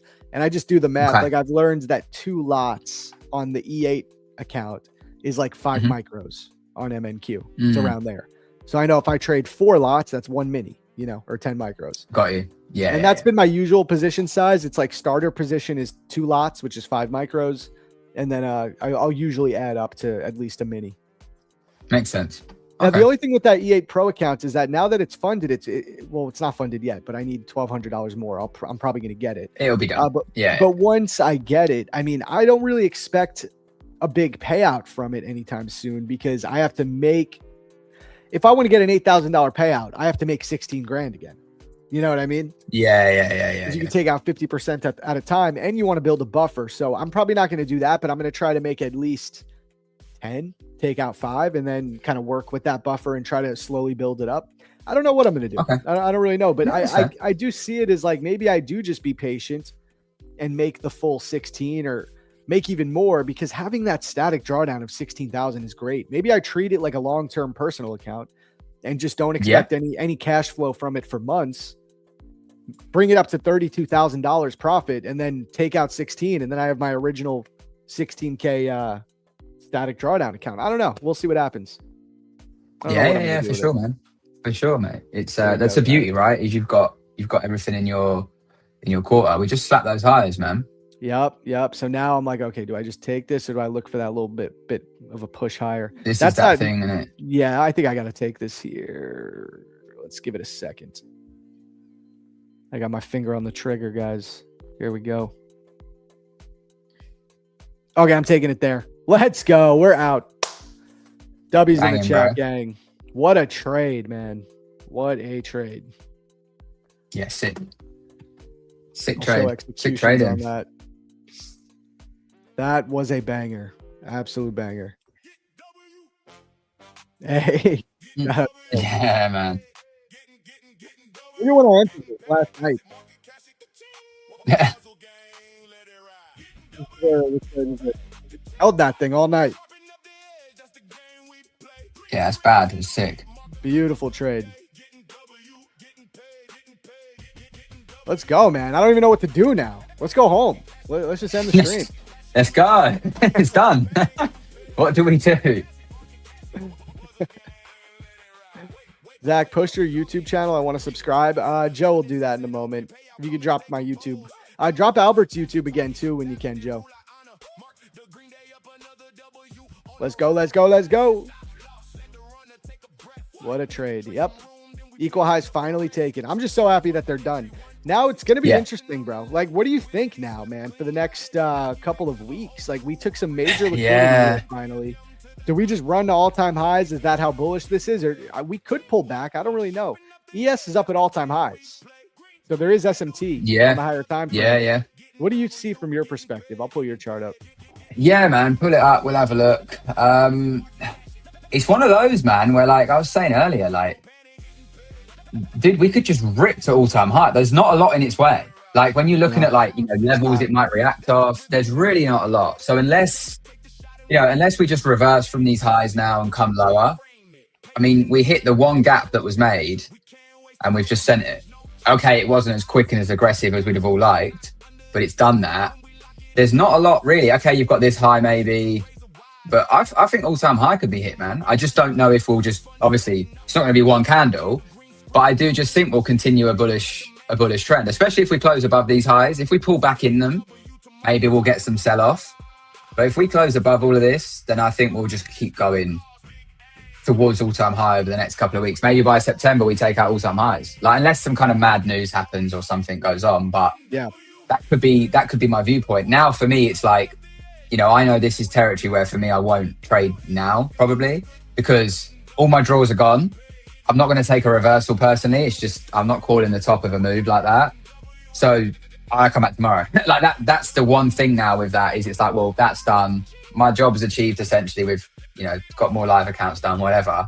Yeah. But I'll just analyze it day by day, man. I think overall we'll go all-time high just because there's not a lot up there. Like even when you look at the daily, you know, I don't look at the weekly much, but when you look at it, let me just tidy up this shit because I don't need all that on the weekly or the daily. There's not a lot there. Do you know what I mean? We came into some of these weekly levels. We tested these weekly levels. I just feel like new all-time high inbound. Same with the daily. There's nothing there. You know, this was mitigated and ran through. Yes, you've got this as just a high we could draw to for sure. But there's not a lot in its way. The only thing it could do is obviously, you know, come up here, might create something, come back, fuel the move. But as we know, bro, like this pair, just like this push, it could just run. We could get there today if it wants to. Do you know what I mean? Yeah. When it's ready to be bullish, it's bullish. It's bullish, yeah. So it's one of those where I'm like, yeah, you know, everything played out to a T. Obviously, we never got these, but again, that was almost maybe it was too easy to have come down here first and, you know, hit all of that. Clearly, yesterday's chop this is what I was talking about with the displacement out, right? Now you've had that displacement out. It's kind of picked its side. We put in that higher low, higher high. I would assume higher lows and higher highs to the all-time high would be my view. It's just being smart now and not like, you know, I know someone put earlier, I did see it, it's gone about, I think they lost an account because they oversized or they did something. I don't know, maybe it's gone. But it's just like that thing again, like don't, you know, like now, be like, oh, it's going, I'm going to hit 2 minis and hope for the best. Like, you don't want to be taking trades and closing your eyes and, you know, hoping. And even if you do make it work, it won't work long enough to make money. It doesn't work long term. No. Like getting the eval done is the first part. You've then got, especially with all the buffers and stuff, you do have to have an edge because you can't fluke all that, you know, like you've got to have some idea to build the buffer, to get the payout, you know, to make money, to do it consistently. So look, if you've missed out on it or you didn't catch anything today, it's fine. Tomorrow's a new day. There's an abundance of trades. Who cares? Like the market moves every day. Dude, that's such an important thing to remember. Yeah. There is literally an abundance of opportunity every single day. Like people get so caught up. They think if they miss a trade, it's over. It's over for them. And it feels like that when you're still new to this. That's the problem.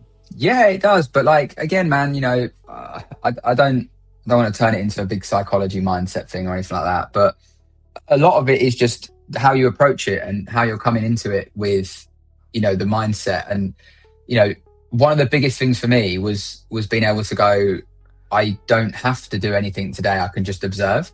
You know, like sometimes I'll observe. If I'm unsure, I'll just go, you know what? I'm not actually 100% sure. I always do it with investments and stuff. I want to be confident in the risk that I put down. We said it last week. Nobody on the planet knows what's going to actually happen. You're just framing up an idea and you're backing it with money or something. It's the same with investing. It's the same with crypto. Anything you do, it's the same as buying a house. You know, anything. You're backing that this should, over the long term, make you money, right?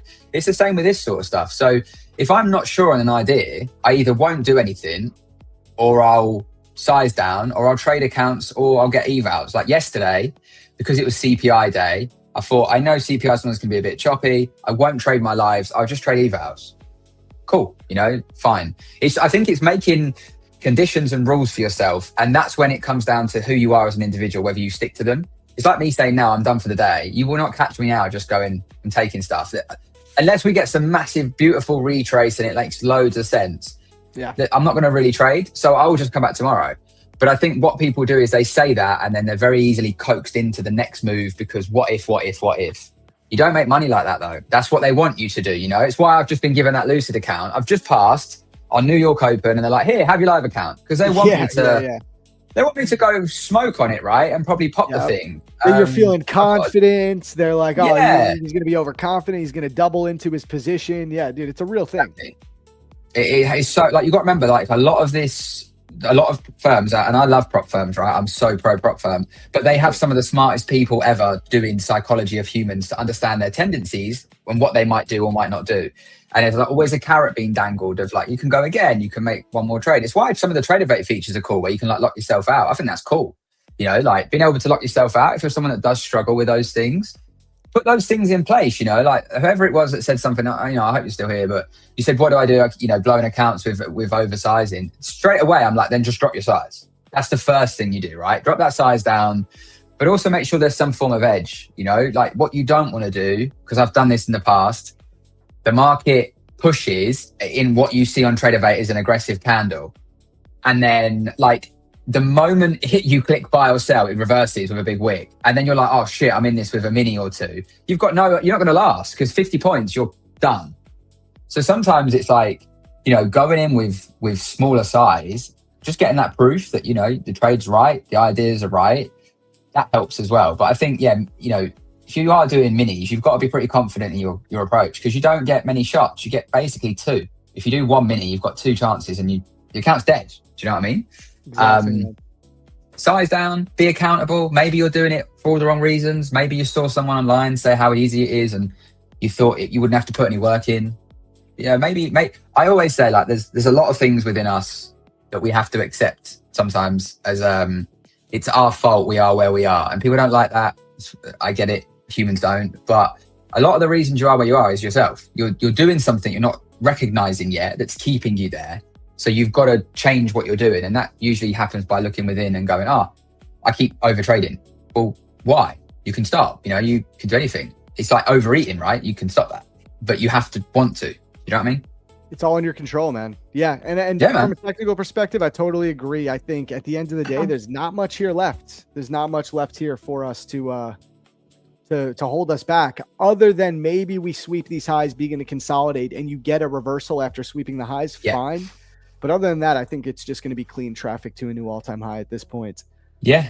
And you know, if you want to get in longs and that's your plan, do. But, you know, if it's just, it might hit all-time high, I'm going to hit it. If you've missed, I mean, I don't even know how many points that was, but if you've missed, like, we've had 289 points of opportunity long, you know, buying the top is where I reckon a lot of accounts get toasted, because the moment that dips back, you're cooked. Absolutely, man. Yo, Al, how much time do you have? Do you have time to stay on? Yeah, bro, I'm cool, man. Okay, cool. I'm fine. You mind if I just need to go run to the bathroom. Can you hold it down for like 5 minutes? Yeah, sure. No worries, man. It's all good in the hood. I'll appreciate it, brother. I'll be right back. No worries, man. Don't draw your armpit. Yeah, you were on last week. You got that bit. Yeah, don't draw your armpit. It hurts. People that weren't on were like, what? But anyway, how are we all doing, chat? What's popping? How is everyone? Anyone got anything they want to chat about? Because I'm here to chat and vibe on this lovely Thursday afternoon. Anyone in the UK at the moment? Because it is warm and it is lush. I'm trying to find that comment because I feel like someone asked a good question, but I think it's gone.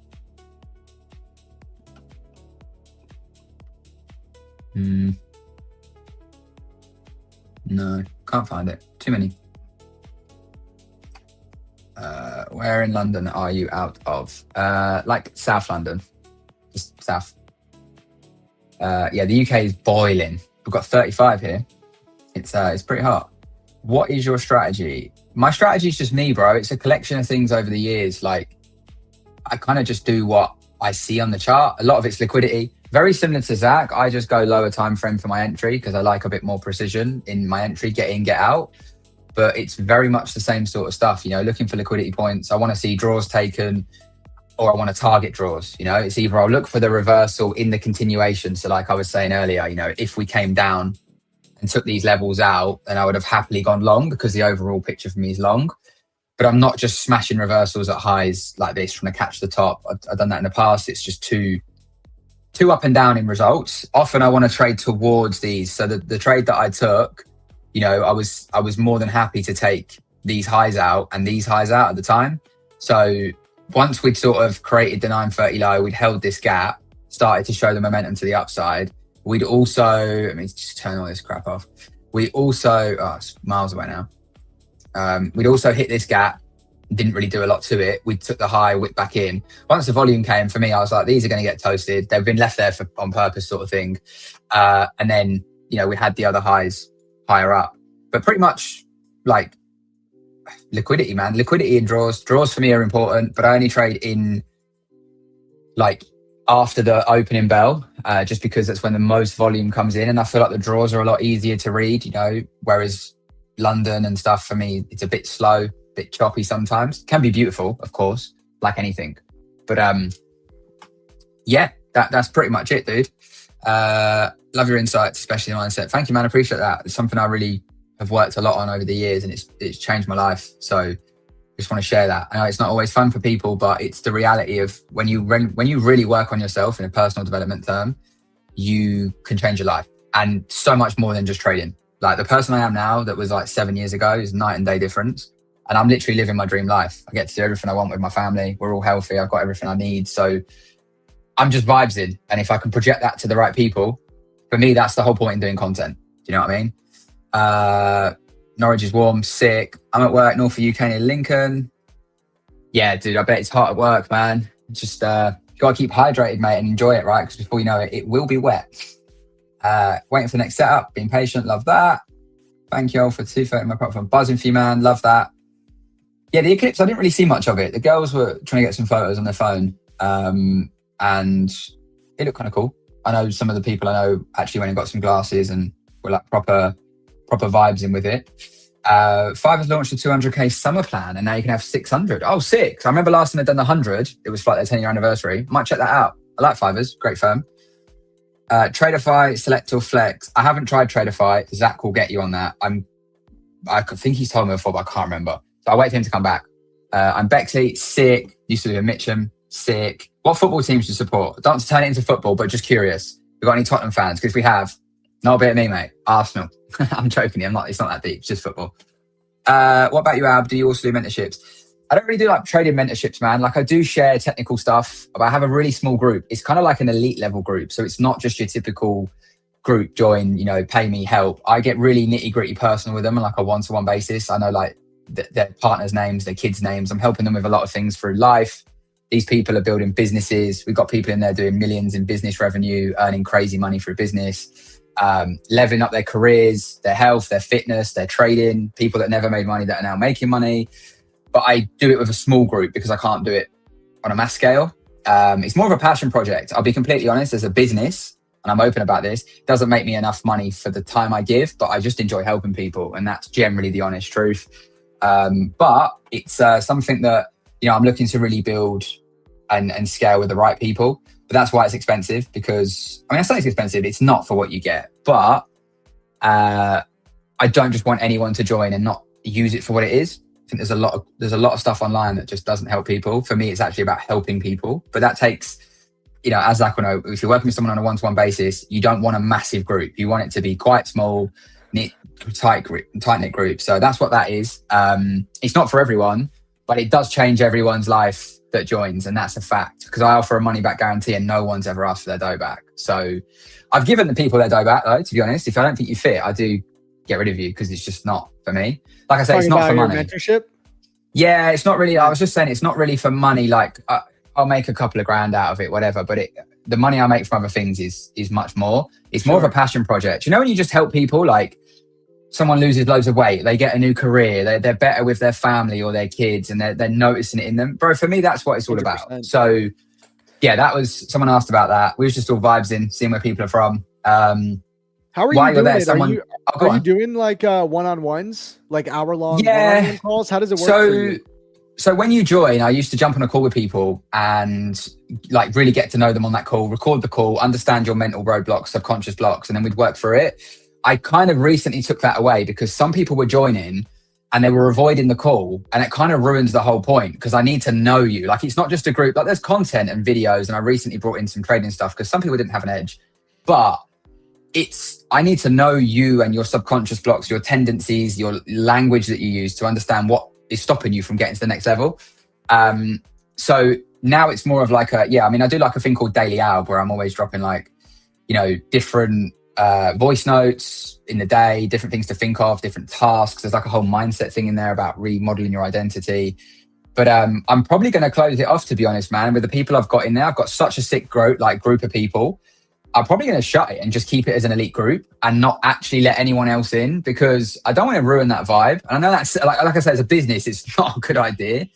But you know, when you've just got a really good bunch, you're like, I have this vision of building this elite group where we go, and I don't know, man, we co-found and build a freaking gym, health and wellness center because we're all making so much dough and we're just smashing it and, you know, stuff like that. So it's not really just your typical, I've got a group and, you know, pay me. And I really know people on a one-on-one basis. So it's why I also keep putting the price higher and higher because I'm trying to filter out anyone that, you know, it's not for.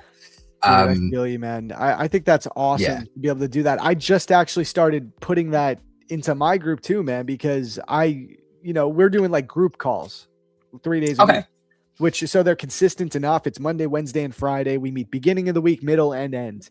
And there's a ton of value there. But what I've learned, you know, because I'm learning this as I go, I've never done this before. And what I've learned, because we have like 25 people in there right now. Sick. And what I've realized is like, okay, there are people that are super open and they're asking questions and super, you know, they want to ask every question and be super involved in the group calls. And then there's people who are quieter, which is totally fine in the group setting. And I'm like, damn, you know, there are people who I don't know, like, and I don't know how to help them because I don't know them enough other than just this, like their username. So I started doing, I opened up my calendar. I said, guys, everyone in the group, I want you to book a one-on-one call with me. So I can get to know you and like start to really feel things out. And like, I've been taking notes like, okay, there's someone who is having a problem with not trading enough. There's another person who has a problem with over trading. There's another person who has a problem with just purely tilting. Like there's all these different issues that are all things that I've dealt with. And it's just really good to know this, like know about these people on a more personal level. It's I think you need to do that. Yeah, mate. Unless you have a group where you're just like, okay, join the Discord. Here's the course. You're on your own, which is fine. I mean, if that's, you know, some people want to do that and that's all they some want. people's bag, bro. Like I get that. For me, it's like yourself, man. I don't want you to just be a number. I want to get to know you. Like I do a quarterly call as well. So the good thing with a lot of people love is every quarter we jump on, we review the last quarter and we see where we are now. And obviously I talk to them on a daily basis. Like I'm in there. I'm actually doing we're looking to do our first retreat. We're going to go abroad in Europe in October. We get a big villa. We're just going to trade live together and just vibe. And that's what I'm saying. Like that sort of stuff is so lacking in this space. And it's so powerful to have those relationships. Some people have like made friends and they link up. We do regular meetups in London. We go out, we get food. It's good vibes, man. And that's kind of what I want to try and protect. But I think you do need to know people because some people, it generally is the edge. They need an edge. They need to be taught how to trade the chart. Some people, it's the stuff they're doing. Sometimes it's their beliefs, their accountability. It's having the ability to know, shit, I've got a call with Alb in a week. If I blow my accounts, I got to explain to him why I did it. I don't want to do that, so I better not. And I'm quite brutal, man. Like sometimes the voice notes that some people love them, they're spicy. You know, I'm very direct with it because I think that's important. But they all know it's love. It's only to see the best come out of them. And yeah, man, building a group of really cool individuals. So very proud of it. But like I said, I don't overly talk about it because it isn't for everyone. And it's probably going to shut off. I don't know. It kind of is, I guess. It's like, it's open, but I'm not relying on anyone just jumping in. It's more of a passion project. But I'd love to reach more people. But I've learned through myself, you can buy a course and learn mindset, but it's not enough.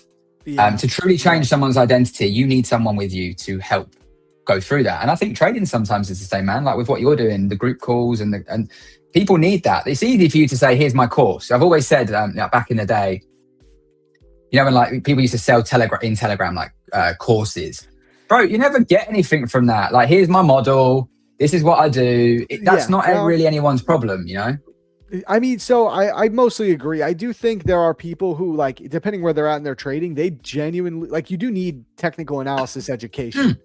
100%. Sure. But I think you need someone with you to do the technical analysis, as opposed to just saying, go and watch my video. Like what you're doing, right? You're having calls. They can obviously talk to you. I think a lot of groups, you just get a course and you're on your own. And I don't think that's enough personally to really make a dent in it. Whereas like what you're doing, you're able to maybe go over their trades with them, share charts with them, explain to them maybe why that wasn't a good trade. And I think it's so helpful. That's what's needed. But if you had 1,000 people, you couldn't do that. Yeah, exactly. It's like impossible. Exactly. Yeah. You know, it's funny, man. When I joined a couple of Discords, and then I found one, shout out Austin Silver. I joined his group. Cool. And it's funny because I never traded the way he traded. Like, he uses VWAP and opening range, 50-minute opening range, all this stuff that I tried using, and it just wasn't for me. I went back to how I trade. This is like, I mean, I've known Austin for almost 4 years now. I joined his group way like when I was 2 years into trading. But I stayed in his group, even though all of these guys were trading completely different from me, just because of the community at the time and the group of people and the friends and being able to just be a part of it. And so you're right. Point is, like, technical analysis is great. You do need to know it. There is edge in technical analysis. Obviously, for sure. You got to be good at it, but there's so much more to having a group than just learning how to trade from a technical perspective. It's just having friends, literally having friends, and having a community of people to lean on when you have a bad day. All of these things are really important, man, because it's such a lonely pursuit if you're not doing that. 100%, man. So yeah, man, that's kind of the group. And yeah, like I said, it's good vibes, but it's not really something that I chat about loads, just because I know it's not for everyone, and that's cool. Like I don't. Fortunately enough, I'm not in a position where I need everyone to join to sort of fund my life. It's kind of just a passion project. So it's good vibes. I don't want it to get lost. Someone did ask and I didn't know the answer, so I said to wait for you. Someone asked, what's the best Tradeify, Select or Flex? I've not looked at Tradeify. Is there a better one, or Select or Flex? I think they're confusing the growth with the selects. Like, because are you saying what's better, Lucid Flex or Tradeify Select? They just said Tradeify Select or Flex.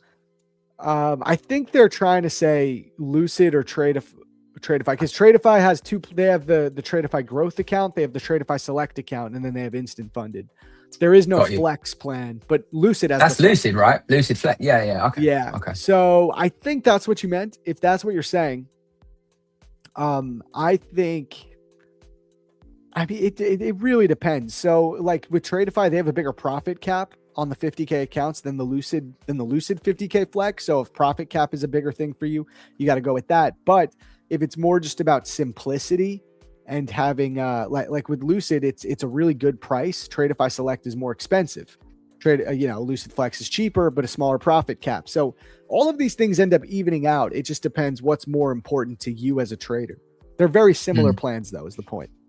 Yeah, I get you. I didn't want it to get lost. I said I'll come back to it, and then the comments went like mad, and I thought I'll just come back. But no, hopefully that person stayed around and they're still here. Yeah. Taryl's saying, Zach, if I paid you mad quid, could you mentor me? Mad quid. Mad quids. Well, dude, if you're talking mad quid, maybe. Bro, you know what I'd say? Join the mentorship first. Like, just join the group for a monthly fee. Take it from there. Hit me in the DMs, and let's just start working together. How about that? You know what I mean? Just start there. But it'd be better to get to know you first. That was funny though. Are you what are you thinking with your group? Like, obviously I know it's new to you. Yeah, Mad Quid's crazy. Are you thinking of keeping it like tight knit, small? Have you thought about that yet? The plans, or you're not sure?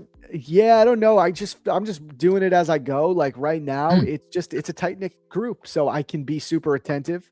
But the price is, it's only $199 a month. So if I was to get do super deep one-on-ones, hourly calls, I'd have to bring the price up. Yeah, you have to just bro. take up so much time.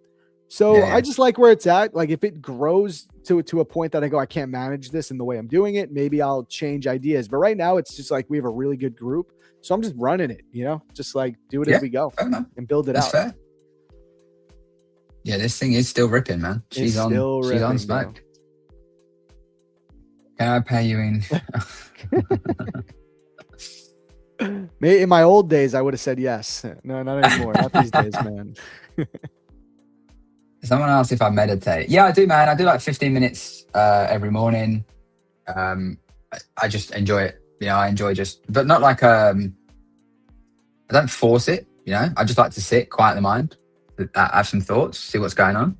It's good vibes, man. I know that meditation's not for everyone, but I think it's different for everyone. I used to struggle with meditation because I thought there was a certain way you had to do it. And then I realized, you don't. Like you can just be still, I think in Buddhism, they talk about white wall meditation where they just stare at a white wall for like 15 minutes. But it's kind of cool. I've done it a few times.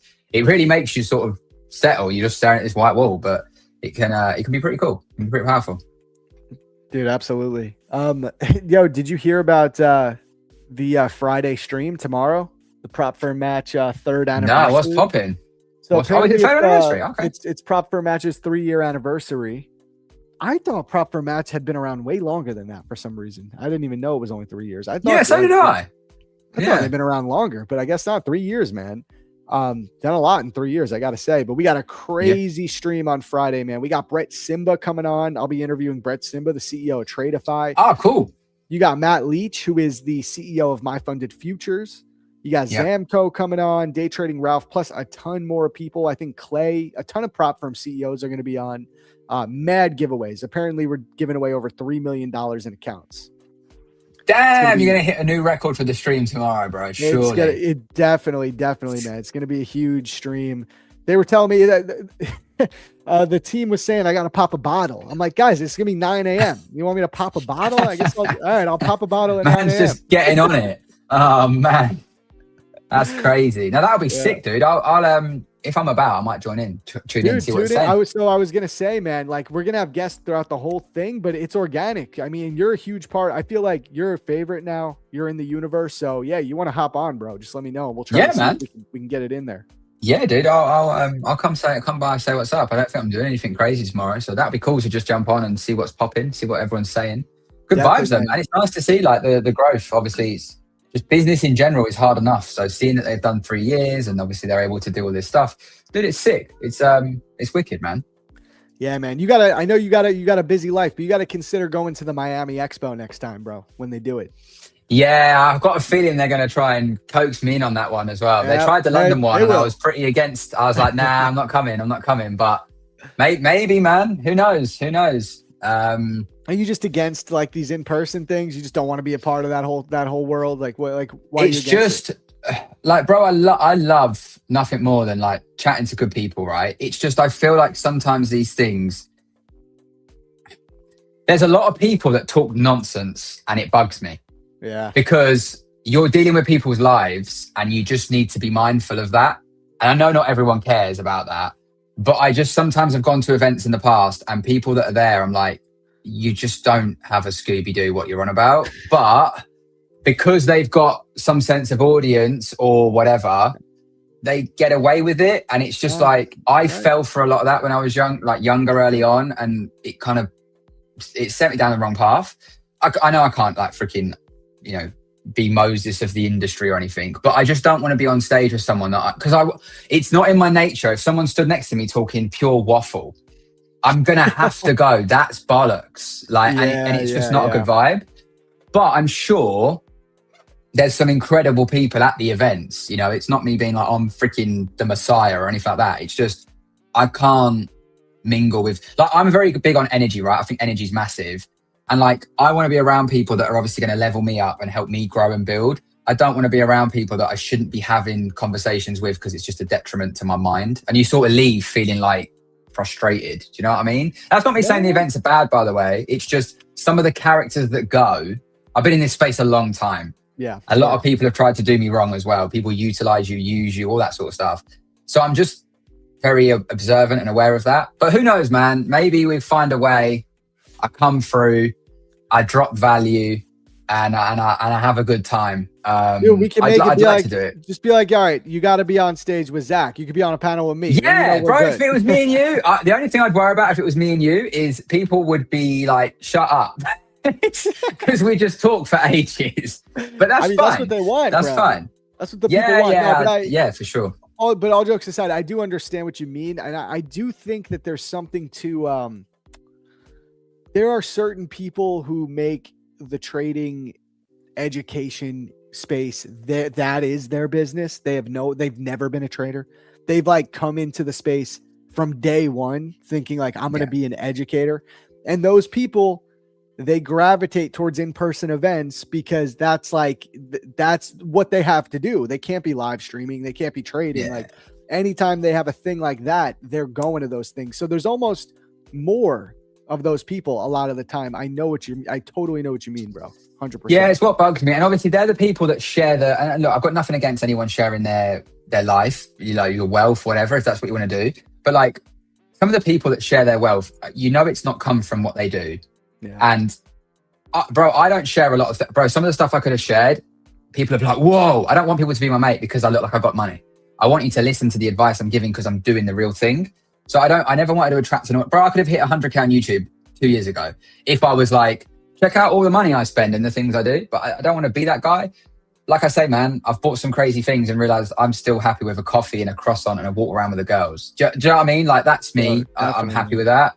I just don't want to be around people that, are doing what you say. And like I say, look, bro, everyone can get their bag. People twerk their ass on OnlyFans to get their bag. Fair play to them. But I don't want to hang around with that kind of person. You don't need to hang. Yeah, it doesn't mean you need to like them. Yeah. I don't want to be their friend. So it's a free country, but you don't need to hang out with them. Yeah. But bro, if we could figure something out, I know you're going to do this now and set me up. If we could figure something out where it was me and you on stage chatting, I'd probably find a way to come through.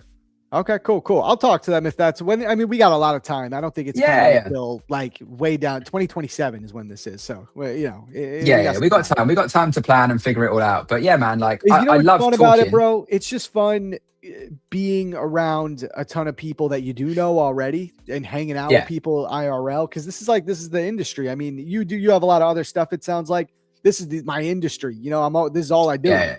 So talking to all these people, getting to meet people, it was so fun in London, man. I'll say I do it in spite of how much I hate public speaking because I like afterwards meeting people on a personal level and just hanging out. The public speaking I do because I just have to. It's like the reason to go. But I don't even like doing it, man. I don't like being that guy up on stage, like all these people looking at you like I'm so special. I'm just a kid from New York, man. It's a kid from New York who's trading and making it work. And doing it. But you're smashing it though, man. Like you got to remember, you inspire a lot of people, and I think that's the power, right? Is that to inspire other people and to guide people in the correct way, and obviously to be able to help them. You guys streaming every day already is just crazy, right? Like I know it's funny because I know there's people that would charge bags to sit there every day and do what you lot are doing, right? And you guys are putting out there for the love of the community, and of course, Prop for Match itself and what they're doing is phenomenal. And it's like, being able to grow that and get to more people, of course, is the whole point. It's like when I was doing podcasts, I love them. The problem was getting people on that didn't want to just come on and talk crap about their thing or sell a dream. And it's like, I don't want to have that conversation because I'm sitting there watching you going, I'm going to have to say something like I can't do this. And before you know it, the pod can't go out because you've had a ruckus on the pod. And it's just like a waste of my time. Do you know? So I used to love the podcasting bit, but the podcasting space again it's a shame, man. I think we're in an industry or a world, should I say, where you've got to share status and power of authority. That's the one. You've got to look like this power of authority. It's why people promote stuff in a Porsche, right? Because they're like, he's got a Porsche, I want it. Doesn't mean they can help you. I remember, I won't mention names, but I remember there was a community. The guy was like talking about how much money he made and all that sort of stuff and but like they had issues with like their tax and stuff, and not in a rude way. If you're giving people business advice and life advice, tax is not something you should be messing up on. But so, just be, you got to be careful of that stuff, right? But look, definitely think we can do something. I remember seeing London, and obviously we spoke before and you were coming over, and I was like, it could be cool to say hi to the guys. It's just, yeah, those environments sometimes they're interesting. Yeah, no, I get it, man. I get it for sure. I'll be PR trained. Has that ever happened, bro? You did a podcast with someone and they started like, you realized that they're full of it and you just started yelling at them and then you couldn't put out the pod? Yeah. A couple of times, man. Dude, I need to know. I wish I want to know who that was so bad. Yeah, there's a few times, man. And also, bro, like it was costing me a lot of money. I was booking studios at the time. I didn't have any brand sponsors because it was kind of on my main channel still. I was doing in person, bro. Yeah. So I was booking a studio and being like, let's meet up. Cool, you're all good for the day. They were like, yeah, sweet. Bro, I'd get to the studio. I'd get a message. Can't make it, bro. Sorry. I'm like, I've just lost 250 quid. Yeah, like, what do you mean? You can't make it? So eventually it got a little bit tough. Like, shout out to anyone that does podcast and make it work because it's expensive. Like, you are forking out a lot to get them out there, especially in person. But it's finding the guests, you know. I want to have an interesting conversation. I want to talk about cool stuff. I want to understand the other person. But I don't want it to just be the typical, here's how to make 100 grand a month so easily, blah, de bloody blah, you know? Dude, I get it. Shout out, speaking of that, of people who do it, shout out Sanji, man. I did a podcast with him when I was in London. He's cool as, man. Sanji's great, cool. Dude. Yeah, really good dude. I really enjoyed my conversation with him. I can't wait for it to come out. But I asked him and he was like, oh my God, bro, I'm doing like eight pods today. I'm like, how are you doing 8 podcasts today? That's insane. So I have no idea when that thing's coming out, but when it does, I'll let everyone know. I look forward to watching that, man. I look forward to Sanji's cool, man. Really cool. But we went for some food last year. We caught up properly, and yeah, he's a lovely guy, man. Like, again, definitely. Someone that just like, you know, really, really does the stuff. But yeah, you've just got to be careful. Like, there's so many things out there. It's finding the right thing and then kind of rolling with it. You know, I try and say that a lot. Like, pick someone you vibe with, and then kind of just watch their stuff and do their things. Otherwise, you get too much information. Like, I imagine there's probably people that watch this stream. We caught the trade earlier, right? We did our thing. Then they probably get a little bit bothered. So then they go and find another stream. And then they've got different information of edges, you know, floating around their head. And then they might end up down for the day. And it's like, if you just sort of shut off and, you know, kind of just listen to us and vibed, maybe you would have saved some money, you know? Like, there's also that sometimes. Yeah, man, I think you've just got to navigate the space. Like I say, I'm not saying the space is bad. I think there's so much good to the space. But you do have to be mindful. You really have to be mindful of certain things because there's some crazy stories in the space of things that happen, man. Like, some people, what they charge for mentorships is still blows my mind a little bit. Like 10K and stuff's going down, you know? Some of the money I see people making who I know are not making money trading, it's absurd. Like, it's wild. Absurd. What do you think it is? Do you think they're just really good personalities? That's all it is? Are they likable? Are they just good looking? Like what is it? When these people who obviously don't make money trading and they're pulling 6 figures a month selling a course or something. Yeah. It's scary, man. Like, I mean, I've had some of the offers I've had from things as well. It's scary how much money you can make if you don't care about the individuals on the other side. That's a big, right? You're very right about that. Cause I've had people approach me with stuff that I'm like, I'm not doing that. Yeah. But maybe these other people, they just take Dude, there's some of the stuff like you can get some crazy stuff, mate. The offers I've seen that have been offered to me, I'm like, whoa. And you can see how quickly someone could go, fuck it, I don't care. I'm doing it, you know, like they just do it. But I think it's a couple of things, man. I think the biggest one in our space nowadays, and I was saying this to a friend the other day, like, dude, I'm 32. And sometimes I give myself a hard time thinking I haven't done enough. I should be further ahead, rah, rah, rah. I'm actually doing brilliant for my age. Like, I think the average Porsche owner is like 52 or some shit, right? Plenty of time. But at the same time, it's like, power of authority always wins. It did with me years ago. If you see someone in a nice car, a fancy jet or a first class ticket, and you know that you maybe can't do that, you automatically think, well, if they've got what I want, I better listen to them. Yeah. But sometimes it's come from ways that what they're teaching you, it ain't going to work. Yep. And I fell into that trap, learned that the hard way, right? And some people are honest. They're like, you know what? I make more of my money doing this than I do that. Cool. Like, fair enough. But I think when people pretend that they don't, it's like I say all the time, if I'm sitting here, right, in my normal freaking gaff, because I don't know where I want to live in the world yet, but I'm just in a nice home, which is in London, which ain't cheap, but it looks normal, right? And I'm doing a normal day-to-day stuff. And then you've got someone who's in I don't know, somewhere abroad in a massive villa. They've got a couple of Porsches or Lambos. That they rented for the week. To make content. Of course. Yep. You're gonna listen to them if you don't know us, because you're gonna go, well, he's got more money. But I never like getting in that whole pissing contest thing anyway. If you only want to follow for money, then I ain't that guy. Because I'm not gonna sit here trying to stunt to get people. I don't care if people like me. I know the right people will find me, and that's cool. But I do think that's probably the biggest problem in this day and age is power of authority, man. And you see it with some of the Iman Gadzis of the world. Again, not knocking the guy at all, but he's made a lot of his wealth through things that people aren't clocking on, that maybe they can't do or replicate. And when you see his life and how he lives, of course you're going to follow him. Look at what he does. What was the name? Iman Gadzi. Iman Gadzi. I don't know. Yeah, you've probably seen him popping up. No, he's not a trader. He's not a trader. Oh, but he's okay. Same idea though. Yeah, same idea, mate. Like he taught people how to like, I think his model is quite cool. It's like SaaS stuff.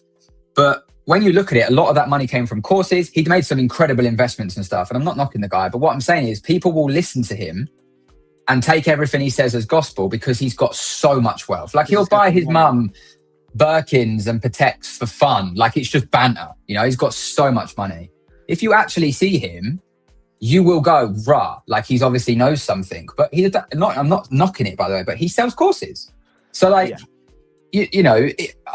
there's a thing at the moment where, people are teaching people how to sell courses because that's like a niche, right? It's like, crazy. Yeah, I'll teach you how to sell a course because you're... A course on how to teach a course. Bro. Yeah. It's a big thing. Like there's massive things now. One of the guys, I remember buying a business mentorship, really cool guy. He was like an online PT. He transitioned into like teaching people how to basically build an online business, but he's only been doing it 2 years, teaching people how to build the business. And look, he has got the stats. He built the 9-figure business, or the 8-figure business from PT, and he sold books. So legit guy, but he started teaching people how to do it. And he's making like 3 or 4 mil a year from it now. Yeah. So he's like, I can't believe how much you can make from just teaching people how to do online. And essentially it's, how to film content, how to post reels, how to make your website look.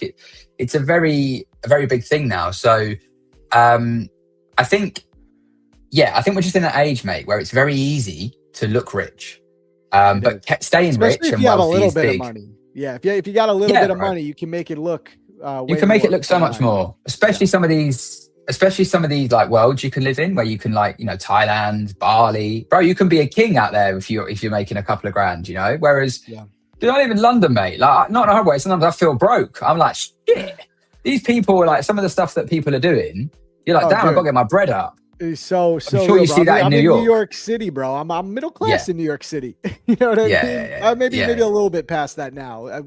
My wife was actually doing like, I don't know what, she Googled something. She was like, what percentage bracket are we in the country? Apparently we're in the top 10 now.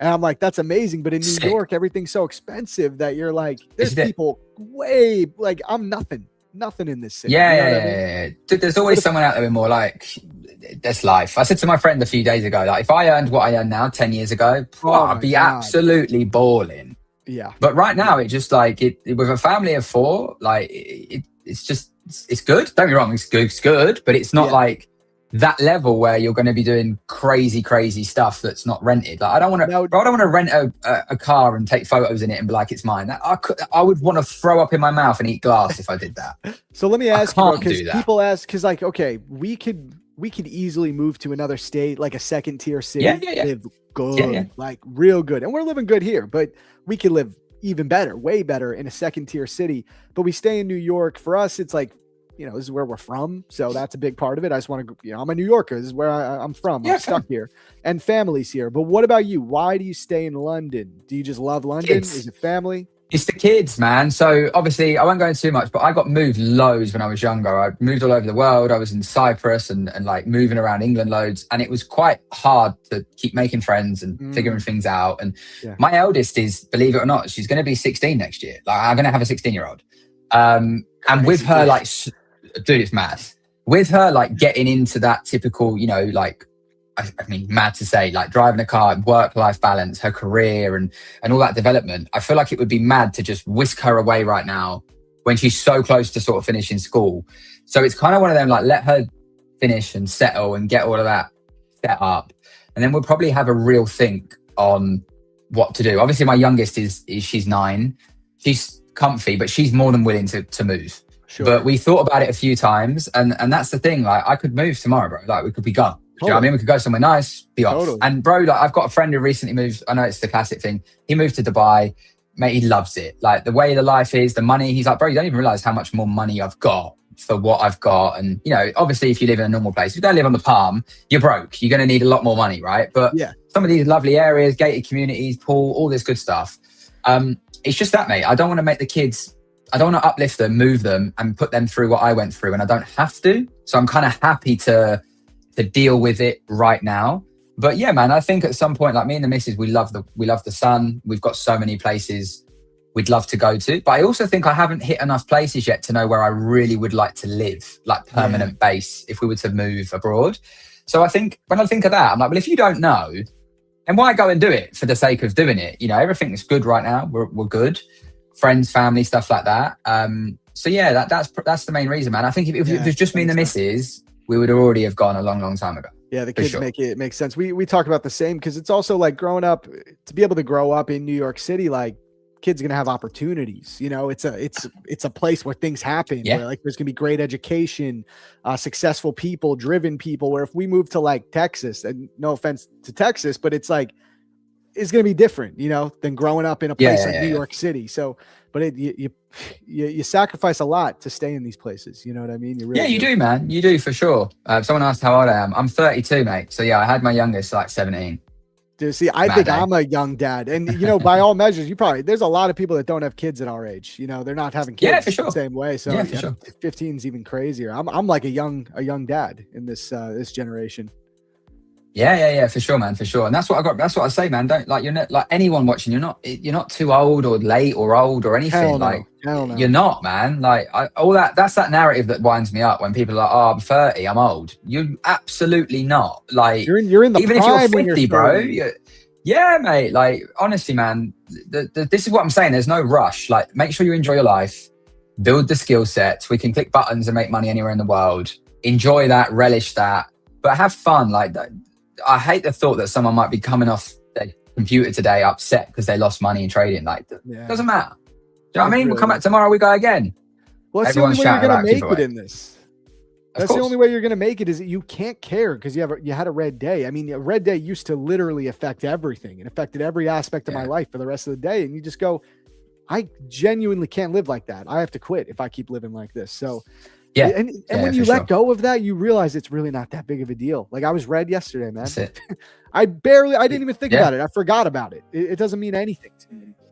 But you didn't bring it into today and let it conflict you. That's the skill, right? You came into today, you did your thing, and look at us now. You took a win. We've been vibing. We've been chatting.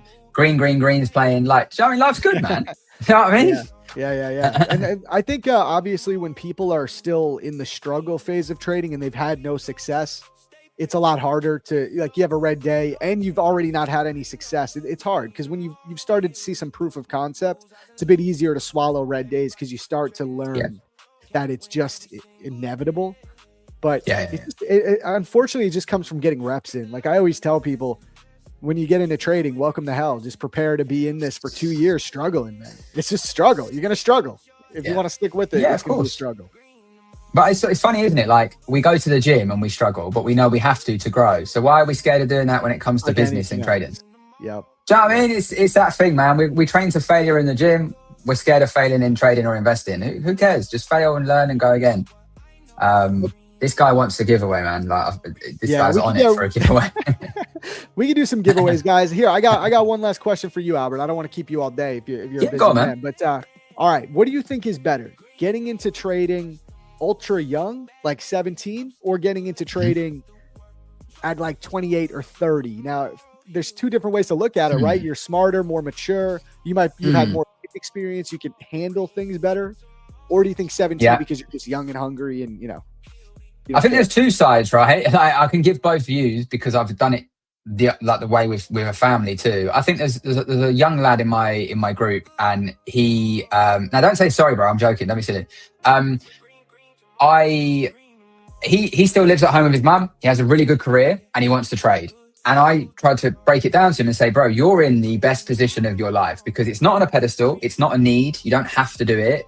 It's purely a side hustle. Let's treat it like a side hustle, a skill. We build it. If you can add an extra income while being at home, paying mum rent, having a job, bro, that's the dream. Do you know what I mean? Like, I left home young through choice, lived in cars, all that sort of stuff, whatever, right? I think that's a great place to be if that's a possibility. If you're 17 and you don't have a job, you have to move out. Trading definitely ain't the thing. Like, no. So I think the context matters with the position you're in.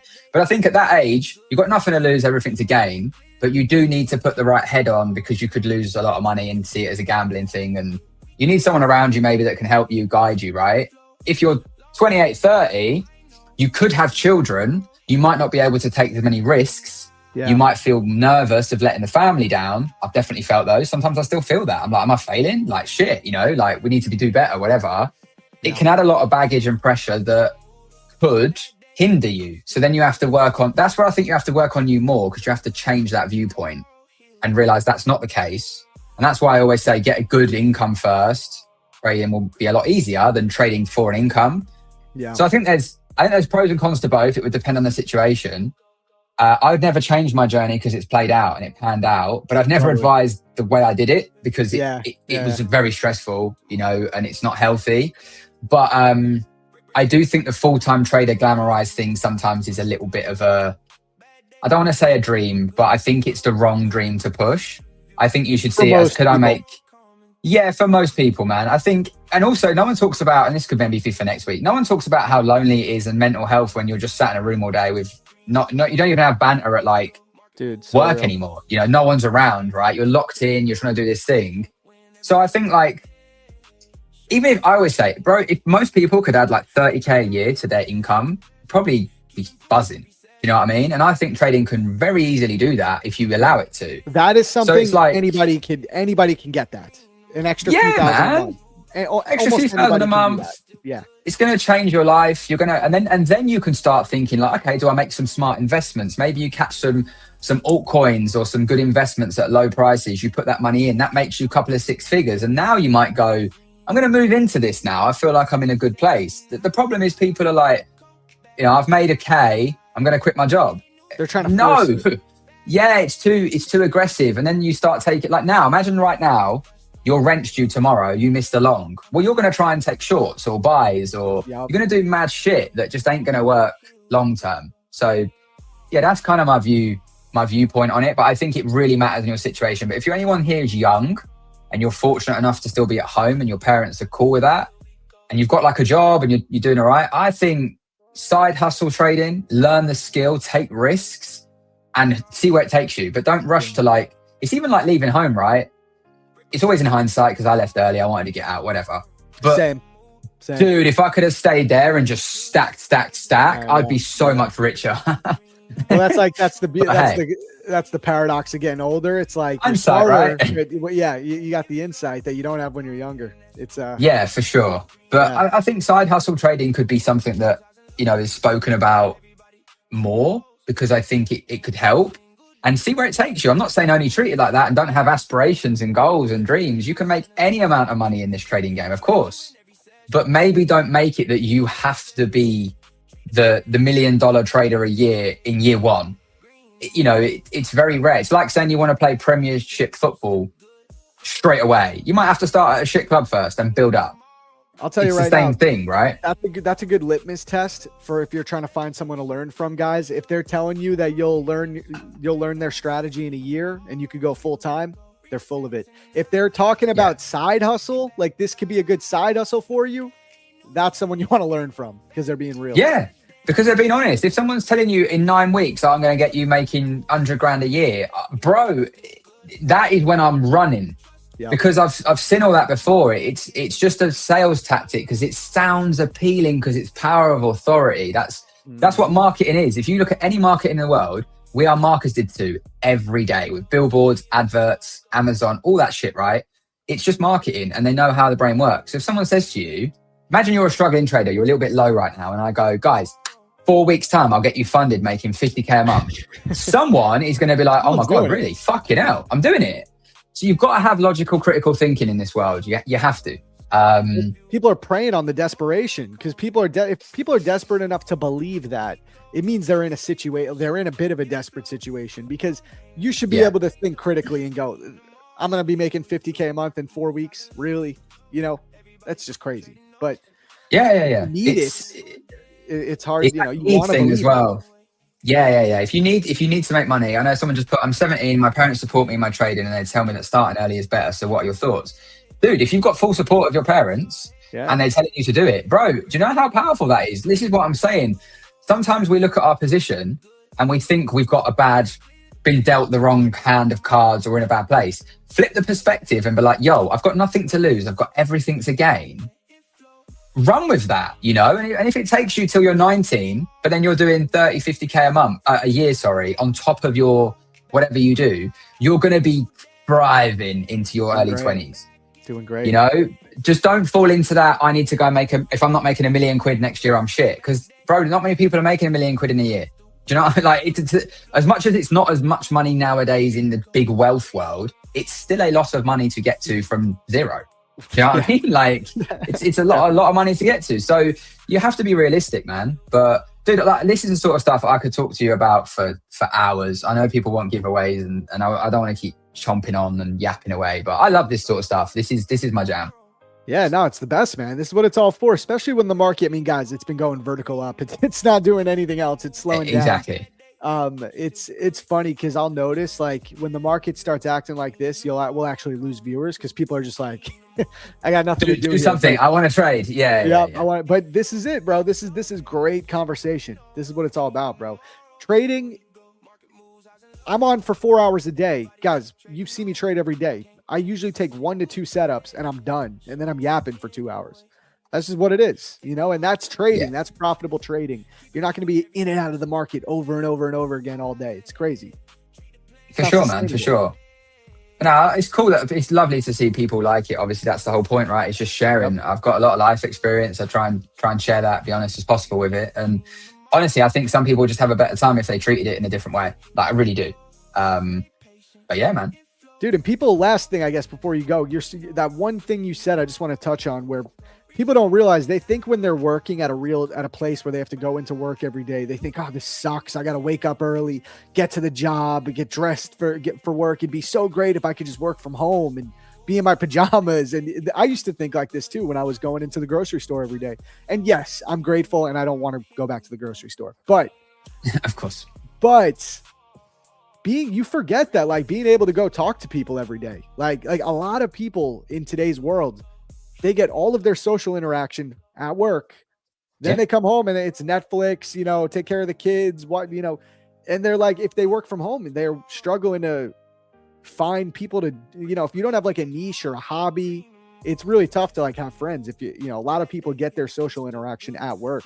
That's why I love streaming and trading. And obviously I have hobbies too that keep me, I have friends that I've had for years through skating and stuff like that, but a lot of guys don't even have that. So being able to just stream at my job and talk to people like you every day, it's great, man. It's you need it. Yeah, I can imagine, man. Like, bro, like, I think about it, like, you know, we're tribal. Like, back in the day, we were in a tribe, and if you were like, the big punishments back then were outcasting you from the tribe, would be like, oh my god, I'm the outcast, like, I've got no one, I'm on my own, you know. So we kind of carry that still, and people don't realize the interactions at work. You might have a bit of banter with John and bit of banter with Sally over there and whatever. When that's gone and you are on your own and there's just a screen, you know, sometimes you're like, shit, you know, and there's no one keeping you accountable. There's no one there, you know, like looking over your shoulder. You can take a trade and you could look round, no one's looking, delete it off your chart, no one knows. You know, there's all this stuff that you have to deal with as you're trying to also learn a skill and, you know, build into a thing. And then you've got to navigate the minefield of educators and knowledge and whatever. It can be really mad. So I think, yeah, like, sometimes we always look at things from the wrong way. The brain loves to do that, but flip the perspective and see it as, you know what, I've got a great job. I'm living good. I've got my health. I've got my family, and I'm going to build this side hustle, and I get to build this side hustle. How cool is that? Instead, everyone thinks, oh, I've got a job and it's shit. Well, you can either change the job, get a better job, one you enjoy, or you can just change the way you view the job, because right now it's a necessity. And That's It'd be that, grateful man. you got one, you know? Be Yeah, grateful some you people got haven't got a job. Exactly. Yeah. It's important, man. I think it's cool. It's cool stuff. I've been listening for 4 hours. Love that. Love it, bro. Hell yeah. Dude, Albert, man, it's always great. I love having these chats with you, bro. I'll let you go now. We'll get these giveaways out of the way and keep it going. Hit me worries, up bro. tomorrow if you want to hop on. It'd be cool. Yeah. I'm sure we Yeah. can get you in somewhere. I We'll don't have figure a something schedule out. yet, but yeah. Okay, Yeah, man, definitely. cool. No worries, bro. As always, it's a pleasure. Have a lovely day. And shout out the chat. Hope you all have a lovely day. Trade safe. See you later. In a You bit. too, man. Peace, bro. W. Albert, bro. Seriously, one of the best dudes that I speak with on stream. Great dude, man. Guys, like the market, first off, we caught dubs, right? So we called out these beautiful longs. Look at this long we caught. I mean, could this be a better stream? You catch the long, you're done. In what time were we out of this trade by? Out of the trade at 9:45 a.m., 15 minutes into the open, we made our money. And then we have some fire conversations. That's what it's about. Instead of being in here all day, well, maybe I can short this from here to here and catch 10 points. Like, nah, dude, we made our money. We're done. I'm probably not going to touch the charts. Like, I'm probably not going to take another trade, guys. What do I have left to do? You know what I mean? I made money on my E8 account. I need to make $1,200 more to pass this 100K. I made money on my top one futures accounts, which honestly I'm very happy with because we just took that $12,000 payout yesterday. So I don't have much of a buffer in those accounts. I'm happy that I got that. I got a bigger buffer in there. The only accounts I could still trade if I want is Futures Elite, but I don't see any trades. I don't see a trade that I want to take on them. You know what I mean? So these will probably be flat for the day. I really don't see any opportunity that I'm interested in from where we currently are.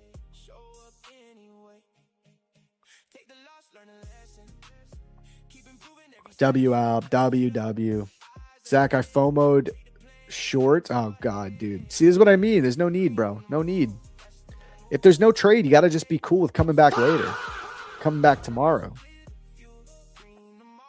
Lost my job going through a divorce and legal trouble. Glad to have some stocks to buy some evals and groceries with and a mom who opened her home to me, but the losses do feel extra rough, dude. Hey, bro, praying you get through this tough time, man. You know, trading could be it could be a blessing or a curse in a situation like that. Just make sure you don't overdo it and try to force anything like what we were talking about. Be patient, accept the journey, understand. I don't know how long you've been trading, but understand it's going to take time. And, you know, if you have that extra time right now, just focus on learning the skill. But don't give yourself crazy expectations. Zach, can you imagine I'm taking the same trade from the morning, waiting for the equal highs? Haven't taken the trade as your reference today and it's touched. Yeah, well, you missed it. You missed the equal highs. Why weren't you in earlier if you wanted the equal highs, though? I mean, guys, I said this on Monday. I said these equal highs will be the drawn liquidity for the week. That's why we stayed long biased. I was right. I was once again right. Come on. Oh, wait, that was the wrong one. Where's that other sound effect? Which one is it? Hello, how are you? I am under the water. No, not that one. I don't know. I said there was a better one. This one? Nope. Oh. Dude, that one's way too long. Oh, is it this one? You ruined it. No. And I'm leaving. Oh my God, I can't find it. Oh, here it is. I am the legendary Super Saiyan, Son Goku! That's me. I'm the Legends. We called out the draw on liquidity on Monday for the week. Thursday, we finally hit it. And this is why I wasn't looking for reversals, chat. This is why I was not looking for reversals. I said there's no reason to look for a reversal this week. Not until we take these equal highs. That was the draw. Narrative. Draw on liquidity is everything. That comes first. Entry comes later. And again, just look at this structure, man. First off, we break down the higher time frame. What did we do? Let's clean up this chart. What did we do at the end of July? We mitigated this monthly bullish fair value gap. That was our draw on liquidity in July, the higher time frame draw for us to mitigate this imbalance. Now that it's been mitigated, at the end of the day, the market is in a clear uptrend. So if we then go down to the weekly, we can narrow down this monthly gap, right? There's some weekly gaps in here. There's a weekly gap right here. We tapped that one beautifully. There's another one right here and another one right here. We ultimately held all of these weekly gaps. So that's another bullish sign. Look at that swing failure pattern. Wick down, stop out all these people, close back inside the gap. Look at this next weekly candle. Look at the expansion the week after we finally tap into that monthly and weekly bullish gap. That is an expansive weekly bullish candle. Why would we be bearish this week when we see a candle like this, right? So what did we do? We created our open, low. That's your manipulation, the low, high, and now we're going to get ready to close. Go to the daily. From this gap, what did we do? Let's go to the 4-hour. So when we tapped these higher time frame support levels, these higher time frame fair value gaps, what's our confirmation? We want to see structural shifts back to the upside, right? Where do we get a market structure shift on the 4-hour? Right here. Here's your 4-hour market structure shift. This is when we flipped back to bullish, right? What are we also doing? Creating 4-hour bullish fair value gaps. That shows there's aggressive buying displacements coming into the market. Since then, it's been clean traffic to the upside, right? We have draws on liquidity. The market has left low resistance liquidity for us to take. We had these relative equal highs. We traveled there. That was our draw on liquidity last week.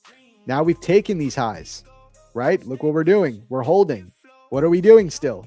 Continuing to create higher time frame fair value gaps, showing that there's still aggressive buying coming into the market. We mitigate this 4-hour gap, put in a new high. Then we start to chop around. This is where people got confused, right? People got confused in this bit of price action because they're thinking, and this is what the market makers want you to do. They want you to think, hey, we're up at resistance, right? Like people are seeing this, right? They're seeing all of this and they're going, oh, the market is obviously up at resistance. We have to reverse from here. And you're going to get some lower time frame reversals, right? But it's just a pullback because we've already shifted the structure back to bullish. So this consolidation, there's people building into short positions here because they think the market's slowing down, right? They think the market's starting to lose steam. But the reality is all we're doing is consolidating underneath resistance. Consolidation underneath resistance is bullish, not bearish, okay? If you see resistance and that resistance is going to hold, then you want to see the market reject it hard and have follow through. There's no follow through here. We're just holding the bullish fair value gaps, right? So when I see this consolidation, I'm not bearish. I'm actually bullish. On top of that, you still had this set of stacked highs, these relative equal highs. So we also still have a draw on liquidity to target, which was right here.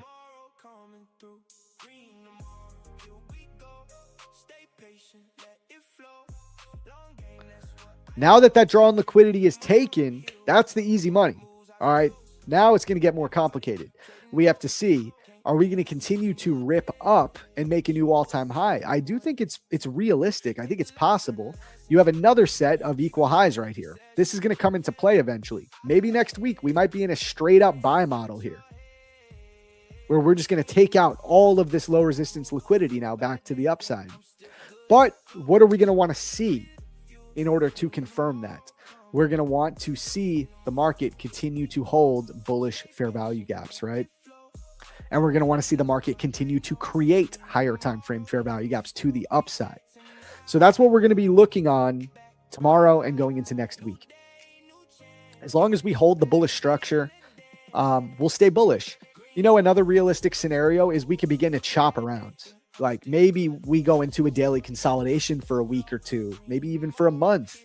You know, we've had some really clean traffic to the upside. Market can't go up forever without consolidating. So we've taken some really higher time frame liquidity zones here. We might begin to chop around, right? And range on the higher time frame. So maybe we start to build some bearish structure. Maybe we sweep out this wick. Like we might just range for a little while and then eventually push it up. There's a lot of scenarios that can go on into next week and the next couple of weeks. But we'll play it level to level.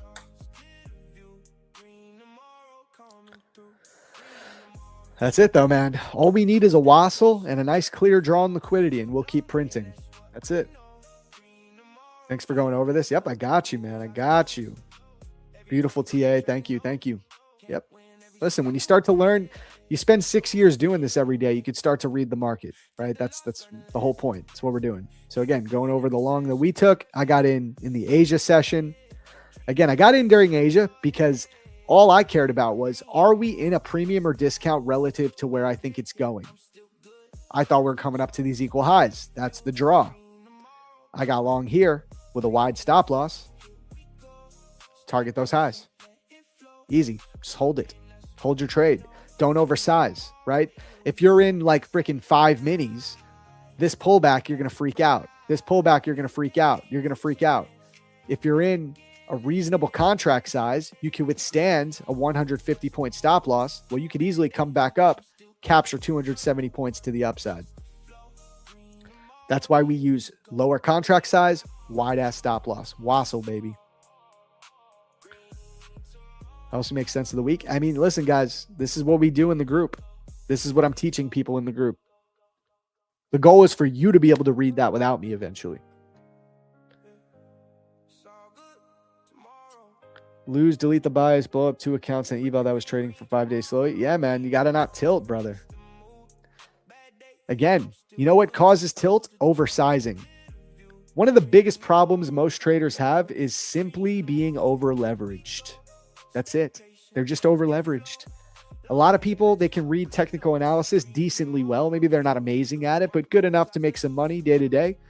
But they're just over leveraged and they can't handle pullbacks. They can't handle drawdown mentally and technically, like from an account management perspective. They literally can't handle drawdown because they have too much size on. So lower the size, lower the cortisol, trade well, trade with clarity. You're only going to trade with clarity if you're not risking your entire account on every damn trade you take. Yep, 1 micro can do big work. It really can. On MNQ at least.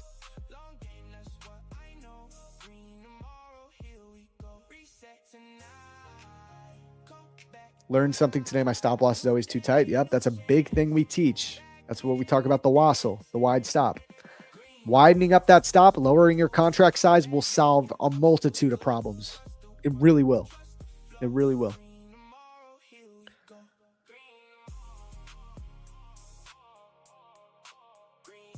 Yeah, chat. We're cooking though, man. We're cooking. We could do some giveaways. I got some accounts to give out. Can we hit 700 likes real quick? It might be hard because we don't have as many viewers, but maybe we could hit 700. We'll run a giveaway.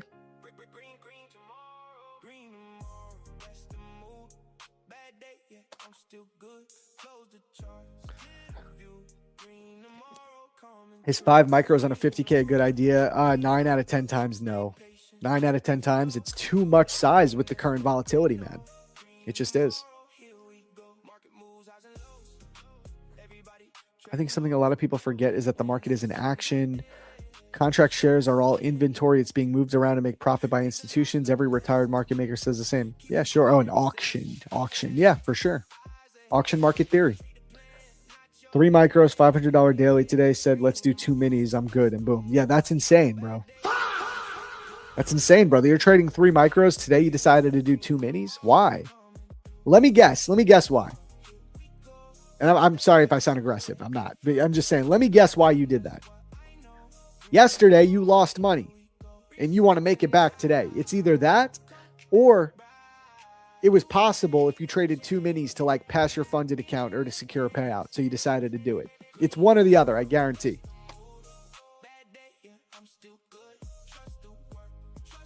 This is my first time on your channel. This is great information, helping me as a new trader. Thank you. Hey, you're very welcome. Next step, if you want to learn how I trade, check out the course. Check out the course, iamzarb.com. I'm green. Want to pass the eval. You just want to pass the eval. There you go. It's always something like that. Zach, question, why you didn't think of a pullback to CPI lows and 4-hour gap right there? So we're consolidating under resistance for days now, and we already have pulled back. Like, that's the thing. How much do you guys want to see the market pull back? You know what I mean? Like, look, we are pulling back and sweeping liquidity and then going higher. Right here, we came down, swept this low. We pulled up. What did we do here? Break of structure. This should become a protected low. Now, I understand what you mean. Like, you're thinking, why not come take this CPI low? But why do we need to? The market's bullish. We have a clear draw on liquidity above. Now, it's not to say it couldn't have happened. That's the thing. Could we have come down and taken that CPI data low first and then ripped it up? Sure. It could have happened. But my thoughts were that us going to those highs first makes more sense because of how bullish we are. So I took that risk. Also, I was in small enough contract size that if we came down, swept that low, but didn't displace, I would have still been alive and I could have survived that anyway. How much is the course? So I have a group mentorship that also comes with my course. So you get the course, but the course is a ton of value, but the other aspect you get is a private Discord with my community. So it's a monthly fee. So it's $199 a month to get the course, which you have for life, but then also to stay in the community, it's monthly, $199. You can check it out right here. If you're interested, check it out here. IamZarb.com. Got my 4th career payout on this breakout this morning. You're a big part of it. I love that, Addison. Let's go. I love it. Congratulations, man. For a new trader, do you recommend MES or MNQ? So it's really just a preference thing. I prefer trading NQ. I like the volatility. If you want the market, if you like a little bit of a slower market, you want more time to think about everything, I think ES is fine. ES is fine. It's really a preference thing. I would recommend trading both for a little while and see which instrument you just prefer to trade, because it's all nuanced. It depends on the person. Loco says, if you're new, stay on MES. Yeah, maybe. I mean, I like NQ. I think a new trader could trade NQ, but MES will be a little bit easier, a little bit less whipsaw, and some people need that. What's the difference between a break of structure and market structure shift? Good question. So a market structure shift is the beginning of a new trend. So let's say the market's going down like this, right? It's making lower highs, lower lows. Let's say it sweeps some liquidity and then it comes up, takes out some highs, puts in a higher low, goes higher, right? This would be a market structure shift right here. Now, why would this be a market structure shift? Because we were in a downtrend. We've now taken out the most recent lower high that made a new lower low, taken out that high, displaced, made a higher low, and shifted structure. So this is a shift in the market structure shift.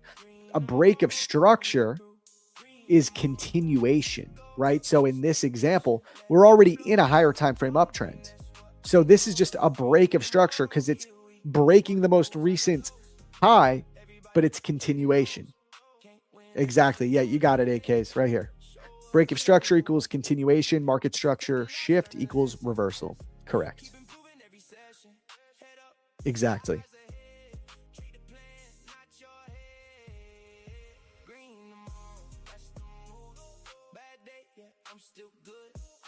Yep, there's my Instagram. Anyone that wants it.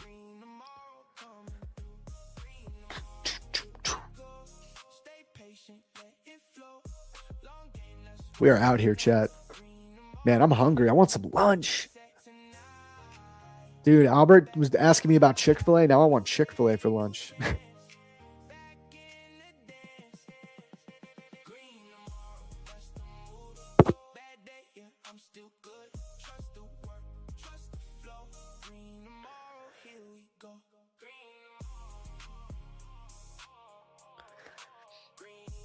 How many likes we got?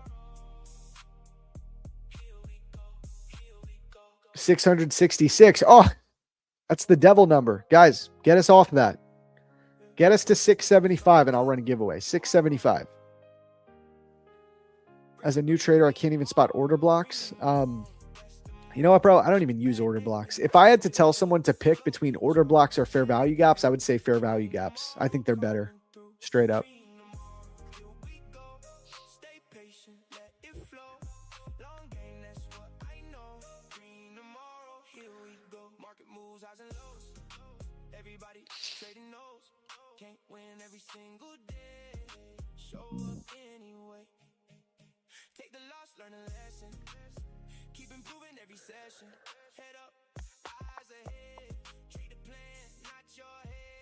Did we hit it? 685. There we go. Beautiful. Thanks for explaining and illustrating those concepts. Really helps noobs. Yeah, man. I mean, that's what we're here for. Zach, fair value gap or inversion fair value gap? Fair value gap. Fair value gap. Here's the thing. An inversion is only valid. Like, you need to understand fair value gaps before you can even understand inversions, right? So fair value gap for sure. You don't need inversions. You really don't need them. They're helpful. But at the end of the day, the best inversions are when you also create a fair value gap in that direction as well. So you might as well, like, you could just look at regular fair value gaps. How to spot a true fair value gap. I mean, a fair value gap is a fair value gap. There's nothing true or untrue about one. Use this indicator if you want to learn how to start spotting them. It's called FVG by Nephew Sam. It's totally free. It's on TradingView. Just use that. I still keep this on my chart. IFBGs are market structure shifts? Not necessarily, but oftentimes they will be. You know what I mean? You could still trade an IFBG within the current trends though too, you know. Zach, I want to short this so bad. Am I crazy? Yeah, you're crazy, bro. Dude, this is the thing. Like, the only reason you want to short this is because you want to trade and you know you can't long it here this high. So you're saying you want to short it. But it's really just because you feel the desire to press the button like a monkey. Like a monkey. You want to press the button. No offense. No, I'm kind of kidding, but I'm also not. There's no short here, bro. You just want to press the button. And I'm not saying, like, I get it. I've been there too, but there's no short here, bro. There's no higher time frame POI.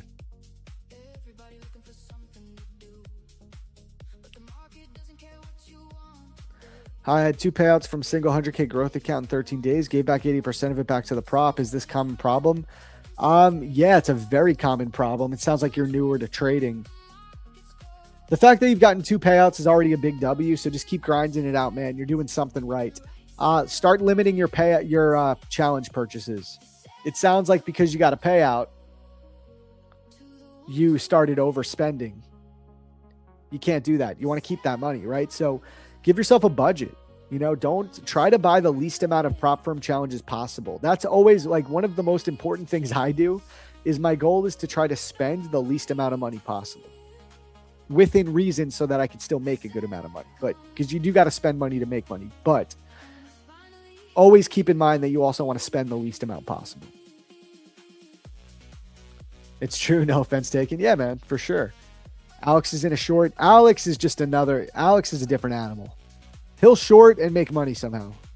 But most people should not be looking for a short. Alex is much more of a scalper. He's in and out. So like I could see him shorting here and getting out here. You know, he's a different case. How long did it take for you to be okay with drawdown? I still struggle with that. I tend to scalp, so my brain wants to trade.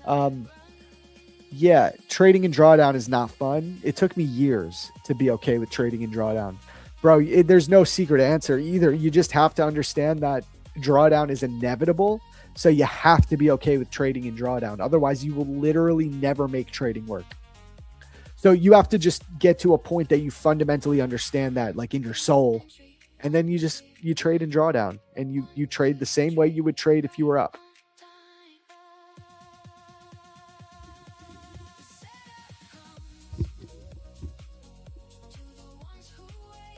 How would we approach today's IB? Good question. We could take a look in a moment. Should be okay to place a short and stop above the wick. Very small risk. Yeah, that's like the worst way to look at it, man. Absolutely worst way to look at it. There's no strategy there. There's no POI. There's no target. Like, there's nothing to do there. Just because something is low risk doesn't mean you should take it.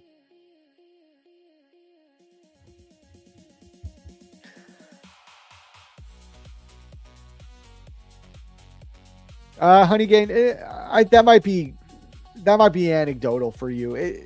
It's just a tool. There's not one working more than the other, honestly. All you need is regular fair value gaps.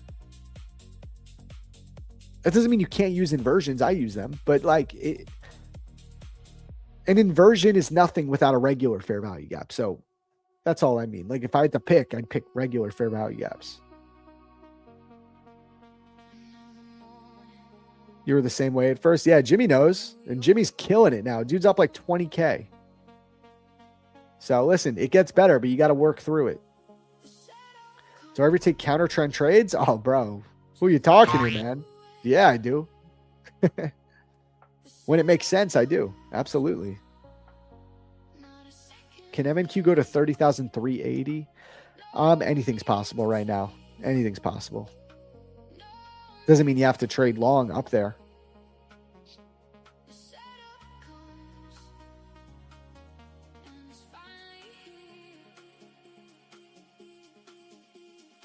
No, I'm not taking any trades. I think the easy money's over, guys. I think, like you said earlier, sizing down will make the drawdown easier to handle. When half the structure is $100 risk, it's not hard till you add 20 micros. Exactly, man. Exactly. I saved your eval account today. Let's go. Let's go. I am the legendary Super Saiyan, Son Goku! Hell yeah. Look at that beautiful long. I just want to look at it, man. Just look at that long. Oh, it's gorgeous.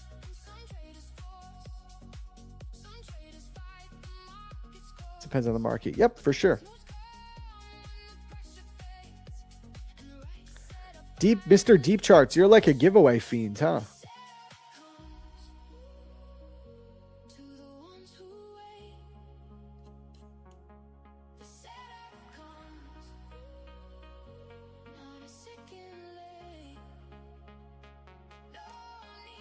Yeah, I mean, we did hit our likes, so we'll do the giveaway. Let's do it. Let's do it. Let's do it. It is giveaway time, chat. Everybody head on over to the Prop Firm Match Discord channel. Let's run it up. Giveaway time.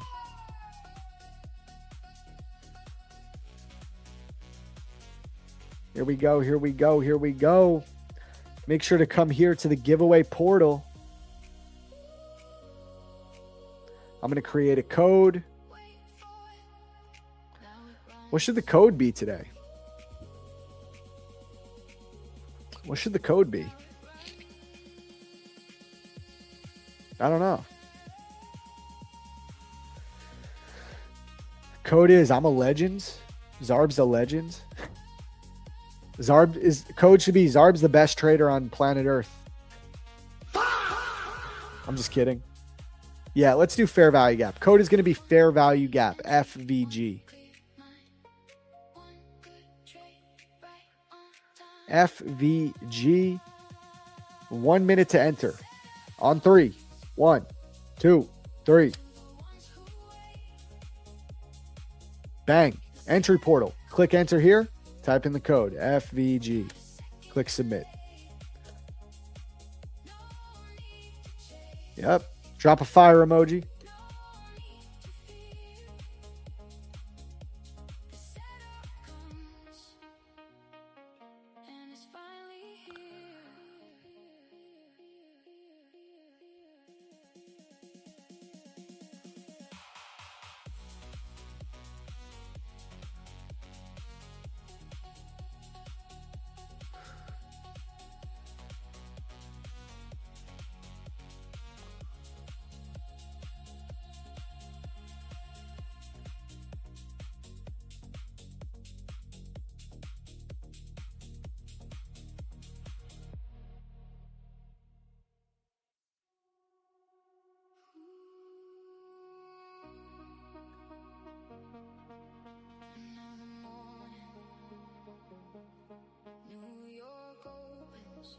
Hi, Zach. Do you recommend to have any prerequisite fundamental knowledge before joining the liquidity lab? This is a good question. So, if you are like, okay, so you're going to get the course, right? It's 23 chapters. I will admit that when watching the course, I made it for people that already have some basic background knowledge of trading, right? So like, ideally, you already know how to use TradingView. You know what futures prop firms are and how to use them. You've been trading prop for a little while. Like, you're already a trader. That's where most people are going to benefit. And you're just trying to learn my concepts, right? Someone that's like day 2 of being a day trader, like, I don't have a Trade of 8 tutorial on there. I don't have a TradingView tutorial. All of those like super basic intro stuff. If you don't know any of that, you probably want to know that type of thing before you would join the lab. If you already know that stuff and you're a trader, you're already using props, you're learning, you just want to learn how I trade, how to use my concepts, and you want a community of other people, like-minded individuals that are doing it, then you're going to be fine in there. It's really just like, if you're like a month in, it might be, there's some stuff that you don't know that I don't talk about. Good question, though. It is a good question. Okay, let me copy these names, guys. Let's do this.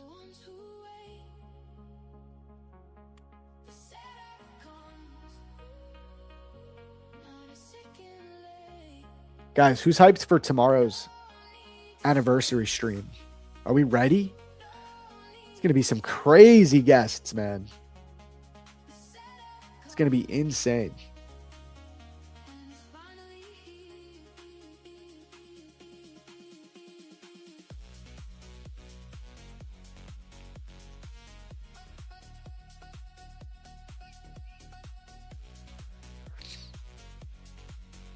All right, I'm just copying the names, putting it on my list.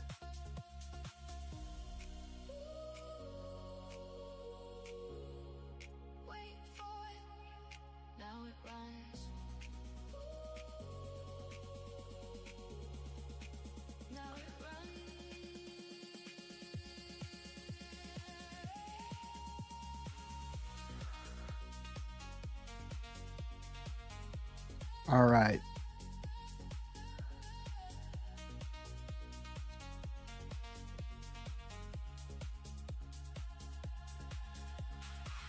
Tomorrow's stream, yeah, starts at the same time as always. Absolutely. It's going to be an all-day event. It's PFM's birthday. PFM's birthday, man. It's going to be sick. We're going to have so many guests. Some of the bigger guests right here. We got Zamco. We got Matt Leach, CEO of My Funded Futures. We got Brett Simba from Tradeify. Chat, why am I a little nervous to talk to Brett? Chat, I'm a little nervous, man. It's my favorite CEO in the entire space. My favorite prop firm of all time. Tradeify. What am I going to do, chat? I'm nervous.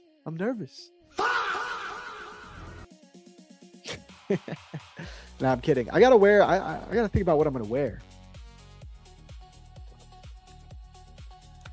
I was trying to order like some party hats and stuff like that, but Amazon is not going to deliver it in time, so I'm going to go out look for some stuff to wear.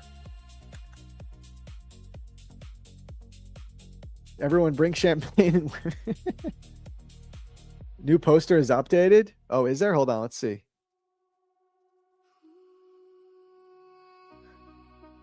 Yeah, even more people. Here's another set of guests that we got. We got Mr. Austin Silver, Clay Hodges, CEO of Top One Futures.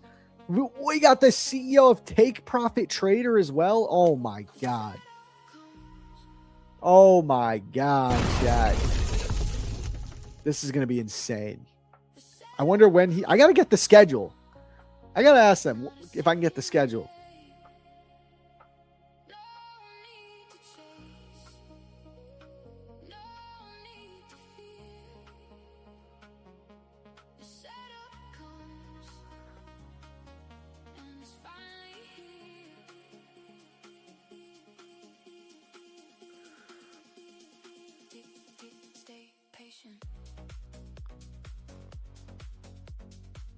I got to get the guest schedule so I know when and who I'm talking to.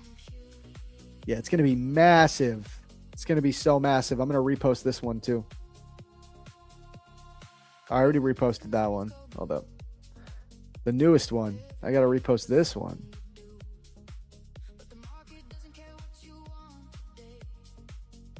It's going to be huge.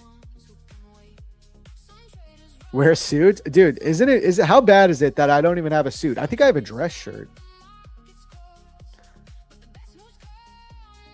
That's how much of a trader I am. I don't even have a suit. I'd be out here making money in my pajamas, chat.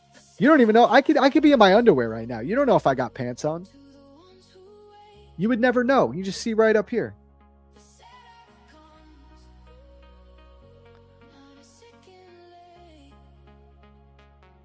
I mean, if you ever want a free account, tomorrow's the day. We're giving out over $4.5 million in challenges. Making 30K a month and not a suit? Dude, that's me. That's who I am, bro. That's the thing. I am that guy. I am the guy who won't have a suit but make 30K in a month. That's what I do, and I like that.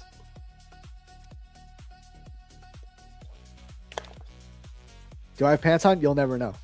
You're never going to know. Pause.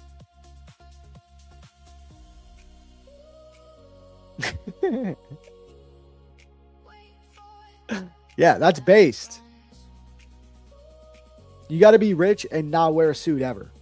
That's based.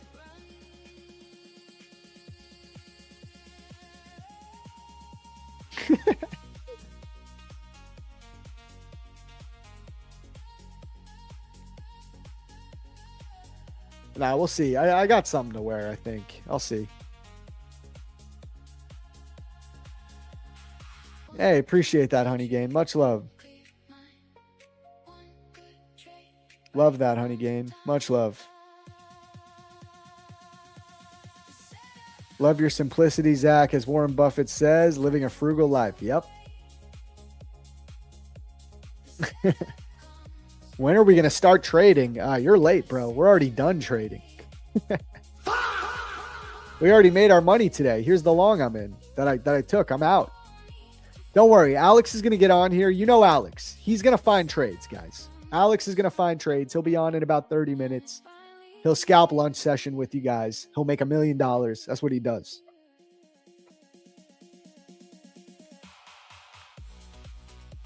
When will the giveaway come? I mean, I'm ready to go. We can run it.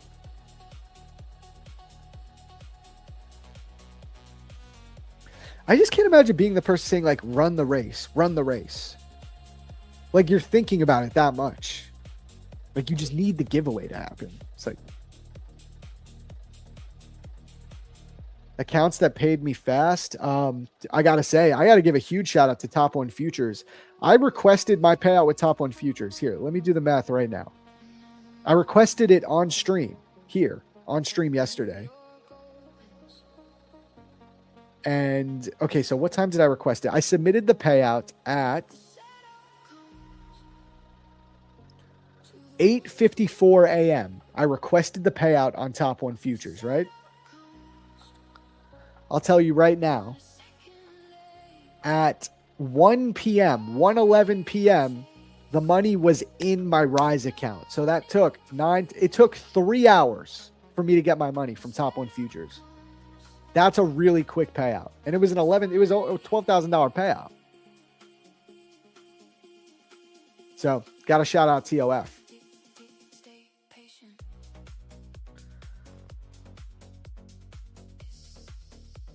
All right, here we go. Let's do it. Let's do the giveaway. On 3, chat. 1, 2, 3.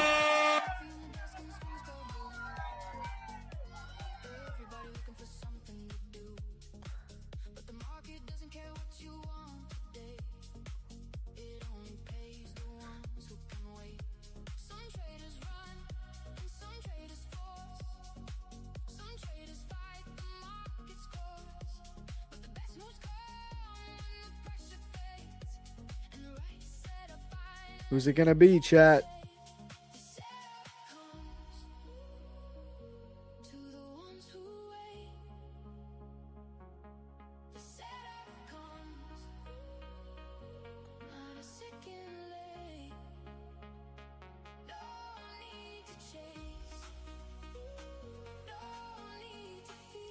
9 seconds.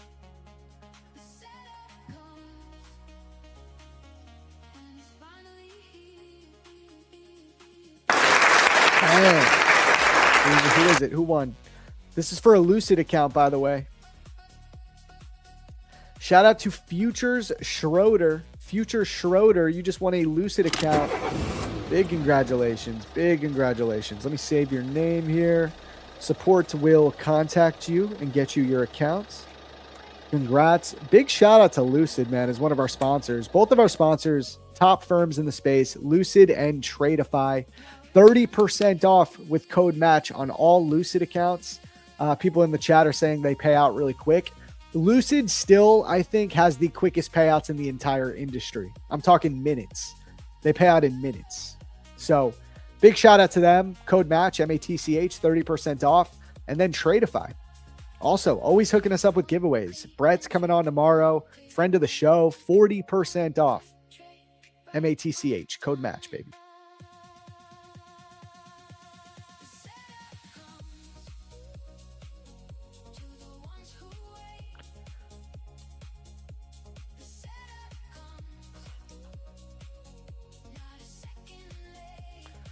Oh, damn. Words of Wisdom had the Apex CEO on his podcast, guys. No way. That's probably a good one. Hold on, check this out. I just saw this. This just dropped today. Just dropped an hour ago. Daryl Martin. Wait, is that Daryl Martin or am I bugging out? That looks like, yeah, that's Daryl Martin. Owner of Apex. On Words of Wisdom. That's going to, I'll probably listen to that one.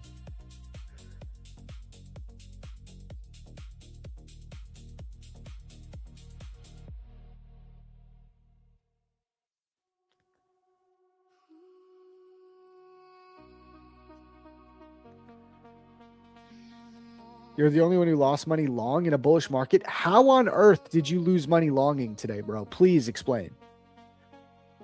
Dude, how could that be possible? Hello, how are you? I am under the water. Please help me. Here too much raining. How? How could you do that, bro? How'd you make money? How'd you lose money longing today? I can't possibly see a scenario on how you did that. Unless you're in like 5 minis and you have a 5-tick stop loss. I just don't understand.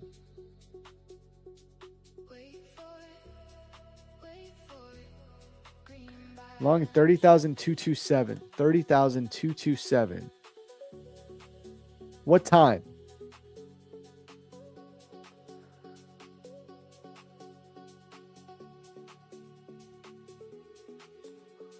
Oh my God, you're literally long at the absolute high. Why is this when you decided to long, brother? But even this, like, where's your stop, right? Where the hell is your stop? Right here? Like, you got to have a realistic stop, bro.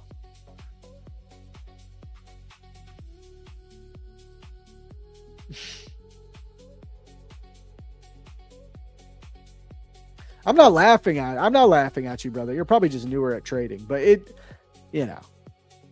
your stop's too tight. You probably have too much size on. You should be able to widen up your stop. My philosophy is wassel, bro. Wide ass stop loss. So I'm never going to agree with a tight stop.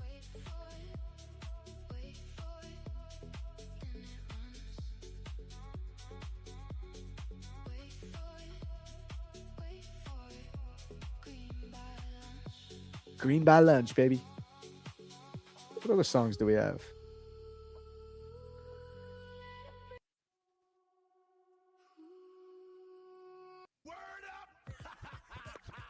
Yo, Zach, watch the NQ futures flow. Trading off the POC, that's the point to know.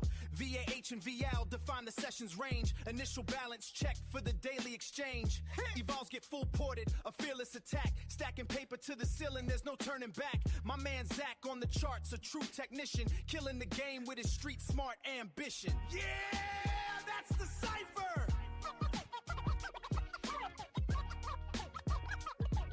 Word. Yo, Wazoo. Actually, hold on. Yo, chat.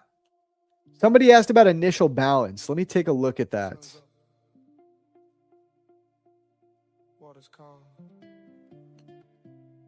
Let's see what happened with the initial balance today.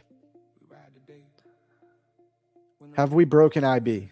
Yes. Okay. So this is the thing, guys. Today we have broken the initial balance to the upside. So if you guys don't know what the initial balance is, it's the first hourly range that we put in at market open. So from 9:30 to 10:30 a.m., you see this blue box? That's your initial balance. Now, I have this indicator through Edgeful, which is my data analytical software that I use. They have a ton of reports with data that I use in my trading, right? So if we go to Edgeful, I go to initial balance breakout. Let's go to NQ because we're trading NQ. Here's something to know about the initial balance for now.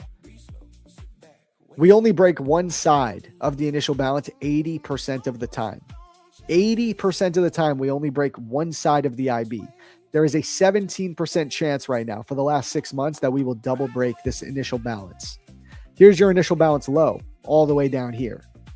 So there's a very low probability that we're going to come all the way down here. This is likely going to be your low of day. Now, that doesn't mean we can automatically trade with this, right? Like, it doesn't mean go long blindly, right? But what it can stop you from doing is looking for shorts to target this low of day. That's one thing it can do right now. What I would expect is that it's probably going to draw into this 15-minute bullish fair value gap, and this could be your line in the sand right here. So if you get a closure below 53, I would think it's probably just going to be a choppy day. But if you are still long biased, you did break the IB high, right? So in theory, could you do something like this? Yes, you could. But there, you know, the context that we've kind of just ripped up straight at the open, we've swept all of the relevant liquidity. This is what makes me think we're done for the day, and I don't want to do anything else. But technically, according to Edgeful data, I mean, you would rather be bullish today than bearish because you broke IB high. And that's data backed. That is backed by the data. Yes, this is only for New York session. Initial balance is 9:30 to 10:30 a.m. Eastern. Mid IB for long. Yeah, midpoint of the IB for sure. What up, Mike? What up? What up? How you doing today, man? You make money today?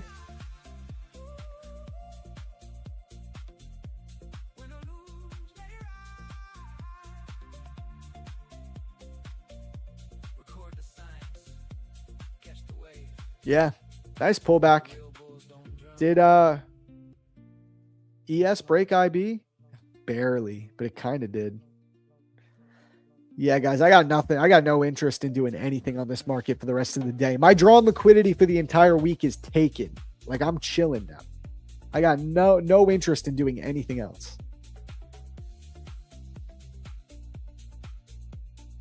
For the whole session, man. Until New York PM. That's the end of the trading day. By Asia session is a new trading day. Got in too late for the longs. Jumped in this short, though, on ES. All right, fair enough, bro. I mean, ES is dumping. ES is dumping. Drop the fear, baby. We ride the day. When I lose, let it ride.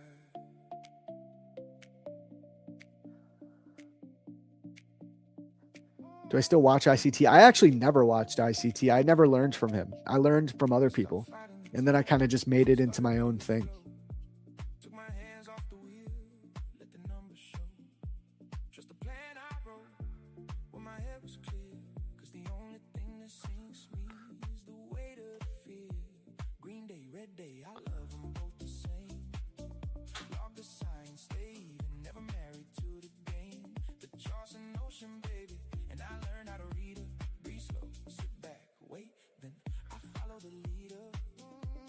He dropped some names.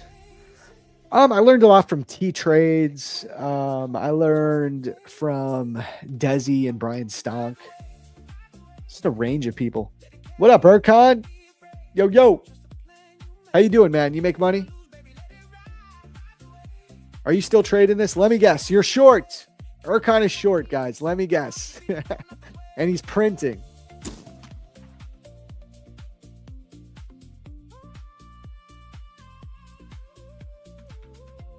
FYI, you attempted to send me a prop firm account through X for the music I made, so you know I never got it. I think my account got hacked. What got hacked? Your X account got hacked, or the account I gave you? I'm confused, Todd. I sent you a link. It should work, right? Did you? I mean, bro, if you didn't get the account, I got more accounts I can give you. I got more codes.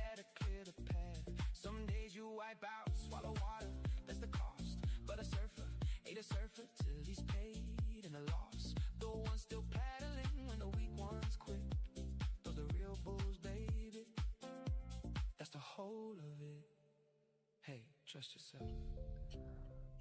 You always had the flair, you know you did. Let's go, Addison. Accept the plan. Can I get a military discount on the mentorship? Hit me up. Hit me up. I mean, I can't do anything big, man, because the mentorship's already discounted. But for military, I could give you like a little something. It's not going to be like make or break. But I'd be happy to do a little something, man. Hit me up on X. Send me a DM. Do it now so I have you, because otherwise I'll lose your DM. It'll get into my request folder and I'll forget about it. You never got it. What does that mean though? I sent you the code, right? Hold on. I sent you the code, didn't I? Are you saying your X account got hacked? Because I see, I'm looking at our DMs, Todd. I sent you a code.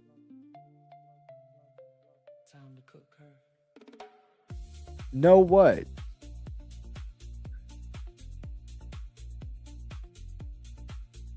I'm looking at the DM. I sent you the code.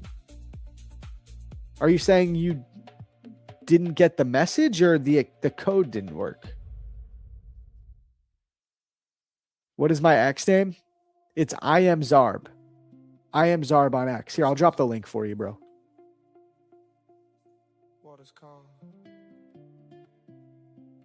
Drop the fear, baby. We ride today. Here's my X account. So hit me up, Terrell. We'll talk. Oh, your X account got hacked. You think your X got hacked? Yeah, I'm looking at the DM.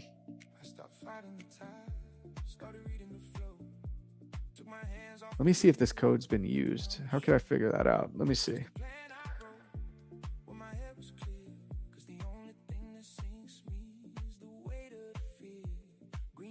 I'm going to see if this code has been used.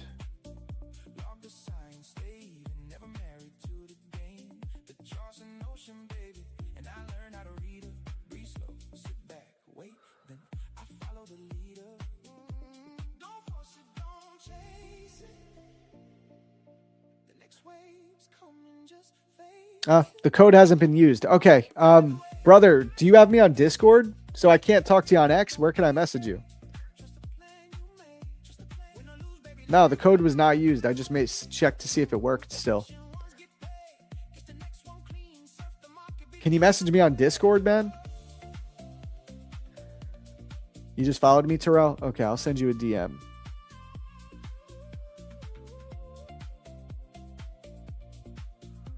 Well, I don't know. I just got a few follows, so I don't know which one is you. Send me a DM now on X, Terrell. Like right now, so I don't miss it.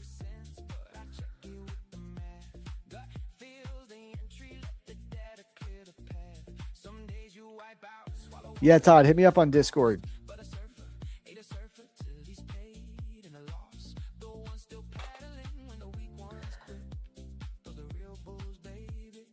Todd, if you hit me up right now, I'll send you the code. We're like literally right now. Trust yourself. You always had the flair, you know you did. Let go of the fear. Accept the plan.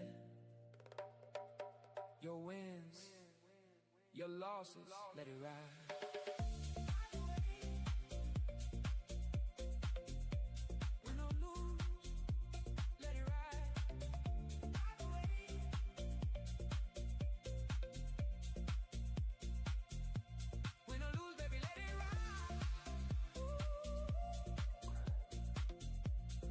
Oh, I gotta order my lunch. I was gonna do that in time. Record the signs, catch the wave. The real bulls don't drown. We float.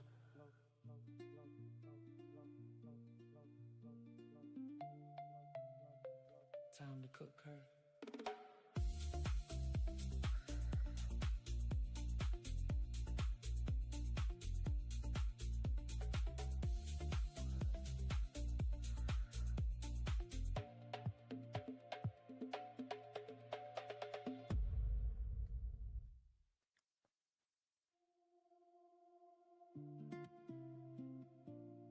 Sun's up.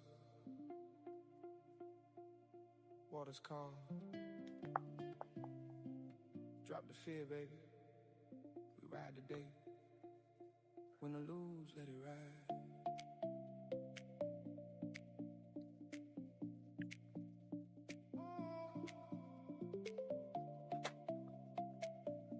Champagne Friday. Hey. Took my hands off the wheel, let the numbers show. Trust the plan I wrote when my head was clear. Cause the only thing that seems By the way, Terrell, I don't see a DM from you yet. So I'm just trying to get you to do it now because I don't check my request folder enough. But I'll try to remember to check it.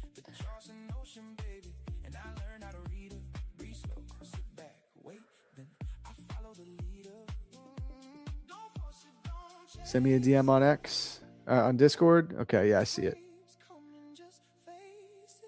Okay, here you go. All right, I just sent you the code, bro. Copy and paste it in the checkout.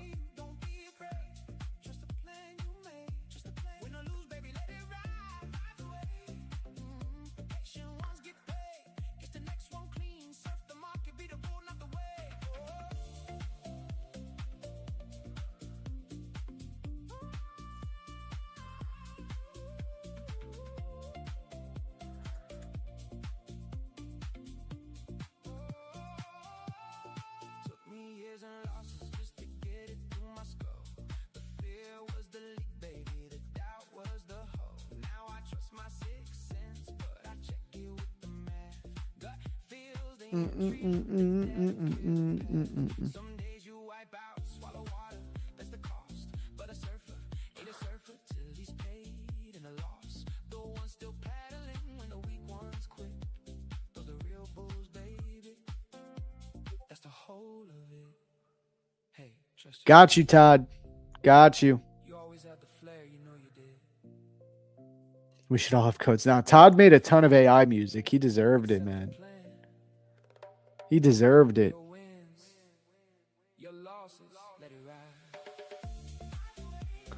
Chat, we got about 10 minutes left. 10, 15 minutes left.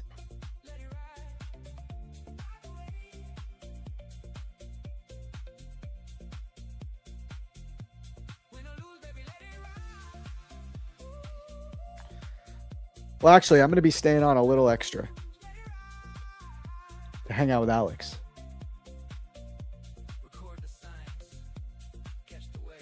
$35K worth of TPT challenges without a payout. When do you quit this? That's a lot, bro. That's pretty rough, I gotta say. What do you think is causing you to do that? I'm telling you right now, this is not from there's no way you spent that much without a single payout from trading a trading model that actually works from a technical perspective and following your risk management protocol. The only way that happens, you blow this many challenges without a single payout, is from purely tilting every time you take a losing trade and you just can't handle it. That's the only way. So you're tilting, brother. You're tilting like every other day, and you just can't seem to accept that you're not going to make money every day. Am I right on that? It sounds like you just tilt all the time. Yeah, it's called gambling. It sounds like you're just tilting all the time, brother. Can't accept Discord? What does that mean? What do you mean can't accept Discord?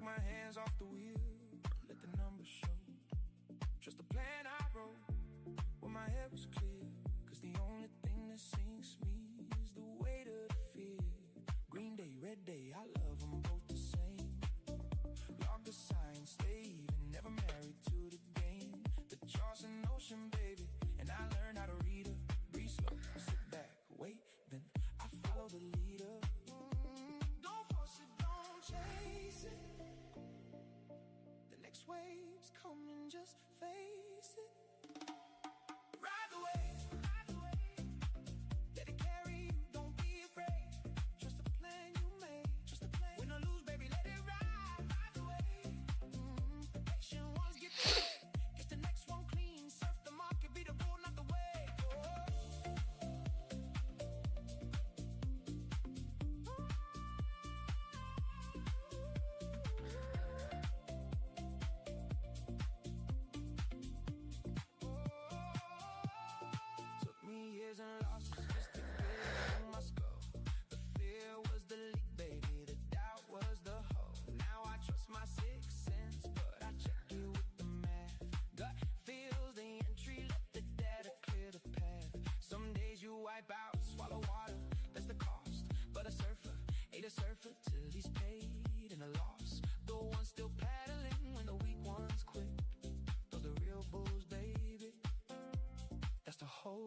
Trust yourself. You always had the flair, you know you did. Let go of the fear. Accept the plan. Your wins, your losses, let it ride.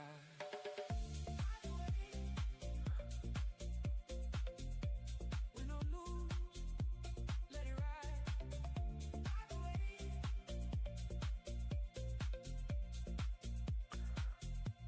Win or lose, baby, let it ride.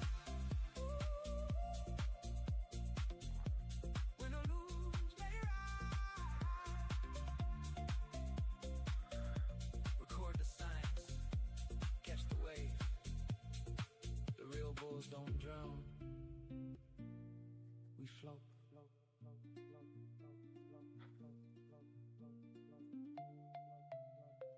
Time to cook her.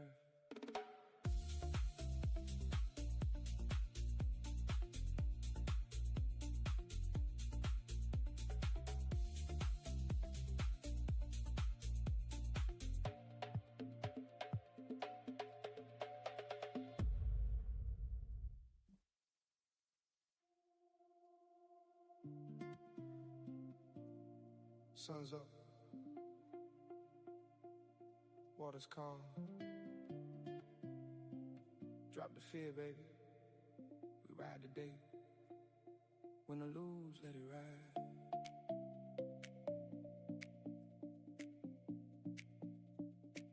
Sorry, guys, typing out some messages. I stopped fighting the tide. Started reading the flow. Asia, please be a good boy. Let the numbers show. Trust the plan I wrote when my head was clear.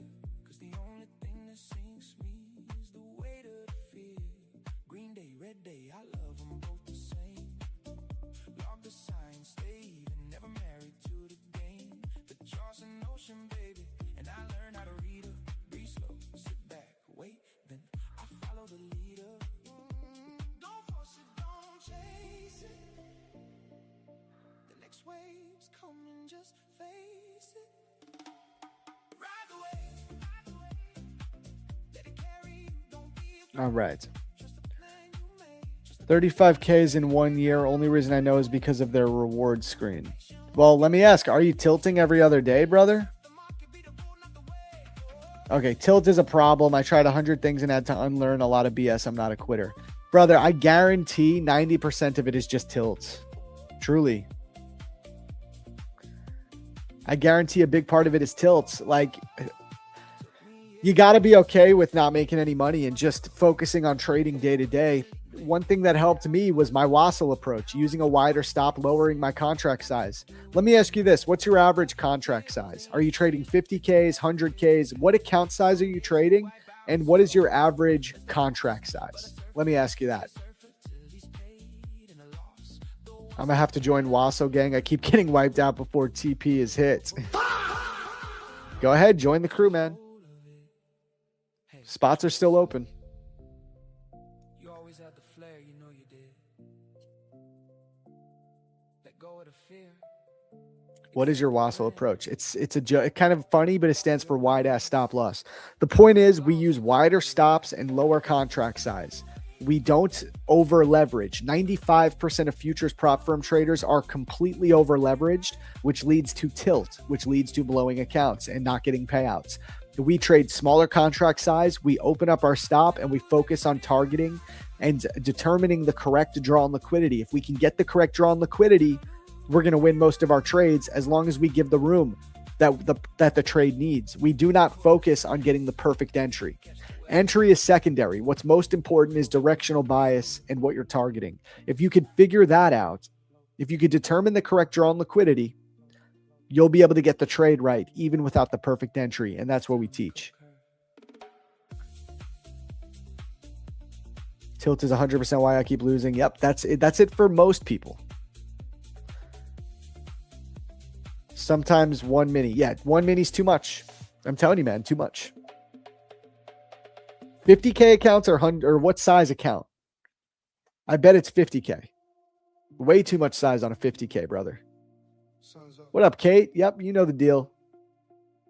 Water's calm. How do you imagine? What do you mean? There's so much range to capture, bro. Look at the trade we took on NQ today. Look at this trade we took. We got in here at 29,863. I TP'd up here at 30,100. I was able to capture 1,000 ticks, over 256 points. Is that not enough for you? You don't need to hold overnight. It does not just work for swinging. This is a day trade, brother. You can capture 500 ticks on a day trade, no problem, with 2 micros. That's a $500 winning day. Gonna try Wassel. Thanks, Zach. Hey, join the community if you want some real help, man. You can get on a one-on-one call with me when you join. We can talk about it a little bit more in depth. What's your current allocation to be making the 35K months? You know, it's crazy. All I have right now is 10 funded accounts. I have 5 accounts with Futures Elite, 550Ks. I did 17,000 from them last week. And I have 5 50K accounts with Top 1 Futures, and I just got 12.5 thousand from them. So I did a 30K month so far. It's August 13th. And I did that with 10 accounts. That's it. For a 25K account, you should not go past 1 micro on MNQ, literally. Long here, 50% of this gap up to top of the 15-minute candle, which has no wick. All right, fair enough, Erkan. I'm done. I'm not touching it, but fair enough. I definitely would not want to short this. I feel you, bro. I think if anything, long is better.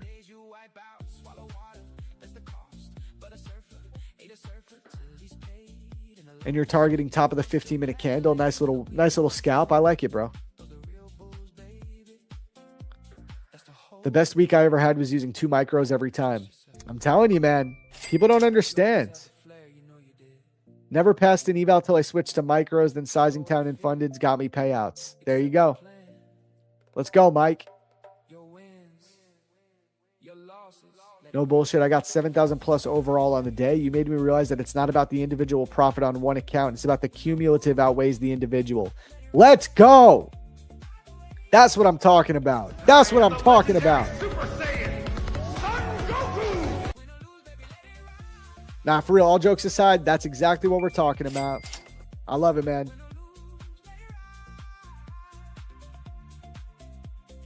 Zach is about to turn you profitable, brother. I got you, man.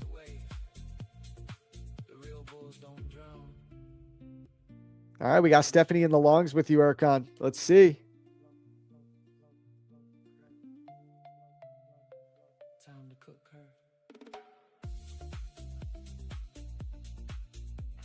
We keep going to enter some chop here. Yep, it's choppy for sure.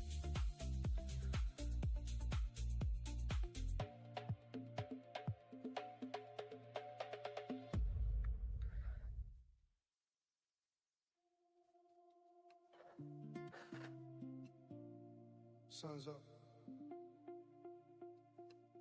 Water's calm. Drop the fear, baby. We ride the day. When I lose, let it ride. What are we thinking, chat? What are we thinking? Zach, I'm looking to use a copy trading software. What do you suggest? I don't use any third-party copiers, man. All I use is Tradeovate. All you need is Tradeovate. Just use the built-in copier from the Tradeovate platform. You'll be fine. I think I might have to join, brother. Strategy hop too much and get stopped out too quick. It sounds like you're exactly you're exactly the type of person that we could help. Go ahead, man. I mean, listen, you try out for a month. You could get the entire course for the month. And if you don't like it after that, just cancel. We've had people, there's been people who have already canceled, you know? And then there's new people, and then there's people who've been in since day one. Plus, the newest thing that we added, if you do join, you're going to get a one-on-one with me right away. So if you join, you're going to book a one-on-one call with me so I can get to know you as a person, figure out how we can help you best, all that good stuff. Because I want to make sure, like we were talking about with Albert, I want to make sure I know the people who I'm trying to help, because some people are going to need different things. Zach gives us different level of trust and confidence to pass the eval. I love micros. Even if I use 10 micros, that's good. We could trim profit. Yep. Hey, let's go, Stephanie. You're out. Did you make money? It's going down though. Maybe, I don't know if you took a loss.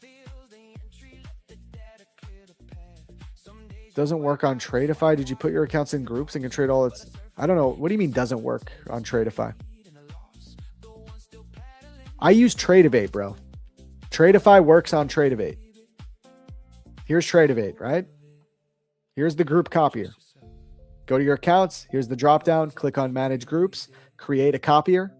Create a folder. I named it that. There you go. Drag all your accounts here. Click save. There's your copier. Look up Tradeivate copy tutorial and you'll learn how to do it. You got to use Tradeivate. I don't use DeepC or TradeC or any of those new platforms. I use Tradeivate. It's the only platform I use. It's been around for many years and the copier works great. I don't use all this new stuff. Dude, it definitely works on there, brother. It 1000% works on there. Yeah, watch a tutorial maybe. If ES takes IB low, would it be more possible on NQ? Here's the thing, man. Like, I don't like that question because it sounds like you're looking for a short. I don't know. Like, yeah, maybe. I think if ES takes IB low, I don't think that means NQ needs to. I mean, NQ is way more bullish than ES. I would not be looking to short NQ into this 15-minute bullish gap, period. Like, you got to expect this gap to hold. If it inverses, fine. But with the volatility we just had and the aggressive buying, I'm not going to assume that this gap's going to get inversed. If it does get inversed, that's another story. But I'm just so against trading for the rest of the day. Like, period. I'm done. I do not want to touch this market for the rest of the day. It seems like it's a nightmare. This is where people are going to blow accounts. There's going to be people who missed this move up, who weren't positioned at the right time, and now they're trying to make money in this, and it's going to be a lot more difficult. The easy money's over. Yeah, scalping is definitely a profitable strategy long-term if you know how to do it. I scalp the Asia session. I have a model that I entirely just use in Asia that I scalp with. I agree 100% with your low size policy. I was always burning accounts even when I was wrong on the trend. Now since May 16th, changed my strategy, only taking low size. And you're up 38,000 in payouts? Damn, bro. Let's go. I love it. I'm happy I helped, man. I actually just use the browser. I know some people use the Tradeivate app. I literally just use the browser, man. I don't do all that sauce. I just have the browser. Yeah, Stephanie, if you closed that long, that was a bad close because there's no invalidation of the level yet. I hope you didn't close that either. Like, if you're going to get long inside this gap, you have to have a stop below the fair value gap. You have to. You can't get long inside this 15-minute gap and be stopped out. You just can't. Your stop needs to be below this gap at a minimum. Erkan caught the dub. Singles live on PFM. Let's go, man. This is why Erkan's a coach. Why we got a coach in the building. Shout out Erkan. Nice job, bro. All right. Stephanie's up 800 on the day. Let's go. Bangers. Love to see you winning, Stephanie. I love it. Hey, trust yourself. You always had the flair, you know you did. Let go of the fear. Accept the plan. Your wins, your losses, let it ride.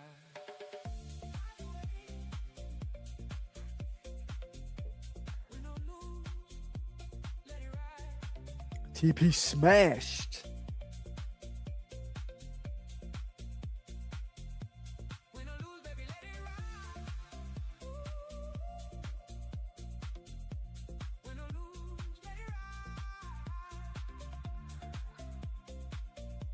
Record the signs, catch the wave.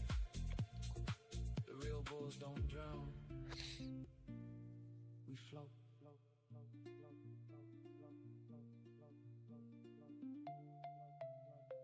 Time to cook her.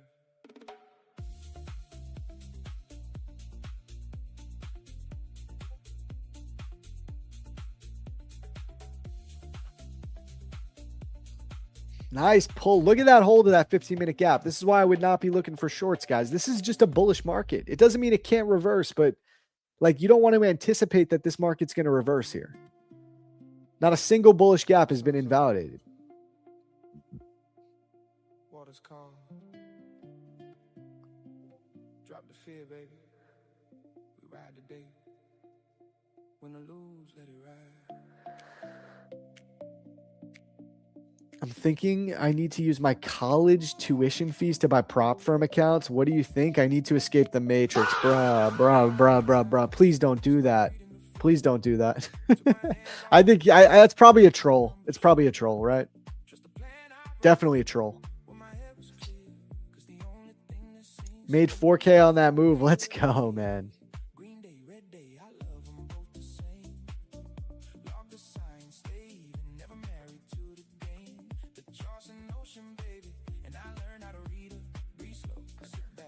Zach's going overtime. I decided that I'm going to start staying an extra like 10 minutes to try and catch Alex. But the thing with Alex, I feel like he comes on at 12:15 every day. So I'm probably going to miss him no matter what. Also, my food just got here too.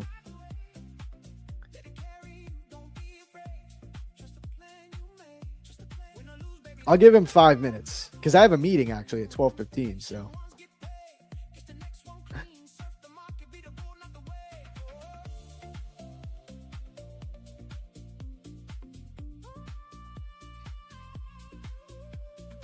What did I order? Dude, I went with Chick-fil-A, bro.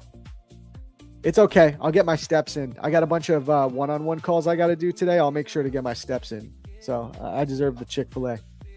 We've been cooking. What do my calls look like today?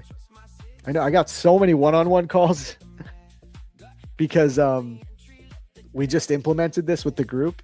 So I'm just, it'll level out after a week or two because everyone will have done it and then it'll just be once a month. But right now, I just have like mad calls. Let's see what we got today. Thursday. Ooh, Pam is at 12:30. I didn't. Oh, okay. I need to hit up Pam. That might not work because I have my other meeting. Shit. Pam, are you on stream right now by any chance? Let me DM her. Your wins, your losses, let it ride.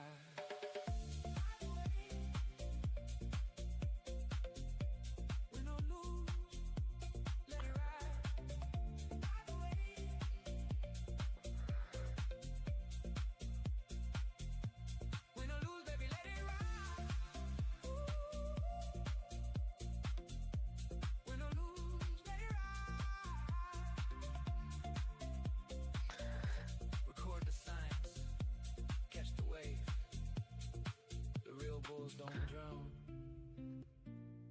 We float.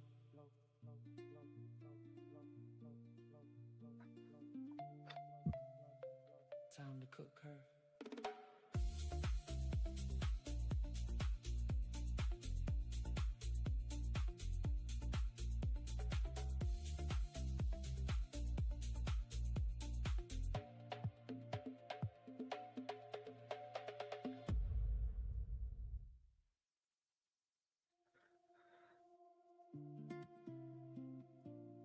Sun's up.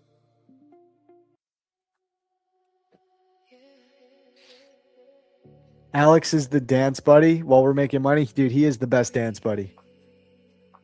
Alex is the best dance buddy, bro. You need me to get a chef? Dude, I am the chef, unfortunately, in the household. Now, I cook dinner every night, bro. You know what we had last night? We're eating super clean. You know what I had last night? I had ground beef and sweet potatoes. That's it. Ground beef, sweet potatoes for dinner. I haven't been cooking. Yeah, honestly, true. Nah, I cook dinner every night, but I usually order out lunch. I also have a meal service, too. I have this thing called Cook Unity. It's pretty fire. They they just get pre-made lunches and they just send them to me. Those are fire, too. Yeah, lunch is like my fun meal. And then everything else. Breakfast is just eggs. Literally just eggs every day. That's all I eat. I just have 3 eggs and coffee.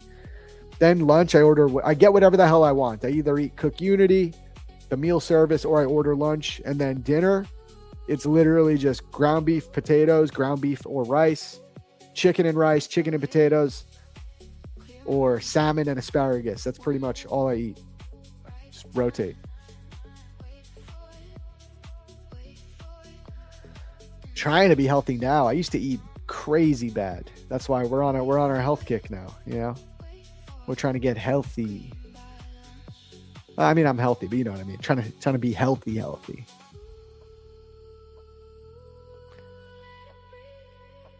All right, guys. I gave Alex 10 minutes. What can I do? I got to go grab my lunch, and I got a meeting at 12:15, so I got to get ready for it. He's going to be... That's on him, bro. All right, guys. Much love to all of you. Wonderful day. Great chatting with Albert. Amazing session. We still got one more day, all right? So I'll be back tomorrow, same time as always. Alex will be here any minute, I'm sure. He'll take it through the lunchbox session. So much love, everyone, and I will see you guys tomorrow. Stay tuned. More giveaways, more trading coming. Alex will be on here any minute. Peace.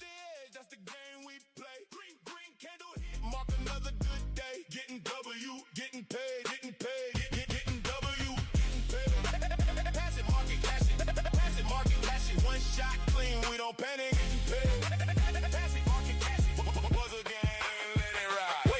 Wake up, log in, chart clean, focus. Funding season open, payout coming, stay composed.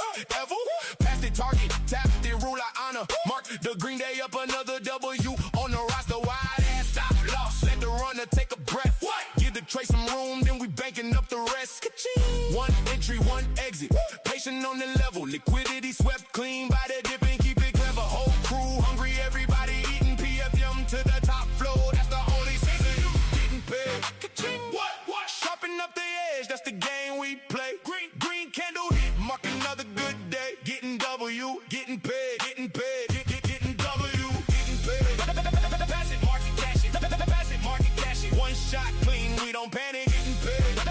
Pass it, market cash it. Yeah, muzzle game, sharp set hit. That's the rhythm we in. Data in the chamber, take the shot and win again. Red day reset, green day frame it. Payout in the bank, flip it. We can't waste it, no revenge, no chase. Keep the size in the pocket. 808 knock under the sense. When we lock it every morning, fresh edge. Polish up the razor, wide ass stop, lost deep. We the market money makers. Fun is stacking up, evil's getting handled. Green screen glowing like a chandelier at the mantle. Night cash, repeat, that's the motto. Today a W, tomorrow's a whole nother payout.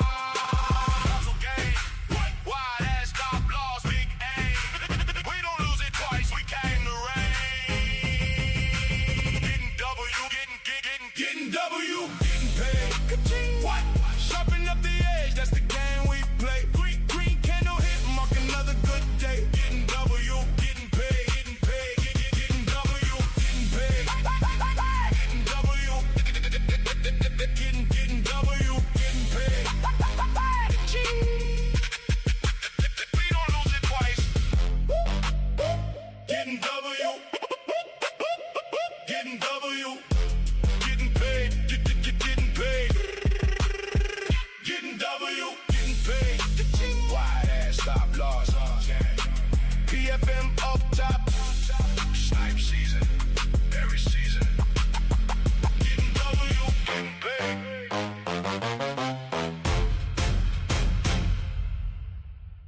Get W. Getting W. Getting paid. Getting W. Getting paid. Pass it, market, cash it. Ka-ching.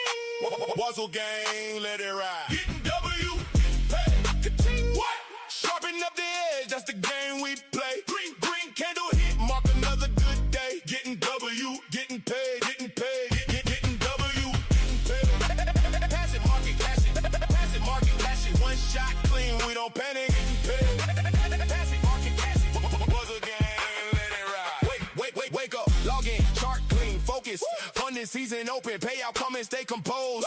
Ever past the target, tap the rule I honor. Mark the green day up another W on the roster. Wide ass stop loss. Let the runner take a breath. What? Give the trade some room, then we banking up the rest. Ka-ching. One entry, one exit. Patient on the level, liquidity swept clean by the dip and keep it clever. Whole crew hungry, everybody eating PFM to the top floor. That's the only season you getting paid. Ka-ching.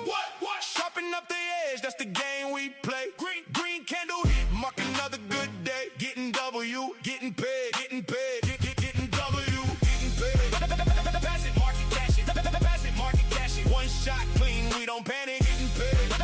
Pass it, market cash it. Yeah, muzzle game, let it ride. Sharp set, hit. That's the rhythm we in. Data in the chamber, take the shot and win again. Red day, reset. Green day, frame it. Pay out in the bank, flip it. We can't waste it, no revenge, no chase. Keep the size in the pocket. 808, knock under the sense. When we lock it every morning, fresh edge. Polish up the razor, wide ass stop, lost deep. We the market money makers. Fun is stacking up, evil's getting handled. Green screen glowing like a chandelier at the mandel's night. Cash, repeat, that's the motto. Today a W, tomorrow's a whole nother payout.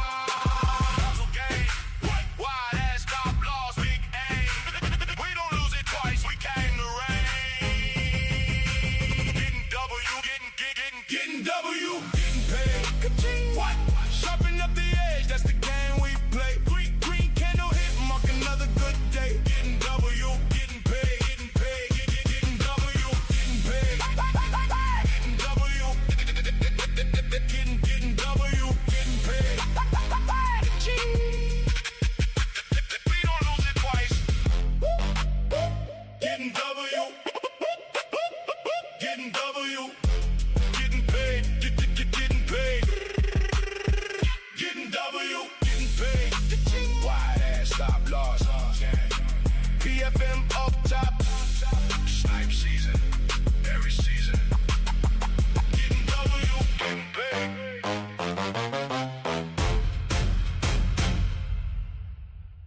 Get W. Getting W, getting paid.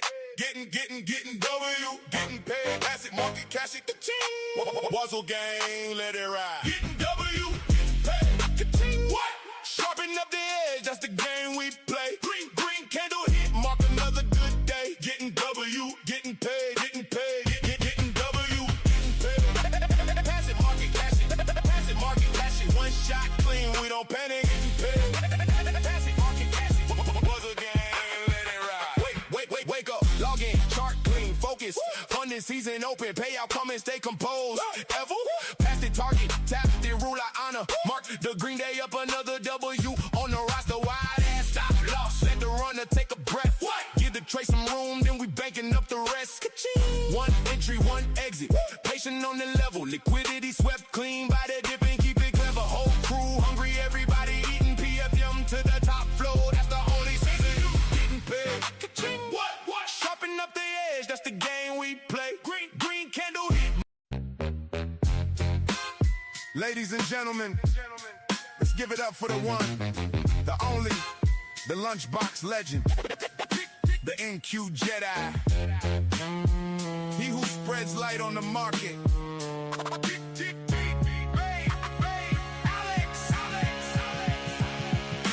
Lunchbox legend, stepping in the ring. NQ Jedi, watch the purple line swing. Edge for stats, dime ladder, let the numbers sing. Good. Come on, guys, it's lunchbox time. Lunchbox. Spread a little light. Lunchbox. Read the tape, all right. You know, it's time to get crazy, time to get fun, time to have a good time. What's his, close it out, good night. Bell rang at noon. What up, chat? Like a lantern lamp, purple V-WAP cutting through the fog and the damp. He don't guess, he measured any stamp. Probabilities, that's the language he speak. Order flow in the dime, watch the big money leak. Edge full in the cut, got the edges unique. He been humble 7 days, still the strongest all week. No hype, no cape, no smoke. All right, guys, no I'll be right mirror. back. Just clean statistics make the picture get clearer. That deep low horn when the setup appear. Lunchbox calling, the legend drawing near. Lunchbox legend, stepping in the ring.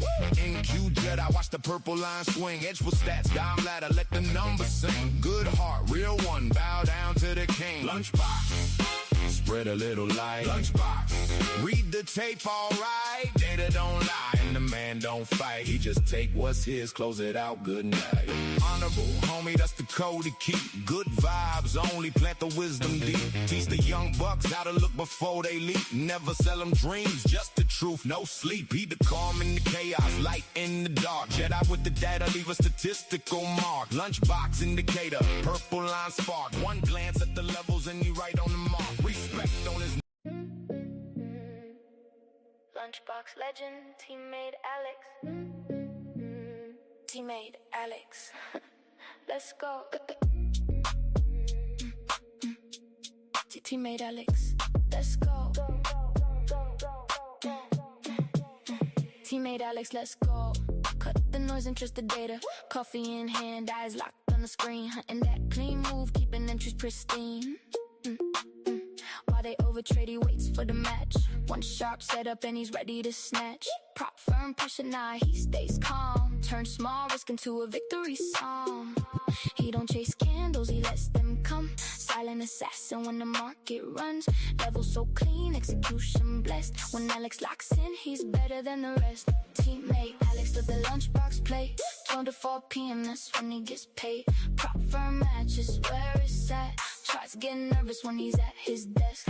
Lunchbox legend, level so tight. Taking the liquidity morning and night. From open to close, he stays on attack. When Tmade Alex trades, there's no looking back.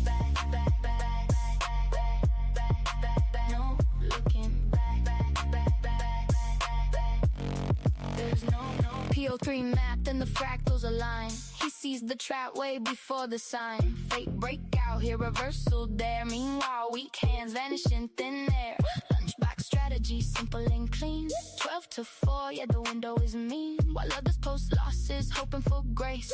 Alex just smiles and withdraws from the race. Prop firms watching like, who is this guy? Calm under pressure, never forcing the try. Built in the fire, sharpened by pain. Now every session feels like sunshine after rain. Alex does the lunchbox play.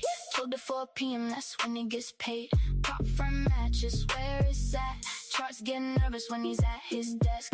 Lunchbox legend, level so tight. Taking the liquidity morning and night. From open to close, he stays on attack. When Tmade Alex trades, there's no looking back. No looking back.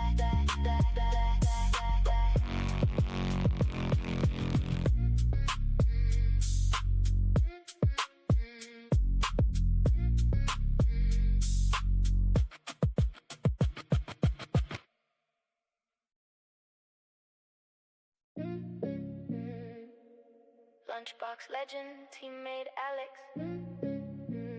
Tmade Alex. Let's go. Tmade Alex. Let's go. Tmade Alex, let's go. Cut the noise and trust the data. Coffee in hand, eyes locked on the screen. Hunting that clean move, keeping entries pristine. While they overtrade, he waits for the match. One sharp setup and he's ready to snatch. Prop firm, pressure now, he stays calm. Turn small risk into a victory song. He don't chase candles, he lets them come. Silent assassin when the market runs. Level so clean, execution blessed. When Alex locks in, he's better than the rest. Teammate Alex let the lunchbox play. 12 to 4 p.m, that's when he gets paid. Prop firm match is where it's at. Tries getting nervous when he's at his desk. Lunchbox legend, level so tight. Taking the liquidity morning and night. From open to close, he stays on attack. When Tmade Alex trades, there's no looking back. No looking back. There's no PO3 mapped and the fractals align. He sees the trap way before the sign. Fake breakout here, reversal there. Meanwhile, weak hands vanish in thin air. Lunchbox strategy, simple and clean. 12 to 4, yeah, the window is mean. While others post losses, hoping for grace. Alex just smiles and withdraws from the race. Prop firms watching like, who is this guy? Calm under pressure, never forcing the try. Built in the fire, sharpened by pain. Now every session feels like sunshine after rain. Alex does the lunchbox play. 12 to 4 p.m, that's when he gets paid. Prop firm match is where it's at. Charts getting nervous when he's at his desk. Lunchbox legend, level so tight. Taking the liquidity morning and night. From open to close, he stays on attack. When Tmade Alex trades, there's no looking back. No looking back.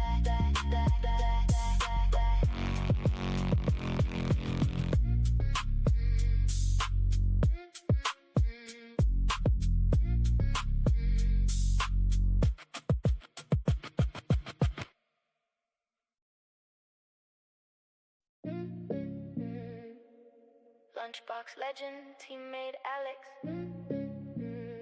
Tmade Alex. Let's go. Tmade Alex. Let's go. Tmade Alex, let's go. Cut the noise, interest the data. Coffee in hand, eyes locked on the screen. Hunting that clean move, keeping entries pristine. While they overtrade, he waits for the match. One sharp setup and he's ready to snatch. Prop firm, pressure now, he stays calm. Turn small risk into a victory song. He don't chase candles, he lets them come. Silent assassin when the market runs. Level so clean, execution blessed. When Alex locks in, he's better than the rest. Teammate Alex let the lunchbox play. 12 to 4 p.m., that's when he gets paid. Prop firm matches where it's at. Charts getting nervous when he's at his desk. Lunchbox legend, level so tight. Taking the liquidity morning and night. From open to close, he stays on attack. When Tmade Alex trades, there's no looking back. No looking back. There's no PO3 mapped and the fractals align. He sees the trap way before the sign. Fake breakout here, reversal there. Meanwhile, weak hands vanish in thin air. Lunchbox strategy, simple and clean. 12 to 4, yeah, the window is mean. While others post losses, hoping for grace. Alex just smiles and withdraws from the race. Prop firms watching like, who is this guy? Calm under pressure, never forcing the try. Built in the fire, sharpened by pain. Now every session feels like sunshine after rain. Alex does the lunchbox play. 12 to 4 p.m., that's when he gets paid. Prop firm matches where it's at. Charts getting nervous when he's at his desk. Lunchbox legend, level so tight. Taking the liquidity morning and night. From open to close, he stays on attack. When Tmade Alex trades, there's no looking back. No looking back.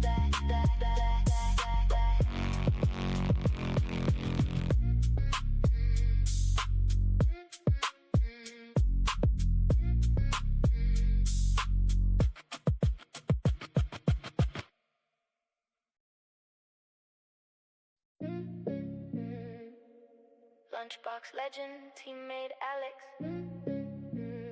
Tmade Alex. Let's go.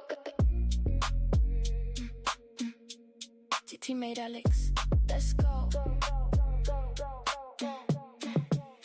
Tmade Alex, let's go. Cut the noise, interest the data. Coffee in hand, eyes locked on the screen. Hunting that clean move, keeping entries pristine. While they overtrade, he waits for the match. One sharp setup and he's ready to snatch. Prop firm, pressure now, he stays calm. Turn small risk into a victory song. He don't chase candles, he lets them come. Silent assassin when the market runs. Level so clean, execution blessed. When Alex locks in, he's better than the rest. Teammate Alex let the lunchbox play. 12 to 4 p.m., that's when he gets paid. Prop firm matches where it's at. Charts getting nervous when he's at his desk. Lunchbox legend, level so tight. Taking the liquidity morning and night. From open to close, he stays on attack. When Tmade Alex trades, there's no looking back. No looking back. There's no PO3 mapped and the fractals align. He sees the trap way before the sign. Fake breakout here, reversal there. Meanwhile, weak hands vanish in thin air. Lunchbox strategy, simple and clean. 12 to 4, yeah, the window is mean. While others post losses, hoping for grace. Alex just smiles and withdraws from the race. Prop firms watching like, who is this guy? Calm under pressure, never forcing the try. Built in the fire, sharpened by pain. Now every session feels like sunshine after rain. Alex does the lunchbox play. 12 to 4 p.m., that's when he gets paid. Prop firm matches where it's at. Charts getting nervous when he's at his desk. Lunchbox legend, level so tight. Taking the liquidity morning and night. From open to close, he stays on attack. When Tmade Alex trades, there's no looking back. No looking back.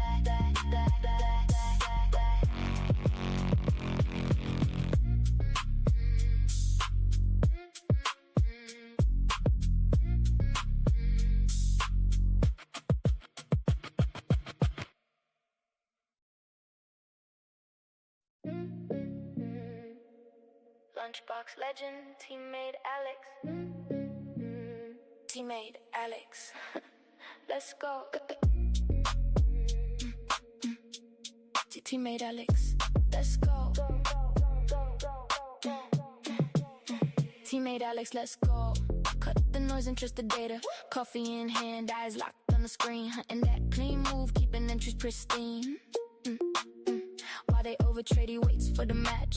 One sharp setup and he's ready to snatch. Prop firm, pressure now, he stays calm. Turn small risk into a victory song.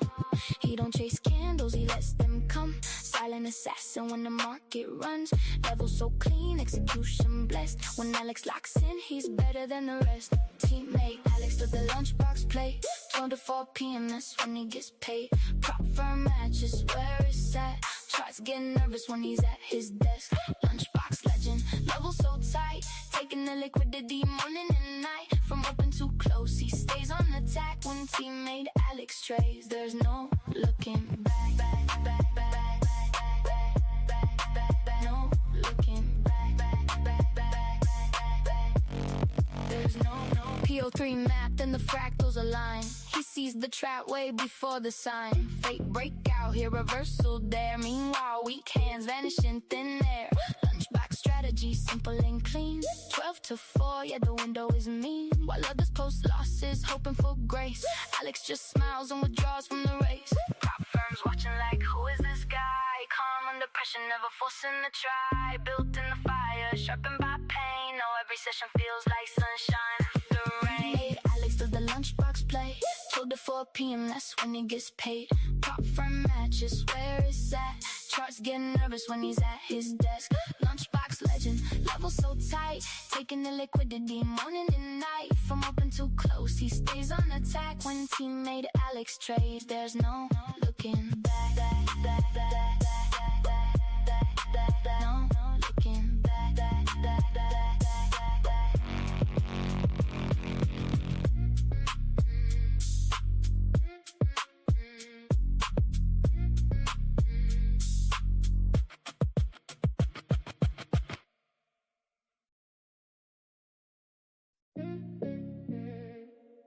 Lunchbox legend, Tmade Alex.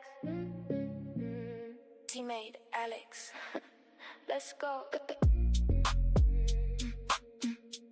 Tmade Alex. Let's go.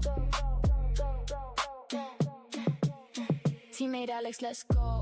Cut the noise and trust the data. Coffee in hand, eyes locked on the screen. Hunting that clean move, keeping entries pristine. While they overtrade, he waits for the match. One sharp setup and he's ready to snatch. Prop firm, pressure now, he stays calm. Turn small risk into a victory song. He don't chase candles, he lets them come. Silent assassin when the market runs. Level so clean, execution blessed. When Alex locks in, he's better than the rest. Teammate Alex to the lunchbox play. 12 to 4 p.m., that's when he gets paid. Prop firm matches where it's at. Tries getting nervous when he's at his desk. Lunchbox legend, level so tight. Taking the liquidity morning and night. From open to close, he stays on attack. When Tmade Alex trades, there's no looking back. No looking back. There's no PO3 mapped and the fractals align. He sees the trap way before the sign. Fake breakout here, reversal there. Meanwhile, weak hands vanish in thin air. Lunchbox strategy, simple and clean. 12 to 4, yeah, the window is mean. While others post losses, hoping for grace. Alex just smiles and withdraws from the race. Prop firms watching like, who is this guy? Calm under pressure, never forcing the try. Built in the fire, sharpened by pain. Now every session feels like sunshine after rain. Made Alex does the lunchbox play. 12 to 4 p.m., that's when he gets paid. Prop firm matches where it's at. Charts getting nervous when he's at his desk.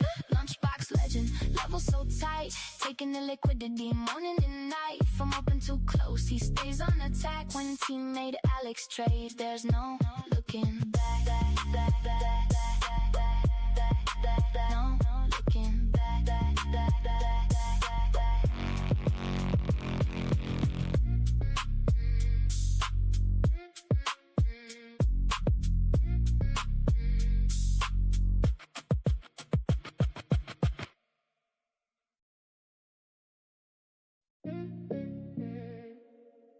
Lunchbox legend, Tmade Alex. Tmade Alex. Let's go. Tmade Alex. Let's go. Tmade Alex, let's go. Cut the noise and trust the data. Coffee in hand, eyes locked on the screen. Hunting that clean move, keeping entries pristine. While they overtrade, he waits for the match. One sharp setup and he's ready to snatch. Prop firm, pressure now, he stays calm. Turn small risk into a victory song. He don't chase candles, he lets them come. Silent assassin when the market runs. Level so clean, execution blessed. When Alex locks in, he's better than the rest. Teammate Alex with the lunchbox play. 12 to 4 p.m., that's when he gets paid. Prop firm matches where it's at. Charts getting nervous when he's at his desk. Lunchbox legend, level so tight. Taking the liquidity morning and night. From open to close, he stays on attack. When Tmade Alex trades, there's no looking back. No looking back. There's no PO3 mapped and the fractals align. He sees the trap way before the sign. Fate breakout here, reversal there. Meanwhile, weak hands vanish in thin air. Lunchbox strategy, simple and clean. 12 to 4, yeah, the window is mean. While others post losses, hoping for grace. Alex just smiles and withdraws from the race. Prop firms watching like, who is this guy? Calm under pressure, never forcing the try. Built in the fire, sharpened by pain. No, every session feels like sunshine after rain. Alex does the lunchbox play. 12 to 4 p.m., that's when he gets paid. Prop firm matches where it's at. Charts getting nervous when he's at his desk. Lunchbox legend, level so tight. Taking the liquidity morning and night. From open to close, he stays on attack. When Tmade Alex trades, there's no looking back. No looking back.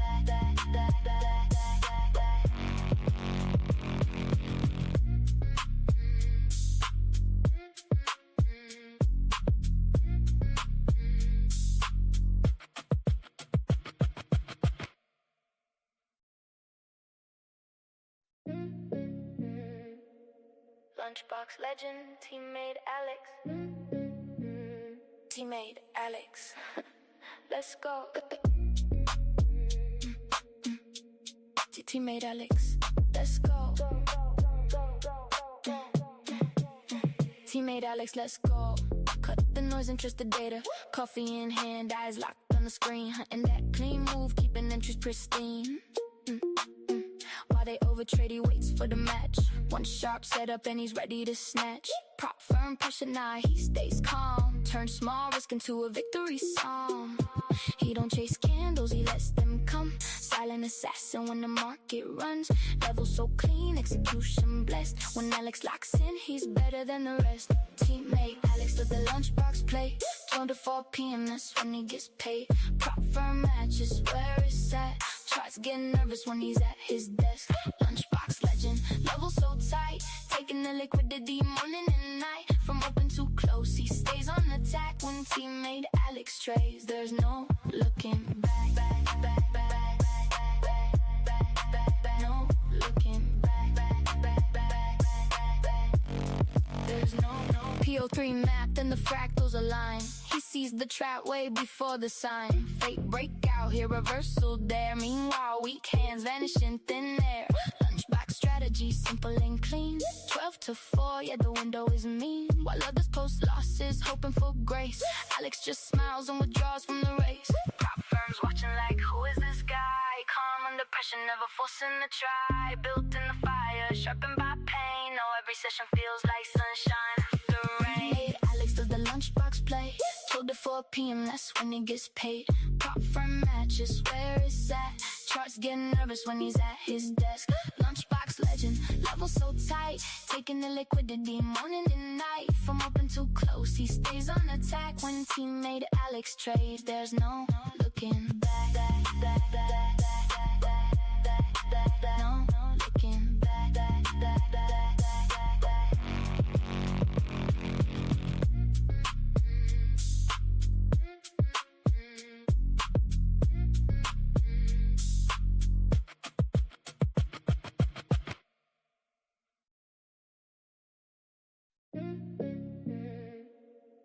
Lunchbox legend, Tmade Alex. Tmade Alex. Let's go. Tmade Alex. Let's go. Tmade Alex, let's go. Cut the noise and trust the data. Coffee in hand, eyes locked on the screen. Hunting that clean move, keeping entries pristine. While they overtrade, he waits for the match. One sharp setup and he's ready to snatch. Prop firm, pressure now, he stays calm. Turn small risk into a victory song. He don't chase candles, he lets them come. Silent assassin when the market runs. Level so clean, execution blessed. When Alex locks in, he's better than the rest. Teammate Alex does the lunchbox play. 12 to 4 p.m., that's when he gets paid. Prop firm matches where it's at. Tries getting nervous when he's at his desk. Lunchbox legend, level so tight. Taking the liquidity morning and night. From open to close, he stays on attack. When Tmade Alex trades, there's no looking back. No looking back. There's no PO3 mapped and the fractals align. He sees the trap way before the sign. Fake breakout here, reversal there. Meanwhile, weak hands vanish in thin air. Lunchbox strategy, simple and clean. 12 to 4, yeah, the window is mean. While others post losses, hoping for grace. Alex just smiles and withdraws from the race. Prop firms watching like, who is this guy? Calm under pressure, never forcing the try. Built in the fire, sharpened by pain. No, every session feels like sunshine after rain. Alex does the lunchbox play. 12 to 4 p.m., that's when he gets paid. Prop firm matches where it's at. Charts getting nervous when he's at his desk. Lunchbox legend, level so tight. Taking the liquidity morning and night. From open to close, he stays on attack. When Tmade Alex trades, there's no looking back. No looking back.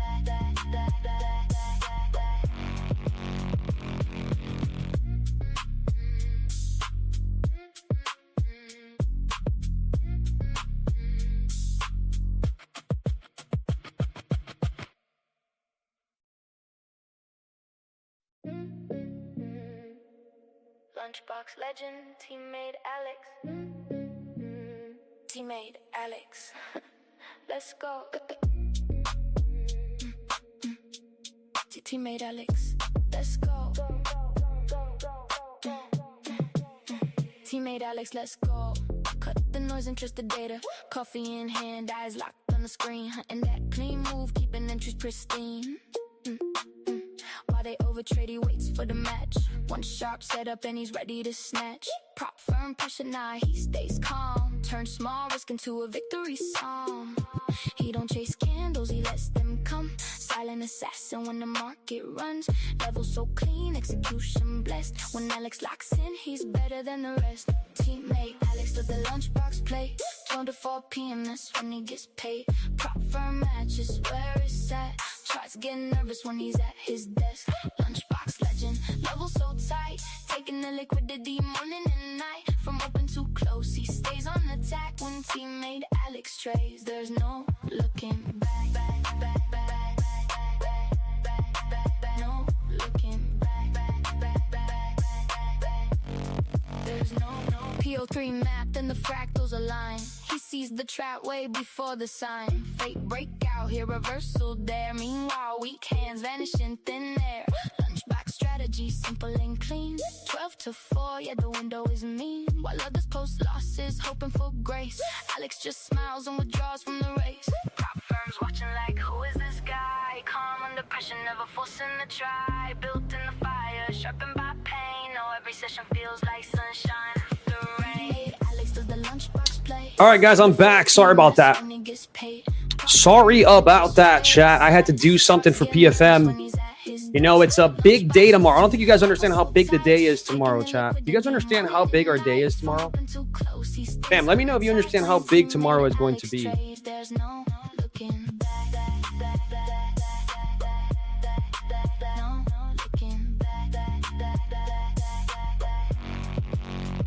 You guys understand how big tomorrow is, chat? Do you guys understand how big tomorrow is?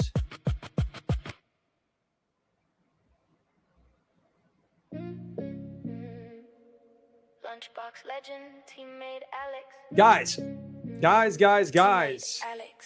Tomorrow is massive. We are giving away 5 million plus in evaluation accounts, chat.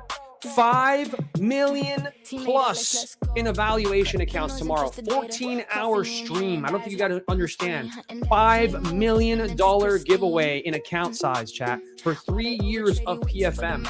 We've got some of the biggest CEOs of prop firms coming on stream tomorrow, chat. We've got Brett Simba from Tradeify. We've got Matt Leach from My Fund of Futures. Not only that, chat, we've got Clay from Top One Futures. We've got the people from Blue Guardian joining us. We've got Zamco. We've got Trader Ralph. We've got so many guests lined up for the show, chat. It is going to be back to back to back to back to back. Winning. Everybody's going to be winning accounts tomorrow. All day long, chat. 14-hour stream. 14 hours straight of giveaways. 5 million plus. Apex just joined us, chat. It is going to be insane. Do you guys understand how it's going to be insane, guys? We're going to get bottles of champagne popping, spraying. It's going to be crazy. It's going to be crazy. So it starts at starting at 1 o'clock in the morning, 1 a.m. or maybe 2 a.m., right? So like pre-London.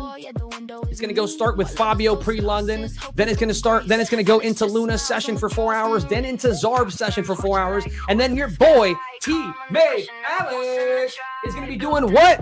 Wrapping it up. Alex does the lunchbox play. 12 to 4 p.m. That's when it gets paid. Pop from matches where it's at. Chat, I don't think you understand what is happening. Not 1 a.m. London time, dude. 1 a.m. Eastern. Everything I say is Eastern time, chat. There's no looking back.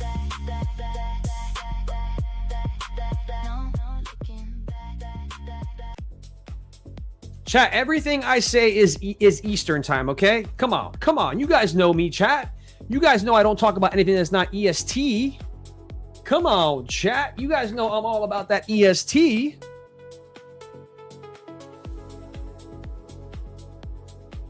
It's coming with an incredible energy. I'm feeling good, chat. Made $1,100 on a funded account today, brand new funded account live on stream. I took another winning day on my Futures Elite accounts, 1 day away from another payout. That's going to be about a $3,000 or $4,000 payout. And yeah, guys, yesterday I secured a Top Step payout of over $3,000. So you know how much I'm up this month? I'm up $15,000 this month in payouts. You know how much Zarb is up? $30K in payouts. You know how much we're up together? $45,000 just from 2 of the hosts here on PFM, chat. What other show has hosts doing that kind of numbers? Come on, chat. Come on,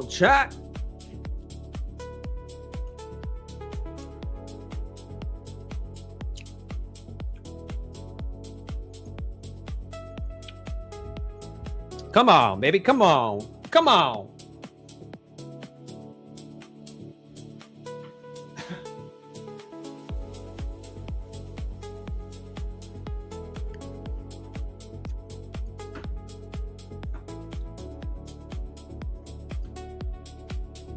It is the consistency that counts. You are absolutely right.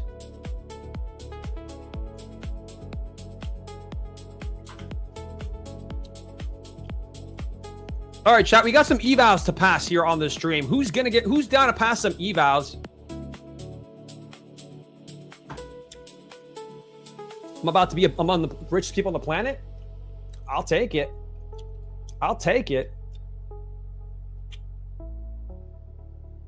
All right, guys. Who's trading Lunchbox today? Who's making money? What is happening here? What is going on, chat?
All right.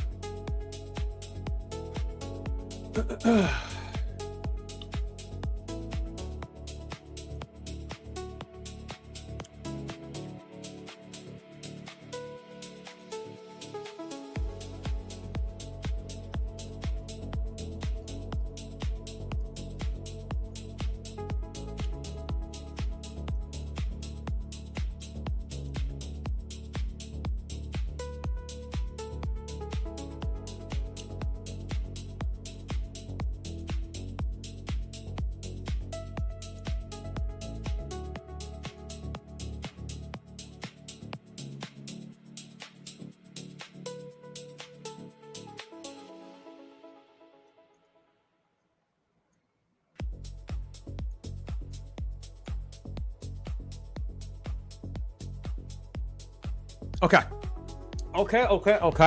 Okay. So guys, I'm still in this on my Top Step, I think. You're gonna need to check this because I might be in a trade right now from earlier today, chat. Ooh, I don't have any active accounts. Okay.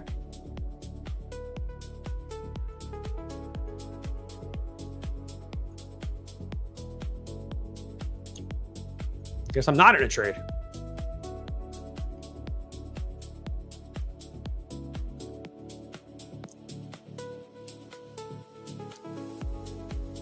Would a huge sell surprise me? Not at all. But we'll see what happens here. Yeah, pretty much. I lost my account, chat. So I got into a Top Step ES trade right here. I got long off of the VWAP.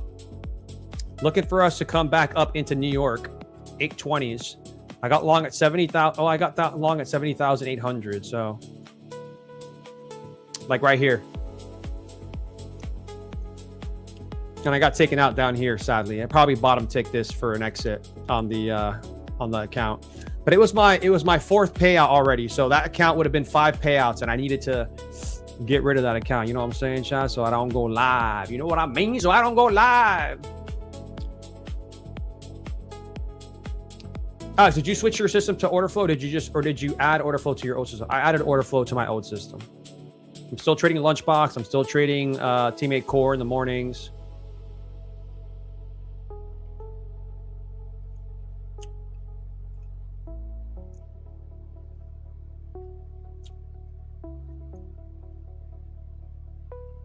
They could ban me. I don't care. I've already taken $80,000 from them. If you have a 50K account funded when you eventually go live account, is it a 50K account then, or can you change it? No, it's whatever account you have. So the problem with Top Step, the reason why I went aggressive this morning with it is because I've already taken 4 payouts from that same account. That same account takes another payout. I'm gonna get moved to live, but I'm only gonna get moved to live with like $1,500, chat, after the payout. It's not worth it. It's not worth it. It ain't worth it, chat.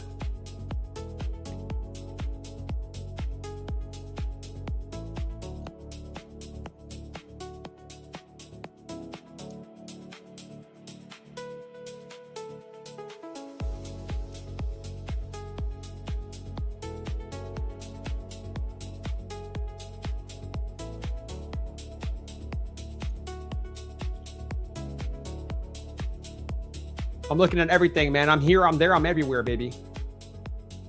I'm here, I'm there, I'm everywhere.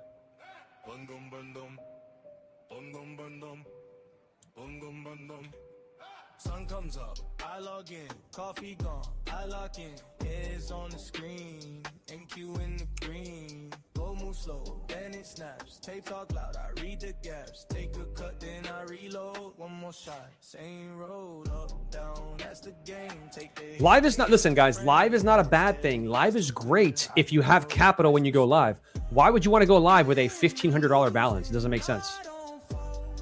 Doesn't make sense.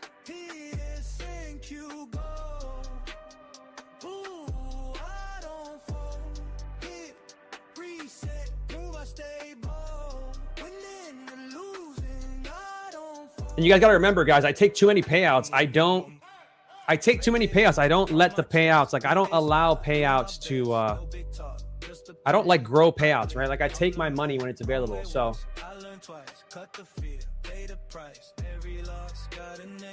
like the best way that I could show you this is very simple. You ready?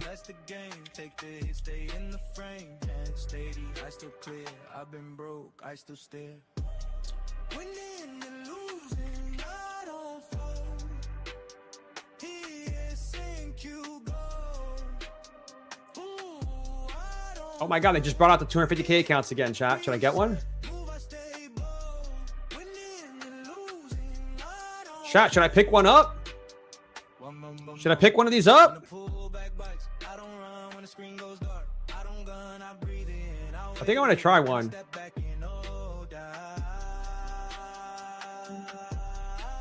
I'm sure you did, bro. You've been looking for longs for like 2 weeks.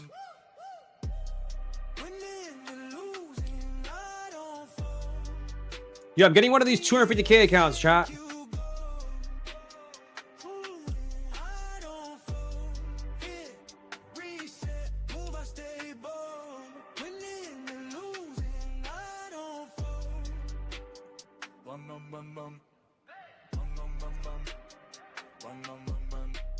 All right, I just paid for it, chat. We're going to have a 250K account from Top Step for fun, chat.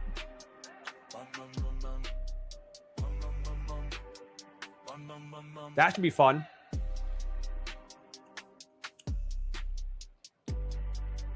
All right, we got a Top Step 250K, chat. So we got something. I'll trade that for fun. That should be a good time.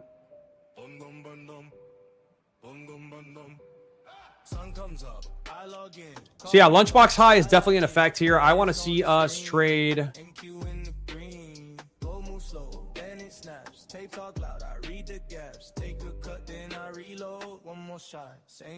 I want to see us come back. If we do pull back, chat, I'm going to go long in here. Especially if sellers get trapped here. We could just pop the high though, right?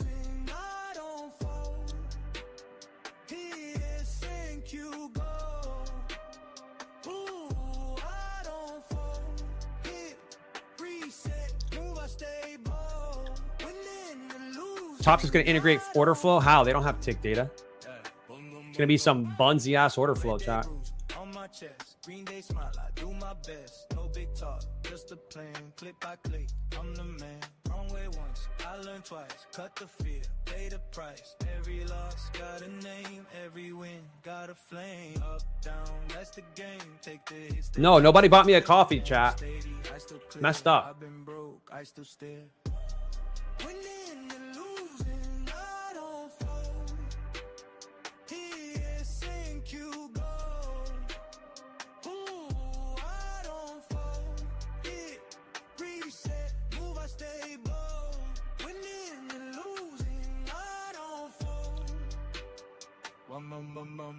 When the pullback bites, I don't run. When the screen goes dark, I don't gun. I breathe in, I wait it out, then I step back in. Oh, die.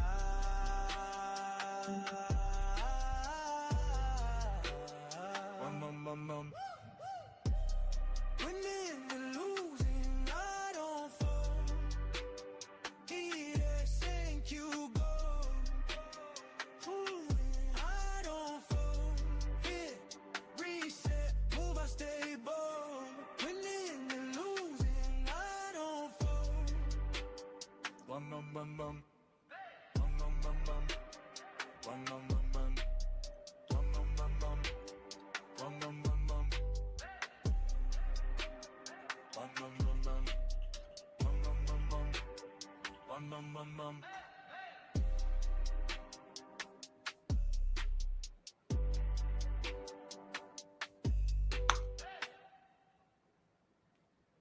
Bungum bundum. Bungum bundum. Bungum bundum. Bungum bundum. Sun comes up, I log in, coffee gone, I lock in, heads on the screen, MQ in the green, go move slow, then it snaps, tape talk loud, I read the gaps, take a cut, then I reload, one more shot, same road, up, down, that's the game, take the hits. So it's not that they don't. All right, listen, I just read the comment. It's not that they don't have tick data. It's just that the way they have tick data is completely different, right? Order flow platforms are very specific, chat.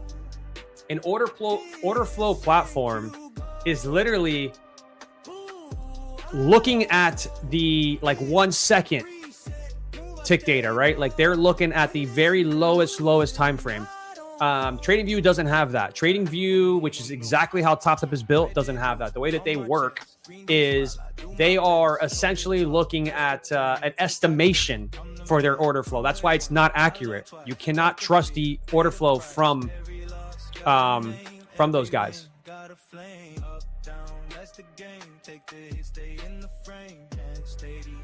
Do I let you copy? What kind of question is that, bruh?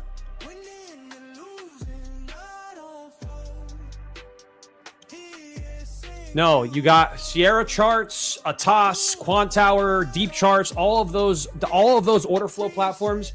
The way they handle tick data is completely different, and it's 100% accurate. The way that TradingView does it, the way that TopStep does it, anybody who uses TradingView, the tick data is not accurate. It's an estimation. You can Google this and look it up.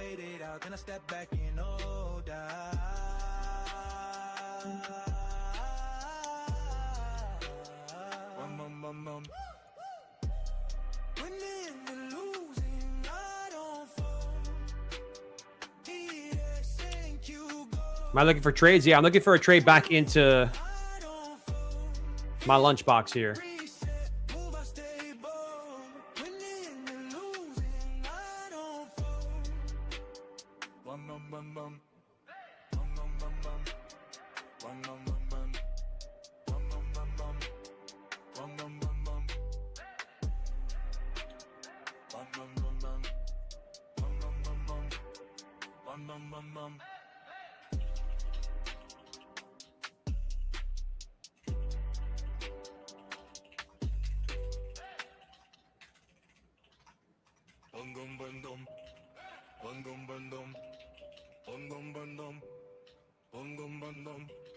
Sun comes up, I log in, coffee gone, I lock in, is on the screen, MQ in the green, go move slow, then it snaps, tape talk loud, I read the gaps, take a cut, then I reload, one more shot, same road, up, down, that's the game, take the hit, stay in the frame, hands steady, I still clear, I've been broke, I still steer. Winning and losing, I don't fall. PSNQ go. Ooh, I don't fall. Hit, reset, move, I stay. Bro, what's this track name? It's so good. I know. It's going to be in my Discord chat. Red day bruise on my chest. Green day smile, I do my best. No big talk, just a plan. Click by click, I'm the man. Wrong way once, I learned twice. On the M30. Pay the price. Every loss got a name. Every win got a flame. Up, down, that's the game. Take the hit, stay in the frame. And steady, I still clear. Value area high on the M30 is 236. POC is 3205. And value area low is 125 on the 30.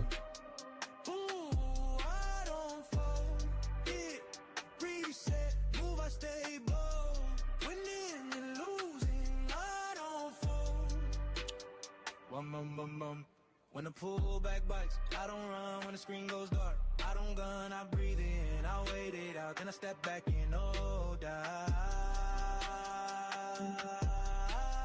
What up, Senpa? How you doing, brother? Do I have any live accounts, or is all my money from sim? All my money is from sim accounts, no live accounts.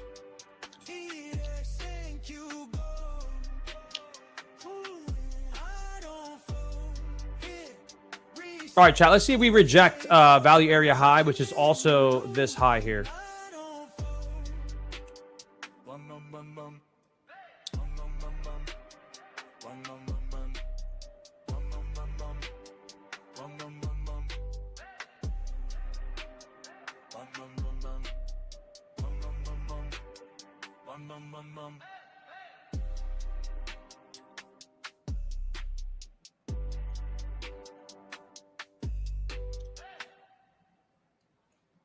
Yeah, I like the high idea.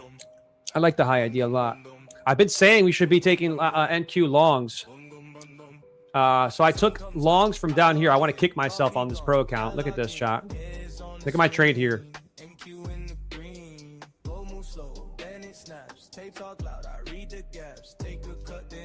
reload, one more shot, same road, up, down, that's the game. Take the hit, stay in the frame, and steady, I still clear. I took longs here, got out here.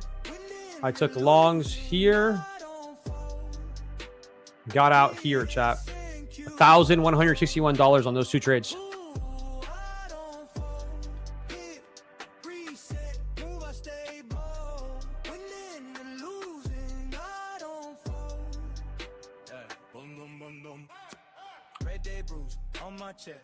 Yes, I trade Rhythmic on deep charts. You can do that, Ernesto, but you got to use code Tmade. Go get your deep charts, chat. Go get your deep charts. Use code Tmade. Why did I go long there? Because the order flow, value area low, everything told me to go long.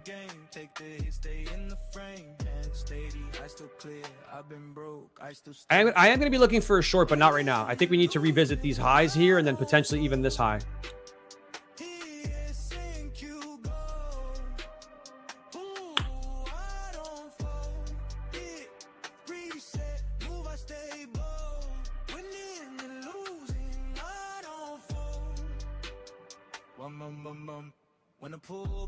You bottom took the day on a freaking sim account in deep charts, not prop. Oof.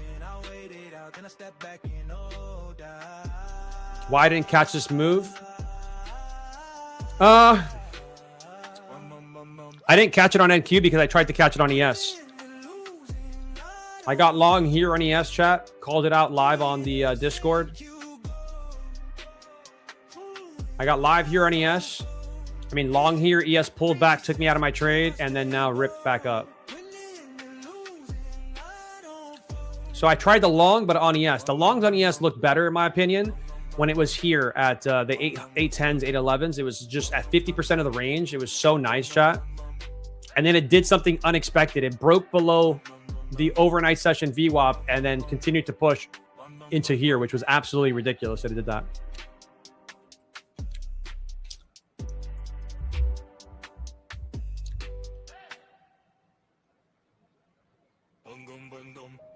What am I trading? I'm trading ES and NQ.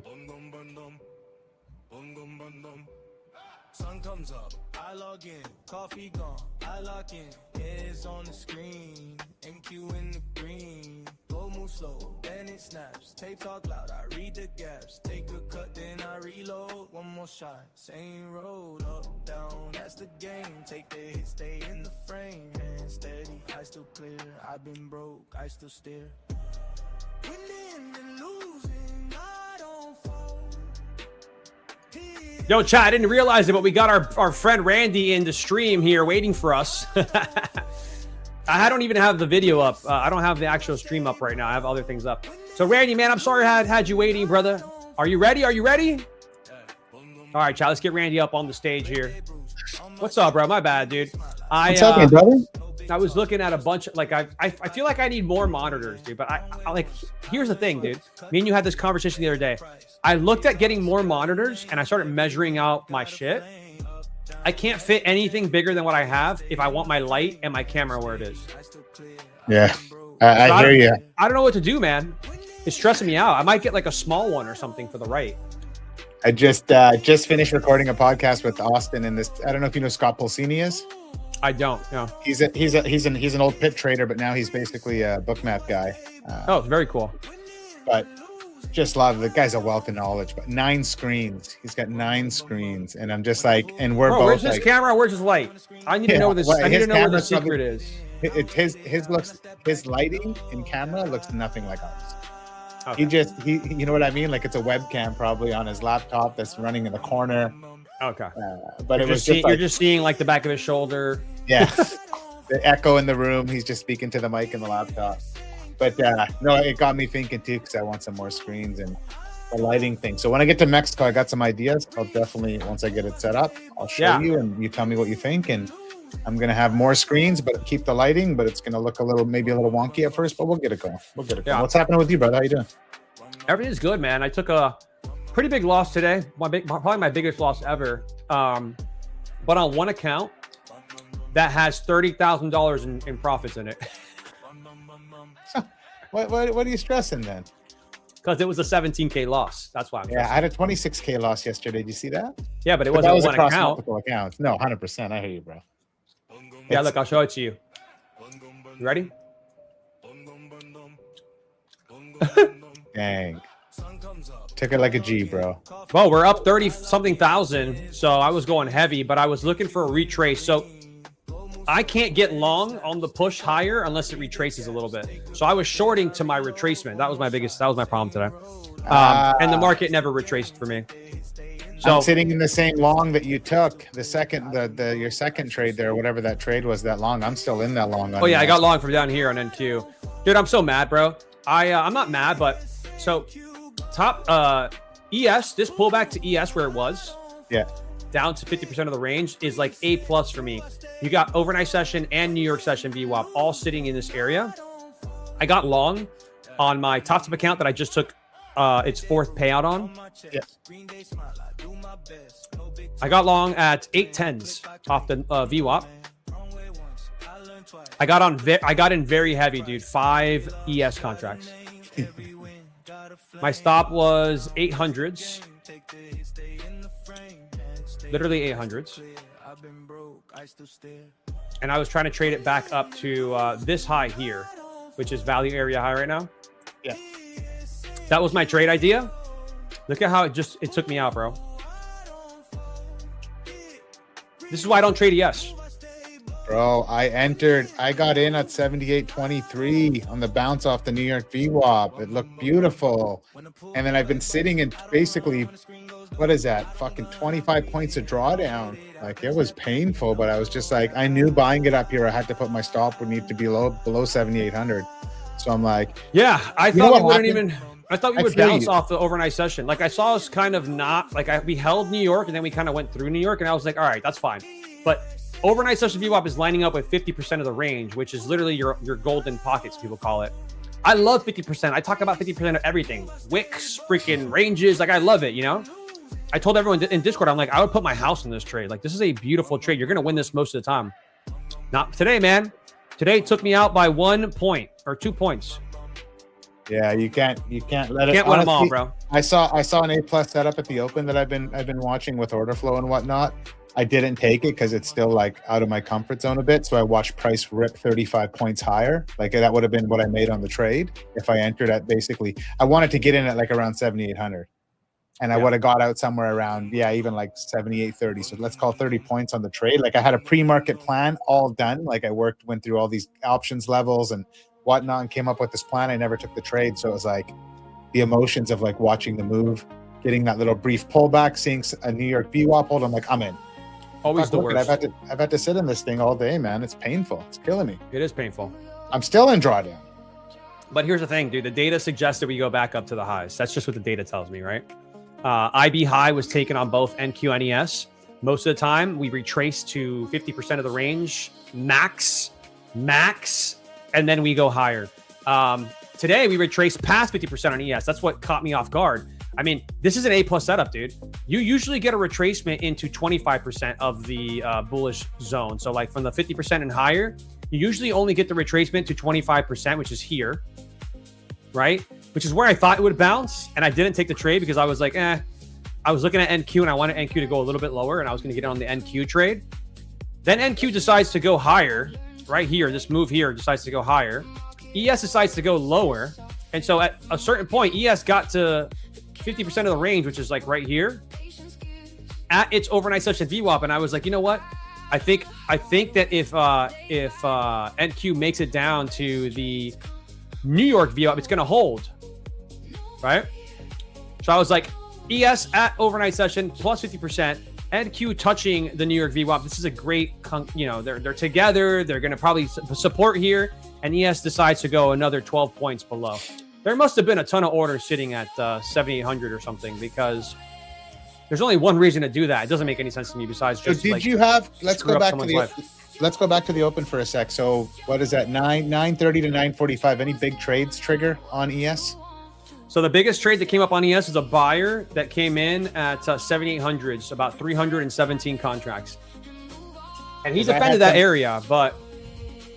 I had some big buy icebergs coming at those levels on Bookmap. So I was curious to see if we had that correlation because that's why I like that 7,800 level. That's why I wanted to get long off it.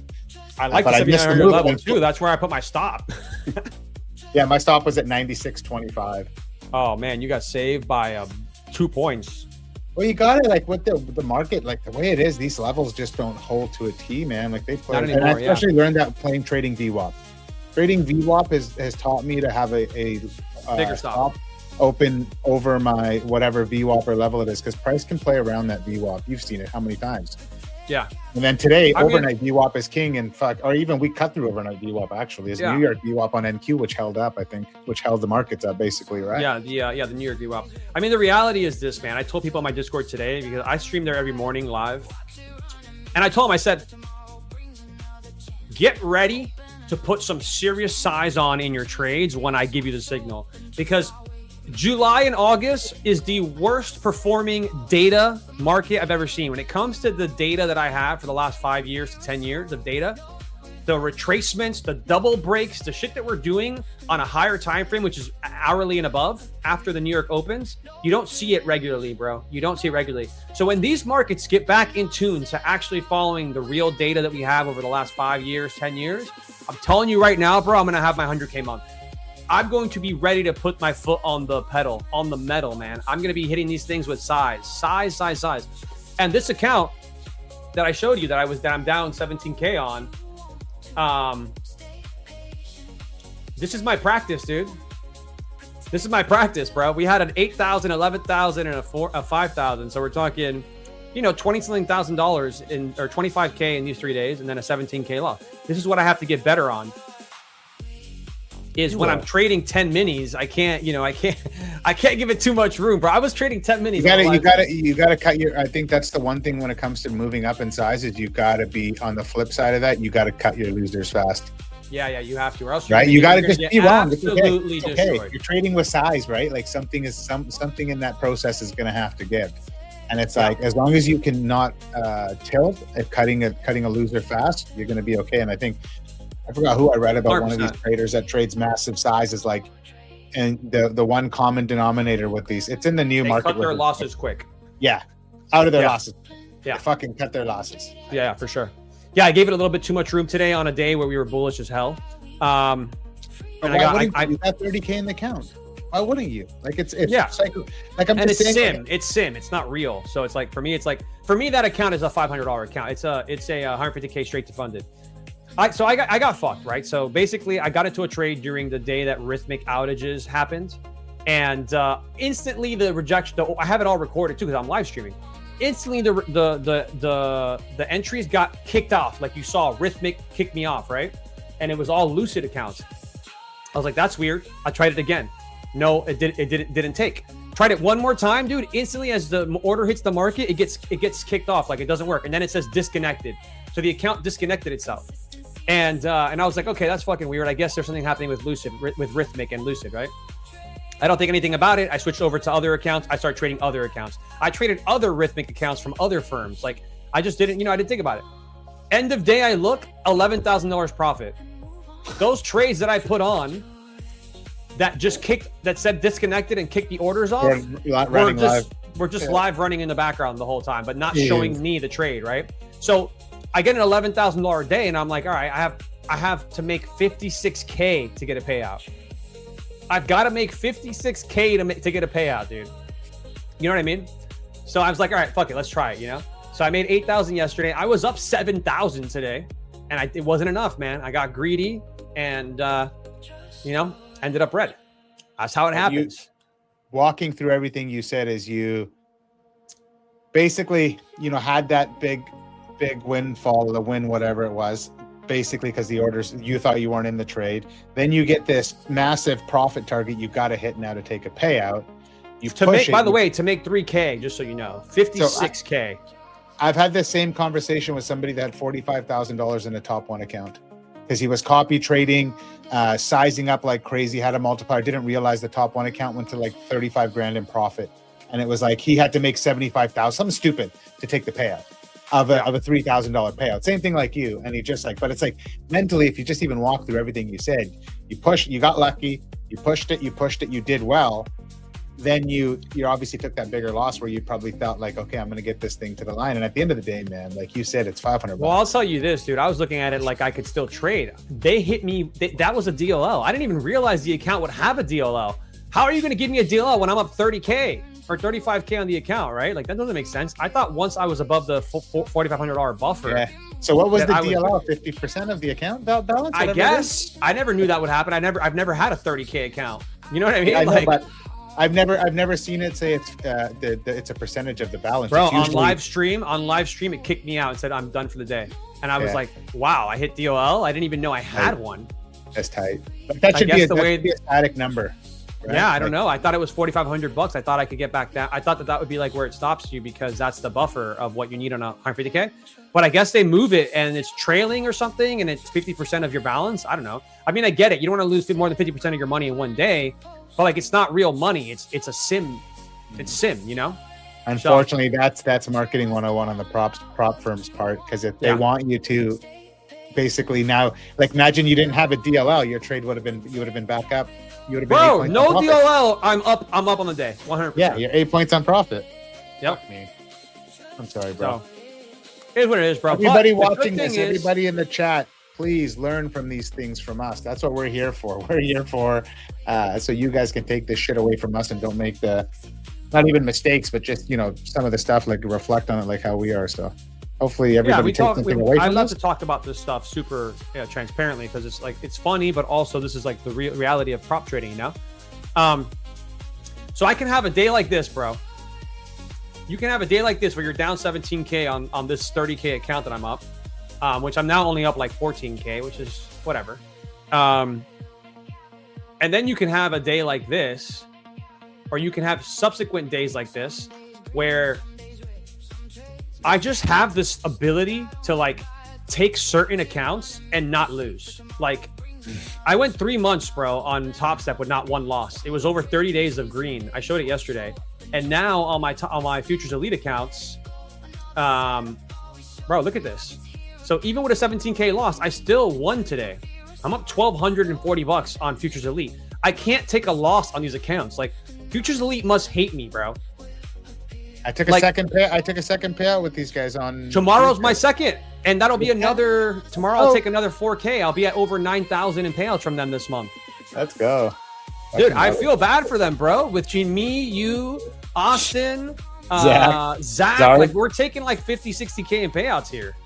Yeah. But man, I can't take a loss in these accounts, dude. It's actually insane. So yeah, I mean I will say the one thing that I love about Zarb is the risk syncing, and I've been doing that. So Futures Elite, I just traded together. You know, that 30K account, I'm only going to trade it by itself because I can't trade any other account with that kind of size. Bro, I was in 10 minis every trade today. Like, it's actually insane. Well, good for you to be able to at least handle the swings in the P&L when you're live in the trading that size. So, you got to look for the silver lining in these things always too, right? 100%, dude. The thing is this, bro, like sim trading prop firms doesn't bother me emotionally anymore at all. Like I'm more of an entertainer. Like I have fun. I'm loud. I'm exciting to watch sometimes. Like, I'm more that guy now. I've become that guy where like the props and stuff, it doesn't bother me. I could be down. I could blow every account today, dude, and I'll just start again tomorrow. Like I have no feelings. I don't know if that's why I'm a good trader and that's why I make a lot of money, but I literally have no feelings when it comes to props, bro. Like, I hate to say it, but I'm dead inside, dude. Love it. Dead inside right now. But that's how it should be. You can't have emotion when you trade, right? That's especially props. I feel like props is like, I feel like props gives you leverage that you're never gonna have with real capital, and like you gotta trade it and take advantage of it. Well, Austin said like the one thing, especially when you like get attached to the outcomes when it comes to props, it's like. And like you said it earlier, you spent your $500 on the account, it's gone.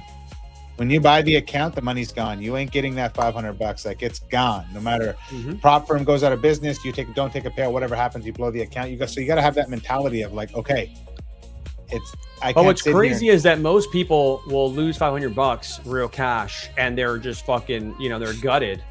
But the reality is that could be one options trade on like a Tesla call or Tesla put or whatever it is that you're doing in options. And that's what you're risking is the $500. So I look at it more like that. I'm like, when I used to be an options trader only and not trade prop firms, I would take a $500 loser all the time because that's what you're risking usually around $300 to $500 to get into options. You can't really play this game unless you have money. I hate to say it. You know what I mean? Yeah. And you can't really play this game unless you have money. We got an options trader in the Black Shirt Club with us that he said the exact same thing on a call to one of our coaching calls the other day to one of the other members that was struggling with the prop firms and just said, hey, like I treat it just like you said it. I treat it like I'm buying calls. I'm buying these calls for $500. That's my max risk, but I know these calls could be worth $3,000. Yeah. In 2 weeks time if play my cards right. And so it's like that mentality of like, okay, I know I risk $500, it's gone. Worst case scenario, I'm down 500. But now, if these options play out, or if I trade well, I'll make a $3,000, right? So that's how. And when you put it just like how you said it, you got to look at it like that, right? Like this is what you're risking to make this. Not sure, 100%. I lost $3,000 of sim money because I fucking, you know what I mean? Like anybody getting upset about losing sim money, they need to get they need to get their feelings checked. Yo, Ike, come on in for a big hug here and a kiss, man. Come on in. Mr. Silk Pajamas himself. Mr. Silky I've Ike in the house. Ike on the podcast forever. Ike's not going to be there for the New York thing. I don't think he's in town, right? Wait, is he? I'm sure. Austin. I asked Austin to talk to Ike, and I'm sure he's away. Yo, Ike, did Austin hit you up about the dinner? For sure, he did. Or a fact. All right, Big Stick in the house is saying, Alex, can you explain risk sinking? All risk sinking is that, let's say we're trading today. Today's the same day, right? Today's the same day. So every trade I'm taking today, I might trade one set of accounts for a specific firm. So like I might trade my Lucid account. Maybe I take a loss and then I switch over with the same, maybe I have the same idea, same trade idea. Maybe I wait for another one, but I switch to another set of accounts. And so when I've done that for the last, 30 days or so, this is what happens, right? So I'm able to be all green on the funded next accounts, even though I've blown a couple of accounts on other firms and I've lost trades on other firms, right? But with the Futures Elite trades, I haven't lost much of anything.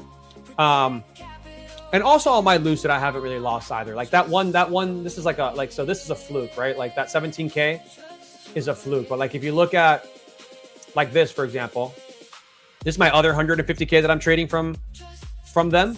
Today I made 443, another green day on this account, right? So this account is from July. 1, 2, 3, 4, 5, 6, 7, 8, 9, 10, 11, 12, 13, 14 green days with 1, 2, 3, 4 red days. Now, 3 of those 4 red days are pretty massive red days. It's 3K, 3K, 3K. So I lost 9K in here for the month. But this account is currently up $7,052. So I am 2K away from the payout. So, it's all about how you look at it, chat. It's all about how you look at it. Perspective. It's all about perspective. Ike, the dinner's on the 18th, bro. I know you're away. I knew it. Ike said he's away after the 16th. I saw it. Alex, do you use a Trade Copier platform? If yes, which one do you recommend? I recommend Trade Copia, chat.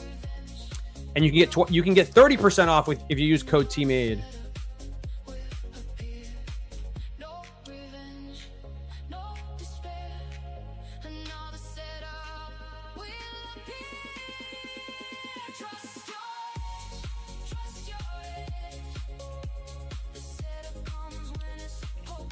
Bro, so you saw how crazy tomorrow's going to be? What was that, Alex? Sorry, brother. I missed you. I was just checking a message. Did you see how crazy tomorrow's going to be on the show? Yes. I never got invited, just so you know. So my feelings were hurt. I'm not the one making any of the invites, man.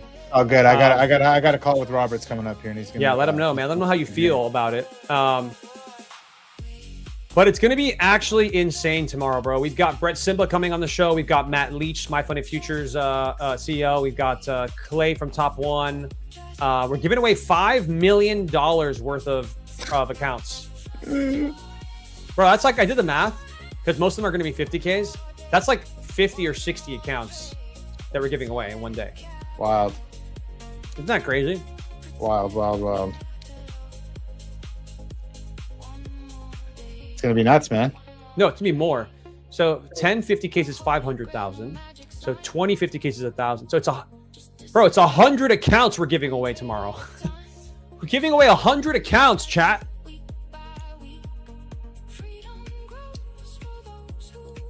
Austin's on with you tomorrow too, I think, right? I have a feeling that he is. I think he's on at noon, maybe. 1 sec, brother. I gotta take this. Give me 1 sec, please. Yeah, do it.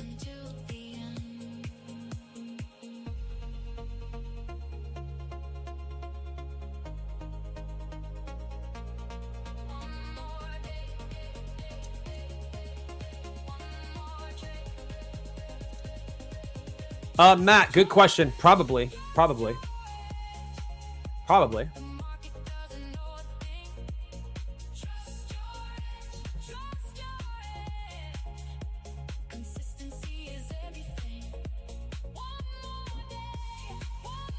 Can we win more than one asking for a friend? Yeah, chat. That means that, like, if we have, let's say we have 1,000 viewers, that means that 10% of you guys are going to win accounts tomorrow. If we have 500 viewers, that means 20% of you guys are going to win accounts tomorrow. Like, think about how crazy that is.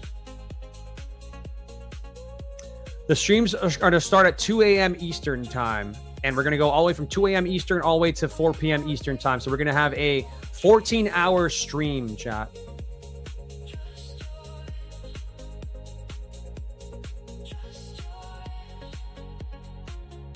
What do I think about Replicanto? Replicanto is actually really good. It's really good. I have Replicanto, but I use Tradecopia because I like to be able to trade from I like the mobile trading. I like to have the trading copier on the website so that I can switch. I can go to my laptop. I can go anywhere and still have the leader account set. That's what I like. Am I looking for rejecting off the highs? I'm looking to see if maybe there's a trade here, but I don't know. I kind of want like Lunchbox is telling me we can trade back down, but I kind of like the idea of us taking the highs, though. You know what I'm saying, chat?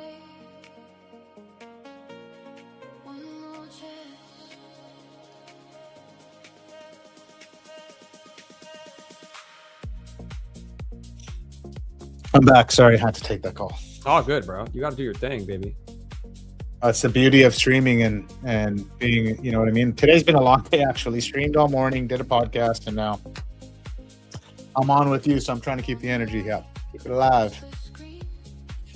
People don't realize how hard that is to do, man. And then take trades. Good trades. Why are you thinking the highs get taken? I'm not thinking the highs get taken. I just think that the initial balance got taken, which is right here, is what I think. Right? That's the IB high. Price should continue higher. It's just the way that it works, chat. You're more likely for price to retrace and continue higher. Maybe not today because the range is so big, and we could come back to retest POC, but I don't know. It's a tricky one.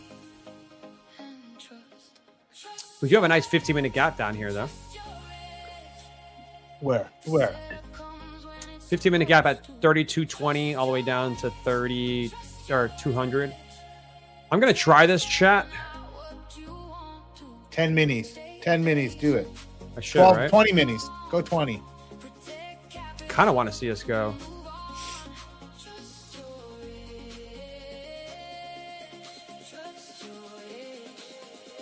Are you shorting it up here? I wanted to, yeah. I might be late. I think I'm a little late here.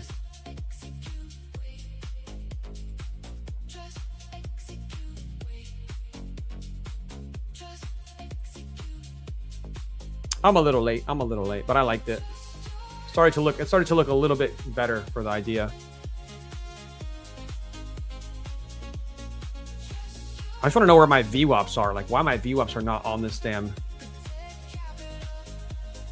Did we never put our lunchbox VWAP on here, chat?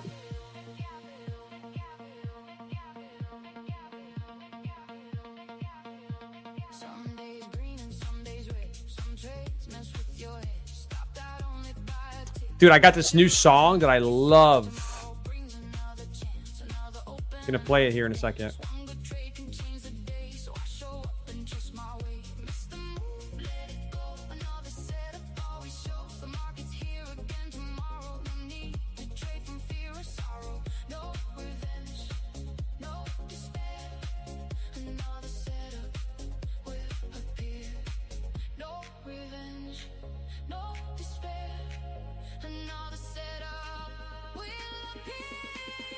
So I'm trying to pass this this account. I'm gonna sell this. 3 contracts here, looking for a push into the 20s here. Stop's gonna go above like the IB area. Looking for an IB breakout failure, value area high failure, push back into the 20s here.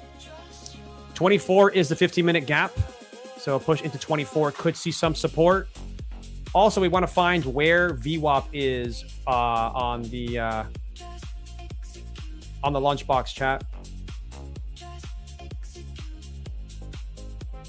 Because that's going to be important. Okay, so overnight session VWAP and lunchbox VWAP is lining up with 7809. So let's see if we get a push from ES into 7809 and we get an NQ push down to the 24s here, chat. Again, I'm trading evals right now. I'm not trading any fundeds. Just trying to see if I can pass this eval quickly.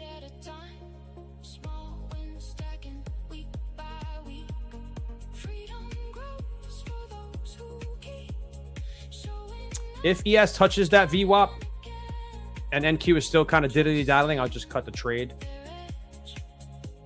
Dilly-dallying? ES could bounce. You know, a little diddly-daddling, you know what I mean? A little diddly-daddle. I heard you're a dog in Austin for his builder grade carpet. Like, I literally fell out of my chair this morning when he was telling me that. Bro, I was like, dude, you can't be the GOAT that you are with some carpet all over your house, bro. Like, this is 2026, my boy. He's getting his house painted inside right now. Yeah, where are the wood floors? His house is so nice. Like, his gym is sick. The sauna's sick. Have you been to his house?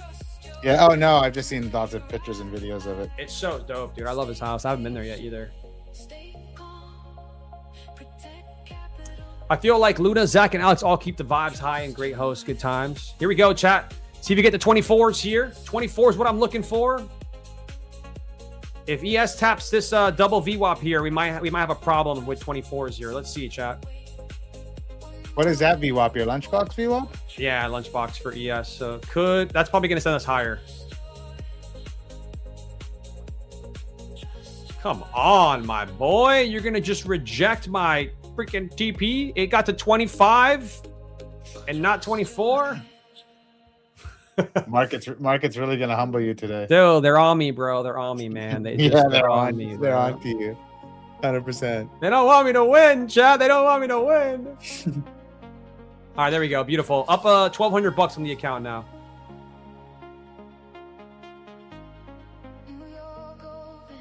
I love when people come and tell me that it's giveaway time. Isn't it crazy that people will just come into my show and say, "Hey, it's giveaway time, Mr. Alex"? First off, I'm not a Mister, sir. I'm a young man. Just because I'm about to be 40 doesn't mean you gotta call me a Mister. I'm not an old person, okay? And second off, what about some W's for that trade right there, chat? Huh? How about a little bit of W's for that trade idea?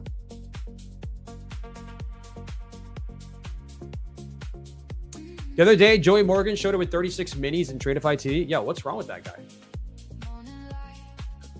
I just come here to watch Alex dance. Okay, I'll take it.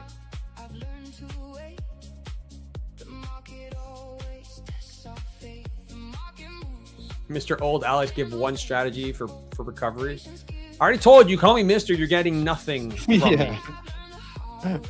I need to be told that I am a young, beautiful human. Young, keyword, young.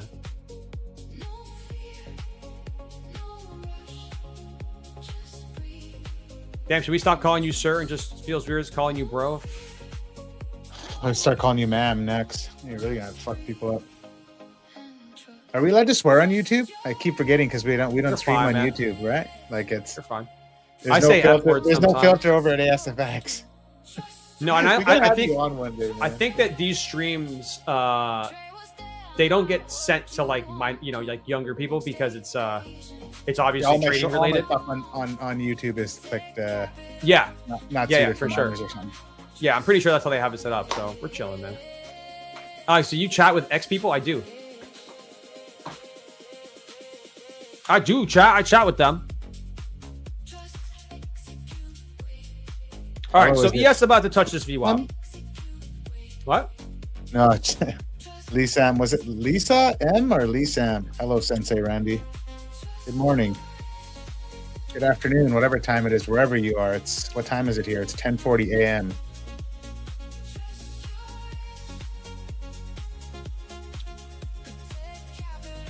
Oh, I'm excited for my office in Mexico, Alex. I got some ideas with my screens and my whole room and designing it. So I'm stoked, bro. I'm stoked. I can't wait for you to see it. I'm excited for you, bro. A few more weeks. We're leaving here at the end of the month. So countdown. I'm excited for you, sir. London, 6:40 p.m. Nice.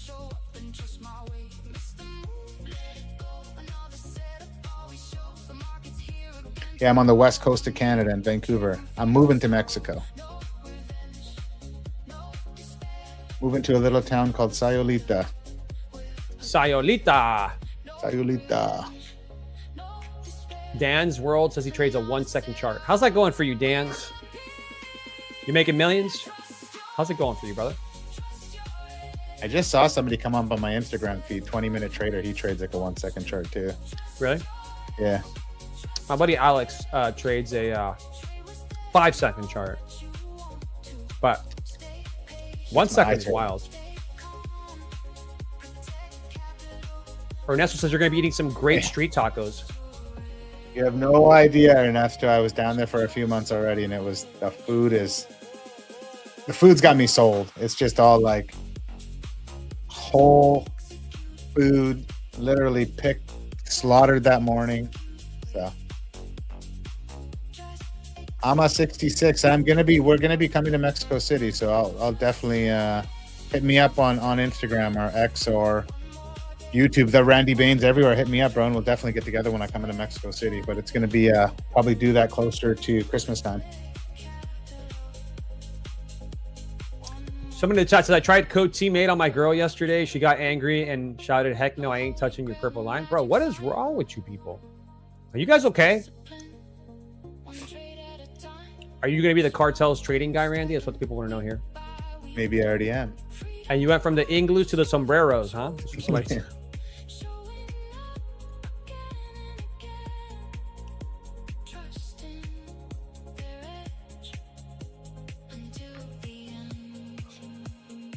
You still sitting in that? Did you make money on that trade? The ES trade? No, dude. It took me out by 2 points, and then it ran to my TP. Great. No. Didn't you just take a short? Yeah, I already made the money. Yeah, you're so like just how fast you're in and out's crazy. I got to give you credit for that. I've been in a trade for almost 3 hours. 3 hours and 15 minutes. You know how it is sometimes, bro. The thing is, I'm trading the eval, so I'm just really aggressive. 2-3 contracts, looking for 10 points, out. I like it. Yeah, me too. I mean, somebody asked me today, like, floating around up here, like. Oh. Yeah, I mean, somebody asked me today why I started to scalp more, and I'm like, because look at this market. It either runs straight up, runs straight down, or accumulates most of the time. Like, this is summer markets. I've adapted to the price action, you know? I don't have the personality to sit in something for... I mean, I guess I do. I put a trade on ES on my top step, and I walked away and didn't look at it for like an hour and a half. So I could still do that, but I don't know.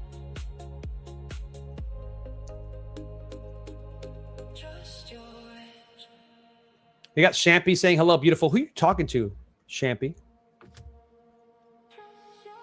This guy right here. I don't know. I'm talking to both of us, I think.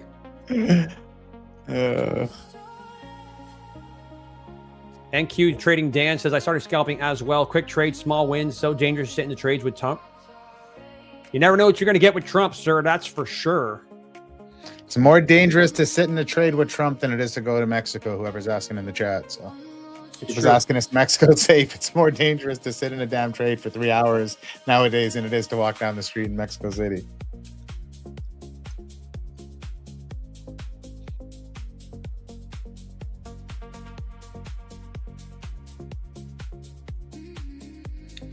Sorry to hear that, Lizam. All right, let's see if ES holds these VWAPs here, bro.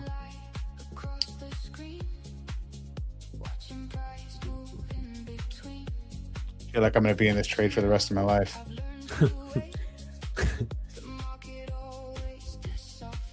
You guys are going to watch me grow old in age sitting in this trade.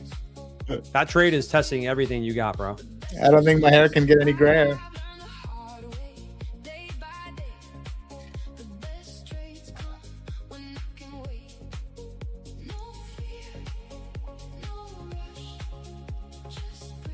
Okay, let's get a pump. Pump off your lunchbox VWAP. I think ES could start to see a move here. What's interesting, that's a lower day VWAP too lined up there. Oh, all three of them? Yeah. Lower day, lunchbox, overnight. Collision of VWAPs, we call it.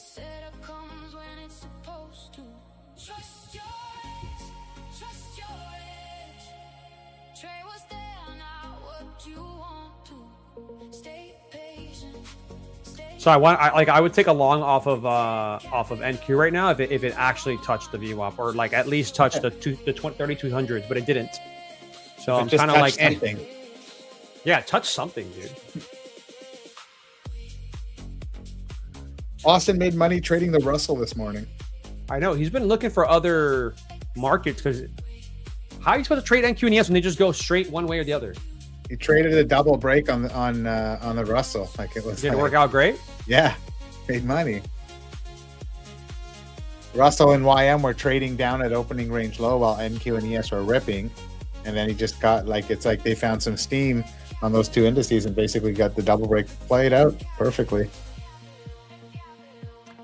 Ernesto says, "Hey Alex, do I need to purchase the Rhythmic data to add accounts in deep charts? Can I add multiple props as DX feed allows?" You can add as many props as you want with Rhythmic or with DX feed, whatever you want to do. I purchased my own Rhythmic stuff, my own Rhythmic data, because I don't trust props. Sometimes the props go down. And if I'm in a trade, like let's say I'm in a trade with Tradeify and I'm using Rhythmic from Lucid, because you have to pick a prop and you got to give deep charts the ability to use that data. But you can trade other accounts with that other firm's data. So I don't want to be in a Tradeify account using Lucid Rhythmic's data, and then I end up all my accounts end up getting affected. So I bought my own data from Rhythmic, and I use that.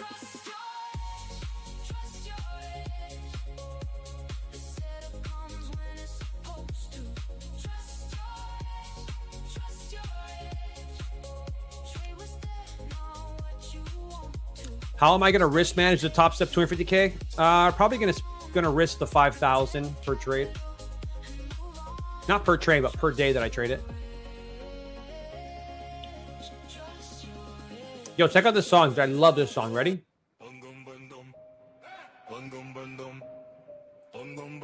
Oh, I came onto this. Or this one was playing before I came on. Sun comes up, I log in, coffee gone, I lock in, it's on the screen, thank you in the green. Oh. Then it snaps, tape talk loud, I read the gaps. I cannot love this time that we're in.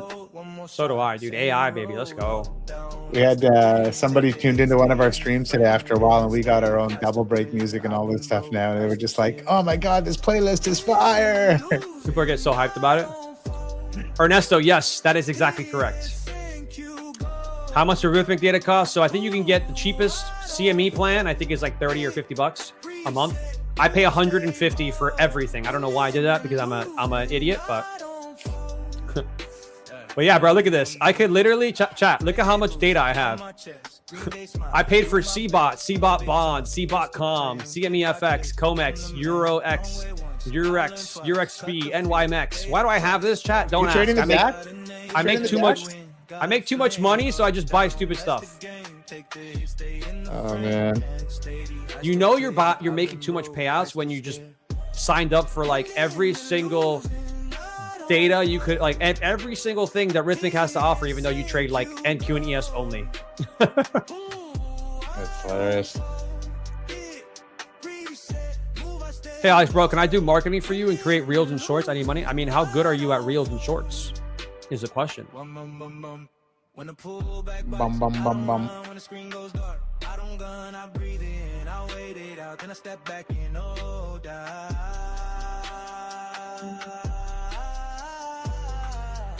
So chat, anybody here asking about deep charts? If you want deep charts, you can go get deep charts 25% off with code Tmade right now. I asked them to give me that code for you guys because everybody keeps asking about deep charts, about my platform. And 25% off the platform right now when you use code Tmade. When you use code Tmade, you also get an option to use my templates, chat. You'll be able to get my templates, how I trade. You'll have that as well. It's one of the perks of using my code. The other thing, chat, is I'm making a video explaining how to set up deep charts and how I set it up. So that video will be available to anybody that uses my code as well. So I know there's a lot of questions in here about deep charts. Just want to give you that information. Which song is this? The best song ever. One of my favorites right now. This could be like a hit song on the radio. People won't even know. People don't even need to know it's about trading. I log in, coffee gone. I lock in, it's on the screen. MQ in the Come on, Randy. Bounce it. Let's go, baby. Shake that booty, Randy. The more I hop, the more money I make. There you go, baby. I still clear. I've been broke, I still stare. I've been broke, I still stare. Even when I'm losing, I don't fold.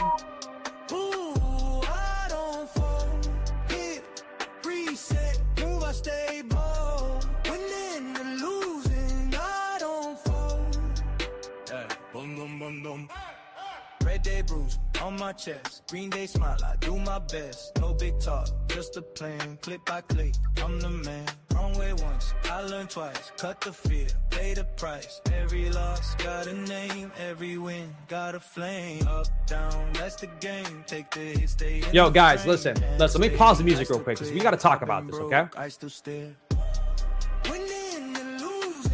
All right, let's talk about this real quick. I paused the music here. We got to talk about this. This is a very serious subject, okay, chat? Very serious subject. Alex, with all those payouts, have you thought about a hair transplant? No, I have not. You think I need a hair transplant, bro? You guys think I need a hair transplant? Is that what I'm hearing here? Listen, chat, listen to me. This is a very serious conversation we need to have about this Mac OS thing, okay? Your boy is tired of Mac. They don't work well with anything that has to do with trading. So what did he do? He went out and he bought himself a Samsung G Book, chat. He went out and he bought himself a Samsung Z Fold 8 to trade on, chat. He went out and he bought himself a Samsung Z Fold 7 to trade on, chat. He went out and he got himself the Samsung earbuds that slap up Apple. Apple can't even compete, okay? He went out and he bought a Samsung tablet. That tablet is on the bottom here, so I can't even show it to you. He went out and he bought a 3K OLED screen to go along with his beautiful laptop. Okay, and now he also bought another screen. And so now you want to, you stop, we cannot complain about Mac, chat. The answer is spend your money and switch over to Samsung. Switch over to a better competitor that is more advanced and is actually compatible with trading. Drew is like, he got a Samsung G Spot. All right, now that concludes the rant. We're back to the song.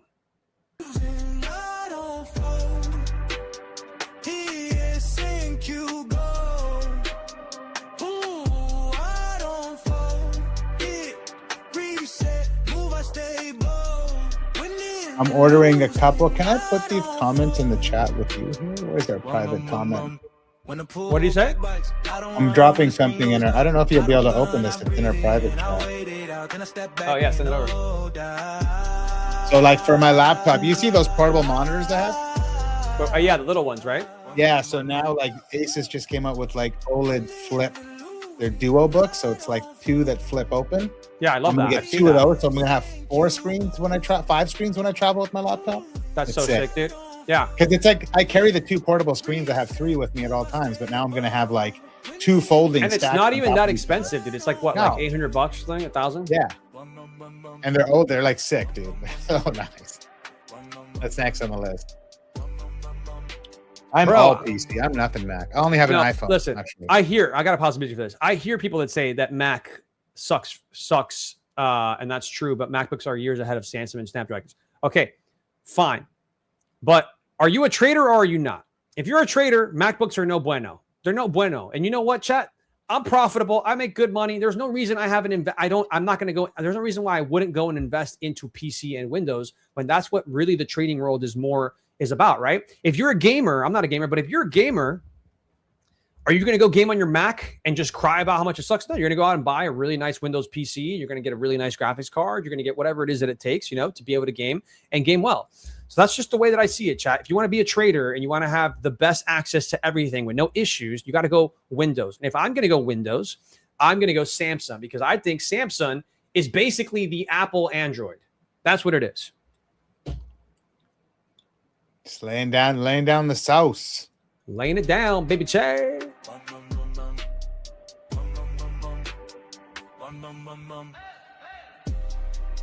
I don't like a toss. Why would I try a toss, bro? A toss out the window. Zarb says, say that to my face, bro. Nah, he doesn't need anything. He can trade in his mind. He's neurally hooked up to the neural web link. Alex, what laptop do you have again? I have the Samsung G-Book 6 Pro. It's basically literally a Samsung looking MacBook Pro. See, that's where I'm gonna disagree with you.